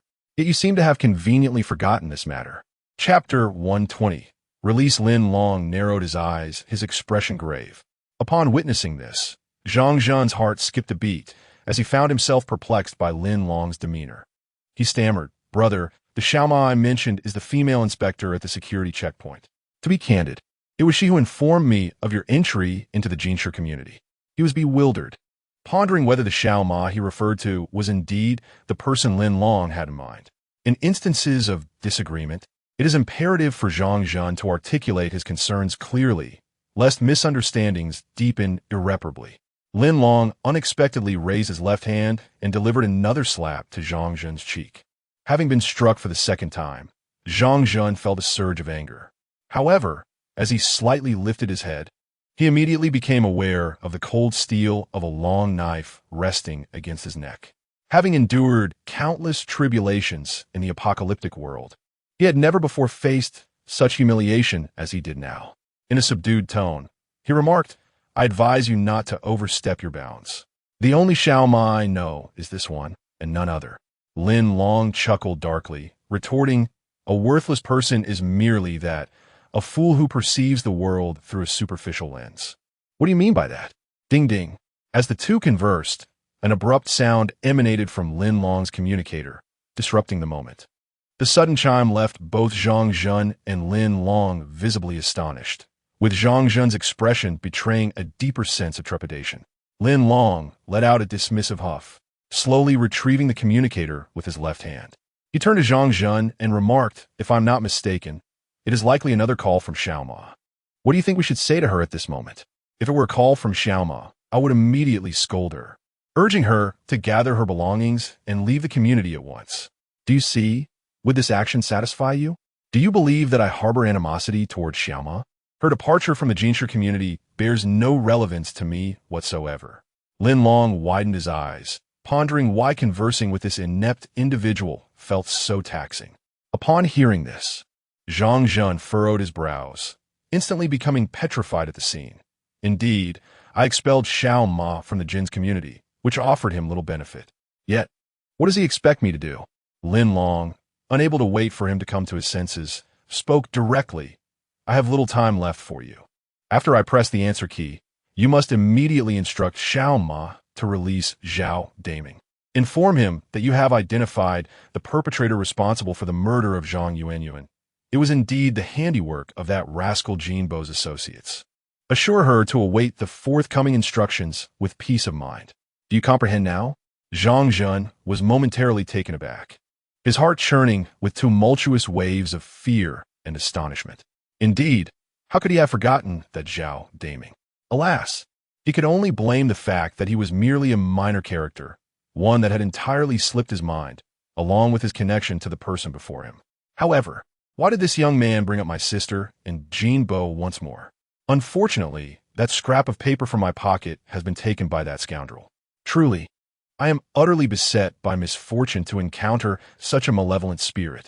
Before Zhang Zhun had the chance to respond, Lin Long had already pressed the answer button in the middle of the communicator. As expected, a voice from the other end emerged. Third brother, are you listening? Zhang Zhun immediately whispered in anger, Xiao Ma, release Zhao Daming at once. The matter concerning Yuan Yuan has nothing to do with him. Moreover, I have uncovered that the murderer of Yuan Yuan was indeed one of Jinbo's subordinates. Very well, I shall elaborate on this matter later. For now, let's end this call. Understood, third brother. I shall follow your instructions without hesitation, Xiao Ma readily agreed. Chapter 121. Interrogation 1. Zhang Zhun turned his head, wearing a look of deep concern, and glanced at Lin Long. He felt utterly uncertain, unsure of what this individual before him might do next. Lin Long regarded him with a serious expression, remaining silent for an extended moment. Unable to endure the oppressive atmosphere any longer, Zhang Zhun quietly inquired, I have released Zhao Daming as you requested. Might you consider releasing me as well? Lin Long let out a cold laugh, scoffing, release you? So you can send someone to deal with me and Zhao Daming? Do you really think I would be so foolish? Zhang Zhun was momentarily taken aback, left speechless and unsure how to respond. Lin Long softly asked, do you know where we are? From what I can see outside, it appears to be a women's bathhouse, doesn't it? Zhang Zhun turned to look around. As the third in command of the Jin community, he was quite familiar with the layout of Area B, and he certainly recognized the place. He cleared his throat and nodded yes. We are currently in the partition between the heating room and the bathhouse. The room ahead is the bath. He then asked, what do you intend to do next? Lin Long acknowledged him with a sound of understanding, mentally revisiting the overall layout. Could it be that I have unwittingly wandered into the women's bathhouse? So, not far ahead should be the harem camp of Area B. He had never witnessed the scene of a harem before. However, he recalled that both He Quan and Su Jun had expressed their outrage when mentioning the harem camp.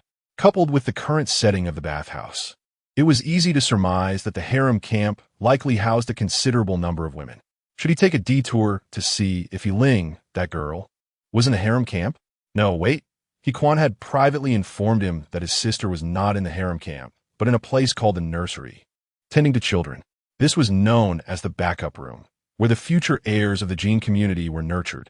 Of course, given that the apocalypse had only begun a little over a year ago, the residents had yet to form a clear concept of what an heir entailed.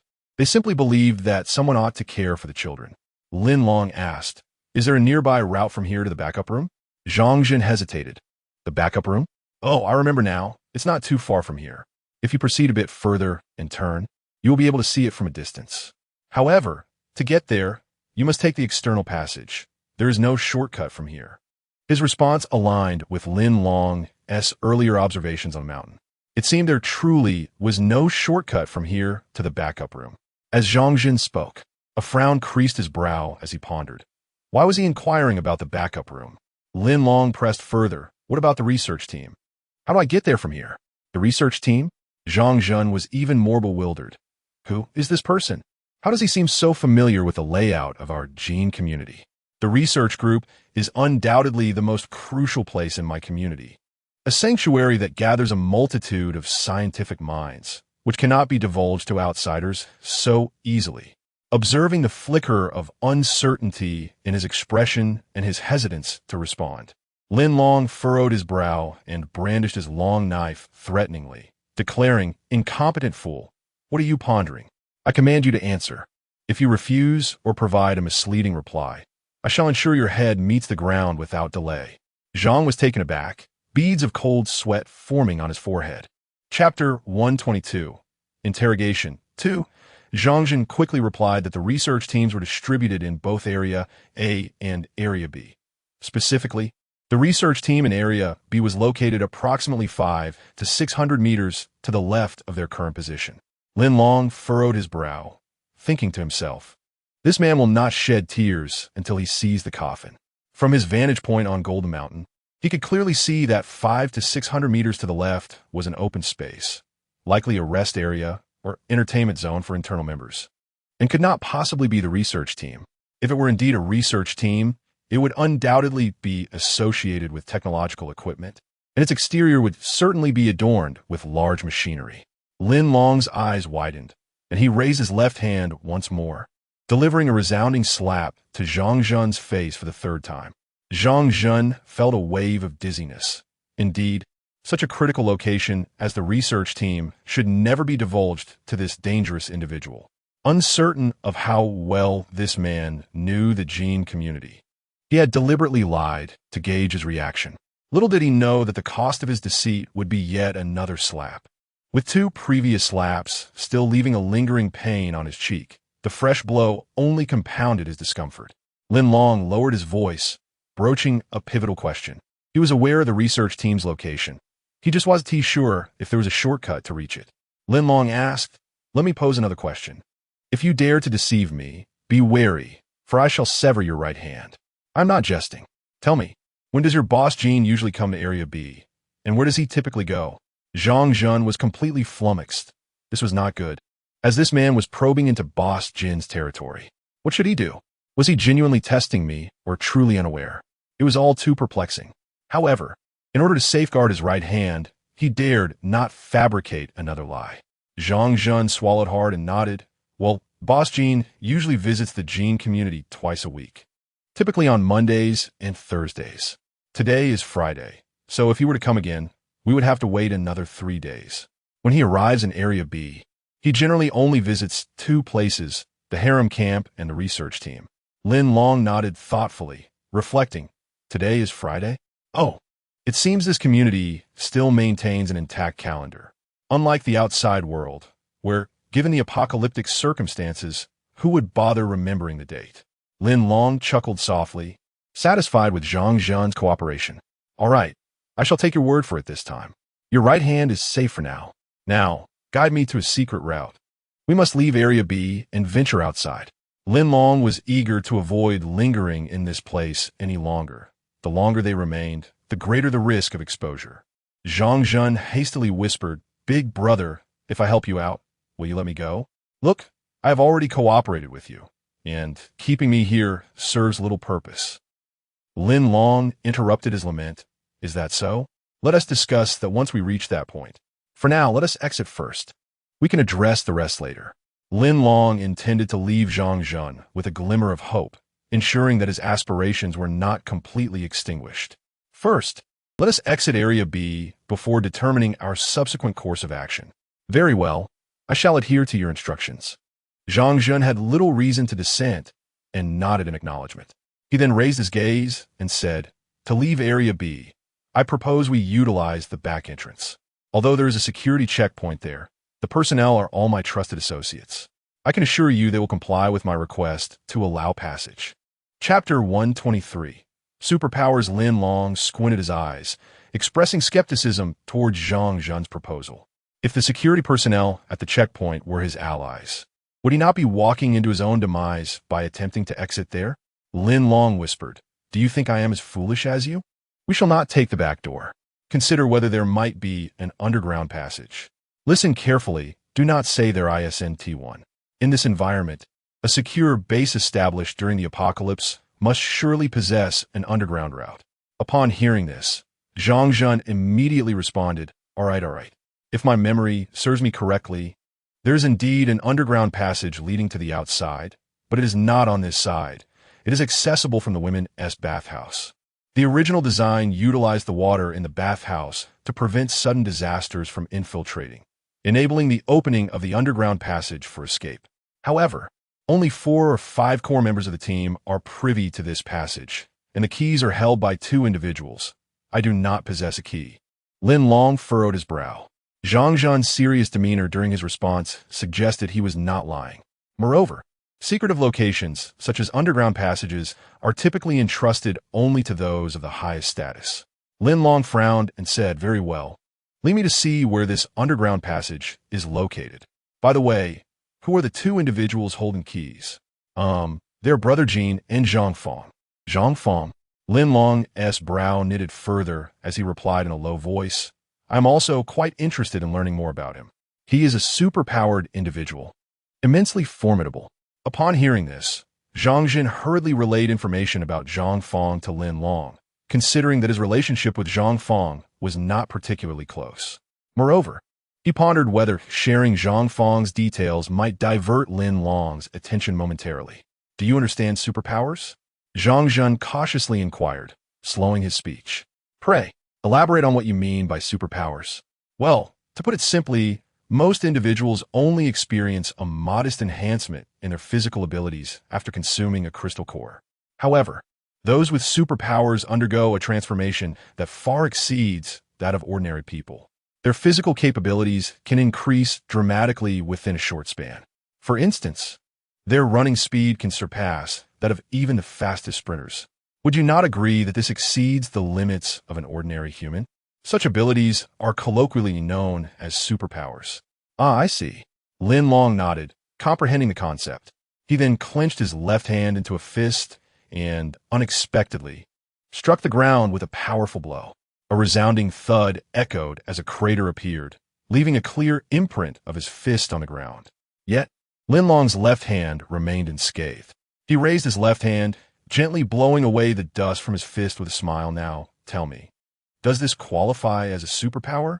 Zhang Zhun, witnessing this, was left utterly astonished, his eyes widening in disbelief. He could hardly fathom that the person before him possessed such extraordinary strength.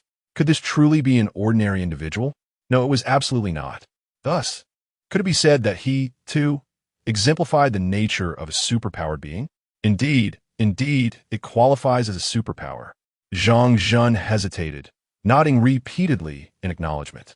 Tell me, is Zhang Fong's superpower specialized in a particular aspect, or is it more comprehensive?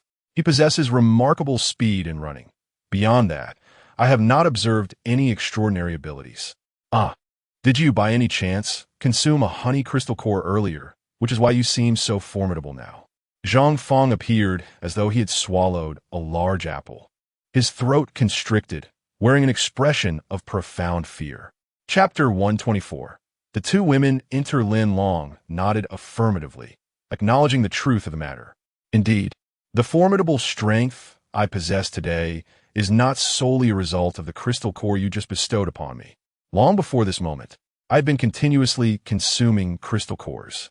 Zhang Zhen nodded in agreement. Oh, so that's how it is. You too are an extraordinary individual. Rising to his feet, Lin Long stretched his left arm slightly and urged, stand up and accompany me to the bathing area.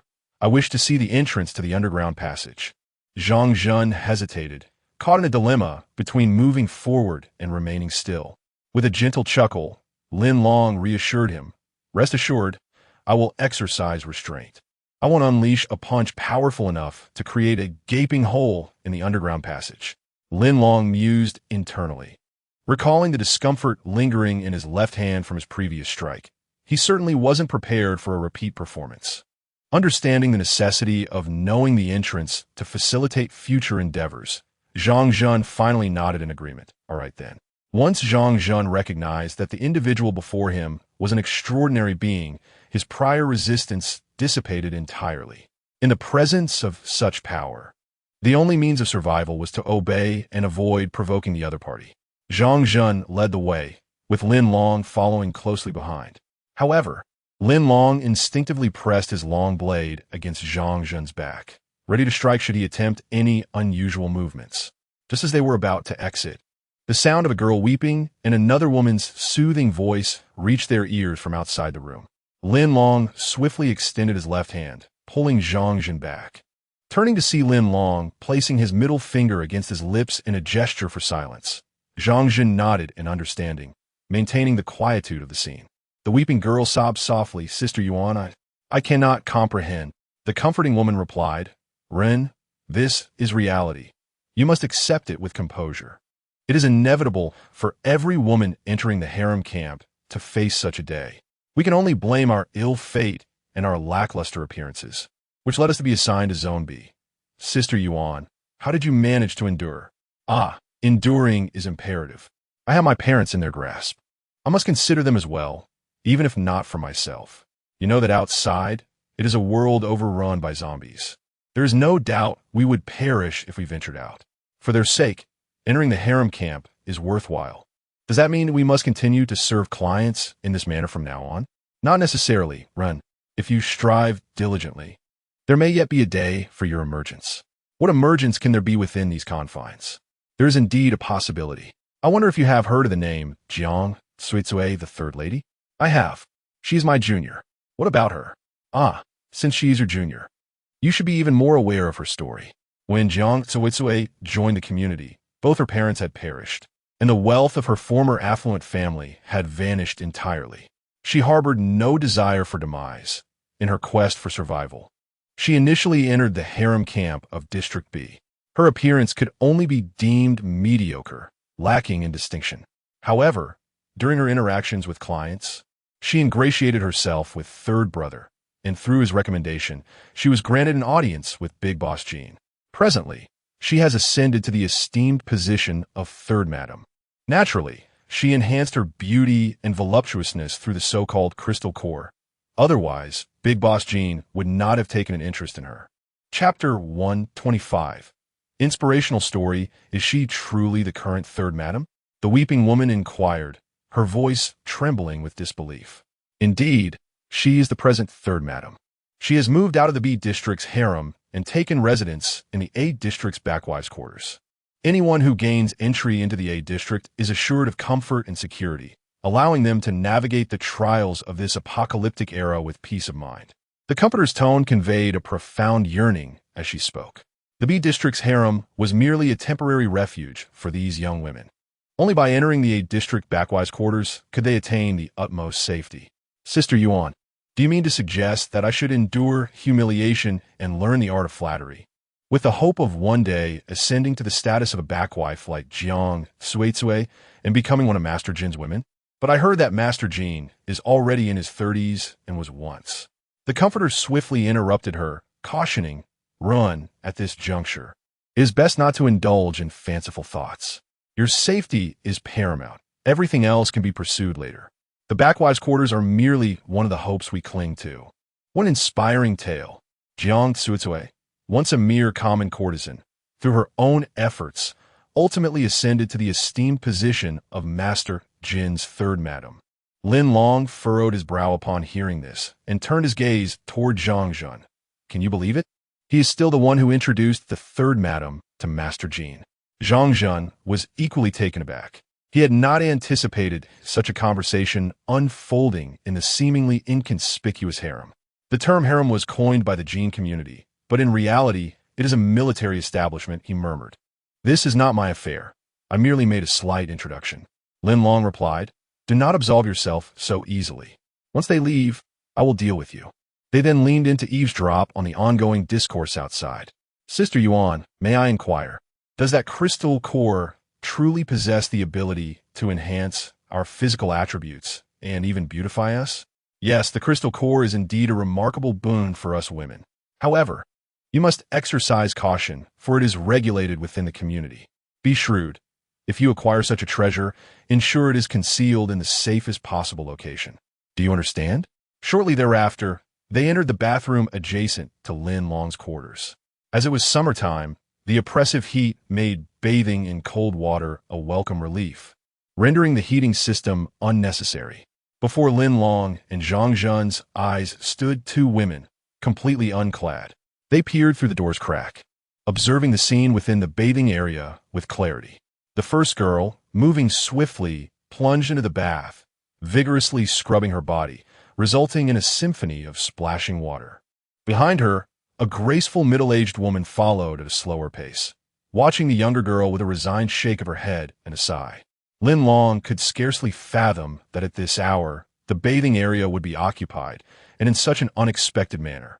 Regrettably, the exquisite forms of the two women lingered deeply in his mind, refusing to fade away. A middle-aged woman advised, "Run, this is not your first experience. There's no need to take it so seriously. Just wash up a bit and return. It is still not the time for the bathhouse to be open. We must ensure that outsiders do not discover us. No, I wish to cleanse myself of the man's scent that lingers upon me," she sobbed. At this point, the girl in the bath could not help but break into quiet sobs once again. Chapter 126. Where is the exit upon overhearing their conversation? Lin Long could not suppress the surge of anger within him. In this apocalyptic world, although many had committed immoral acts for the sake of survival, compelling women to partake in such unwilling deeds was unequivocally wrong. Thus, Lin Long conceived a thought. One day, when he truly seized control of the Jin family community, he would liberate these women as well. A community rebuilt upon civilization must embody the essence of civility. Occurrences that contravene the will of the people must never transpire. Afterward, Lin Long found himself disinterested in the dialogue between Sister Run and Sister Yuan. One expressed dissatisfaction and helplessness towards the current state of affairs, while the other accepted the status quo and offered counsel.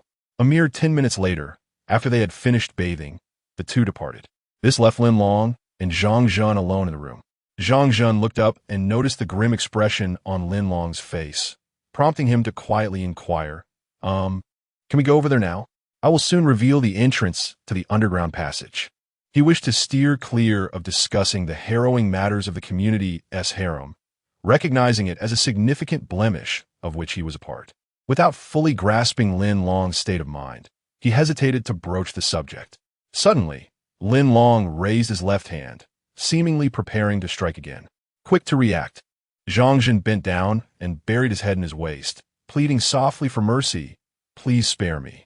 I promise to rectify my mistakes in the future." Lin Long chuckled darkly, lowering his hand. "You promise to amend your wrongs? Huh, that sounds rather effortless. I shall hold you accountable for this matter later. For now, let us seek the entrance to the underground passage." "Cool. Zhang Zhen quickly complied. "Yes, I will lead you to the underground passage at once." He walked ahead, while Lin Long kept the knife pressed against his back, opening the door and striding directly toward the bathroom. After a short distance, Zhang Zhen halted before a wall.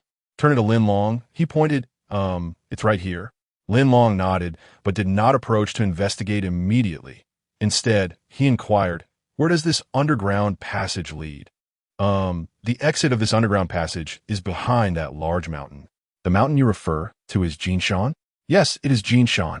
Zhang Zhen pondered. How could this fellow be so familiar with the surroundings? He even knows about Jinshan. No, he must have come prepared. This could pose a dilemma.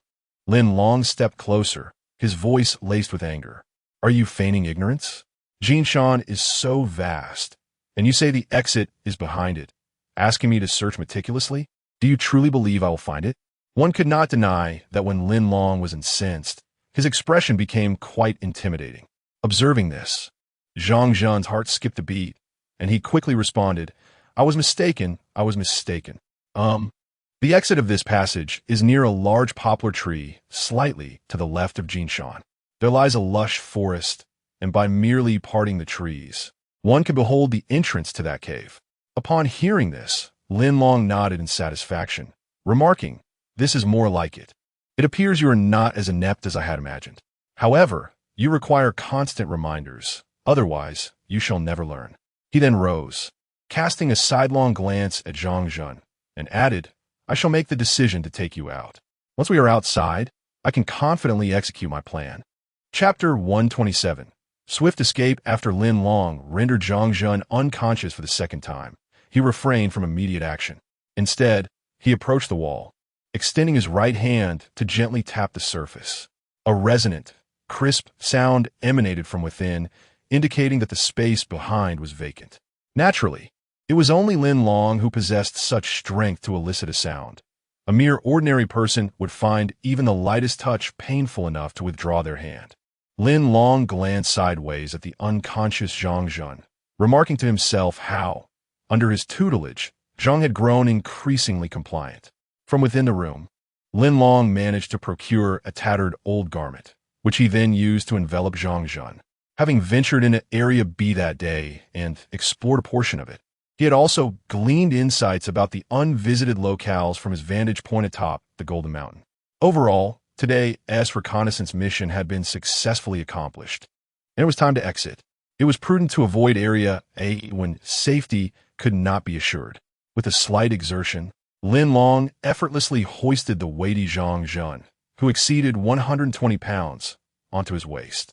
Lin Long distinctly felt the effects of the larger crystal core he had consumed, which significantly enhanced his personal strength, surpassing the cumulative benefits of 3 or 4 smaller ones. Even after carrying a person for a considerable distance, he exhibited no signs of fatigue or hunger.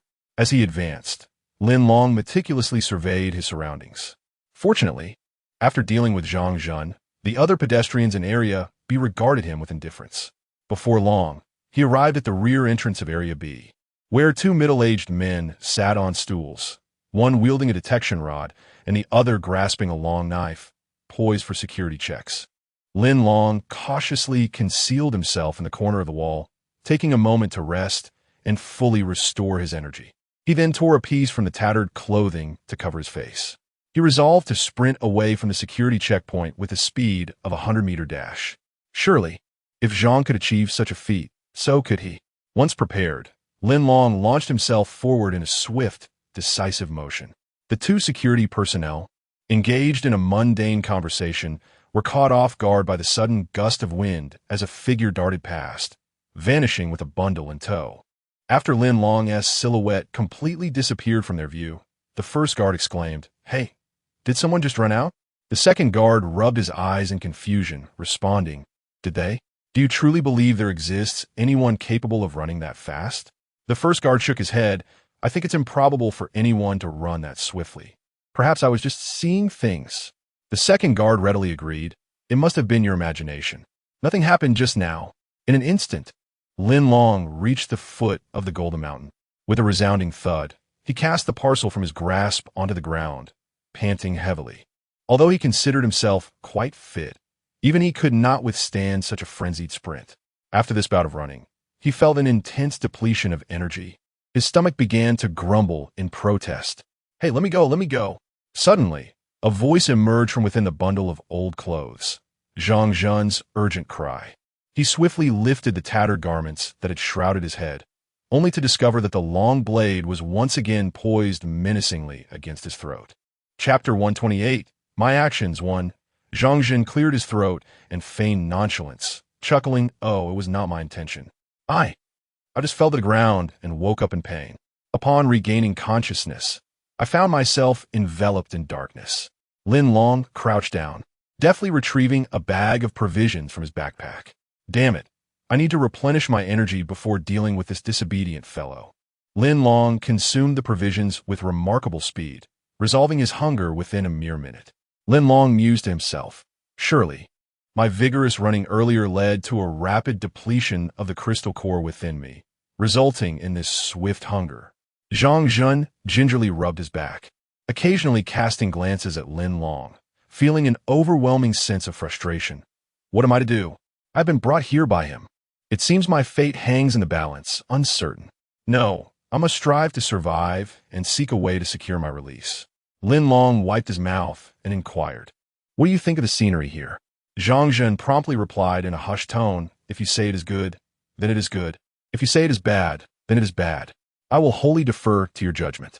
Lin Long chuckled dryly. "This fellow is quite cooperative now."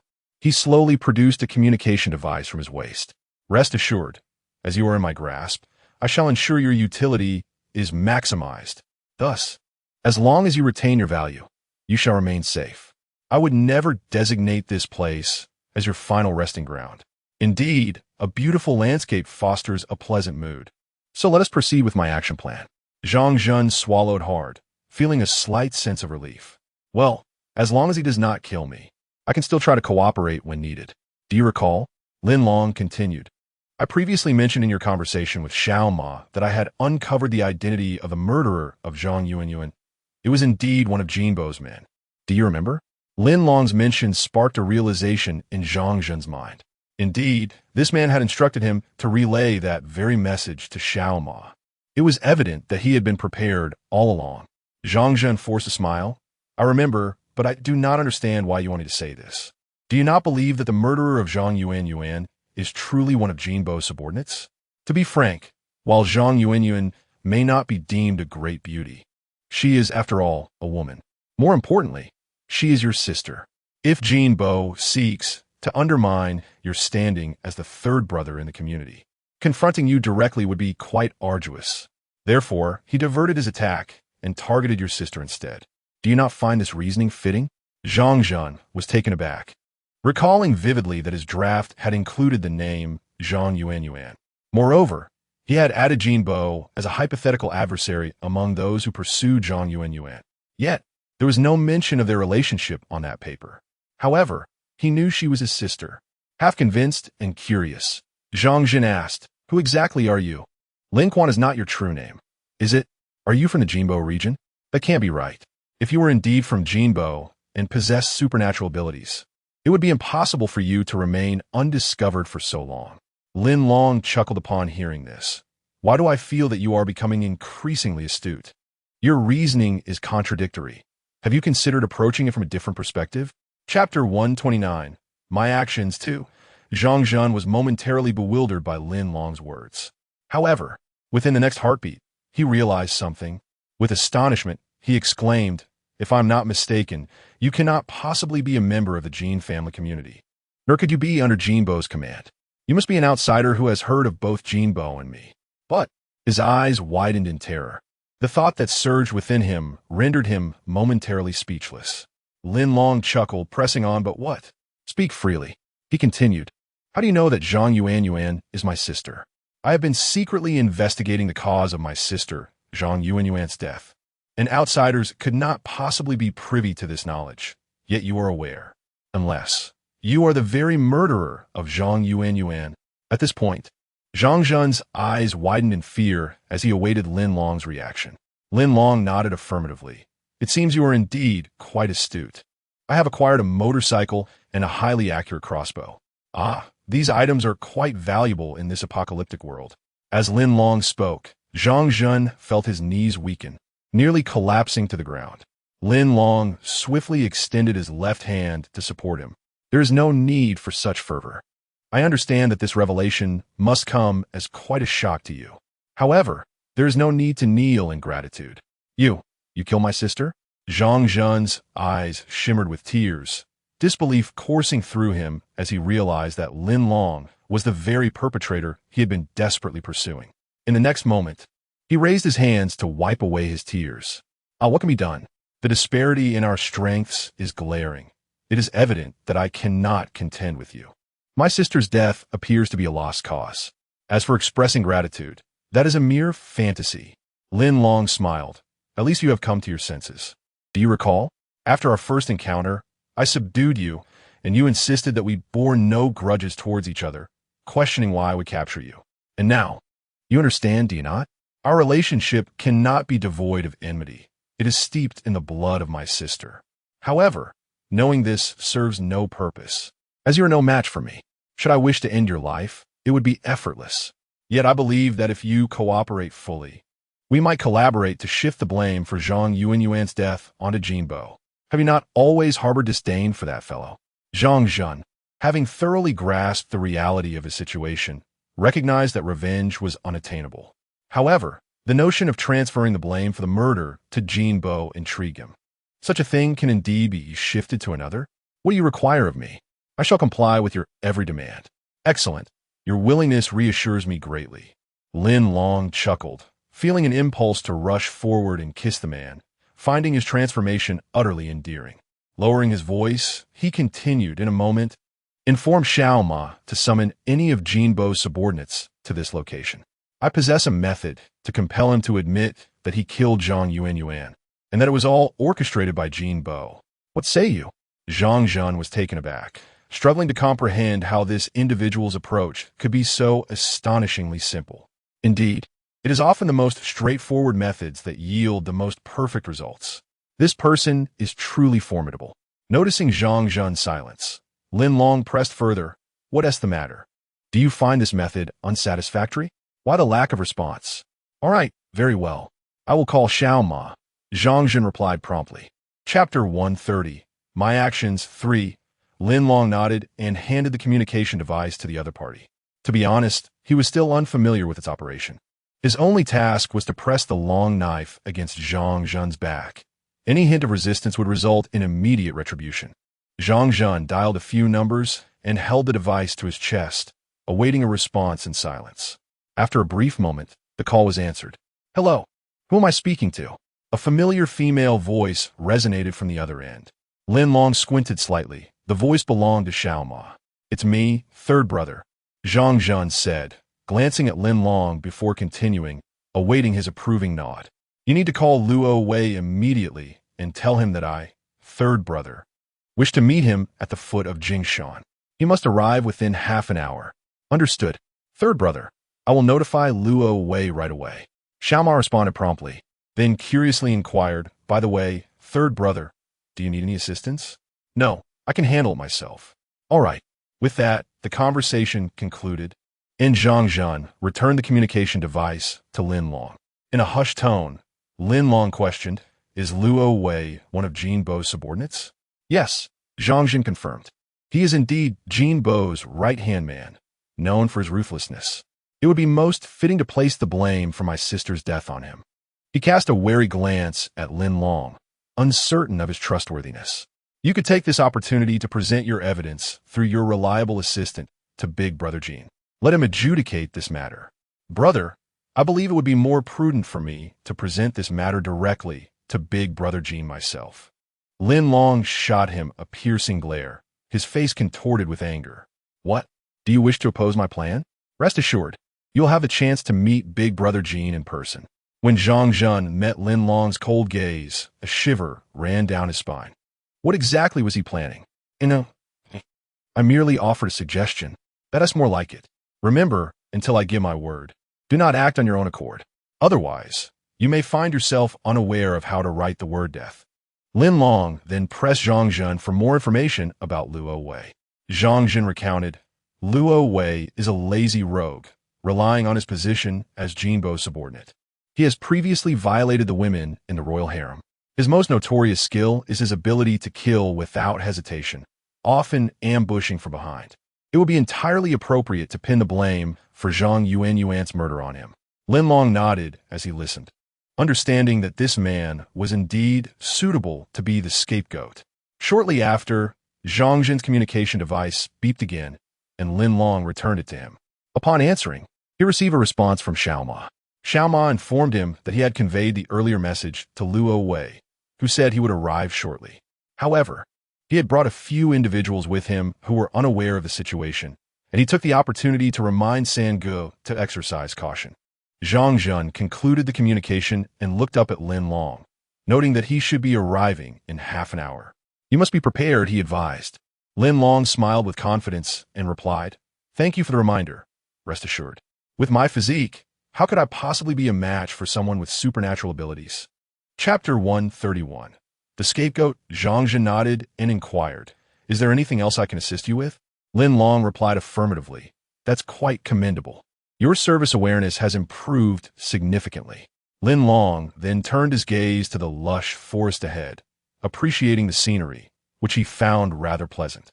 He continued, "For the time being, I would prefer that you refrain from participating in the upcoming events.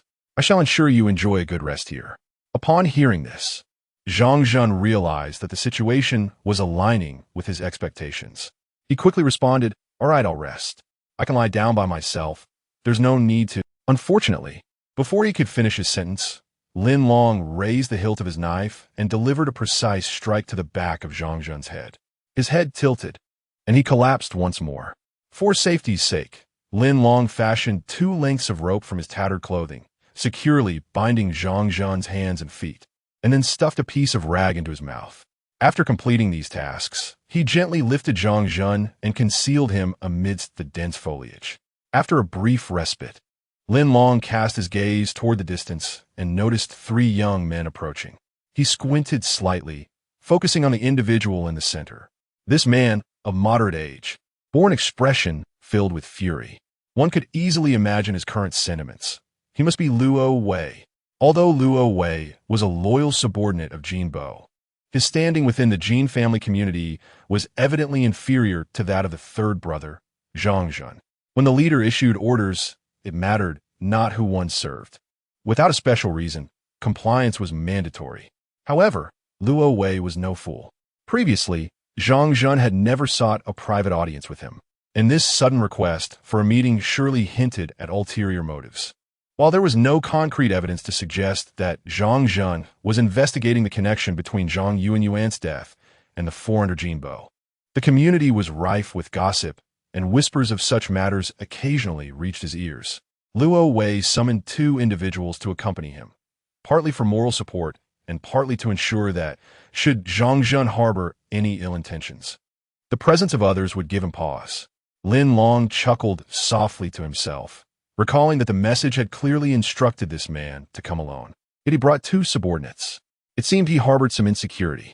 Standing up, Lin Long clapped his hands together and strode towards Luo Wei and his companions.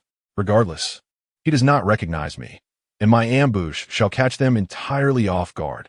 Lin Long hummed a cheerful tune, exuding an air of nonchalance.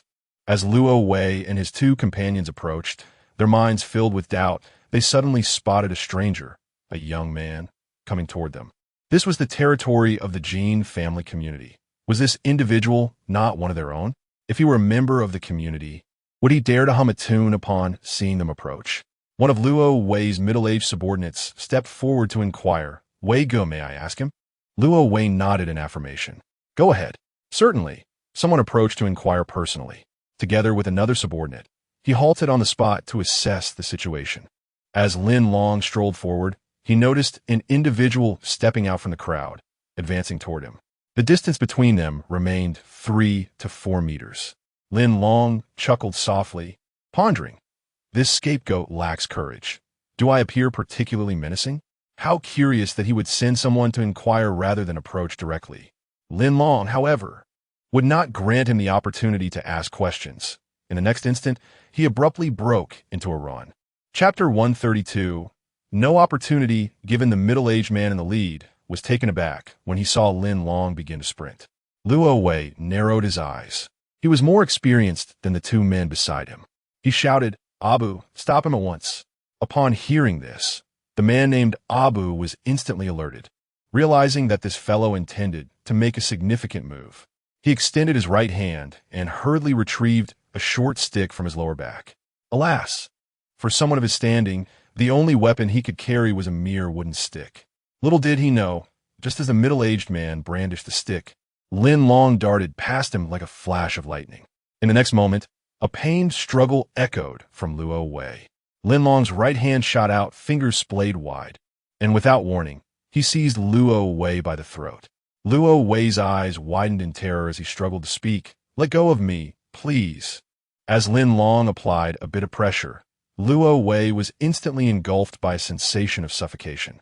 The young man beside them wore a look of sheer horror as he witnessed the unfolding scene. Is this guy human or a ghost? How can he run so fast? Lin Long chuckled softly, drawing his long knife from his waist with his left hand. He deliberately raised his left hand, casting a sidelong glance at the blade, and smiled slightly. "Luo Wei, greetings. Isn't this a rather unique way to say hello?" Luo Wei, astonished, stammered, Who are you? I don't know you at all." "Indeed, you do not know me. But that is of little consequence. What matters is that I know you." "Oh, and you 2 subordinates of his, you may want to crouch down. If you think of resisting, I cannot guarantee that my next move with this knife won't split you in twain right here and now." Of course, if you believe I'm merely boasting, feel free to disregard my words. I, too, am curious to test my speed and precision. After uttering these words, Lin Long shifted his gaze towards the two men beside him, surveying them with a discerning glance. Abu and a young subordinate, each gripping a wooden stick, regarded Lin Long with wary eyes. They had never witnessed such a speed before, akin to that of Spectre, and they realized that escape from his grasp was an impossibility. What should they do? Should they simply concede? They exchanged glances, momentarily indecisive. Lin Long, not wishing to waste time, swiftly raised his left hand. With a resounding crack, he struck Luo Wei's back with an unexpected force. Luo Wei, taken aback and unprepared, instantly felt dizzy and collapsed to the ground, unconscious. Having subdued Luo Wei, Lin Long freed his hands to confront the two remaining adversaries. Abu puffed out his chest, stretching his neck as he inquired, "May I ask, which community do you hail from?" "We are with Brother Long." Before he could finish his question, Lin Long dashed forward in a single stride, seizing Abu by the collar. With a resounding thud, Lin Long lifted Abu above his head like an eagle seizing a chick, and forcefully slammed him to the ground. With hands firmly placed on his hips, Lin Long spoke in an imperious tone, asserting that they were not entitled to inquire about such matters. "You shall stand here obediently and comply with my commands shortly. Should there be any disobedience, I regret to inform you that I may be compelled to eliminate you. Let the rules be clearly established. I trust you will not claim ignorance when the time comes." Chapter 133. Framing Abu, battered and bruised, struggled to his feet, wincing in agony as he reached behind to gingerly touch his back. Alas, this individual was not only swift in his movements, but also possessed formidable strength, capable of throwing himself to the ground with mere gestures. He was no ordinary adversary. It would be unwise to provoke him. Whatever he demanded of us, we must comply wholeheartedly. Abu, now exceedingly obedient despite his excruciating pain, nodded vigorously. "Understood. I shall fully cooperate with you, brother." Lin Long let out a soft grunt, nodding in satisfaction. He then lifted his gaze to the young man before him. Before Lin Long could pose any inquiries, the young man hastily responded, "I will cooperate as well, with all my strength." Having subdued these two subordinates, Lin Long turned his attention to Luo Wei. He swiftly conducted a cursory search, relieving Luo Wei of a long knife, which he tucked away. Subsequently, Lin Long drew back his hands and delivered two sharp slaps, rousing the dazed Luo Wei from his stupor. Luo Wei, blinking his bleary eyes, quickly registered the searing pain in his cheek. Tentatively reaching up to touch his face, he grimaced, realizing his cheek was swollen. Lin Long cleared his throat. "It's nothing serious, just a bit swollen. A little ointment upon your return will suffice. Now, to the matter at hand. Your two subordinates are willing to cooperate with me. Are you inclined to do the same?" Lin Long's nonchalant demeanor incensed Luo Wei. Just as he was about to unleash a torrent of curses, Abu interjected, "Brother Wei, he is quite formidable. Please, exercise restraint." Taken aback, Luo Wei turned to glance at Abu. Not only was Abu advising him to temper his anger, but the young subordinate beside him was also nodding in agreement, signaling caution. It dawned on Luo Wei that Lin Long's earlier words were not mere bravado. His two subordinates had indeed defected. In a subdued tone, Luo Wei queried, "Who are you?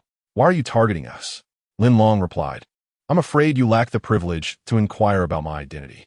My sole intention in halting you is to discuss a matter of significance.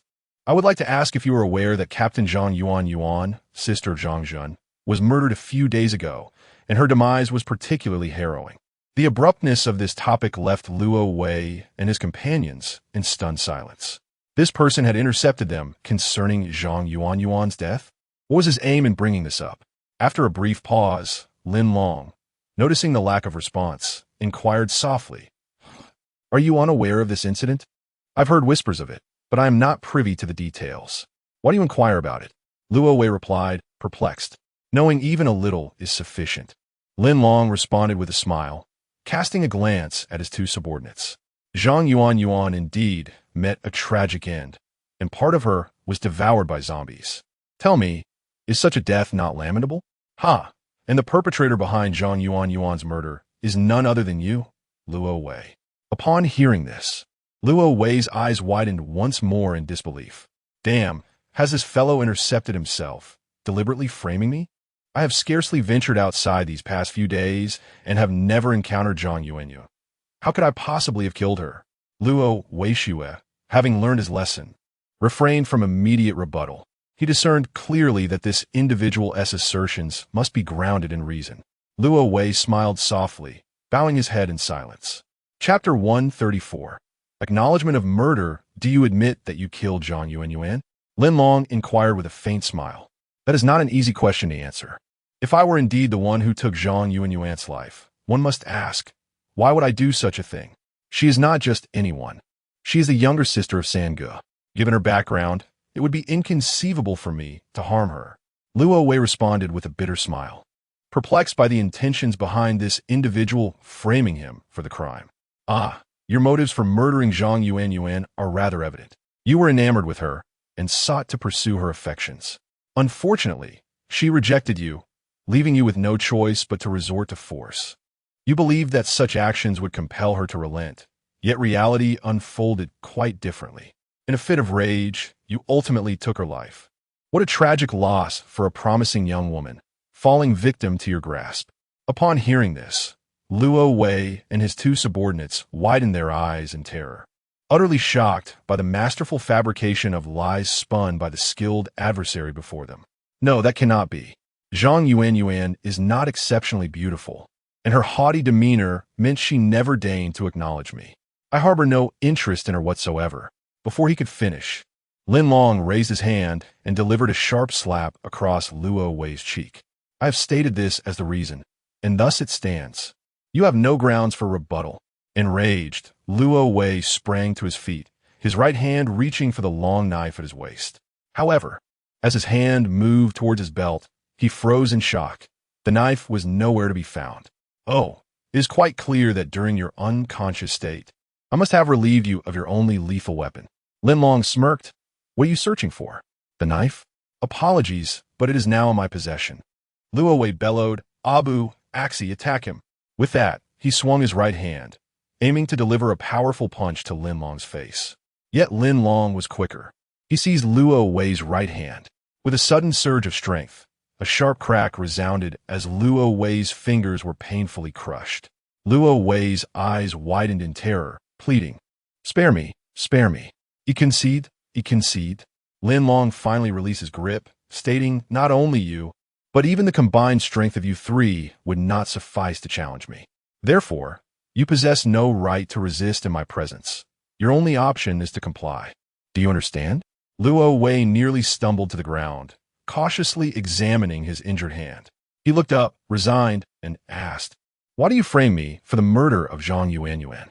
What is your purpose in doing so? What purpose? I certainly cannot divulge that to you. However, since you have fallen into my hands, your only means of leaving safely is to follow my instructions. Now, do you acknowledge the reasoning I presented earlier? Luo Wei murmured, I am not your match. Whatever you say, I am powerless to resist. No, that is not the attitude you should possess.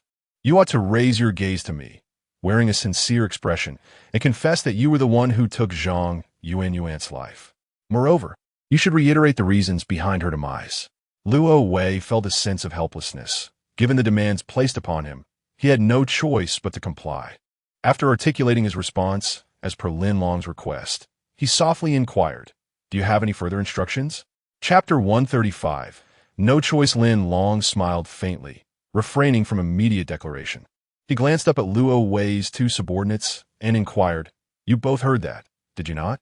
Your captain Luo Wei has admitted that Zhang Yuan was killed by him. The reason is rather simple. Love turned to hatred. You are to serve as witnesses. Abu and Axi were momentarily taken aback. They understood that Captain Luo Wei's admission was entirely due to the overwhelming threat posed by the other party. However, with no other option, they nodded in acknowledgement for the sake of their own lives. Lin Long chuckled, Excellent. Now, it is your turn to demonstrate your resolve. He extended his right hand and retrieved Zhang Zhan's communication device from his pocket, raising it aloft. You all recognize this device, do you not? Now, according to the admission you just made, I want each of you to call your brother Jinbo, the leader of the research group, Tianhu, and the second and third ladies of the rear military camp. Admit that Zhang Yuan was personally killed by your captain Luo Wei, citing the very reason mentioned earlier. Unbeknownst to Lin Long, as the third brother, Zhang Jun had several trusted subordinates, but he did not know their names. However, it sufficed to inform those of moderate standing within the Jin community about Luo Wei's personal involvement in Zhang Yuan's death, as this would surely instigate discord between Zhang Jun and Jinbo Lin Long's actions, albeit somewhat unscrupulous, were directed at wrongdoers, leaving no room for moral scrutiny. Luo Wei and his two subordinates were utterly shocked upon seeing the communication device in Lin Long's possession. Is it possible? This fellow actually brought such a device? They realized that his intention was to publicly disclose Luo Wei's murder of Zhang Yuan within the Jin community. After a prolonged silence from Luo Wei, Lin Long's expression shifted, his earlier smile replaced by a stern demeanor. Luo Wei, what are you hesitating for? Are you toying with me after your unilateral admission? Luo Wei's knees buckled, and he immediately fell to the ground, bowing his head in supplication. I was wrong. I truly was wrong. I beg you spare me. If I falsely claim to be the murderer of Zhang Yuan, fourth brother will certainly not let me off. Lin Long replied, I shall reiterate. As long as you comply with my request, once the phone calls conclude, I will allow you to leave. However, should you choose not to cooperate, I regret to inform you that you may not have long to live. Do you prefer to die now, or at some later time? Luo Wei looked up in bewilderment. Terror etched upon his face. So, no matter what I do, I cannot escape death? Not quite. We are not at such a desperate juncture yet. As the saying goes, while the Green Mountains remain, one need not worry about firewood. If you manage to escape safely today, there remains the possibility of future redemption. I shall say no more on the matter. You must weigh it carefully. You have 5 seconds to contemplate.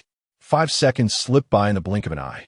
Before Lin Long could utter a word, Luo Wei hastily bowed his head in submission, exclaiming, Very well, I shall comply with all your demands. Abu and Axi were taken aback, lifting their heads to regard Luo Wei with expressions of bewilderment. Lin Long smiled with satisfaction, gently patting Luo Wei's shoulder, and nodded in encouragement, remarking, A true man knows when to yield and when to stand firm. Such qualities are essential for one to become a hero. Chapter 136. The obedient Luo Wei. Lin Long placed the communication device before Luo Wei and kindly reminded him, at this moment, do not tell me you lack their contact information. If you claim you do not possess it, I shall conclude you have failed this task. As for the consequences of failing, I regret to inform you that you will face the appropriate repercussions. Luo Wei maintained his gaze fixed on Lin Long, sensing the underlying ferocity beneath Lin Long's stern demeanor. After a brief acknowledgement, Lin Long felt reassured enough to hand the communication device to Luo Wei. Lin Long added, You now have 3 companions, and I trust that with your abilities, even outside the Jin family community, you will find a suitable refuge. Luo Wei chose to ignore Lin Long, gripping the communication device cautiously as he dialed a number. Moments later, a stranger's voice emerged on the other end. Hello, who is this? Fourth brother, it's me, Luo Wei. Oh, Luo Wei, what do you need? Fourth brother, I have an urgent matter to report to you. As Luo Wei spoke, Lin Long stood nearby, drawing his long knife from his waist and pressing it against Luo Wei's back. At this critical juncture, he deemed it necessary to instill a sense of real danger to ensure compliance. What is it? Fourth brother, a few days ago while I was out, I encountered Zhang Yuan. I killed her and pushed her into a horde of zombies. Her upper body was devoured.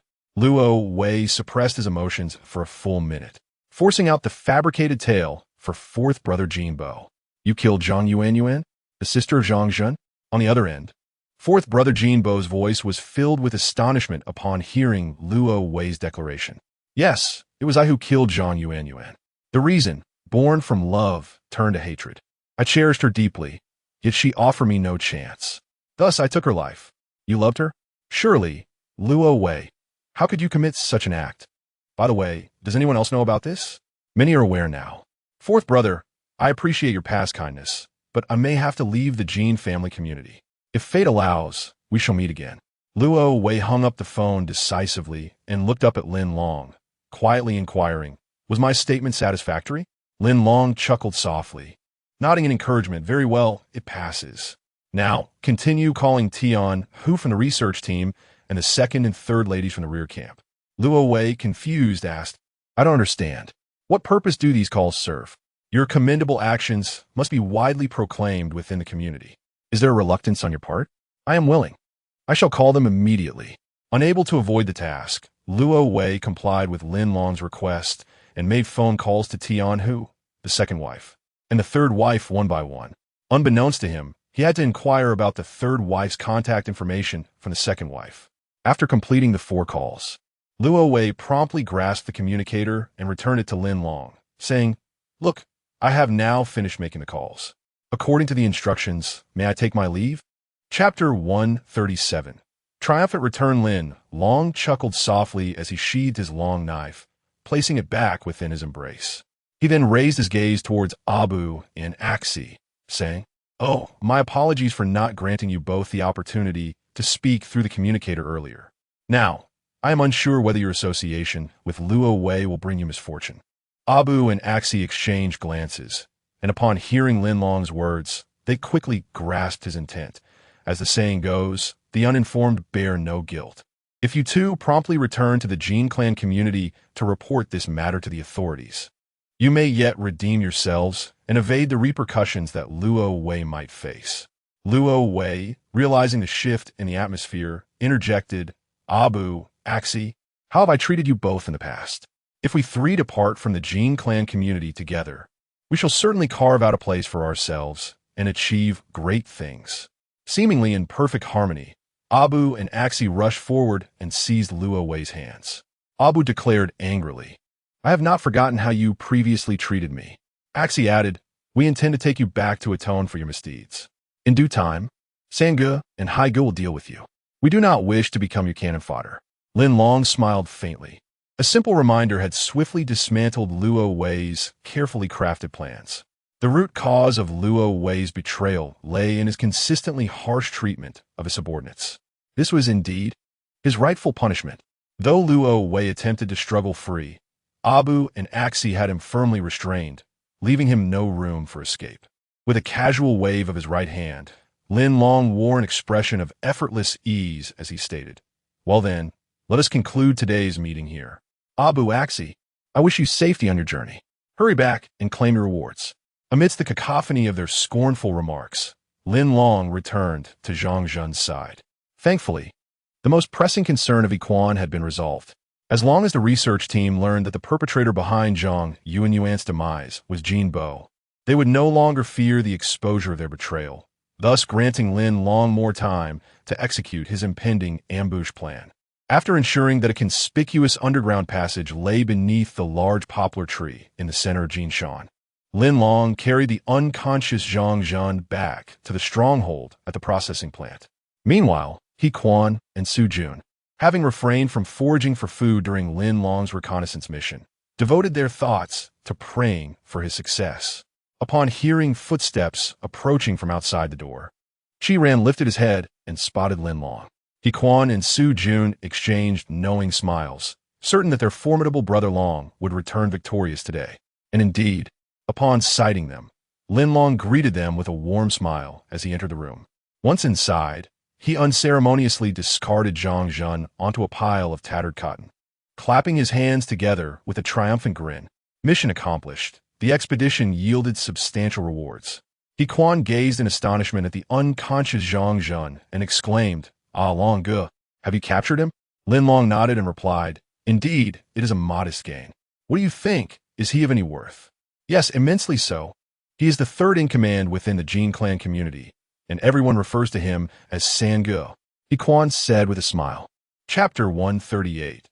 Waiting for the right price. Upon hearing Yiquan's words, Lin Long feigned curiosity and inquired, "Oh, it seems I have indeed stumbled upon a treasure.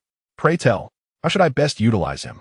Yiquan, immediately invigorated, responded directly, "He is the third brother and undoubtedly has close ties with Boss Jin. If we can arrange for him to inform Boss Jin to meet at a certain location, we could then stealthily lay in wait there. Once Boss Jin arrives, we could launch a surprise attack from behind. I believe this would significantly enhance our chances of successfully subduing Boss Jean. Listening intently, Lin Long smiled and nodded. He then turned to Su Jun, smiling as he asked, Xiao Jun, if it were you, how would you exploit this immensely valuable third brother? Su Jun pondered for a moment before replying, Brother Long, if it were my decision, I would first leverage this individual to eliminate our current troubles. Only then would I confront Boss Jean, as he constitutes our ultimate challenge. If we could incite discord within the Jean clan using him, that would be splendid. Lin Long gave Su Jun a thumbs up, nodding in approval. Excellent. He Quan, awakening to the insight, quickly concurred, Indeed, Xiao Jun is correct. Utilizing this fellow to incite conflict within the Jean clan would undoubtedly maximize his utility. Lin Long assured them, Rest assured, I have already taken the first step. Both He Quan and Su Jun were pleasantly surprised, raising their thumbs in admiration. Brother Long is indeed formidable. Lin Long turned, tearing a fragment from a tattered garment on the ground to blind Zhang Zhen's eyes. He then returned to He Quan and Su Jun, opening his backpack to retrieve some provisions. As he munched on the food, he succinctly recounted the thrilling adventure that had unfolded within the Jean clan community.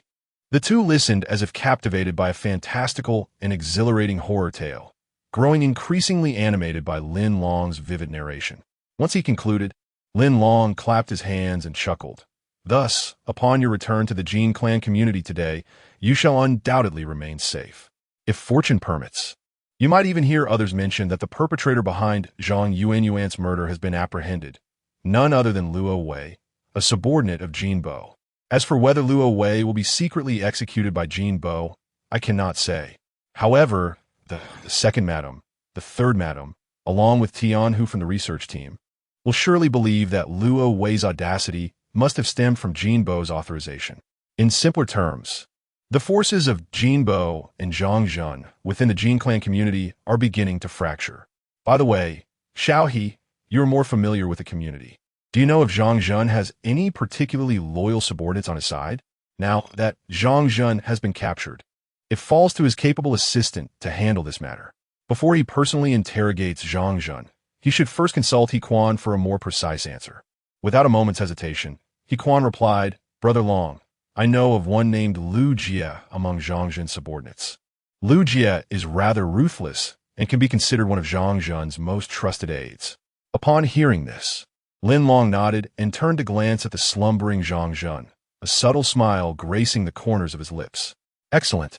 Lu Jie had settled. He Quan and Su Jun exchanged curious glances with Brother Long.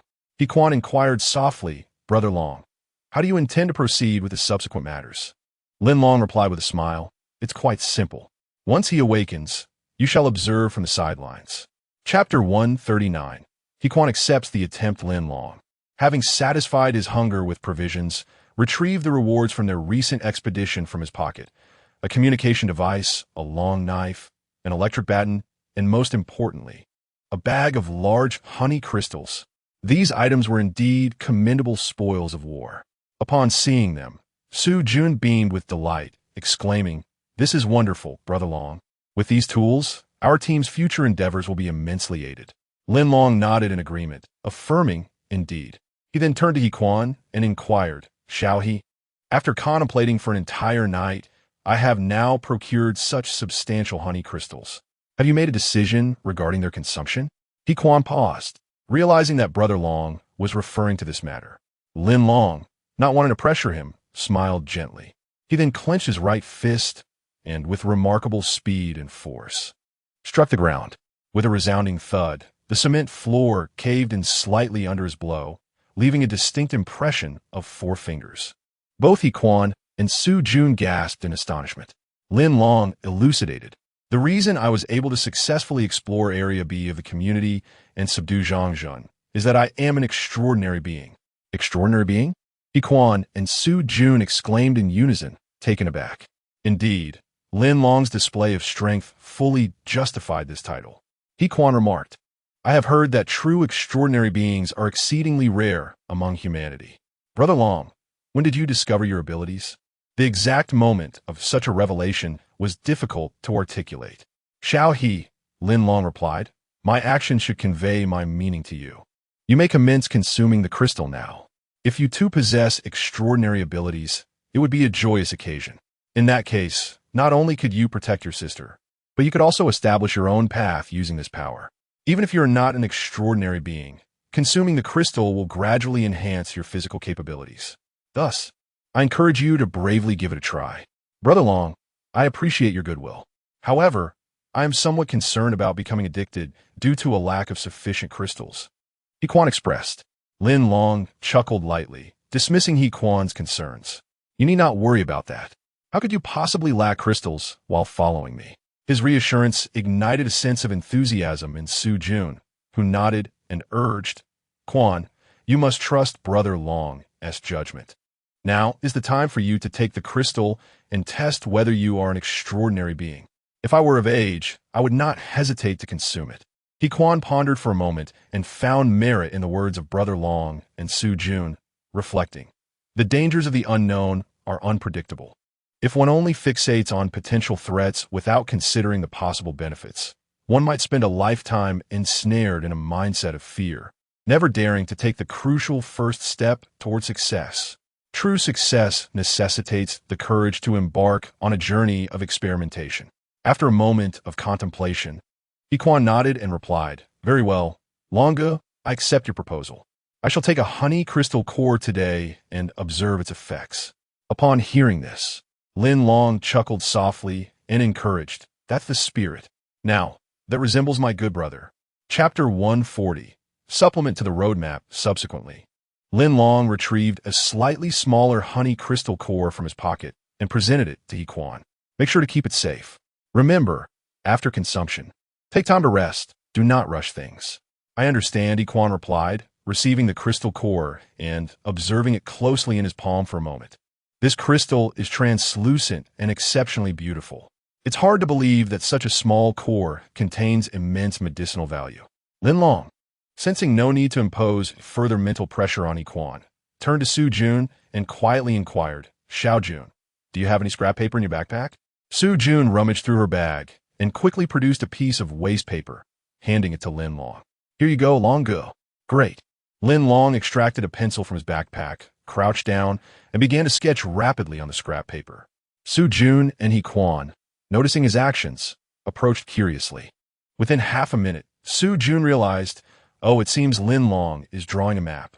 Indeed, upon returning safely from the exploration of Zones B and C of the Gene family community, Lin Long's first task was to diligently illustrate the terrain routes he had discovered, ensuring they were preserved for future reference.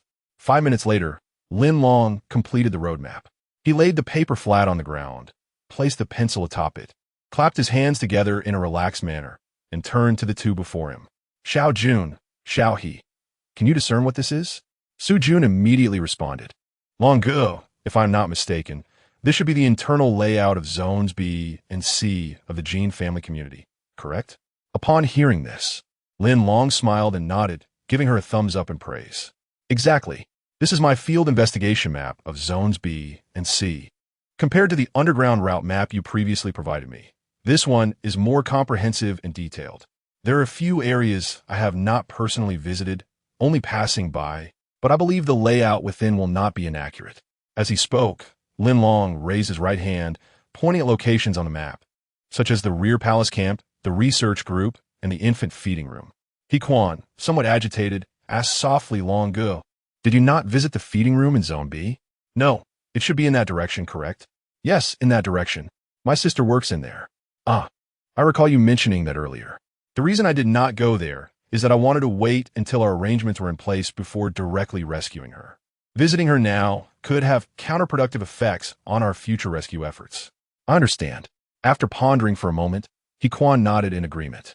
Then, Longo, what are your plans next? Zone A has the strictest security measures. None of us have been there yet. To take action against Boss Gene, we must enter Zone A. Therefore, for the time being, we shall adopt a stance of patient observation regarding the developments of the internal conflict between the two teams led by Jin Bo and Zhang Jun. I believe that, given sufficient time, entering Area A will not prove to be overly challenging. Meanwhile, Lin Long pointed with his right hand towards the interior of the women's bathhouse. placing particular emphasis on the fact that there exists an underground passage leading from within the bathhouse to the outside world. Chapter 141.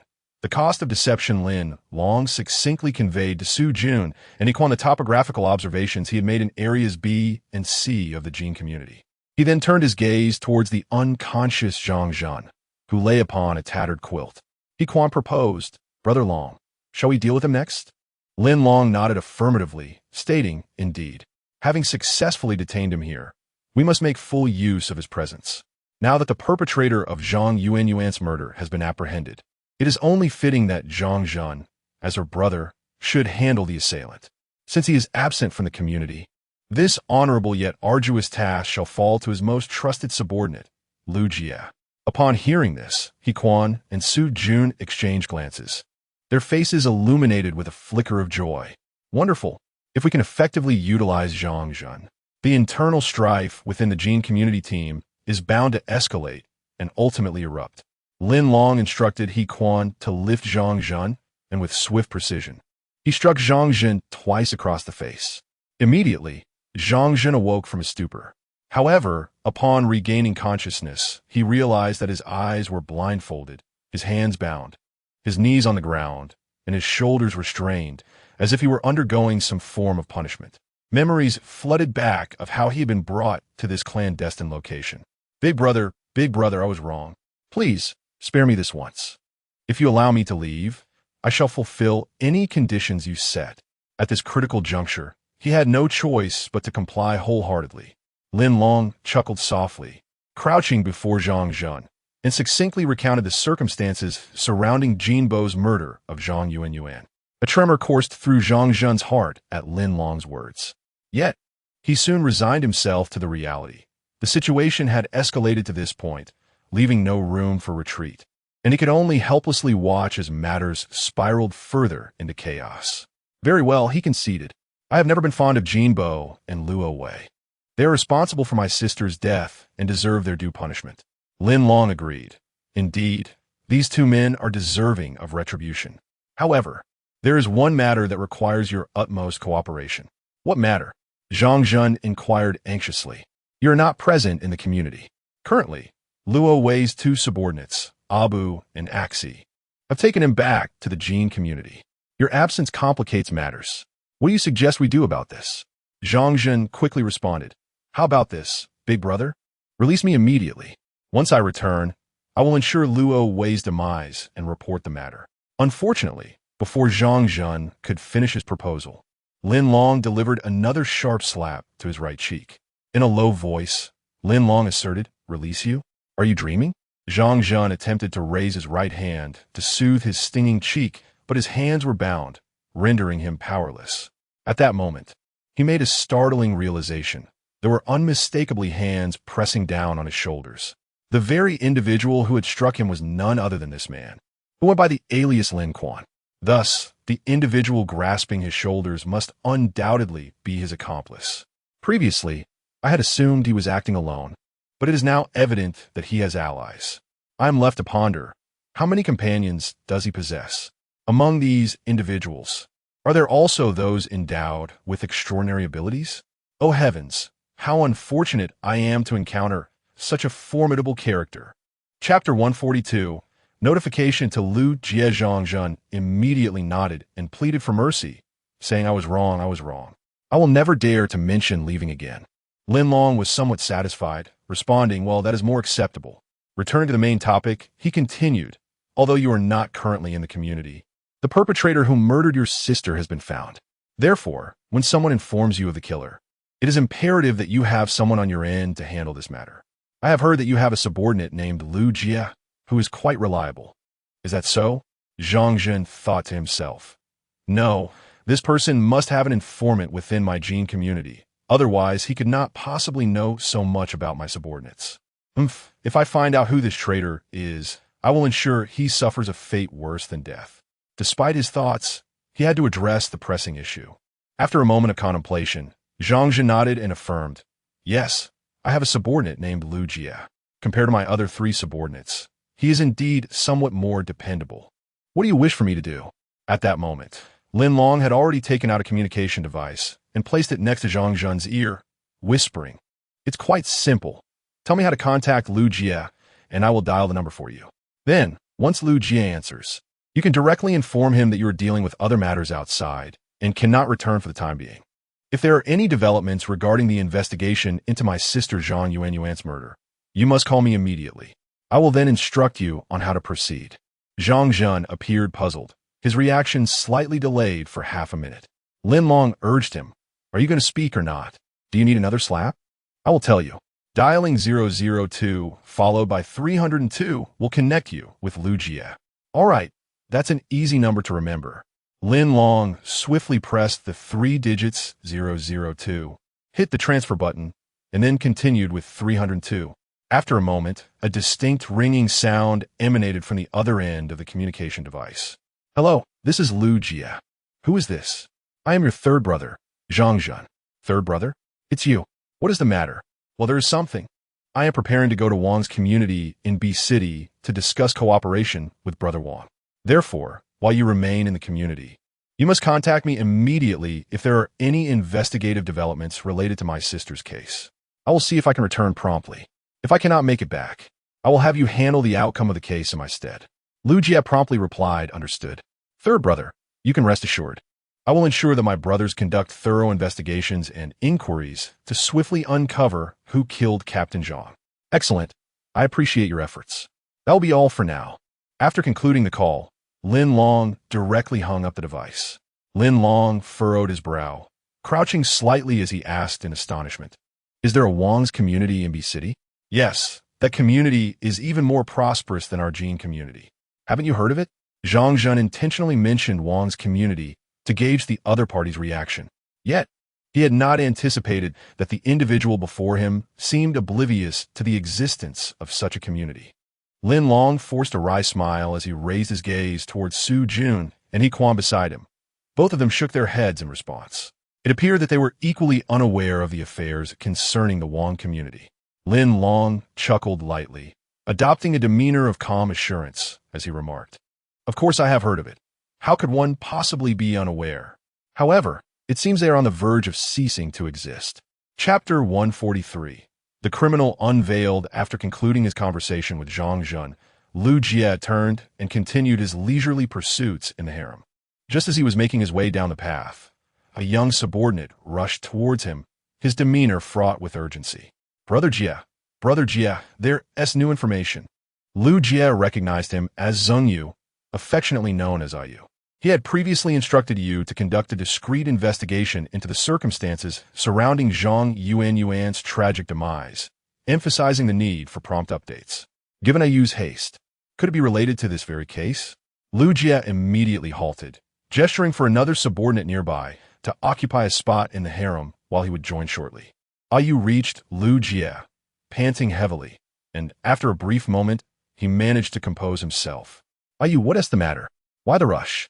"Brother Jie, didn't you mention yesterday that we should look into Captain Zhang's unfortunate incident? I've just received the latest news. However, I find it somewhat strange and uncertain, so I rush to inform you right away." "Oh, is it related to Captain Zhang's case?" Lu Jie paused, taken aback.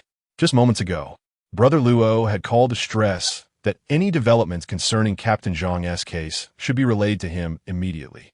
How could there already be progress in such a short span? In this apocalyptic society, verifying the authenticity of case would surely be a monumental challenge. Regardless, let us hear the details first and judge for ourselves, Lu Jie urged, pressing for more information. "What is going on?" "It's about Luo Wei. I wonder if you recall him. The capable assistant of fourth brother Jin Bo. I've heard whispers that he, after failing to win Captain Zhang's affections, resorted to violence, resulting in her untimely death. This information seems to have originated from the rear harem, and many are already aware of it." Lu Jie's mouth dropped open in astonishment. Could it be? The perpetrator behind Zhang Yuanyuan's murder is indeed Luo Wei, one of Jin Bo's subordinates? And the motive stems from a twisted love affair? When did such feelings ever blossom between them? Doesn't Luo Wei realize that Captain Zhang is Jin Hai's girlfriend? Lu Jie quickly inquired. "Are you certain this information is reliable?" That is what everyone is saying, but as for its truthfulness, I cannot ascertain. That is why I hurried to inform you. Brother Jia, you might want to consult third brother. He will surely have means to verify this matter. Lu Jia raised his right hand to halt him. Let us not act hastily. I'll head to the rear harem to confirm this immediately. With urgency, Lu Jia turned back, recalling his earlier intention to visit the harem. He quickly reminded Ayu, please notify the brothers to return to their posts immediately. In half an hour, we shall convene in the back hall of District B to discuss this matter with third brother. Ayu nodded vigorously, understood Brother Jia. Lu Jia made a trip to the rear of the madam's camp, and, through the words of an outsider, learned the ins and outs of the matter, which aligned perfectly with Yu's earlier account. The perpetrator who took the life of Captain Zhang Yuanyuan was none other than Luo Wei. Filled with concern, Lu Jia hastened to the back hall of Area B, where he briefly conferred with his fellow brothers. However, this discussion yielded no fruitful results. With no other recourse, Lu Jia retrieved his communicator and began dialing Zhang Zhen's number. Zhang Zhen, kneeling alone on the ground, was oblivious to his surroundings. He merely felt a pang of hunger. At that moment, the abrupt sound of the communicator chimed inopportunely. Chapter 144. Brothers at odds. Lin Long picked up the communication device and held it to Zhang Zhen's ear. Zhang Zhen inquired, hello, I am. Before he could finish his question, he heard the eager voice on the other end. Third brother, it's me, Jia. Jia, what is the matter? Third brother, you alerted me with your call earlier. Shortly thereafter, I uncovered some information. I believe it pertains to Captain Zhang's unfortunate incident, and I ought to report it to you. Lu Jia then relayed the details of the investigation he had gathered regarding the case, verbatim to Zhang Zhen. Upon hearing the news, Zhang Zhen feigned astonishment. He subsequently instructed Lu Jia to inform Jin Hai, as he was absent from the community and needed Jin Hai to handle the situation. This course of action was a strategy Lin Long had previously advised in private. Lu Jia glanced at the disconnected device with a furrowed brow, conveying third brother's words to the rest of the group. The brothers expressed their righteous indignation. Regardless of the truth behind Luo Wei's pursuit of Zhang Yuanyuan, upon hearing of Luo Wei's alleged murder of her, he ought to pay with his life. Moreover, the usually critical Jin Bo found himself dragged into this turmoil as well. Such is the nature of leadership. A leader's character often shapes that of their subordinates. Luo Wei's audacious actions surely had Jin Bo's tacit approval.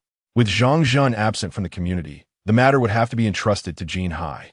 After all, Jin Hai was the third brother of Jin Laoda and also the boyfriend of the deceased, Zhang Yuanyuan. When Jin Hai heard Lu Jia recount the investigation's findings, his eyes widened in shock, and he hurriedly left the room, heading towards the back lady's camp. As predicted by Lin Long, this incident began to resonate widely within the Jin community. Many individuals, including leaders and mid-level officials of the Jin clan, became aware of the situation. At the end of the day, He Quan returned to the Jin community with the 9 zombie crystal cores handed to him by Su Jun, along with the honey crystal core given by Lin Long. Upon arriving to report his task completion, he overheard discussions about the unfolding events. The resolution proposed was that Jin Bo ordered the execution of Luo Wei to quell the unrest. However, Jin Hai disagreed, insisting that both Jin Bo and Luo Wei should face consequences. He did not intend to oppose his second brother, Jin Bo. Had Zhang Zhen known of the situation, he would have acted similarly, and Jin Hai was merely representing Zhang Zhen in addressing the matter. Jin Lao made a decisive statement. Luo Wei must be executed, while Jin Bo would not face immediate repercussions. Should Zhang Zhen wish to pursue the matter upon his return, he could directly address Jin Lao to himself. What appeared to be a conflict of words was nearing its conclusion. Yet all were acutely aware that the struggle between Jin Bo and Zhang Zhen had transitioned from the shadows to the forefront. This was merely the beginning of the unfolding saga. To his astonishment, as He Quan passed by the research group, Lu Chong cast a glance in his direction and gave him a thumbs up. This simple gesture praised He Quan's solution and indicated their support for him.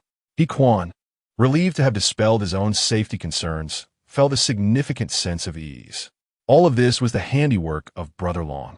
He Quan brimmed with confidence regarding Brother Long's visionary plan to utilize civilization to reconstruct the community and dismantle the Gene family community. Chapter 145, Research Mechanism on that day. After Lin Long consumed a large crystalline core, his mental state remained remarkably comfortable throughout the day. However, he had to supplement his rations 5 or 6 times to quell the persistent rumbling of his stomach. It was uncertain whether this phenomenon was beneficial or detrimental. He could only harbor his concerns internally, awaiting an explanation from the research team. Early in the morning, Lin Long awoke and glanced out at the sky. It was not yet 6 o'clock. Although summer mornings dawn early, the outside world remained shrouded in darkness. Feeling no inclination to sleep, he rose from his tattered cotton blanket. He looked around and noticed Zhang Jun, the hostage, still asleep on a pile of worn bedding in the small room where he was confined. As Lin Long prepared to retrieve the precise map he had drawn, he suddenly heard faint zombie howls emanating from his backpack. It was that small device from the church, which had begun to emit zombie sounds once again. An idea struck him.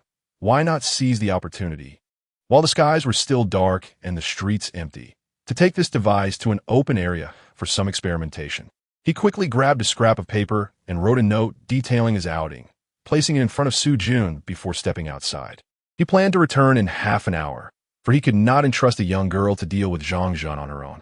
As night enveloped the earth in a brief slumber, silence reigned around him. Apart from Lin Long's hurried footsteps toward Golden Mountain, there were no other sounds. Upon reaching the foot of the mountain, he prepared to extract the small device from his pocket. He pondered whether activating the zombie howls here would attract a horde of the undead. Carefully studying the device, Lin Long observed the copper circuit casing and discovered a mechanism switch beneath, which could be rotated at will. As he turned the innermost rotating switch, the device emitted the unmistakable sound of zombie howls, varying in volume and rhythm. So this was the control for the zombie sounds. Remarkably, locating this rotating button meant that, with this device in his possession, he could summon the howls at will, regardless of his emotional state. This mechanical apparatus had a limited number of controllable buttons. Next, Lin Long leaned closer, eyes widened, scrutinizing the text and letters adjacent to the buttons. In the darkness, such vision would be unattainable for an ordinary person. However, Lin Long's eyesight was far from ordinary. He counted the switches on the device's exterior. There were 3 that could be rotated or pressed. One was for switching the battery. Another controlled the volume and triggered the zombie howls, while the last bore small marking. As for this button, Lin Long had no idea what mechanism lay within. At that moment, a sudden gust of wind swept through the surroundings, accompanied by the sound of heavy breathing. Lin Long furrowed his brow, pondering, what on earth is happening? Is the weather changing? As he focused his gaze, he quickly realized that his initial speculation was misguided. Not far ahead, a figure emerged.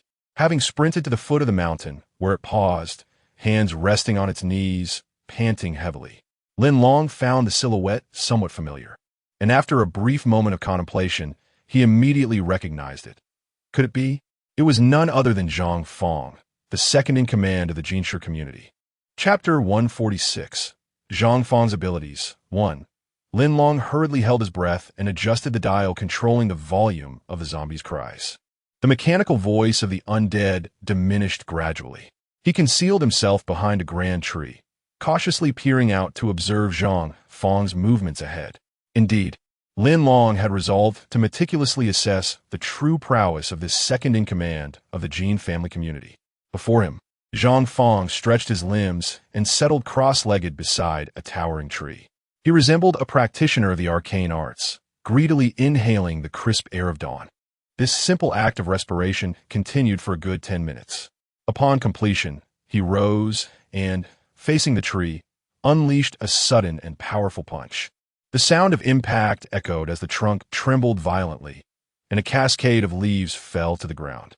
Lin Long mused to himself, observing, this individual seems not only swift in running, but also possesses extraordinary strength. Yet, I wonder whose fist is mightier in comparison. In the next moment, Zhang Fong lowered his hands and took another deep breath. With a resounding thud, he set off, vanishing from Lin Long's sight in the blink of an eye. As Lin Long watched his retreating figure, he stood up. There was no rush for him to leave. He approached the tree where Zhang Fong had just struck.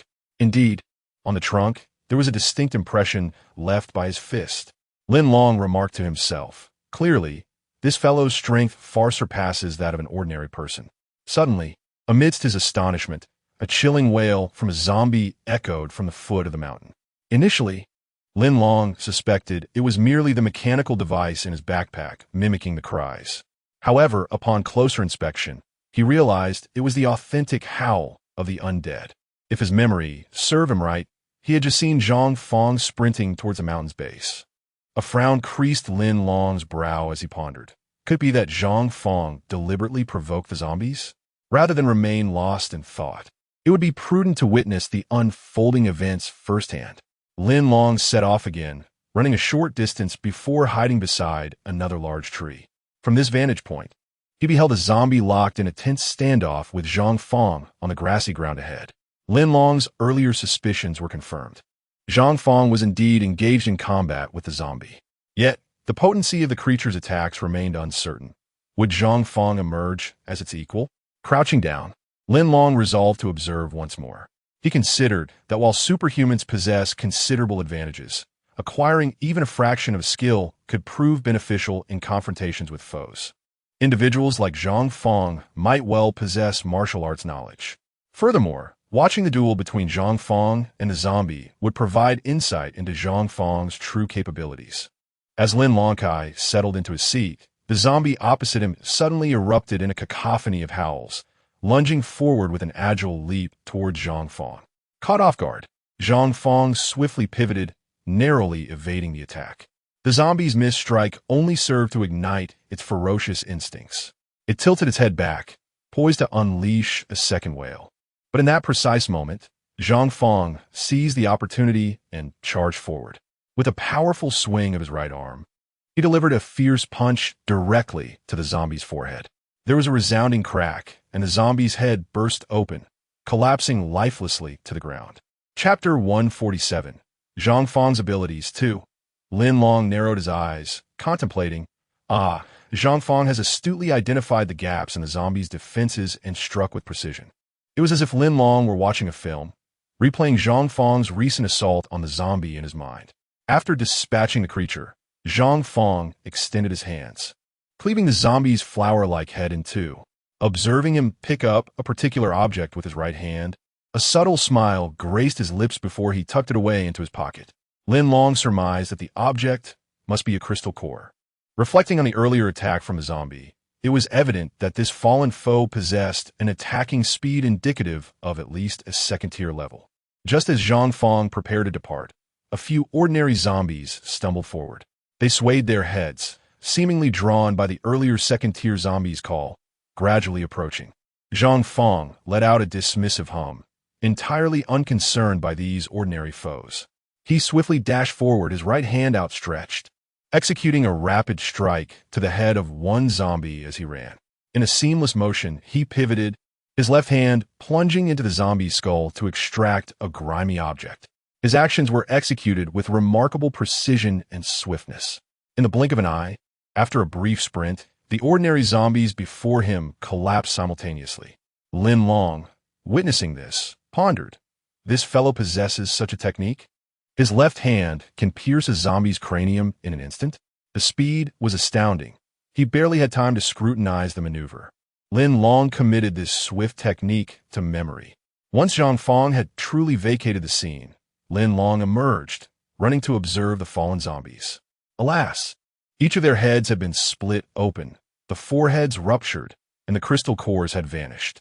Lin Long mused, this Zhang Fong is formidable indeed, and that is not to mention he conceals firearms. Such an adversary would be challenging to contend with. However, in the next moment, Lin Long suddenly conceived a strategy to deal with Zhang Fong. Consequently, the tension in his previously taut expression gradually eased. A smile crept onto his face as he nodded, acknowledging the man's prowess.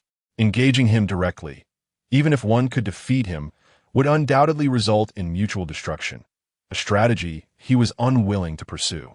Upon returning to the factory room, Lin Long found that Su Jun and Zhang Zhun remained in slumber.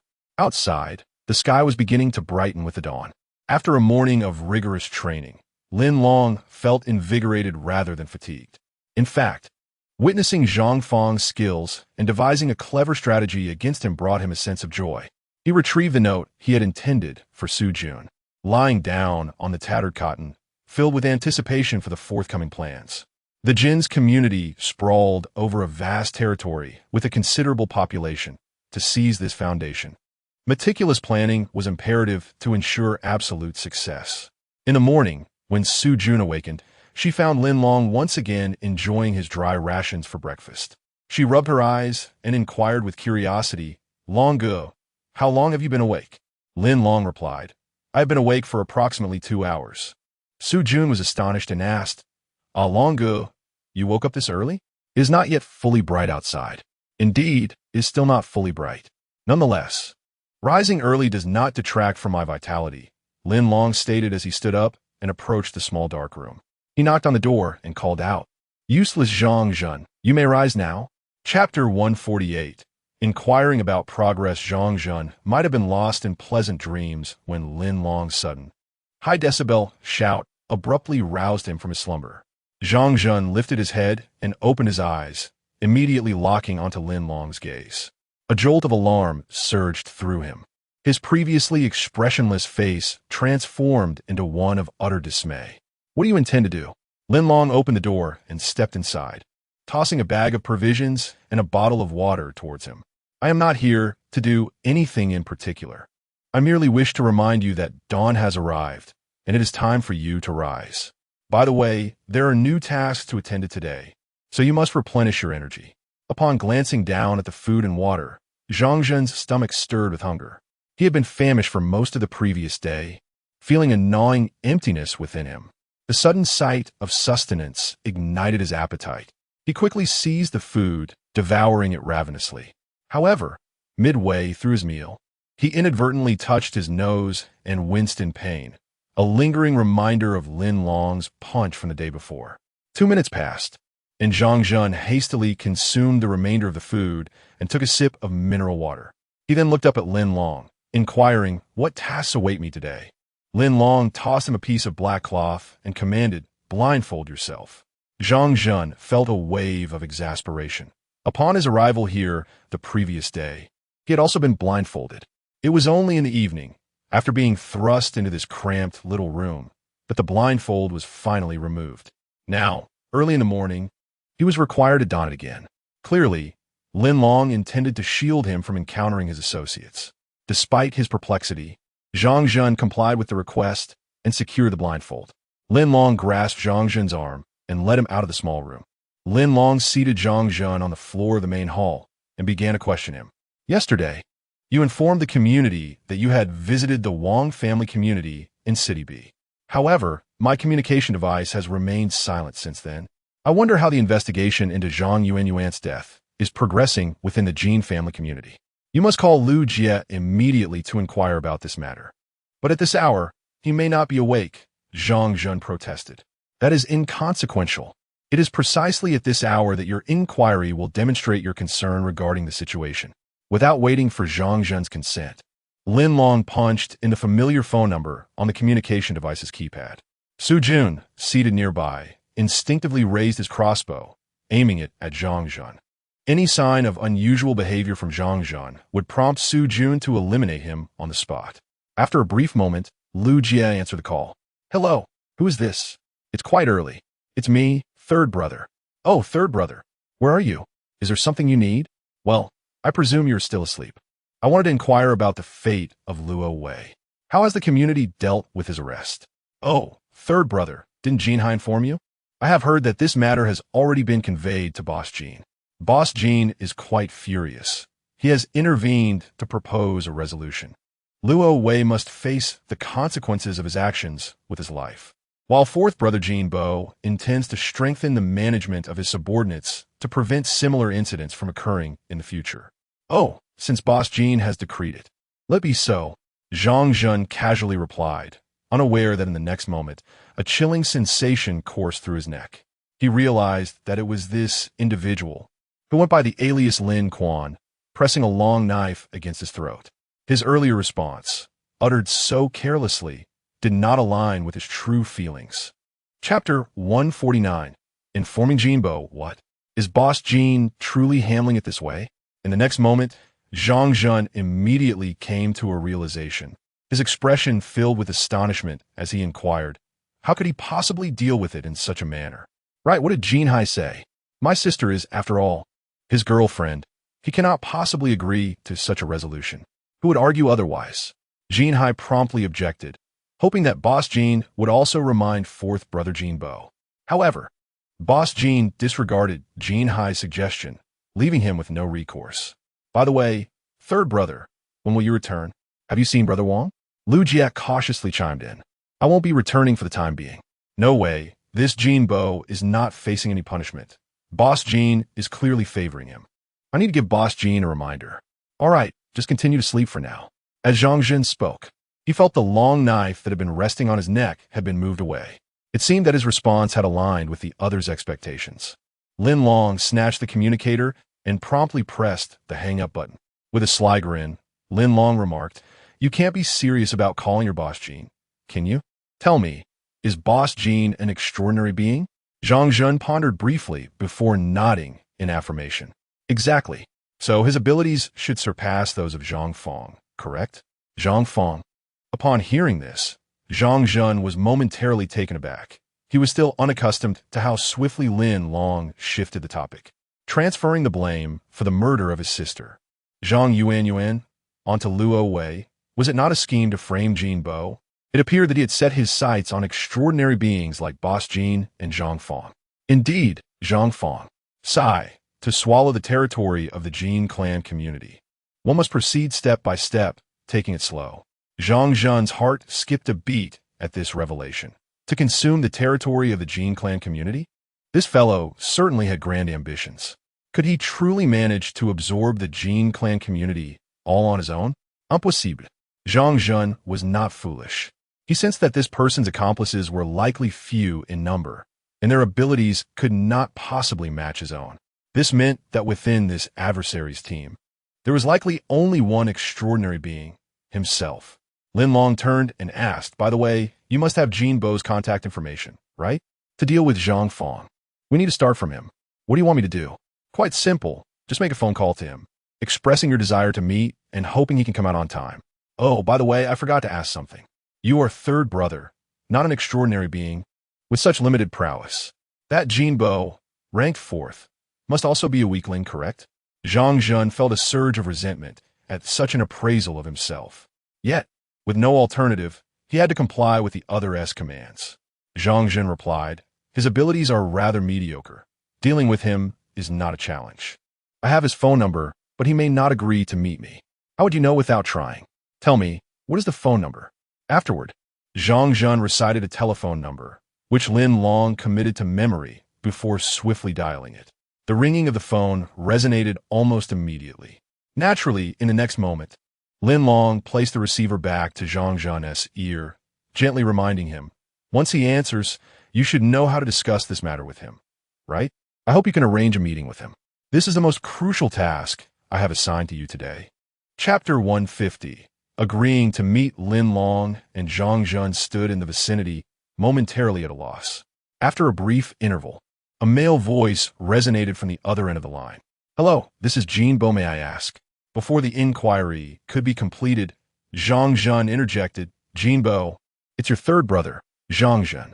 Instantly, the atmosphere returned to a temporary stillness. Lin Long observed Zhang Zhen's expression with keen interest. Clearing his throat, Zhang Zhen elevated his voice, saying, Jean Bo, I've been out for less than a day. You haven't forgotten who I am, have you? Yin Bo Chinkov. Oh, third brother, how could I forget? You are well known in our community, ranked just below Big Brother Jean and second brother, holding the third position. While others may forget, I certainly cannot.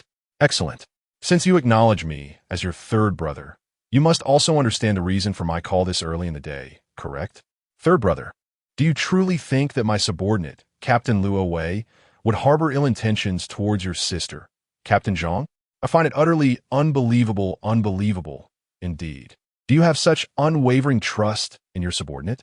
Does he report every action and movement to you daily? What do you mean by that, third brother? I'm somewhat confused. I've been discreetly investigating the unfortunate incident involving my sister within the community, but I never anticipated such a revelation. Now, many in the community are aware of this matter. How do you propose we address Captain Luo Wei? Indeed, this is the crux of the issue. Has not Big Brother Jean already announced the punitive measures?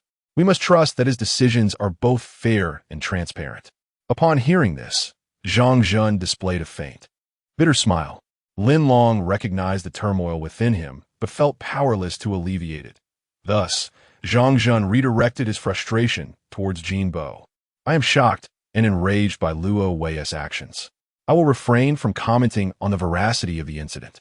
However, as his direct superior, you must bear some responsibility for his conduct. Therefore, I implore you to provide me with a reasonable explanation. What do you say?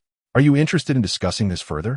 Zhang Zhun directly proposed a dialogue, which was the ultimate purpose of his call. After a moment of calm contemplation, Jin Bo replied, "Third brother, how about this? Since Big Brother Jean is personally handling this matter, once you return to the community, we can jointly visit Big Brother Jean, who would serve as a most suitable mediator between us." Jin Bo was not foolish. He recognized the importance of deflecting the situation onto Big Brother Jean. Once Big Brother Jean became involved, Zhang Zhun would likely offer him some leniency. Zhang Zhun countered, "No, I hold a different perspective. This matter was initially trivial. However, if it necessitates the involvement of Master Jean, I believe it would be an undue distraction for him. As his subordinates, it is our duty to alleviate some of his burdens, is it not?" Jin Bo replied, "You do have a point. Very well, where shall we meet? And at what time? I shall come to discuss this with you." Chapter 151. A decision made. Lin Long swiftly retrieved a sheet of draft paper from the side and deftly inscribed a series of characters with a pencil upon the scrap. Simultaneously, he gestured for Su Jun to avert her gaze, ensuring discretion. He then removed the blindfold from Zhang Zhun's face. Zhang Zhun leaned in closely, scrutinizing the text. Location: at the foot of Golden Mountain. Time: 10:15 tonight. Personnel: may bring trusted subordinates. Upon reading this message, Zhang Zhun was momentarily stunned, utterly unprepared for Lin Long's acquiescence to allow the inclusion of confidants. If Jin Bo were to comply with this stipulation and bring a contingent to lie in wait, could this young man still execute his plan? However, there was no room for hesitation at this juncture. Reluctantly, he nodded in agreement and conveyed the information to Jin Bo as per Lin Long's directive. Jin Bo was momentarily taken aback. "Third brother, we are all esteemed subordinates of Brother Jean. Our private meeting aims to foster unity and cohesion within the community. We must not let a minor misunderstanding breed discord. Rest assured, I shall arrive punctually at 10:15 this evening, and I will come alone to discuss matters with you." "Very well, I shall await your arrival," Zhang Zhun replied, before promptly ending the call. Lin Long reclaimed the communication device and replaced the blindfold over Zhang Zhun's eyes. He smiled approvingly at Zhang Zhun. "Excellent performance just now. However, I suspect Jin Bo's claim of attending the meeting alone is mere pretense. In reality, he would never approach without backup." Zhang Zhun softly inquired, "What is your plan next?" "Next?" Lin Long replied, "The subsequent steps are rather straightforward. I shall proceed independently, while you remain here and await good news." Su Yun, unable to fathom Lin Long's intentions, approached him and quietly asked, "What shall we do?" "What to do is quite simple. At the appointed time, you will attend the meeting. You will not leave this place today. Instead, you will keep a vigilant watch over him. Should he make any move, do not hesitate to sever a finger as a form of retribution." As Lin Long articulated these words, his tone was resolute, exuding a fierce demeanor. Su Jun responded with unwavering compliance. "Understood." With the hour for the solitary meeting still distant, Lin Long confined Zhang Zhun once more in the small room. After all, his hands and feet were bound, and his eyes were covered. Having completed these preparations, Lin Long clapped his hands and addressed Su Jun. "Our provisions for the three of us are dwindling. I must venture outside the community to procure additional sustenance and replenish our supplies. When Xiao He arrives, please ensure he remains here as well. Brother Long, are we truly going to the meeting tonight? I have a feeling that Jin Bo is not to be underestimated.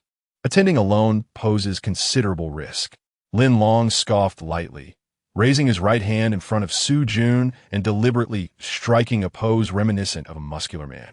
Lin Long said, "Do not forget, my brother Long is no ordinary person. He is a superhuman. This brother Zhang Jun is so inept. I can only surmise that the fourth brother Jin Bo cannot be much better. Rest assured, my plans are devised with utmost certainty of success." Su Yun, witnessing these, could only nod in understanding, silently praying that Brother Long would achieve resounding victory in tonight's endeavor and return triumphant. Chapter 152. The Uncommon Hequan. On that morning, Lin Long rode his motorcycle, traversing several nearby towns in a continuous search. The provisions he obtained were increasingly scarce. Moreover, on 2 occasions, he encountered members of another scavenging team passing by the entrance of his residence. The vicinity was not far from the Jin family community, a place frequently visited by its residents, thus making the quest for sustenance within it feel exceedingly arduous. Upon returning to the processing factory, Lin Long had not yet entered when he caught sight of Hequan's figure by the window. Hequan, noticing Long Gu, immediately broke into a radiant smile, revealing 2 rows of gleaming white teeth. As Lin Long stepped inside, Hequan hurried forward, warmly greeting, "Long Gu, you're back." Lin Long observed that Hequan appeared more spirited than usual that day. The vitality radiating from his eyes was incomparable to that of ordinary individuals. Curiously, Lin Long inquired, "Xiaohe, you seem quite energetic today." "Indeed, not only you, but Xiao Jun has mentioned the same," Hequan replied. Su Jun, who was nearby repairing her powerful crossbow, turned her head to glance at them upon hearing Long Ji's return. "Long Gu, Quan Ji's demeanor has certainly improved significantly today," she concurred. Lin Long nodded, choosing not to question Hequan further, but instead gestured toward Zhang Jun, who was in a small room. Su Jun responded, "No worries. This fellow has already dozed off. He was trying to pry information from us, and I found him quite bothersome, so I knocked him out." Lin Long was momentarily taken aback. He had not anticipated that Su Jun and Hequan possessed such a violent and fierce side. Sighing, he set down his backpack, lamenting that the day's haul did not match previous outings. Nevertheless, he deemed it manageable to persevere for a day or 2. From his backpack, he retrieved some expired canned goods and biscuits. After organizing these, he produced a small zombie crystal core from his smaller bag and presented it to Hequan. "Here, Xiaohe, take this back. Consider it today's task." Hequan accepted it and quietly inquired, "Long Gu, do you have any extra honey crystal cores?" Lin Long was taken aback, turning to scrutinize Hequan closely. After a moment of observation, he exclaimed in surprise, "Xiaohe, could it be that you have already consumed the honey crystal core I gave you yesterday?" Indeed, that was the only explanation for his sudden burst of vitality. Su Yun, upon hearing this, also stood up in astonishment. She gazed at Hequan, quickly affirming, "Yes, Quan Gu, have you truly ingested the honey crystal core?" Feeling the weight of their scrutiny, Hequan felt somewhat embarrassed. He raised his right hand, tousled his hair, and nodded yes. "Long Gu, you are indeed perceptive. You immediately noticed the improvement in my physical condition, which is due to this." Lin Long asked, "You really consumed it? How do you feel? Please, tell me all about it." Su Jun quickly made room for Hequan to sit down. She stood to the side, eager to hear about Hequan's experience after consuming the honey-infused crystal core. Hequan smiled faintly, seated himself, and began to explain, "As for the sensation, I would say that after I took the honey-infused crystal core, I felt an overwhelming surge of power coursing through my entire being. There was an inexplicable warmth that spread throughout my meridians. Brother Long, when you consumed it, did you not feel the same?" Chapter 153. Words of reminder. Lin Long eagerly inquired, "Pray tell, when did you first take the honey crystal core? How the people in the community noticed this phenomenon?" "Oh, it wasn't too long ago, merely this morning. After a restless night of contemplation, I finally arrived at a decision. I felt compelled to take the honey crystal core. Thus, as I departed from the community, I retrieved the crystal and consumed it on the spot." Hequan placed a hand on his abdomen, feeling a lingering satisfaction. Strangely enough, after ingesting the crystal, he felt considerably fuller. Lin Long nodded. "Indeed, your sensations mirror my own initial experience. You must realize that consuming the crystal upon leaving mitigates the risk of being discovered by others in the community. Once you commence its use, it is imperative to adhere to a consistent schedule. This is especially crucial during the initial phase. Brother Long, what if I run out of crystals? Will that adversely affect my physical condition? Lin Long patted his right shoulder reassuringly. Do not fret. Do you recall what I told you yesterday? You're now a member of my team. As long as you have consumed the crystal, I will ensure that future supplies are provided to you. Thus, you need not worry about a lack of crystals. From his pocket, Lin Long produced 2 medium-sized crystals and placed them in He Kuan's hands. Here, take these. Remember, safeguard them well, particularly when you are within the confines of the Jin family community. Moreover, I trust you understand the timing and technique for consumption without further instruction. He Kuan carefully stowed the crystals in his pocket, expressing his gratitude with a smile. Thank you, Brother Long. However, Lin Long, still somewhat apprehensive about He Kuan's safety, added a cautionary remark. By the way, within the Jin family community, you may encounter familiar honey refiners, such as Zhang Xiao. It is advisable to maintain a distance from him for the time being. I would not want him to perceive anything unusual. He Kuan nodded in understanding, then broached another topic. Brother Long, upon my return to the Jin family community last night, I also happened to encounter members of the research team. You know what? They all gave me a thumbs up upon seeing me. I believe it is because the investigation into the Zhang Yuanyuan case has unveiled the identity of the perpetrator. Lin Long smiled at this, turning his gaze toward the small building nearby. This is merely the first step in my endeavor to reinstate civilization within the Jin family community. Following this initial stride, I have grander plans. He Kuan immediately whispered, Brother Long, what other grand plans do you have? Is it possible to divulge a bit? Not just yet. You have only ingested the crystal for half a day. I must first ascertain whether your body exhibits any extraordinary abilities before I can disclose the operational plans to both of you. Lin Long does not harbor distrust towards the two of them. Rather, he believes that given their current lack of strength, their foremost task should be to enhance their own abilities. He Kuan offered a wry smile and remarked, Brother Long, perhaps my performance will disappoint you. Logically speaking, if I truly possessed superhuman abilities, I would have manifested them within half a day. Yet, in my case, there has been no apparent sign. Perhaps what resides within me is merely a common tonic, incapable of unlocking or augmenting my physical prowess. Chapter 154. Preparations for the meeting in the afternoon. Lin Long departed from the processing plant and made his way to the grassy woods outside. He brought along the mechanical device capable of emitting zombie-like howls and conducted a brief experiment. Through preliminary trials, he discovered that the apparatus, utilizing the mechanisms beneath its exterior, could amplify the zombie cries, thereby attracting hordes of the undead for miles around.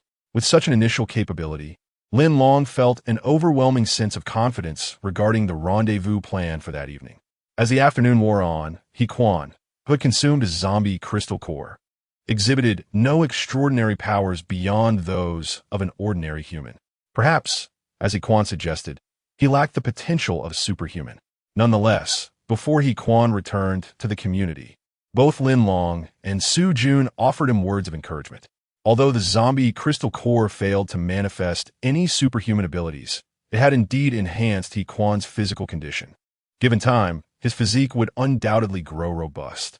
After bidding farewell to He Kuan, only Su Jun and Lin Long remained in the processing plant.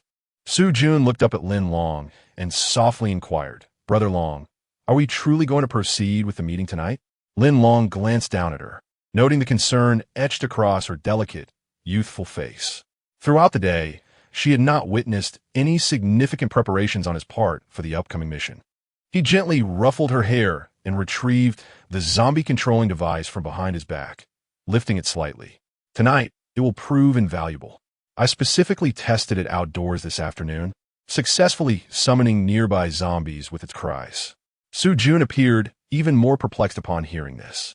Aren't you planning to confront Jinbo? Why summon zombies? She asked, realization dawning upon her. Oh, I see now. You must believe you will bring reinforcements, making it too perilous to face him alone. So you're enlisting the zombies to assist you? Lin Long marveled inwardly at her astute, albeit whimsical, reasoning. He shook his head, clarifying, no, it's not as you think. My intention in summoning the zombies serves a different purpose. By the way, after I leave tonight, you must remain here and closely observe Zhongjun. He seems to have only had one meal today, right? I suspect he is nearly famished. Even if we release him, he won't get far. Su Jun chuckled lightly at this, assuring him, Brother Long, I'm quite capable of watching over this fellow. You needn't worry. Lin Long then revealed the handgun he had taken from the church, brandishing it before Su Jun. See, this is my most reliable safeguard for tonight. That third brother, Zhongjun, is armed only with a stun baton, and Jin Bo, who ranks even lower than Zhongjun, likely possesses no firearms either. If he truly wishes to resist, this will serve as my talisman in the absence of other methods. What do you think? Is this reliable? Finally, a smile broke across Su Jun's face, as she had nearly forgotten that Lin Long was carrying a firearm. Su Jun nodded and said, Indeed, that day in the church, you showed us. You picked up a gun. Well, the gunfire must have been quite intense. Once you fired, I would immediately eliminate Zhongjun to assist you. Upon hearing this, Lin Long felt somewhat speechless. Nevertheless, he appreciated Su Jun's concern. Lin Long pondered, It seems that during tonight's rendezvous, I must ensure that I am not compelled to draw my weapon. Chapter 155. All set. Lin Long informed Jin Bo that their meeting at the foot of Golden Mountain was scheduled for 10:15 in the evening, a time when the world lay in hushed silence. In this apocalyptic era, venturing outdoors at night was not as carefree as during peaceful times. Thus, the streets would be especially deserted at such an hour. Lacking any time-keeping devices, Lin Long raised his gaze to the heavens, satisfied after a hearty meal, and bid farewell to Su Jun before making his way to the foot of Golden Mountain. As he traversed the route, he ran like the wind, swiftly reaching his destination. The agreed-upon meeting spot was expansive at the base of the mountain. Not seeing Jin Bo and the others, Lin Long first scoured the surroundings, utilizing his mechanical artifact to attract approximately 10 ordinary zombies. As the zombies approached the source of the sound, he deliberately evaded, allowing them to wander aimlessly in the vicinity. Lin Long had a purpose in leading these zombies here. He needed them to temporarily lose track of the sound's origin and remain in place. When a moment was ripe, they would serve a significant purpose. While Lin Long was busy attracting a third wave of zombies, suddenly, the communicator in his pocket emitted a series of chimes. Startled, he quickly pressed the answer button and concealed himself in a secluded spot, ensuring that the zombies would not detect his voice. Third brother, it's me, Jin Bo. A somewhat familiar male voice resonated from the other end of the communicator. Upon hearing this, Lin Long glanced upward at the sky, pondering, had he truly lost track of time while luring zombies, and was it now 10:15? Feigning a pinch of his nose, he lowered his voice to inquire, I understand. Haha, third brother, have you caught cold? Your voice sounds a bit hoarse. If you are unwell, remember to take some medicine. In these times, the zombie virus is most likely to infect those with weaker constitutions. All right, I won't jest any longer. I'm heading to the foot of Golden Mountain right now. Have you set out? Lin Long responded succinctly, I have arrived. Oh, third brother, you're already there? How eager of you. All right, wait a moment. I'll be there shortly. Lin Long acknowledged with a grunt and promptly ended the call. He glanced down at the device. Its call quality was considerably inferior to that of mobile phones from the peaceful era. Nonetheless, having a means of communication was already a boon. After attracting the last wave of zombies to the area, Lin Long swiftly turned back and returned to the midpoint of Golden Mountain. From what he observed, ordinary zombies lingered in all directions at the foot of the mountain. All preparations Lin Long had made prior to meeting Jin Bo were now in place. The only thing left was to await Jin Bo's timely arrival. After waiting for a while at the midpoint, Lin Long finally spotted 3 figures approaching along the narrow path leading to the back gate of the Jin Community B District. Only someone with Lin Long's exceptional night vision could discern their silhouettes. With a sly grin, Lin Long drew forth a long knife from his waist, contemplating, Jin Bo. If you seek your demise, so be it. But why must you bring along 2 loyal subordinates? To have them accompany you to the grave is rather inconsiderate. Simultaneously, Lin Long squinted and surveyed the back entrance once more. Ah, no one is following. He noticed that the 3 of them bore no conspicuous weapons. Sensing an advantage in this encounter, Lin Long took a bold step forward. Chapter 156. As promised at the mid-slope of the mountain, Lin Long observed 3 individuals approaching from the foot of the Golden Mountain, led by a robust middle-aged man. He swiftly adjusted the volume of his communicator to its lowest setting. Subsequently, Lin Long advanced cautiously, concealing himself along the path that Jinbo and his companions would inevitably traverse. He had already devised a strategy. As Jinbo and his 2 subordinates drew near, he intended to strike decisively, eliminating both of them in one swift motion. This would render dealing with Jinbo alone a considerably simpler task. As they drew closer, Lin Long could overhear snippets of their conversation. The leader inquired, "You haven't spotted Sangu, have you?" The 2 subordinates responded almost in unison, "No." Suddenly, the leader halted about 100 meters from a large locust tree near the base of the mountain. He surveyed the surroundings, pondering aloud. "Didn't I mention we were in the vicinity? How come we haven't seen him yet? Fourth brother, could it be that Sangu is deceiving us? Testing our courage? That's a possibility, especially since it's only 9:30. We're early for our rendezvous." The leader raised his right wrist to check his watch. Nodding in agreement, Lin Long mused, "Ah, this fellow possesses a wristwatch. It appears fourth brother is as well appointed in attire as Sangu." Regrettably, the trio remained 500 to 600 meters from Lin Long's concealed position, and the opportune moment for his ambush had yet to arrive. "Fourth brother, should we seek refuge on the mountain now?" Just then, the young man to Jinbo's left retrieved a compact, exquisite crossbow from his backpack. Lin Long's heart raced at the sight. It seems they are indeed prepared to retaliate against Zhang Zhun, bringing such a lethal weapon along. He had overlooked it earlier, primarily due to its diminutive size. Upon making this observation, the man on the right chimed in, "Fourth brother, let us take positions on either side. The moment we catch sight of Zhang Zhun, we'll be ready to shoot him down. This scoundrel dares to slander our Wei Gu. It's utterly disgraceful. Now, there's no need for such righteous indignation. Luo Wei has already been executed, and I hold Zhang Zhun accountable for that. However, given that Zhang Zhun is Sangu, his standing in the community is significant. I shall not resort to killing him unless absolutely necessary. Of course, if he pushes me to my limits, you'll know to act at my signal. The instant I withdraw my lighter to ignite a cigarette, you are to shoot Zhang Zhun without hesitation." His 2 subordinates responded almost in unison, "Understood." Jinbo nodded with satisfaction, a smile gracing his lips as he retrieved his communicator and began dialing a number. Observing this, Lin Long hastily produced his communicator from his pocket, carefully monitoring its activity. Sure enough, moments later, the device in his palm emitted a faint vibration. It was evident that Jinbo was calling him from just ahead. Lin Long pressed the answer button and brought the communicator to his ear. A gentle greeting resonated from the other end of the communicator as Jinbo's soft voice inquired, "Hello, third brother, it's Jinbo. I have also arrived at the entrance of Jinshan, but I am uncertain of your whereabouts." In a hoarse whisper, Lin Long replied, "Cyprus." Before Jinbo could react, Lin Long decisively ended the call. He then leaned forward, closely observing Jinbo's response ahead. Chapter 157.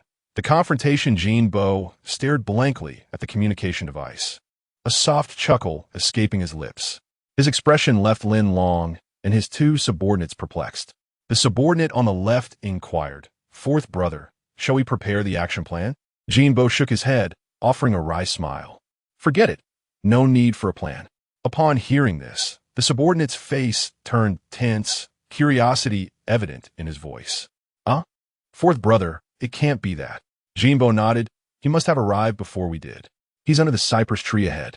His response was rather succinct. After my lengthy greeting, he merely replied with 2 words. As he finished speaking, Jinbo tucked the communication device back into his pocket and lifted his gaze towards the cypress tree in front of them. Not far from Lin Long's hiding spot stood a large cypress tree, likely a landmark at the foot of Mount Jin. Jinbo's casual mention of it suddenly clicked in his mind. His 2 subordinates also turned their eyes towards the imposing tree. The subordinate on the right remarked, "So that's how it is. Fourth brother, shall we just walk over? If we're discovered, there's no need to hide anymore." Jinbo nodded in agreement. "Yes. Let us proceed together. Remember, you must heed my commands," or the earlier code phrase. The two subordinates replied in unison, understood. Subsequently, the trio set off toward the large cypress tree where Lin Long awaited them. Lin Long quietly concealed himself to the right of the tree, keenly observing their movements.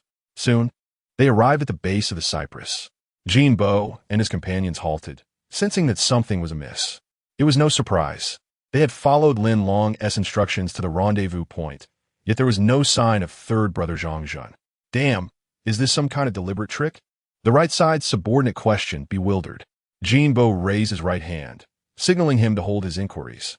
He took a step forward, gazing up at the cypress tree, and called out, "Third brother, I believe you're nearby. Jean Bo, have arrived. Could you please come out to meet me?" Silence enveloped the scene. Following Jean Bo's inquiry, the cypress tree remained still, devoid of any response. Gradually, Lin Long emerged from the underbrush, fully rested and ready to convert his accumulated strength into action against the three before him. Lin Long first focused on the positions of the two subordinates, extending his left hand to lightly brush against the blade of his long knife. Then, with a swift leap, he surged forward like an arrow released from its bow, racing toward the two subordinates ahead. In a flash, the glint of his blade struck, and before they could comprehend the situation, Lin Long cleaved them in two from behind. After dispatching the two, he stood amidst the enveloping night, his figure obscured in the shadows. Jean Bo was taken aback. Upon hearing the commotion beside him, he instinctively turned to face the front. Who is this person? How could he have slain my two subordinates in the blink of an eye? Who are you? Jean Bo felt a surge of panic as he hastily drew a taser from his waist, directing it towards Lin Long. It appeared he too was unarmed, and this taser was reminiscent of the equipment used by Zhang Jun. Chapter 158. The Value of Information. Lin Long chuckled softly, his demeanor composed as he inquired, "Do you wish to know who I am? I must inform you that I am an underling of your second brother. I have been instructed by him to await your arrival here and to eliminate you." What? Jean Bo was momentarily taken aback. The reasoning was utterly flawed. It was entirely unrelated to his purpose of meeting with third brother Zhang Jun that evening. By the way, where was third brother Zhang Jun? How is it that I have not seen it from beginning to end? At that moment, Jean Bo realized that the so-called meeting was, in fact, a trap. The notion of a trap triggered a recollection. He remembered why he had found Zhang Jun's responses during their recent conversation to be so terse and rapid. It dawned on him that the voice on the other end was not Zhang Jun's at all. As this realization struck him, a bead of cold sweat began to form on Jean Bo's forehead. Thus, the question arose, was this unidentified individual truly an associate of his second brother, Zhang Fong? Lin Long turned his head, wiping the bloodied blade across the two lifeless bodies with a casual gesture. He cast a sidelong glance at Jean Bo, lifting his gaze to meet him directly. At that moment, Jean Bo appeared visibly anxious, glancing around as if seeking an escape route. Lin Long cleared his throat, causing Jean Bo to startle, his body involuntarily trembling. Lin Long inquired, "What is the matter? Do you doubt my words when I say I am the assassin sent by second brother Zhang Fong? Next, it is your turn to face demise. Before I bring about your end, do you possess any information that could save your life?" Jean Bo Dao, I find myself somewhat perplexed by the meaning of your words. What is the information you seek? Oh, it appears you are indeed rather foolish. Are you not aware of what second brother desires? Within the confines of the Jean clan, he is perpetually overshadowed by the formidable Boss Jean. As long as Boss Jean remains in power, he shall forever be the second in command. The title of Eternal Second is hardly a flattering one. Upon hearing this, Jean Bo was taken aback, incredulously exclaiming, "No, that cannot be. Second brother would never betray my elder brother. Who, pray tell, are you?" Before he could finish his inquiry, Lin Long had already dashed forward with remarkable speed, delivering two resounding slaps across Jean Bo's face. Lin Long's swift approach was akin to a bolt of lightning, completely catching Jean Bo off guard. The electric baton in Jean Bo's hand never had the chance to make contact, as Lin Long nimbly retreated. Lin Long then deliberately brandished his long knife before Jean Bo, tauntingly stating, "Just now, I merely struck you with my bare hands. Had I wielded this knife, perhaps two heads would not suffice for me to sever. Wouldn't you agree?" Upon hearing these words, Jinbo felt as though his entire being was collapsing. He gently touched his cheek, and only then did he awaken fully. What is it that you wish to know? Given your fraternal bond with Jin Dachuan, you ought to possess a certain familiarity with the nuances of Big Brother Jin. Therefore, if you could impart some methods of controlling Big Brother Jin, I would be inclined to spare you today. Conversely, should you fail to provide any valuable information, I regret to inform you that I will not hesitate to eliminate you. Boss Jin is my elder brother. However, ever since the apocalypse descended upon us, the dynamics of our relationship have undergone a subtle transformation. If one were to identify what truly matters to Boss Jin, it would undoubtedly be his only concern, my little niece, his daughter. Upon hearing this, Lin Long momentarily relaxed his furrowed brow. Boss Jin has a daughter? Chapter 159. Eliminate Jinbo. Lin Long smiled and remarked, indeed, this is a significant vulnerability for Boss Jin. However, coercing someone's daughter to compel him to submit is not my style. What other glaring weaknesses does he possess? Jinbo appeared troubled. He had already divulged Boss Jin's most critical weakness, yet it was evident that it did not sway his interlocutor. After a moment of contemplation, he struggled to think of any further vulnerabilities to disclose. Lin Long waited for a minute, growing increasingly impatient as Jinbo remained silent. He gently swung the long knife he held, raising it aloft. Jinbo, not lacking in wit, felt a surge of anxiety upon witnessing this action and hastily replied, "Oh, I know of another one, though I'm uncertain if it qualifies as a weakness. In his harem, the most favored is the third madam, named Jiang Tsusue, a very young girl. If you can control Jiang Tsusue, it could be said that you hold half of Boss Jin's life in your hands." Lin Long inquired softly, "Is that so?" Half a life does not hold much value. He stepped closer, preparing to threaten him once more. Unexpectedly, before Lin Long could act, Jinbo seized the initiative. Taking advantage of Lin Long's unpreparedness, he swung the electric baton directly at him, exclaiming, "I'll electrocute you." A crackling sound erupted as the baton struck Lin Long's chest. The voltage was non-lethal, but sufficient to induce a state of unconsciousness. In an instant, Lin Long felt a jolt of electricity coursing through him, causing his body to involuntarily convulse slightly. In a reflexive response, he raised his right hand, swinging the long knife. With a clang, the knife collided with Jinbo's electric baton, sending it crashing to the ground. Lin Long frowned and shook his head, while Jinbo stood there, bewildered. He had not anticipated that this individual could resist such an attack. This phenomenon surpassed his understanding of ordinary people. "Why, who are you?" Jinbo stammered. After a brief physical adjustment, Lin Long regained his composure. He looked up, eyes wide, and regarded Jinbo, saying, "You're rather impressive. Thinking a mere electric baton could harm me. You've underestimated me." In the next moment, Lin Long raised the long knife high above his head. With a whoosh, the blade descended, cleaving Jinbo's body diagonally in half. Blood stained the long knife. Yet Lin Long maintained his calm demeanor as he uttered, "To dare ambush me is entirely your own demise." After wiping the blood from the blade, he turned to survey the 3 corpses on the ground. "Well, it is time to deal with these bodies." Of course, even the disposal of the corpses did not necessitate Lin Long's personal involvement. The zombies gathered from 3 directions were the most adept at handling such tasks. Subsequently, Lin Long retrieved a mechanical device from his pocket. Beneath the majestic foothills of the Golden Mountain, as long as no glaring light is emitted, the patrolling sentinels atop the peak remain oblivious to any activity below. After all, the sheer magnitude of the Golden Mountain renders the base a considerable distance from the summit, and the sounds generated by mechanical devices are insufficient to reach such heights. Lin Long pressed the power button on the device, and forthwith, a sound of a specific frequency resembling the wails of the undead echoed distinctly in the vicinity.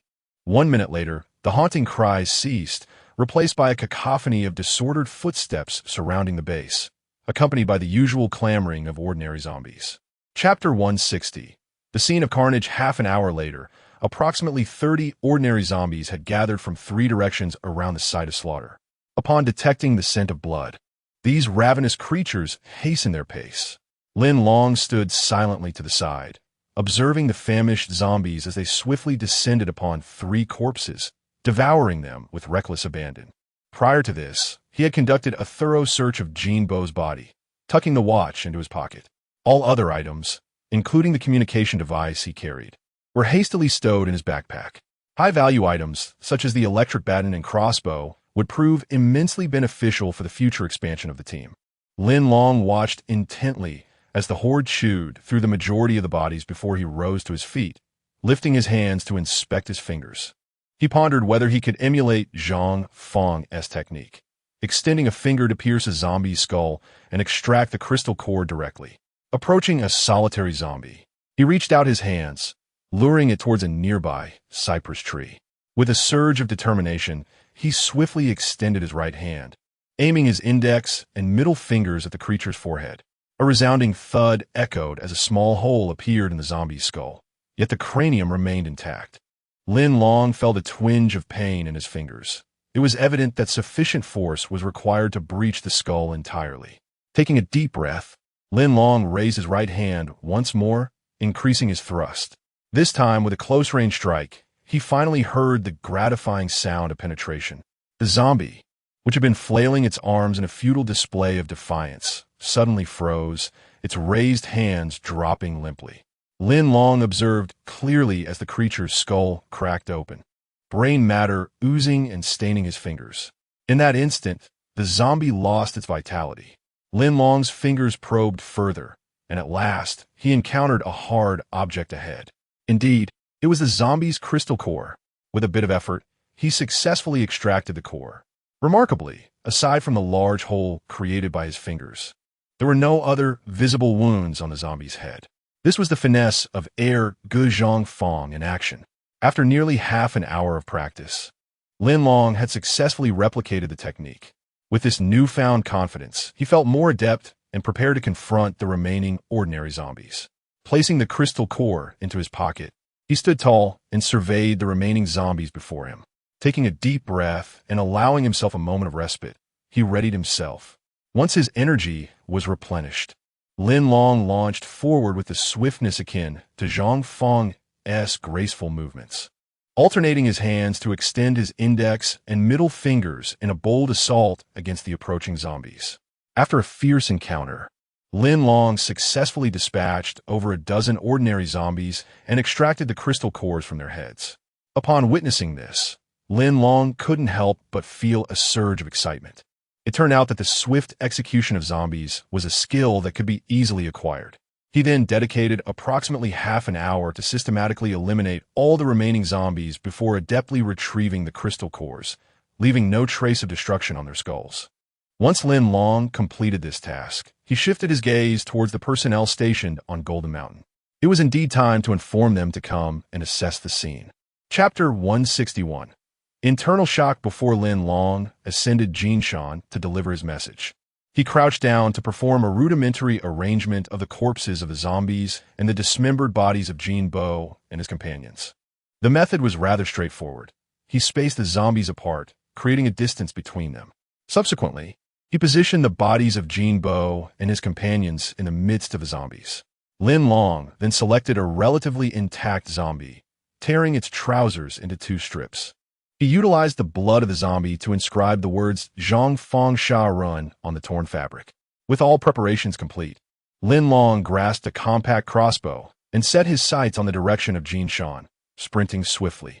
Upon reaching the lookout point atop the mountain, he discerned the faint sound of steady breathing emanating from within the post. Utilizing such individuals for security duties was akin to leaving the door wide open for a zombie attack. Lin Long affixed the fabric strip to the arrowhead, aimed carefully at the position of the guard's cot, and released the trigger.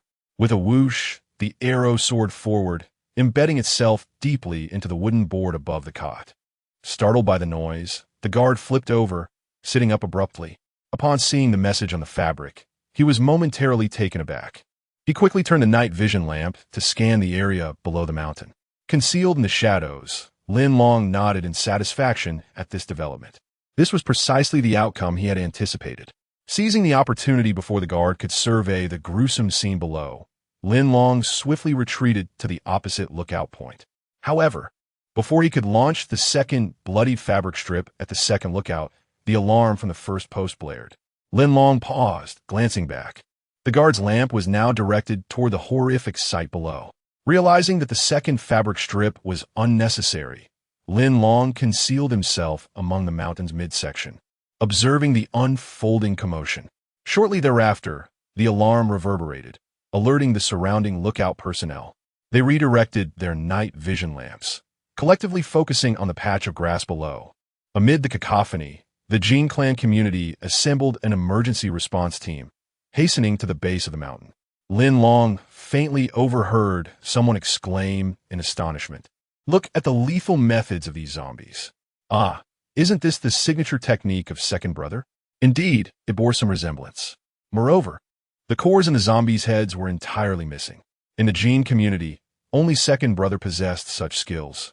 Yet, the dismembered body seemed oddly familiar. Now that you mention it, I too find it familiar. It's not just familiarity. I saw him not long ago. He is Fourth Brother. What? Fourth Brother? Don't be ridiculous. How could Fourth Brother be here? It is indeed the Fourth Brother. The other two corpses also belong to his subordinates, a Chung and Axian. It is truly them. What on earth is happening? Could it be that all of this is orchestrated by the Second Brother? Do not speak recklessly. We shall report the situation here truthfully. As for the investigation's outcome, the higher-ups will make their own judgment. Chapter 162. Deep sibling affection. Lin Long contentedly withdrew from the scene and returned to the processing plant. As he opened the door, Su Jun was waiting at the entrance, and with a swift stride, she rushed to him, enveloping him in a tight embrace. "Brother Long, you are finally back. I knew you would triumph." Lin Long was taken aback, not anticipating that his little sister would be so concerned for his safety. In that moment, memories flooded back of his own biological sister, with whom he had shared an exceptionally close bond before arriving in this parallel world. In Lin Long's heart, he had always treated Su Jun as if she were his own sister. He extended his right hand, gently stroking her head, and smiled reassuringly. "Do not worry. Once I take action, I will never falter. Now, we shall witness a splendid performance as we truly contend with the Jin family community." "Really? Did you truly kill Jin Bo?" she inquired, her eyes wide with disbelief. "Indeed, not only did I kill him, but I ensured his demise was quite gruesome. I cleaved his body in two and then lured zombies to devour his remains. So, what do you think? Am I a truly wicked person?" Lin Long grinned as he posed a question. "That is nothing. Jin Bo was a villain to begin with. His fate is merely the consequence he deserved." Lin Long chuckled at her words, nodding in agreement. Yes, they are indeed the evildoers, and this is entirely his rightful retribution. With a swift motion, Lin Long unfastened his backpack and smiled at Su Jun. "Look at what splendid treasures I have brought back for you. I am certain these will bring you immense joy." "Oh, what treasures?" Su Jun turned her head in curiosity, her gaze fixed on Lin Long's backpack. However, in the dim light of night, she strained her eyes to discern the contents within. Lin Long opened the backpack and first retrieved a retractable electric baton, followed by a communication device. Upon seeing these items, Su Jun could hardly contain her excitement, nearly letting out a shrill scream. "This is wonderful. Brother Long, this must belong to Jin Bo, right?" "Yes. These items were all seized from them, and this compact crossbow may prove more adept for you than the one you currently wield." Su Jun took the crossbow with a beaming smile, nodding enthusiastically. "Indeed, this one is far more convenient to handle than mine. You should keep these. I have an extra set." As Lin Long entered the room, he succinctly recounted his earlier confrontation with Jin Bo and his entourage at the foot of Jin Mountain. Although Su Jun had not been present, she immersed herself in his narrative, her emotions mirroring his as he described the encounter. Su Jun subsequently praised him. "Brother Long, I now understand that your preparations during the day were indeed thorough, which led to the success of our mission just now. Moreover, the inhabitants of the community have now uncovered the sites of the zombie incidents, and they are certain to promptly designate the perpetrator as Zhang Fang. Indeed, this serves as an excellent strategy to deal with Zhang Fang." Lin Long chuckled heartily, affirming, "Of course, everything I have planned has never met with failure." He continued, "From now on, you ought to have unwavering confidence in my schemes, understood?" "Yes, Brother Long, I have always believed in your capabilities, Su Jun replied with a bright smile. Playfully. Chapter 163. Emergency Incident. Zhang Fong was outdoors, enhancing his physical fitness through running. Unexpectedly, at that moment, the communicator in his pocket emitted a sound. He immediately halted, for everyone in the community was aware of his unwritten rule. He was not to be disturbed while exercising, unless the situation was truly urgent. However, since the establishment of the Jinshi community, such occurrences have been rare, with only a few instances in the initial months. Now, hearing the ringing of the communicator during his workout caused him to furrow his brow. It seemed something significant had transpired within the community that required his attention. Zhang Fong retrieved the communicator and pressed the answer button.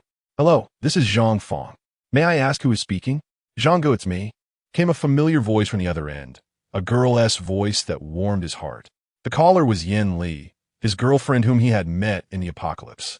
She was a decade younger than him, and Zhang Fong had been unable to resist her unique charm, initiating their courtship. After 6 months of dating, they had moved in together. Yin Li was well aware of his habits. Her call at this hour signified a matter of utmost importance. Zhang Fong softened his tone, offering a polite smile. Li, please hold on for a moment. I'll finish my workout in half an hour and then head home. Can we discuss it then? Zhang, I'm afraid that one tea suffice. Something grave has occurred, and I am quite perplexed. I wanted to ask if you were responsible. Zhang Fong's brow furrowed, perplexed by the situation. Li, what have I done? I told you before leaving that I was going out to exercise. That is precisely why this is strange. A patrol team at the summit of Jinshan discovered 3 corpses at the foot of the mountain.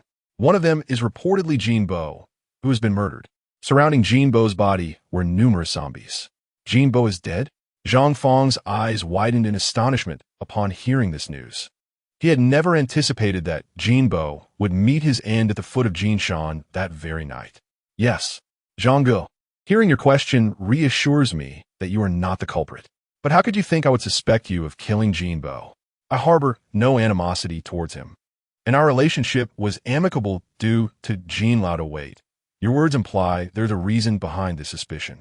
Is it true that someone suspects I killed Jinbo? What evidence do they possess? As Zhang Fong spoke, he suddenly realized that the situation was far more complex than he had initially assumed. There was undoubtedly more to this matter than met the eye. Yin Li's voice trembled slightly as she continued. Zhang, brace yourself. The zombies surrounding Jinbo's corpse were also shot in the head, their cores extracted. The method of their demise mirrors the way you eliminate zombies. Moreover, within the confines of the Jin clan, there exists but one individual with such remarkable abilities, none other than you, Brother Zhang Fong. They are already en route to report this matter to the esteemed Jin Lauda. Zhang Fong was taken aback. He had never anticipated that someone would mimic his method of slaying zombies. Was this not a blatant attempt to frame him? Chapter 164. Jin Dachuan. Upon hearing the news of his younger brother Jinbo's tragic demise, Jin Dachuan, known colloquially as Big Brother Jin, hastily exited the rear camp of his consort. Jin Dachuan, whose full name is Jin Dachuan, is a prominent figure within the Jin community. Now, in his middle age, he is astute and formidable, having established himself as a local power even in times of peace. In this apocalyptic era, he has taken the initiative to establish a civilized community. As he himself articulates, the arrival of the apocalypse has only heightened his enthusiasm. Certainly, his ability to create the so-called Jin community is not solely attributed to his formidable skills and social connections. It is also supported by a loyal cadre of brothers. Among them is General Zhang Fong, whom he regards as his right-hand man. Thus, when he learned that Zhang Fong had taken the drastic step of killing his younger brother, his fury ignited instantly. As he rose to confront Zhang Fong regarding this grave act, he was reminded by his consort, Jiang Suzai, that there should be no personal enmity between Zhang Fong and Jinbo. After all, within the community, Jinbo ranked only as number 4 and was merely an ordinary person, far inferior in capability compared to the formidable General Zhang Fong. It was inconceivable that Zhang Fong would consider him a rival. Jiang, not only beautiful and gentle, but also remarkably astute, made him pause. Upon reflecting on her words, he realized their validity. If Zhang Fong had truly intended to eliminate Jin Bo, it could have been accomplished in an instant, and he would have ensured that no one else was aware of it. Could it be, as Jiang Tsuitsue speculated, that there was some misunderstanding at play? Well, everything would be clarified upon their meeting. Thus, Jin Dachuan departed the rear camp, preparing to use his communicator to contact Zhang Fong. Regardless of his circumstances, Jin Bo was not akin to Zhang Yuanyuan. The latter's death would merely require Jin Dachuan to offer a few words of consolation to Zhang Zhun and Jin Hai. However, Jin Bo was different. He was the heir that Jin Dachuan had painstakingly nurtured. Unfortunately, despite being a powerful leader, Jin Dachuan had lost his only son in the apocalypse and was left with but a daughter. He had hoped that Jin Bo would inherit his territory within the Jin community. With Jin Bo's death, the future of the Jin community would be left without a successor. Jin Dachuan arrived at the rear garden of area, gazing up at the pitch-black night sky. It was nearing the early hours of the morning. With tears brimming in his eyes, he swallowed his sorrow, retrieved his communicator from his waist, and after a moment of contemplation, began dialing a familiar number. As the dialing tone echoed, only a crisp sound resonated from the other end, with no one answering the call. Jin Dachuan furrowed his brow, pondering whether Zhang Fong, fearing retribution, had already fled. No, he would not abandon him. Jin Dachuan turned and returned to his private residence. From within, he procured a revolver, which he secured at his waist. He then retrieved a packet of honeyed crystal cores from his inner pocket, taking one and swallowing it whole. Indeed, within the Jin community, aside from Zhang Fong, Jin Dachuan himself was also a superpower wielder. Moreover, to be precise, his extraordinary abilities bear a striking resemblance to those of Lin Long, as he too is a versatile superhuman. Since Zhang Fong is not answering his phone, I have no choice but to visit his residence in person. Zhang Fong's abode is situated in an area not far from his private estate. Once Jin Dachuan has prepared everything, he gracefully departs, directing his gaze towards Zhang Fong's dwelling. Zhang Fong, I have come to pay you a personal visit. Chapter 165, a shadowless encounter as Jin Dachuan leaped and hurried along. He soon arrived at the residence of Zhang Fong. Coming to halt outside the house, he called out, "Hey, Zhang Fong. It is I, Big Brother Jin, here to pay you a visit. Are you home?" The sound of his voice echoed, but there was no sign of Zhang Fong. Instead, the guards surrounding the residence. Upon hearing his loud call, all rushed out, their gazes converging on him. The two foremost subordinates recognized Big Brother Jin and exclaimed in astonishment, "Ah, it truly is Big Brother Jin." Indeed, it was Big Brother Jin here in our midst. The two subordinates conferred briefly on their course of action. One of them then dashed towards Jin Dachuan, slightly bowing and smiling. "Big Brother Jin, you have arrived." Within the Jin community, Jin Dachuan particularly relished being addressed as Big Brother Jin. Titles like General Manager or Chairman felt utterly foreign to him. Thus, from the inception of the community, he decreed that everyone should refer to him as Big Brother Jin, forbidding all other appellations. Jin Dachuan glanced down at his subordinate and inquired, "Where's your second brother?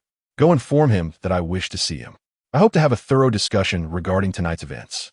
The incident of Jin Bo being slain by Zhang Fong at the foot of Jin Mountain had already circulated several similar versions through informal channels. Naturally, the subordinate had heard of it. Upon hearing this, the subordinate was taken aback, his mouth agape in astonishment, as if he could swallow a dumpling whole. "Ah, Big Brother Jin, didn't T second brother just leave to find you?" Indeed, the subordinates had witnessed Zhang Fong exiting the room accompanied by his girlfriend, Yin Li. They were all surprised that, so late at night, they would seek out Big Brother Jin. What pressing matter could it possibly be? However, being of lower status, they felt it was not their place to inquire into the urgency of second brother-'s visit to Big Brother Jin. Therefore, when they heard Jin Dachuan mention that he was there to see Zhang Fong, they were even more astonished. "You say your second brother came to find me? Where'd he go? How come I did not see him?" Jin Dachuan posed 3 consecutive questions, pondering how it was possible that if Zhang Fong indeed sought him out, they would not have crossed paths. He then lowered his gaze, contemplating briefly, before hastily asking, "By the way, when you say Zhang Fong came to find me, was he alone or with his girlfriend, Yin Li?" Jin Dachuan had also taken a liking to Yin Li, but Zhang Fong had been quicker to seize the opportunity, and it seemed that Yin Li had felt an instant attraction to Zhang Fong. Their love story transcended the barriers of age. Well, that Yin Li possesses intelligence comparable to my third wife, Jiang Tsue.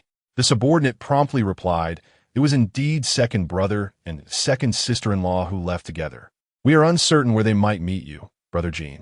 Could it possibly be related to the matter that was just circulated within the community? I believe there must be some misunderstanding regarding the death of fourth brother. Jean Dachuan coughed softly, interrupting his subordinate's account. With narrowed eyes, Jean Dachuan whispered, are the two of them together? Have they perhaps left the community first, fleeing on their own? Chapter 166. Pursuit of Zhang Fong, and Yin Li emerged from the rear gate of the Jin community's B district, bearing only a meager supply of provisions. However, this was of little concern, for Zhang Fong was an extraordinary individual, possessing remarkable physical prowess. A single bag of zombie crystal cores would suffice for his journey to City B, where he intended to seek refuge in the Wang community. Indeed, as Yin Li had informed him, the circumstances surrounding Jin Bo's demise were of little consequence. Yet, the crime scene bore all evidence that implicated Zhang Fong as the prime suspect, even though the formidable Jin Lao chose not to pursue the matter. Mindful of their shared history, it was evident that he harbored discontent in his heart. Furthermore, who could ascertain whether Jin Lao would dismiss their past camaraderie? Should he decide to disregard it, Zhang Fong, with his singular superhuman abilities, would stand no chance against the multifaceted prowess of a fully fledged superhuman. To compound matters, Yin Li was merely an ordinary yet captivating young woman. Would Jin Chun eliminate Zhang Fong to claim Yin Li for himself? Such uncertainties loomed ominously. Rather than live in trepidation of the unknown, it seemed far more prudent to abscond with his beloved and soar to safety. He was confident in his ability to navigate the apocalypse and secure sustenance. After a brief contemplation of the circumstances, Zhang Fong resolved swiftly. He would depart from the Jin community. Armed with a firearm, he felt empowered to assert dominance in this chaotic world, far preferable to being suppressed or threatened. Meanwhile, Jin Lao stormed back to the A District's conference hall, seething with rage. He hastily summoned his trusted allies, including his younger brother Jin Hai, to convene an urgent meeting. In just a few days, Jin Lao had discerned that unexpected occurrences had transpired within the community. Firstly, it had come to his attention that Zhang Zhan's sister, Zhang Yuan, was rumored to have been slain by Jin Bo. Jin Hai and Zhang Zhan had sought an explanation from Jin Bo, but to no avail. Secondly, it was reported that Jin Bo had met his end at the hands of Zhang Fong, and now Zhang Zhan was said to have vanished, having gone to the Wang community. This series of events sparked a nagging suspicion within Jin Lao that there was a connection among them. What that connection was, he could only ascertain upon Zhang Zhan's return. In this emergency meeting, only a handful of ordinary managers were present. Throughout the session, the subordinates offered no substantial proposals, acquiescing entirely to Jin Lao's directives. The first command he issued was to pursue Zhang Fong with unwavering determination. Should anyone from the Jin community catch up with him, they were to convey that Jin Lao harbored no ill will and merely wished to invite him back to the community to collaboratively strategize for its future. The second command was to urgently contact the Wang community to inquire whether Zhang Zhan was indeed present there. For now, these two matters were deemed most pressing. Once he had concluded his orders, Jin Lao gestured for the assembly to disperse. He settled into his chair, bowing his head in contemplation. Who indeed was orchestrating this against me? I have an unsettling premonition that this adversary possesses formidable strength and remains shrouded in enigma. Soon, the second matter shall yield its outcome. This task was entrusted to Tian, who of the research team, by Jean Dachuan himself.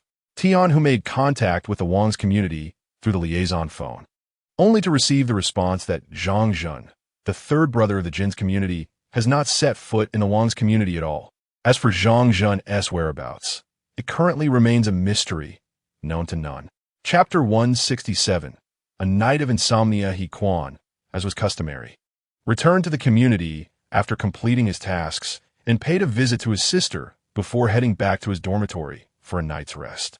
Little did he anticipate that before he could even lie down, he overheard a flurry of discussions among his dorm mates. Upon listening intently, he discerned the grim news. The corpse of fourth brother Jinbo had been discovered at the foot of Mount Jinshan. Moreover, it was said that numerous other deceased zombies surrounded the area, with the perpetrator responsible for slaying these zombies being second brother Zhangfang. As for the identity of Jinbo's killer, it was highly likely to be Zhangfang as well. However, the details of the rift between Jinbo and Zhangfang remained shrouded in mystery, leaving everyone puzzled as to why Zhangfang would take such drastic measures against him. Upon hearing this, Hequan immediately considered the possibility that Jinbo's demise was intricately linked to Long Ge. Yet he found himself at a loss, unable to comprehend how Long Ge could have orchestrated Jinbo's death and what connection this had with Zhangfang. Before he could unravel the complexities of the situation, he overheard someone mention that second brother Zhangfang, fearing retribution from elder brother Jin, had already fled the Jin family community with his girlfriend. This news brought Hequan an unexpected sense of joy. Zhangfang was no trivial figure. He was the formidable second-in-command within the Jin family community. His departure would undoubtedly signify a substantial advancement towards the objective set forth by Long Ge to dismantle elder brother Jin's control over the community. Shortly thereafter, a captain arrived at the community to inform everyone in the dormitory that there would be no rest that night. They were to swiftly don their gear and venture out of the Jin family community in pursuit of Zhangfang. The captain specifically instructed that if anyone managed to catch up with Zhangfang, they must relay elder brother Jin's earlier warning to him. While everyone outwardly agreed to this directive, they were not naive. They understood the perilous nature of the mission to locate Zhangfang. Given Zhangfang's prowess, it was unlikely he would permit any community member who tracked his whereabouts to return unharmed to report back to elder brother Jin. No, such a notion was utterly implausible. Even the most generous rewards proposed by elder brother Jin paled in comparison to the value of one's life. Thus, it was destined that the community would be alight and bustling that night. Hequan, feeling drowsy, joined a small team of 5 as they departed the Jin family community, embarking on a journey eastward in search of Zhangfang's trail. As they walked, the group engaged in light conversation regarding the bizarre events unfolding. Unfortunately, they had not ventured far when a second-tier zombie emerged from the thicket, startling all 5 into retreat. The sudden appearance of the zombie sent them fleeing in terror. Hequan, the swiftest among them, quickly sought refuge in the woods. Regrettably, in any group, there are those who run faster and those who lag behind. The slowest member of their team soon let out a blood-curdling scream, having been devoured by the zombie in a gruesome fate. Such an event transpired. The team members, overwhelmed by fear, dared not pursue Zhangfang any further and swiftly turned back, seeking refuge in the nearby woods. Hequan, however, detached himself from the group and hurried towards the processing factory of Lin Long and Sujun. Upon arriving outside the factory, he glanced around to ensure his surroundings were safe before beginning to knock on the door. Long Ge, Xiaojun, open the door, it's me, Hequan. Lin Long, who was lying outside, not asleep but engrossed in studying the journals, promptly rose to his feet upon hearing Hequan's voice.